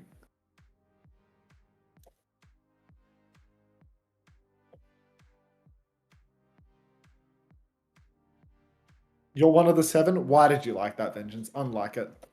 I want to see it go down to 6. Unlike it. I'm waiting watching Vengeance. it right I'm waiting Vengeance. It's gone up to 8. It's fucking cooked. Is that It's V gone up. Vengeance? Yeah, it is.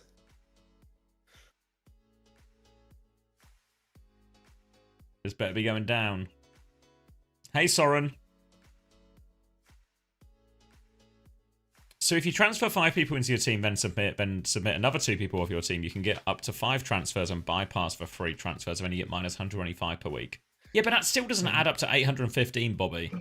There's some kind of black magic going on here. Like I don't want to start a witch hunt, but I feel like this is the sort of situation You don't want to want start. a witch You hunt. don't want to start a witch hunt, but you've immediately accused somebody of black magic. Like, make it make sense, baby. Look, I just want to have my cake and eat it too, Max. Is that too much to ask? That's just outrageous. It's up to 10? You people. Now he's going to get even more Red Bull sponsorships. 11? I've had enough.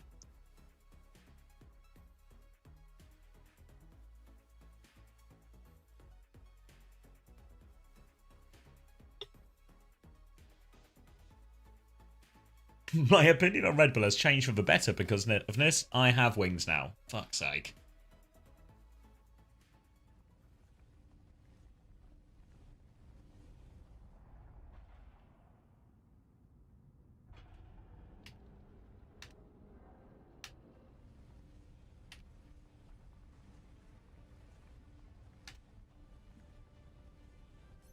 I know you were replying in Spanish to try and soften the blow, but it didn't soften it at all. Hello, Hunter's Gimp. Hello. All right.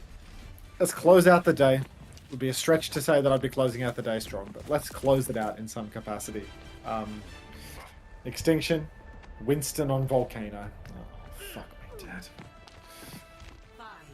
Just make it quick and make it low points for UV, okay? Because I can't take a big earn day for UV, right? Well, what we need is we just need Extinction, just like everything at UV. Make sure UV is traded every single fight, no matter what.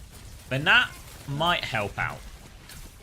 Ball, Tracer Sojourn, Vision on the Hanzo. A bit of a tight map for the Hanzo, but Vision is awfully good at it. Already we see Illaria on the back foot, and Alba with the opening pick here. Alba is in there, will get traded for it, but decent trade, 4v4. They're swinging over to point now as well. Scuff's got a bit of an angle here with Vision. Did you die? No, I just ended it really awkwardly. I just had okay, a burp coming, so I was stop. Okay, just checking. I think we're ready for the main show. We're ready for the big time. It's time. I do love what you've done with your hair, though, Max. But please take us through this next fight. All right, let me pick up exactly where you seamlessly left off. Now, Boop comes out onto Hitori out of spawn. She's going to survive that one initially, but honestly, Extinction, I mean, even with an opening pick, they can't quite get it done. Now you can see Cuff is just rolling about, wheeling and dealing. UV is getting absolute max damage in the entire time, but the only way forward for GK Esports is a quick 300-0, 2-0, 2-0. to minimize UV's point gain. Unfortunately, Alba is just the fraggiest Wu Yang ever and has found lethal again. Braveheart over here, giving him an opening pick, allowing Extinction to get back in. Hattori gets booped in. There's nearly a nano for Scarf. Hattori manages to get the back jump off. Admiral's dead as well. Maybe a cheeky UV trade available here too. Ramon's going to back it up. And Extinction get back in the fight. Extinction right back into it now. Hattori up on the high ground. Lethal dead again to Vision, but Kuffer finds the trade on King. Tidal Blast comes out onto Kuffer, and he's rolling about in the back. Bubbles good. Body blocks good. Go on, Hattori. Still dead. Alba's dead as well. Not gonna happen. Why are you rooting for Scuffed here, man? Like, just the faster Geeke wins, the less points UV can earn farming these bastards. Yeah, I guess I was looking for UV trades, but that's been pretty hard to come by so far. So maybe just a couple of 100 to O's, minimize the time. 5 ults coming back for Extinction though. It's going to be Wamone hiding in the corner. Slam comes through from Kuffer but doesn't connect. Vision now poking out and Kuffer has provided the opening pick. Nizmap will drag on and UV's got the trade kill as well. Wamone coming through the left-hand side, Pulse Bomb in hand, can keep this point contested as well. Looking for the targets, misses for Pulse actually, but can take over the touch, chooses not to actually. Doesn't want to risk it, and now they have to play retake. Yuvi's actually backed all the way out. King has respawned, forcing that one back, and GK have to fight again. Primal out from Hattori, all over lethal actually. Juggles him back in. Good kill for Hattori, and now she's looking for more. Lots of damage onto Kuffer. Wave comes through. Tidal Blast out, and Vision's going to clean that one up. Yeah, I mean, this is insane now. I mean, GK Esports, they've already conceded 50%. I mean, this could be, you know, second last fight, maybe even last fight if it goes long. Vision's playing pretty forward right now, so maybe 2 fights. Honestly, maybe expecting one's a bit optimistic, but Slam comes out into Hattori, nano boost. Admiral, he's holding on to the beat drop at the moment. He's getting zapped a little bit, but Maymo just found scuffed in the back. The clock is out, and somehow this nano turn is just converted to despair. God only knows why Admiral dropped the beat drop. Nobody knows. See, that was like a 5v3 beat. Yeah, it was a mystery beat, to be honest. UV even used the Tidal Blast in that turn. I didn't even clock that one. It wasn't clocking to me. He's just playing for output. It's just keep sending those orbs out. Hattori over to the ball to help with the touch. Yeah. You see Hattori throughout all of these fights having to back jump, build that nano really quickly, but most of that damage is UVs. Kuffer now has mines from this last fight. Extinction, if they can get to a point, they've got a high noon, they've got a pulse bomb. Kuffer's going to lay those mines out nice and early though, try and make that touch hard. Then turns the attention onto Alba. Slam connects. Can't find the follow-up though actually, so Alba gets away with that one. They're trying to get the touch. Vision takes a lot of damage coming through. High Noon over, they get the touch. High Noon's going to buy him a little bit of space here, still trying to ease up and get that flip. Kuffer's going to take over touch. Pulse Bomb's a miss from Wamone, but they kill Hattori nonetheless. Now into the backline, they're pushing for it. Alba's gone aggressively here. UV's marking that one. Help from Admiral as well. They forced it all out. Don't get the follow-up touch, and GK take the first round.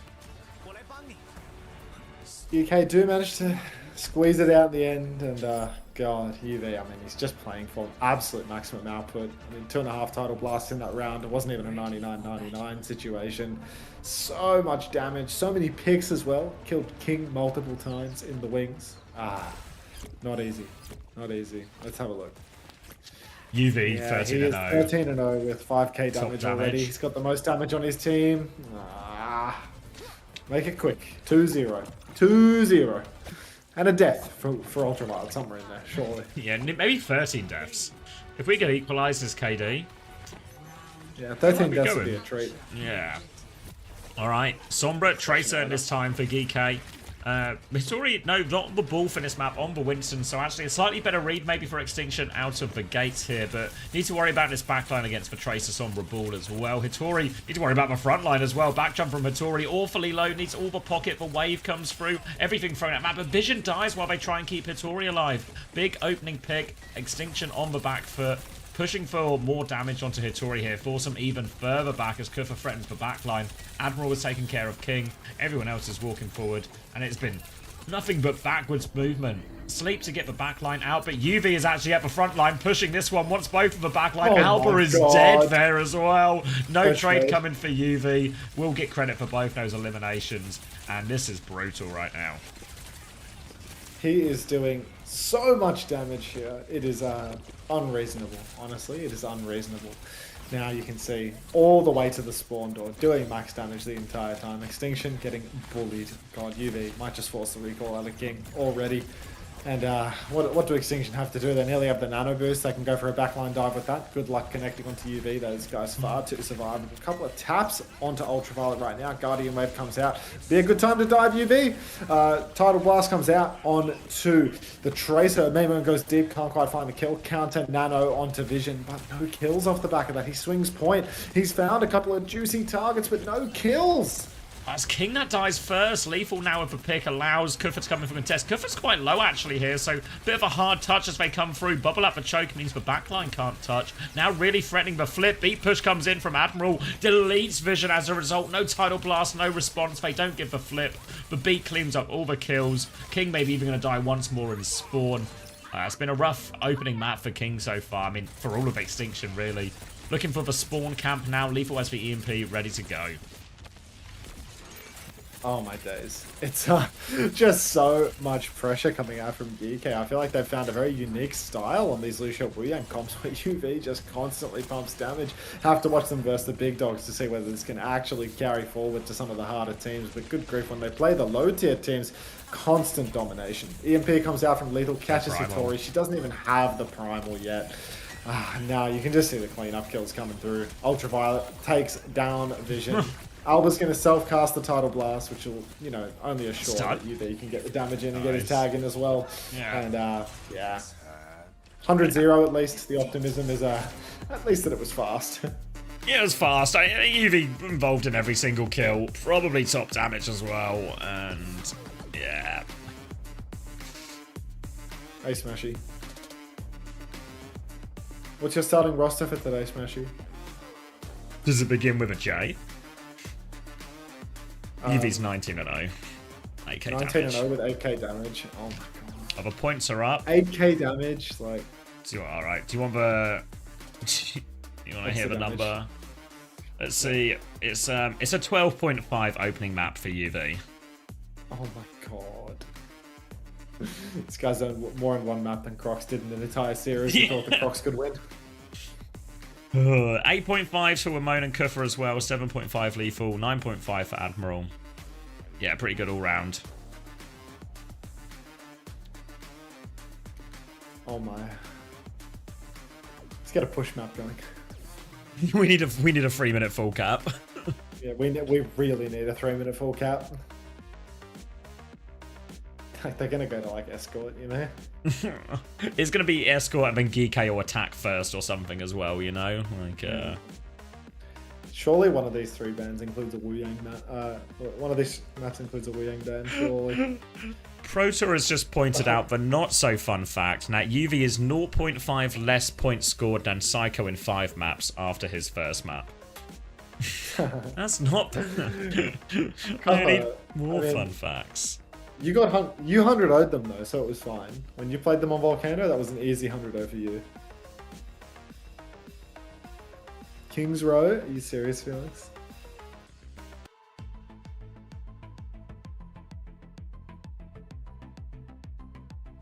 Oh, mean KD.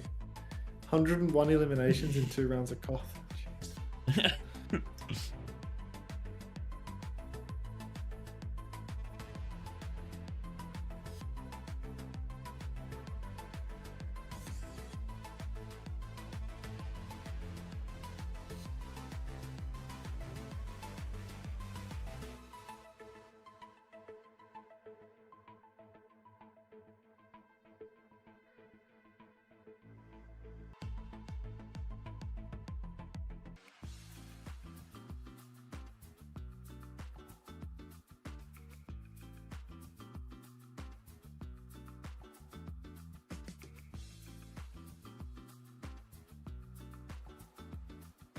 As a Psycho Haver, I made the mistake and got Admiral instead of UV. You maniac, Protor. Oh god. Pardon me.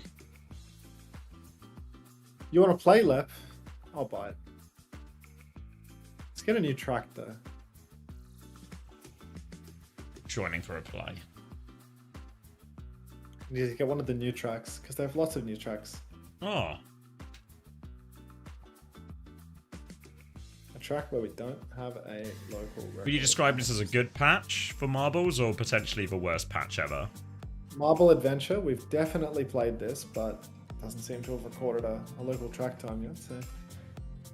Good evening, everyone, and I think good morning, Hunter. You might be able to tell from the very slight reflection of light that, yes, it is in fact the morning. Drop a play, let's watch Leps Marble, let's get in here. 30 seconds to play. Extinction's map pick, have they chosen? We've just got all the maps available now, I think. Ambient for the first time play? It's a hard-ass Twitch name, I fear. It's going to be Suravasa. Welcome to the stream. Will Extinction cap a point? Threads open.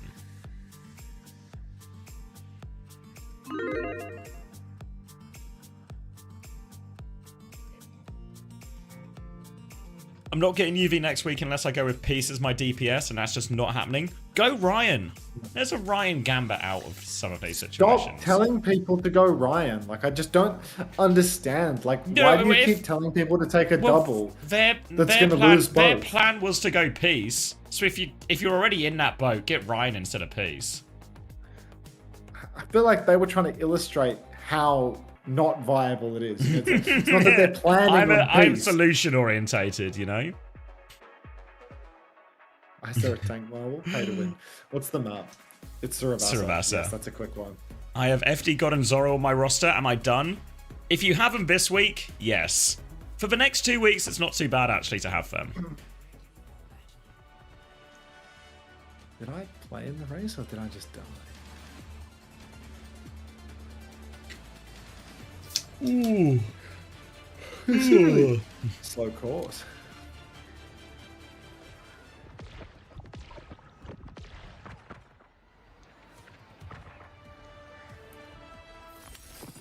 No Wu Yang ban as well.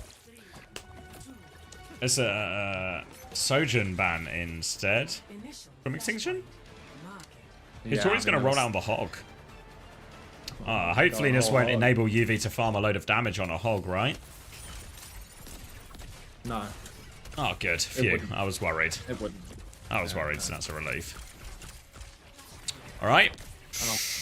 Predictions closed. I'm setting up. I'm setting up. It's a Sim Freya, so a bit of a sort of way look with this, you know, TP the Hog around on Suravasa. We saw Milgaru do loads of this in the last week of the regular season over in Korea, and now Extinction will be hoping Hitori can do some of the same. Kufa's clearing a few of these turrets, lining up the first slam. Might just play to boot the tank in here. Boots Hitori off the point, actually. Will turn over to force that one, but UV in! Doesn't die to the hook, though. Save. The boot comes in time. And now, all of a sudden, UV back to farming, other side of the map. Another hook comes in, but it's Hitori who's taken all the damage, getting chased out by UV. UV's walking forward.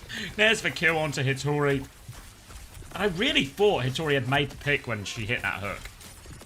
How does this guy have such thick plot armor that when he gets hooked into 5, in he the middle of the die? map? Like, yeah, there's no Suzu or anything. Like, he just got hooked. That's actual very thick plot armor. That is insane. Bowler out in spawn from lethal. No kill on that one. Slam from Copper as well. I mean, it's a violent spawn camp taking place right now. Hook goes wide for Hitori. And, I mean, look at UV's position right now. You know he wants it. He's dead. Trade! He's First dead. death. First death. Alright. Here's to many more. One more chance. DK clutch without him. Yeah. Yeah, we need us not to extend the map somehow.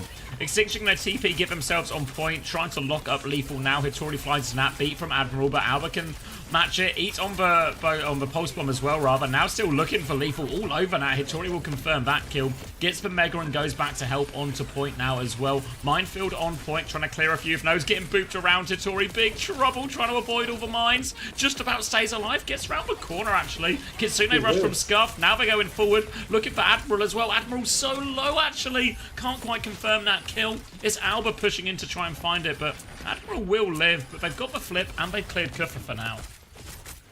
no kills for Extinction on this flip, so unfortunately it feels like DK are just going to be right back into it because you can see they've completely surrounded Extinction. They're TP onto everywhere UV. right now. Rocking through main, TP onto the UV. They find him a second kill. Oh, God, he's good. Flip for DK as well. God, he's better. Oh my god. Hitori about to lose 2 on point. Bowler goes wide. Oh, Admiral down. Oh, maybe Extinction going to lift this. Maybe it's going to be another fight with DK.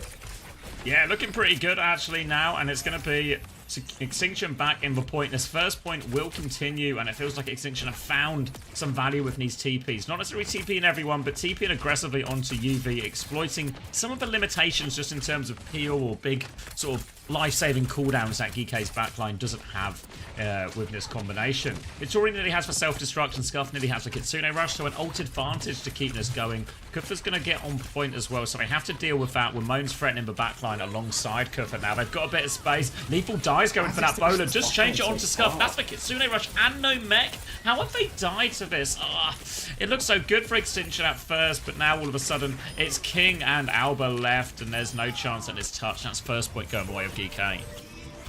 Extinction's backline just has the most passive positioning in the world. Like you say, Sim, Lucio, Kiri, and Freya all just like back up on the high ground while GK are retaking low ground. Like Kuffer's alone on point, scrapping it out with Hitori, and nobody's taking any forward positioning at all, not shooting the crosses of the backline whatsoever. Now Hitori has lost suit, she's just losing that free fight. Ball comes out into Ultraviolet, but he's going to be just fine. And you can see Ultraviolet sniped vision out the sky there. Like, he's already fully perked up. Like, this is just insanity from him. Yeah, another one in spawn as well. Absolutely no escape. The boot back in as well. Hitori are going to get DMAC late here. No self-destruct. No nothing. Might just be a swapping spawn.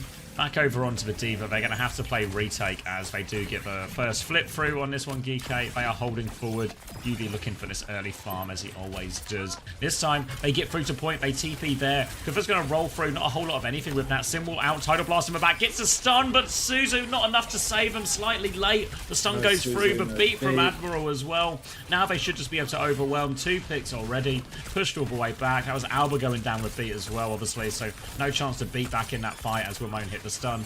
Now be GK 1 fight away from this point now. Yeah, odds on an Ajax here from Alba on the retake. What are we thinking? Let's get the over-under. I'll say I give you like 60-40. Alright, Manual Hack comes out onto Cuffer, but he's going to be just fine. Bowler's out in the choke. Huge damage slam as well. King's in the sky. Beat goes off, actually gets that one. Deep push coming through as well. You can see GK trying to kite this one out. Admiral's very low, but Alba is the one that dies. Ultraviolet's dead though. Hallelujah. Minefield comes out on the point from Cuffer though, and that means that Extinction are going to struggle with these taps. They need to tap point. Maimon goes down. Pulse goes completely wide. Cuffer's drunkenly rolling around on the corner. He manages to stumbled into a Sombra. And will he find the kill? No. Not back.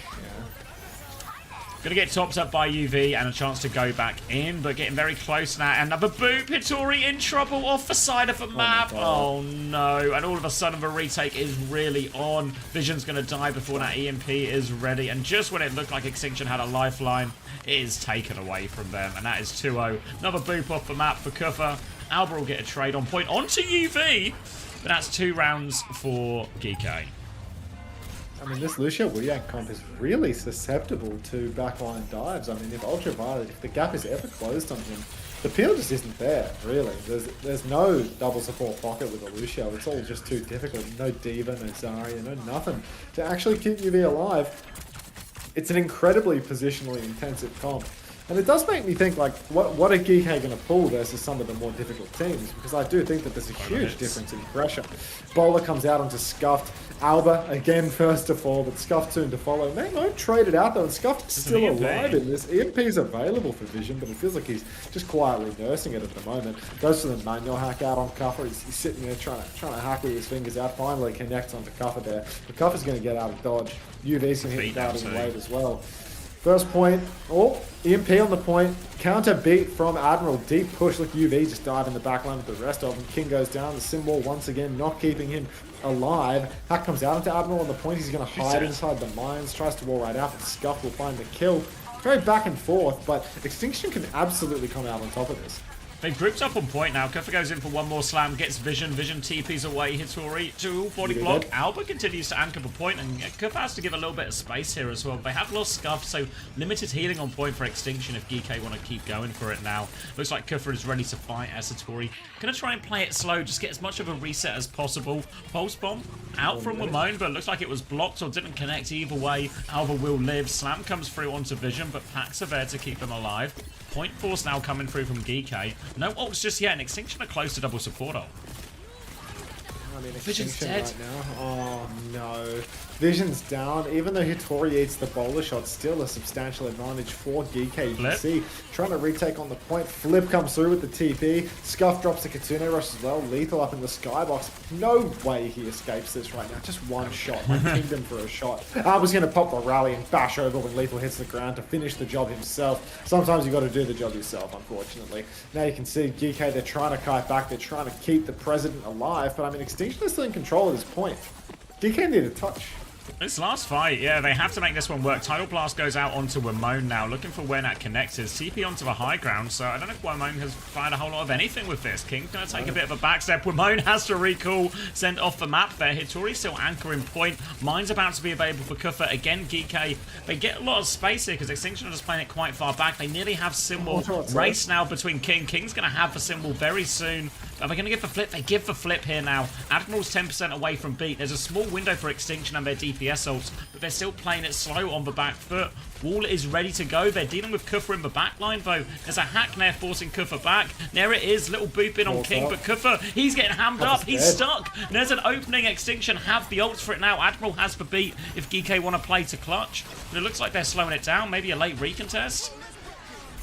Yeah, I mean, they're going to go for that final tap. They drop the beat. They push deep. Alba's in trouble. Scuffed is in trouble. Everyone for Extinction is split and low. And it looks like GK, once again, they're going to flip this one. Still good retake opportunity for Extinction, right? Like the fact that Extinction were able to get the flip in the 5v4 means that now they get another crack at this with a huge bank. Yeah, Kuffa over onto the Winston now after getting punished by a lot of their sort of anti-ball heroes that Extinction are throwing out. Nearly a Tidal Blast for UV as he tries to charge up the last bit of this. Now EMP though onto Kuffa. They try and pocket him through it, but surely it's not enough. UV's going to do so much damage in that corridor. He has the Tidal Blast, but they lose Kuffa. Still not a worthwhile trade, but Extinction are busy dealing with something behind them. Ramone's taking a lot of attention and time. Tidal Blast now out onto Lethal, trying to find the stun on this. Just get it onto the Diva. Kitsune Rush and Rally comes out. Extinction really want this point. Double support soul. Ramone's still behind. They turn their attention onto Kuffa on point. Is maybe lining up another death, and Extinction are good for the retake and the point. I mean, Extinction, they just capitalize on Kuffa jumping headfirst into their spawn, and then Ultraviolet dropping the Tidal Blast on his hit scan and making him run into the enemy backline like a tracer. So yeah, GK, I mean, they don't get the tap there, they don't get the point, but unfortunately this is terrible news for the fantasy heads, as it just means that Ultraviolet can sit here farming more. Guy's probably got more than 10k damage already, dude. Like, fuck. Now positioning on point. Lethal taking the angle. Kuffa is in big trouble on the way out. GK listening. I want to keep mapping their TPs. Play their main. Please cover me. I'm close to top line. Leave it main. Oh, I... Kill you one. I got TP on. TP now. TP fine. Diva. Diva low. Diva low. Diva low. No Suzu. Diva can run down. One. Still Diva. One bomb. Oh, it's alright. Someone. Someone point. Bring on point. Yeah. We have to slow. We can get. Here's another level. I can make push after. I'm fine. Break one. I'm going break 2. Yeah, I'll save my bits. Walking in. Cast. Yeah, true. No more. Break the turret, please. Yeah. Jesus. Yes, walk. Break left side. You getting us? Yeah, chase Diva. Get out of kitty. Good, right? Stop. Diva 1. She TP'd out. She got down. Oh, Vision. Heavens. Oh, heavens. Where are we going, Alba? Oh, it rallies! Oh yeah, but this one's in over. Bowler on top of a rally. Albert, everything is fine. Primal in the backline now. Kufa's maybe a little bit alone here, actually. He's groups up. They've chunked him down to half HP. Oh, no. And now, gonna have to back it up towards the point, GK. No more ults to throw at this right now. And Scuffed has a Kitsune rush if they can get it through onto point. Vision's taking a lot of damage as they try and walk through the choke here. Here comes the Matrix. Early bubble out from Kufa. They're going to force and clear that bubble, and now Extinction, step by step, clearing their way to point. Kitsune Rush comes through aggressively. Suzu out to allow Hitori to keep chasing, trying to get him out, but Kufa had the back jump available. The kite is good for GK. Tidal Blast nearly up for UV. Yeah, another blast for UV. He won the previous fight by just use it, yeah. Yeah, GK, they've conceded the point just to get the ult advantage, and now they're going to swing back in with it, surely. King trying to fight with Vision on the Mega Health Pack, but unfortunately, Maymone has slipped away. The Hidden Blade of Wales does it again. King's pushing so deep for this duel, but he's pushing right into the enemy backline, and they're going to be able to double pocket that Tracer, no worries at all. Tidal Blast did actually come out from UV up in main. It didn't immediately net a kill, but ultimately Hitori has had to pop the bomb, had to resuit. Alba goes down in the middle of everything. Cover's traded 1-for-1 right now, but it's just more of an opportunity for UV to farm. Yeah, lots of damage coming through from Lethal in main. He's about to have the bowler to launch into this as well as they're trying to keep this fight going. But Vision finds the kill onto UV. Now Lethal getting forced back. They can look for these cleanup kills if they want. With UV down, there's limited healing available for GK if Extinction can find any more. But we're in a pretty good position here, actually. One more fight for all of this, and Extinction on the verge of tying it up. Nearly have a Kitsune rush, but there's a big ult turn for GK on the horizon.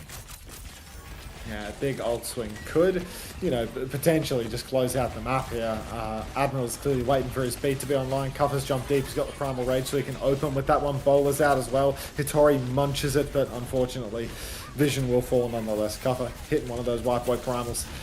Back jump onto Scuffed as well. Downhill go. Bubbles down in the choke. Flip goes GK's way, and now all they need to do is push and find these final kills. Only 3 members alive for Extinction. Kill Alba a little bit late as well, and they have no choice but to run for the touch, but Hitori is out of mech. Gets the touch as baby for what it's worth, but they need so much more. King will get the next one, but it's just a conga line to death. Vision's going to get one more, another death, more points for UV, more points for Ramon. Alba, good for one more.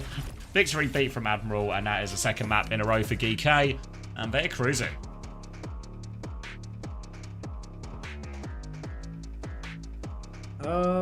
I don't even want to see the score, but it's going to hurt. Paying up. Cheers.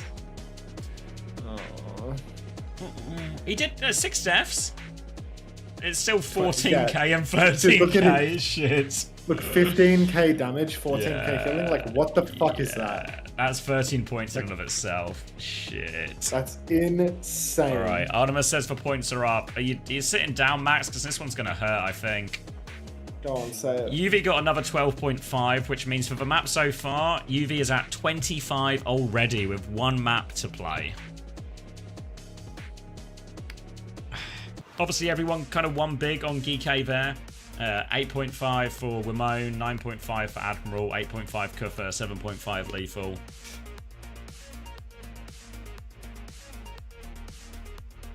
What moves did you make, Gigalore, for your roster? How did you wind up where you are with UV? Because you didn't take a -25. Yeah, wait, hold on. No stats are wrong, actually. Yeah, can we get a fact check? Fuck's sake, Artemis. In the ball. Points of fake, it says UV has 0 deaths. Yeah, that's what I just said. Oh, I was just reading out chat with my brain off. But yeah, how did you wind up with the backline that you did, Gigalore? When did you pick up UV?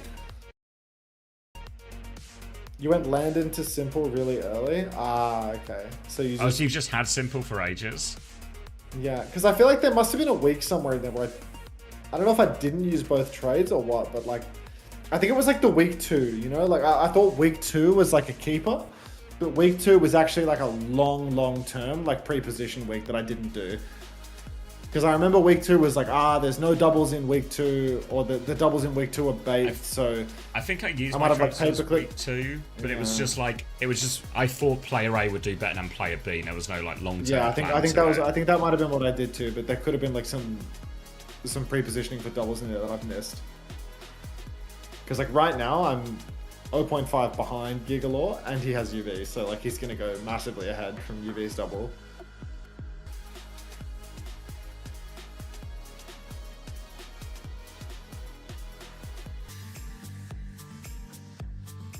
But yeah, like getting simple early would have been really good. Getting simple off on the Astro early would have been just massive.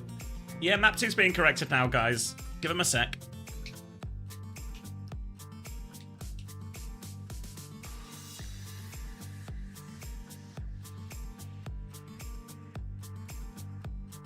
One map to go.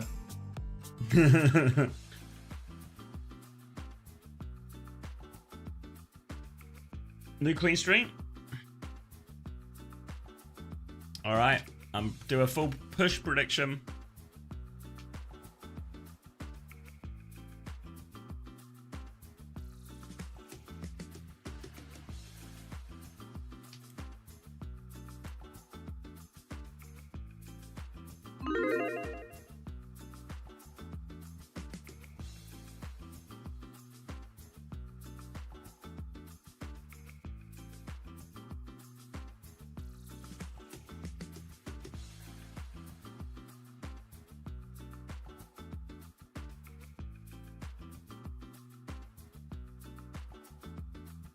I think it just comes down to Vega week 1. Hello, Juice. Yeah, I think you're right about that too. Vega week 1 was a real value pick. Just a lifer, right? Get Vega week 1, never have to trade. Yeah. Alright, I'm being told map 2's sorted now. Let's have a goose, because I think UV might have actually scored more than he did in map 1 as well. Yeah, it's a 15-pointer for UV. Yeah, 14.5 for Kuffer as well, 13 Admiral, 13 Lethal, 11.5. Which means UV is at 27.5 with a map to go. God. What is he already above Astro? What was Astro's total? Let me have a goose.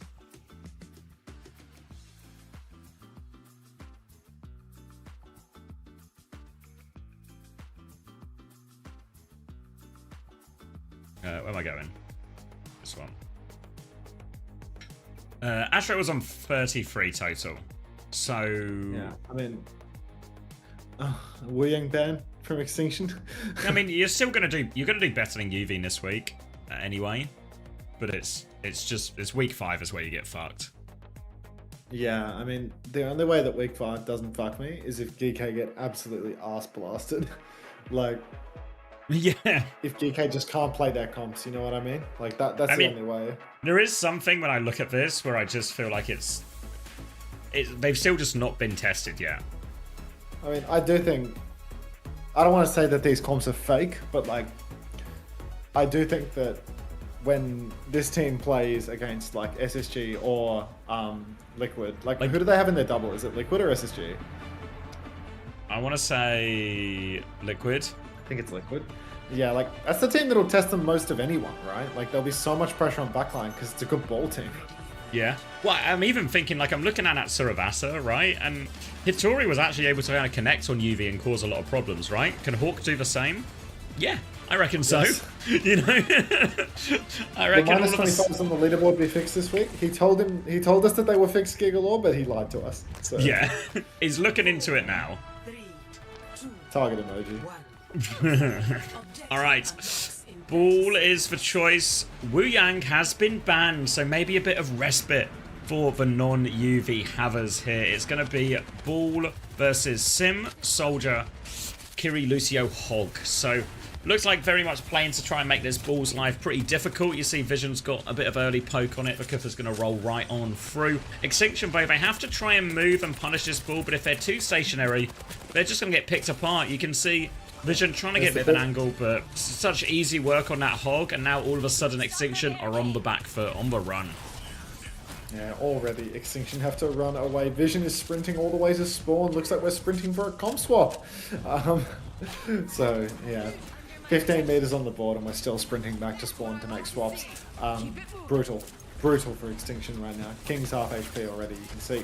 TP wide, Kuffer catches the rotation, gets a huge chunk of damage in, steals the mega health pack as well, rolls behind once more. 40 meters on the board already for GK Esports. And Extinction, I mean, they may have TP'd over to the train, but have they found a kill yet? Certainly not. No, they've stalled for cast out for now at least, but you can see GK, they've got Lethal and Ramon on his right-hand side, UV even there as well, just trying to find all these angles in circle Extinction around and getting that payload moving. Hattori just anchoring the point while the rest of Extinction try and clear some of these threats. A TP, but a boot out of the TP. King gets back in just in time. Pocket going through for Lethal as well as Hattori tries to gain a few meters, but it's such a long stretch for a Hog to try and walk down. It's a huge long stretch right now. You can see Hog stepping in main, gets the Suzu, gets the rush, doesn't make a lick of difference, scuffed in the open. Lethal's clocking from the flank.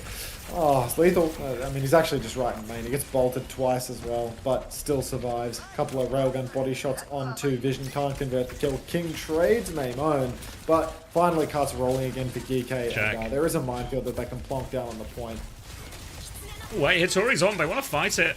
They're coming through now. Kufa's there. Has the Kitsune Rush all ready to work with. Hattori is 1 HP. Don't even need the minefield. And the recontest, it forces out the Kitsune Rush, but that's about it. UV's fragging even on Kiri. No.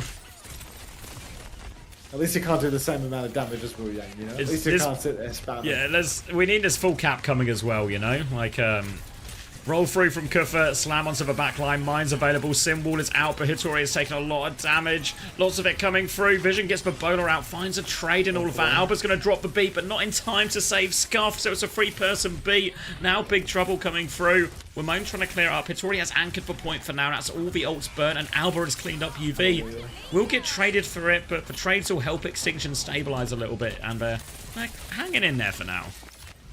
They're hanging in there, but ultimately, GK, everybody's getting close spawn. Kufa's still keeping the pressure up even now. Extinction have made the move over to Kerry Brig. We see this backline played more and more post-Brig buffs, but ultimately, I mean, they haven't even turned off the close spawns, right? Look how far forward the card is, and it's still being held here. Kufa's positioning to go in behind. No ults for either team just yet. Scuffed and Hattori the closest. But again, you see Hattori in this difficult position where it's too far to jump anything, and Extinction are playing it quite conservatively. So they're just stuck here, and it's allowing Lethal just to do stuff like this. Pick the flank, force for Suzu, come back to main. Hattori's walked up now, but she's taken a lot of damage. She's had to bubble defensively. Big trouble. She has to back jump to a team, and that means they've lost control of Robot. Yeah, now the card's going to push back around the corner because Hattori can't hold it. Oh my god, roll through the window. I'm not really sure what Kufa's end game is here. I feel like there's no chance of booping or catching anyone playing ball like this, but yeah. Get in the room. It's just nice and comfortable. Hattori's already fallen. Kitsune rushing the train of all places. That's not where the card is, unfortunately. So GK are pushing the cart while Scuffed is, you know, jorking it. The game meters during that, yeah. And Yuvi's going to pick off Vision and overclock behind because Lethal is taking the piss here. Will clear the TP. They're hunting down King in the room. Nowhere for King to go. There's the slam. There's the kill. Turrets to be cleared. Hattori's there. Pulse bomb is out. Hattori's going to pop the primal, actually, considering going in the room, but takes a little bit of a chunk first. Keeping everyone boxed in, but just getting forced back through all this damage. Kitsune rushed to chase from UV. Didn't really feel necessary. Alba's going to rally. Everyone's throwing in their ults into this. We're going to bash the ball, but there's surely nowhere for Alba to go. Admiral's going to beat in as well in exchange for the sim wall. Everyone's just pressing Q. For many a color on reason. The screen. Yeah. just senseless ultimates. None of them are justified. The primal felt optimistic. The rally even more so than the sim wall. At that point, Renee, you're just taking the piss. Kufa rolls through, slam onto Hattori once more. Over 100 meters now for GK, 0 for Extinction. Minefield comes out from the skybox from Kufa. Alba gets slammed up, doesn't even hit the ground. Doesn't even have the opportunity to hit the ground. No additional meters right this second. Ultraviolet's traded as well. Oh, that's the best case scenario. They get meters and they trade. Turn it into a full cap. Yes. Yeah, full cap. Full cap before UV gets back. Yeah. If you lose this duel, Lethal saved him. Lethal. Really hidden at the moment. Vision's going to get a trade onto Lethal, so this map is going to keep going for a little bit longer actually, and that's going to be bad news if you want the GK players to score low. Ult advantage now for Scuffed as well. Kitsune rush, but it's been hard going for Extinction.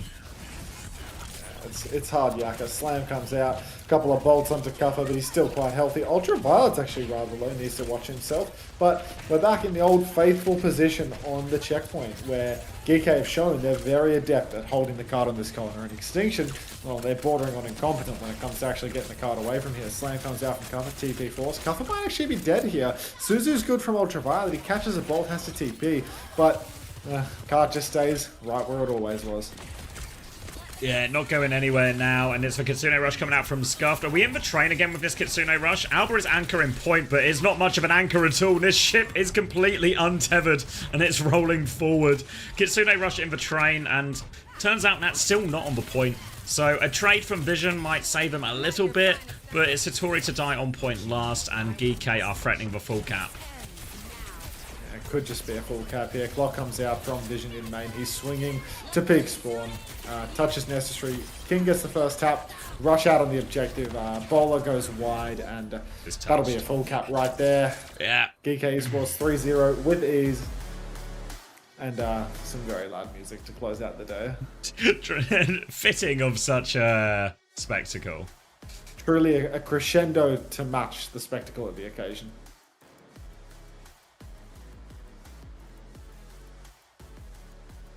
Careful with a 16-0. Ultraviolet 14-2. But yeah, look at these damage and healing numbers though. They're just immediately way more reasonable. Instead of 4-4, instead of 14-14, like yeah, that's. You've actually removed 10k from both. Yeah, I'll take it.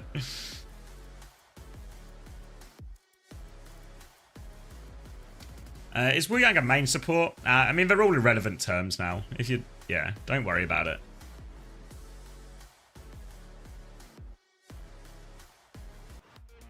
Points up. All right, UV will get a 6.5 to add on to that. Kufa, Lethal, the bigger winners. The map was shorter. Yeah. Nah, I can't lie, UV. It's a 34 overall for UV. Starting to piss me off. This 14-14 Suravasa, like, where are you pulling these numbers from, dude? Like, 28k combined total of damage healing on a 3-0. What was it? Was it 3-0 or 3-1? It's 3-1 on Suravasa, I think. 3-1 flashpoint. Like, fuck off. Get the fuck out of here. Like, he's too Orby. Oh, you just see it when he's on his POV, right? I mean, can you even play Wu Yang versus the top teams? Because that Lucio Wu Yang looks a little like hard to survive. Like, I feel like every fight you lot are like picked, you know? Like someone's like always dead in these fights, but I don't know. Ultraviolet also just kills like 3 every single fight that he's not dead to a TP. But like EMEA seems to be playing like way less Wu Yang now. Way less. But maybe that's just because they're all playing Sim 24/7 again.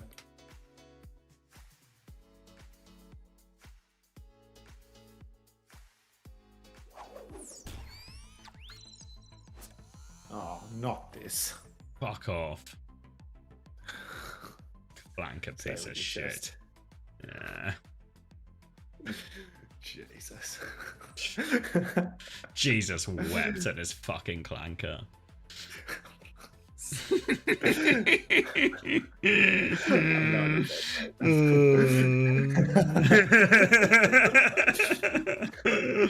You sound like my grandparents. I'm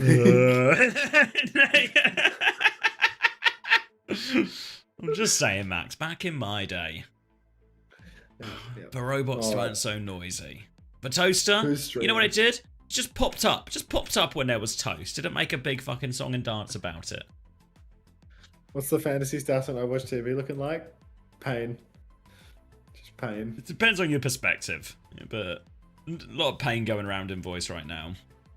Yeah. What are the issues? Is the negatives displaying correctly on the leaderboard? I think it displays correctly locally, or like on your My Team page, just not on the leaderboard. Bye, Gabriel. I'm off too, mate, so don't worry. Yeah, I'm also gonna hit a dip. Who are we rating today? Who you got your eyes on? I'm looking at the board. I was going to do Color Hex, but unfortunately he's seemingly not awake at 9 Sure, a.m. he's still asleep. Yeah. We'll not be doing Color Hex. Alright, Hattie's live. I do Hattie. Yeah. Sunshine Bread called me greedy earlier, so no raid for her. She called me greedy too. She said she could smell the 22.5. I think when it comes to, if you're playing like Sombra Tracer, I think it's really good. You just have to play super fast. Like that's. Why am I hearing Jaws? Idea of that comp. If you're going against another. That's it. I'm ending the stream. Because once again, That's it. I meant that's it. It's over. I'm not. Not one more second. It's not one more second. Go say hello to Hattie, everyone. He's streaming with Spilo later, I'm told, in very cute lettering. It's cute. It's cute, bold, champ-free tank gameplay. Is that what you all want? I think so. All right, so I'll see everyone same time tomorrow. YouTube stream ending as well. Thank you for today, everyone. Appreciate all the gifts as well. And a little boost from Valorant. I'll see everyone tomorrow, similar time. GG's, everybody.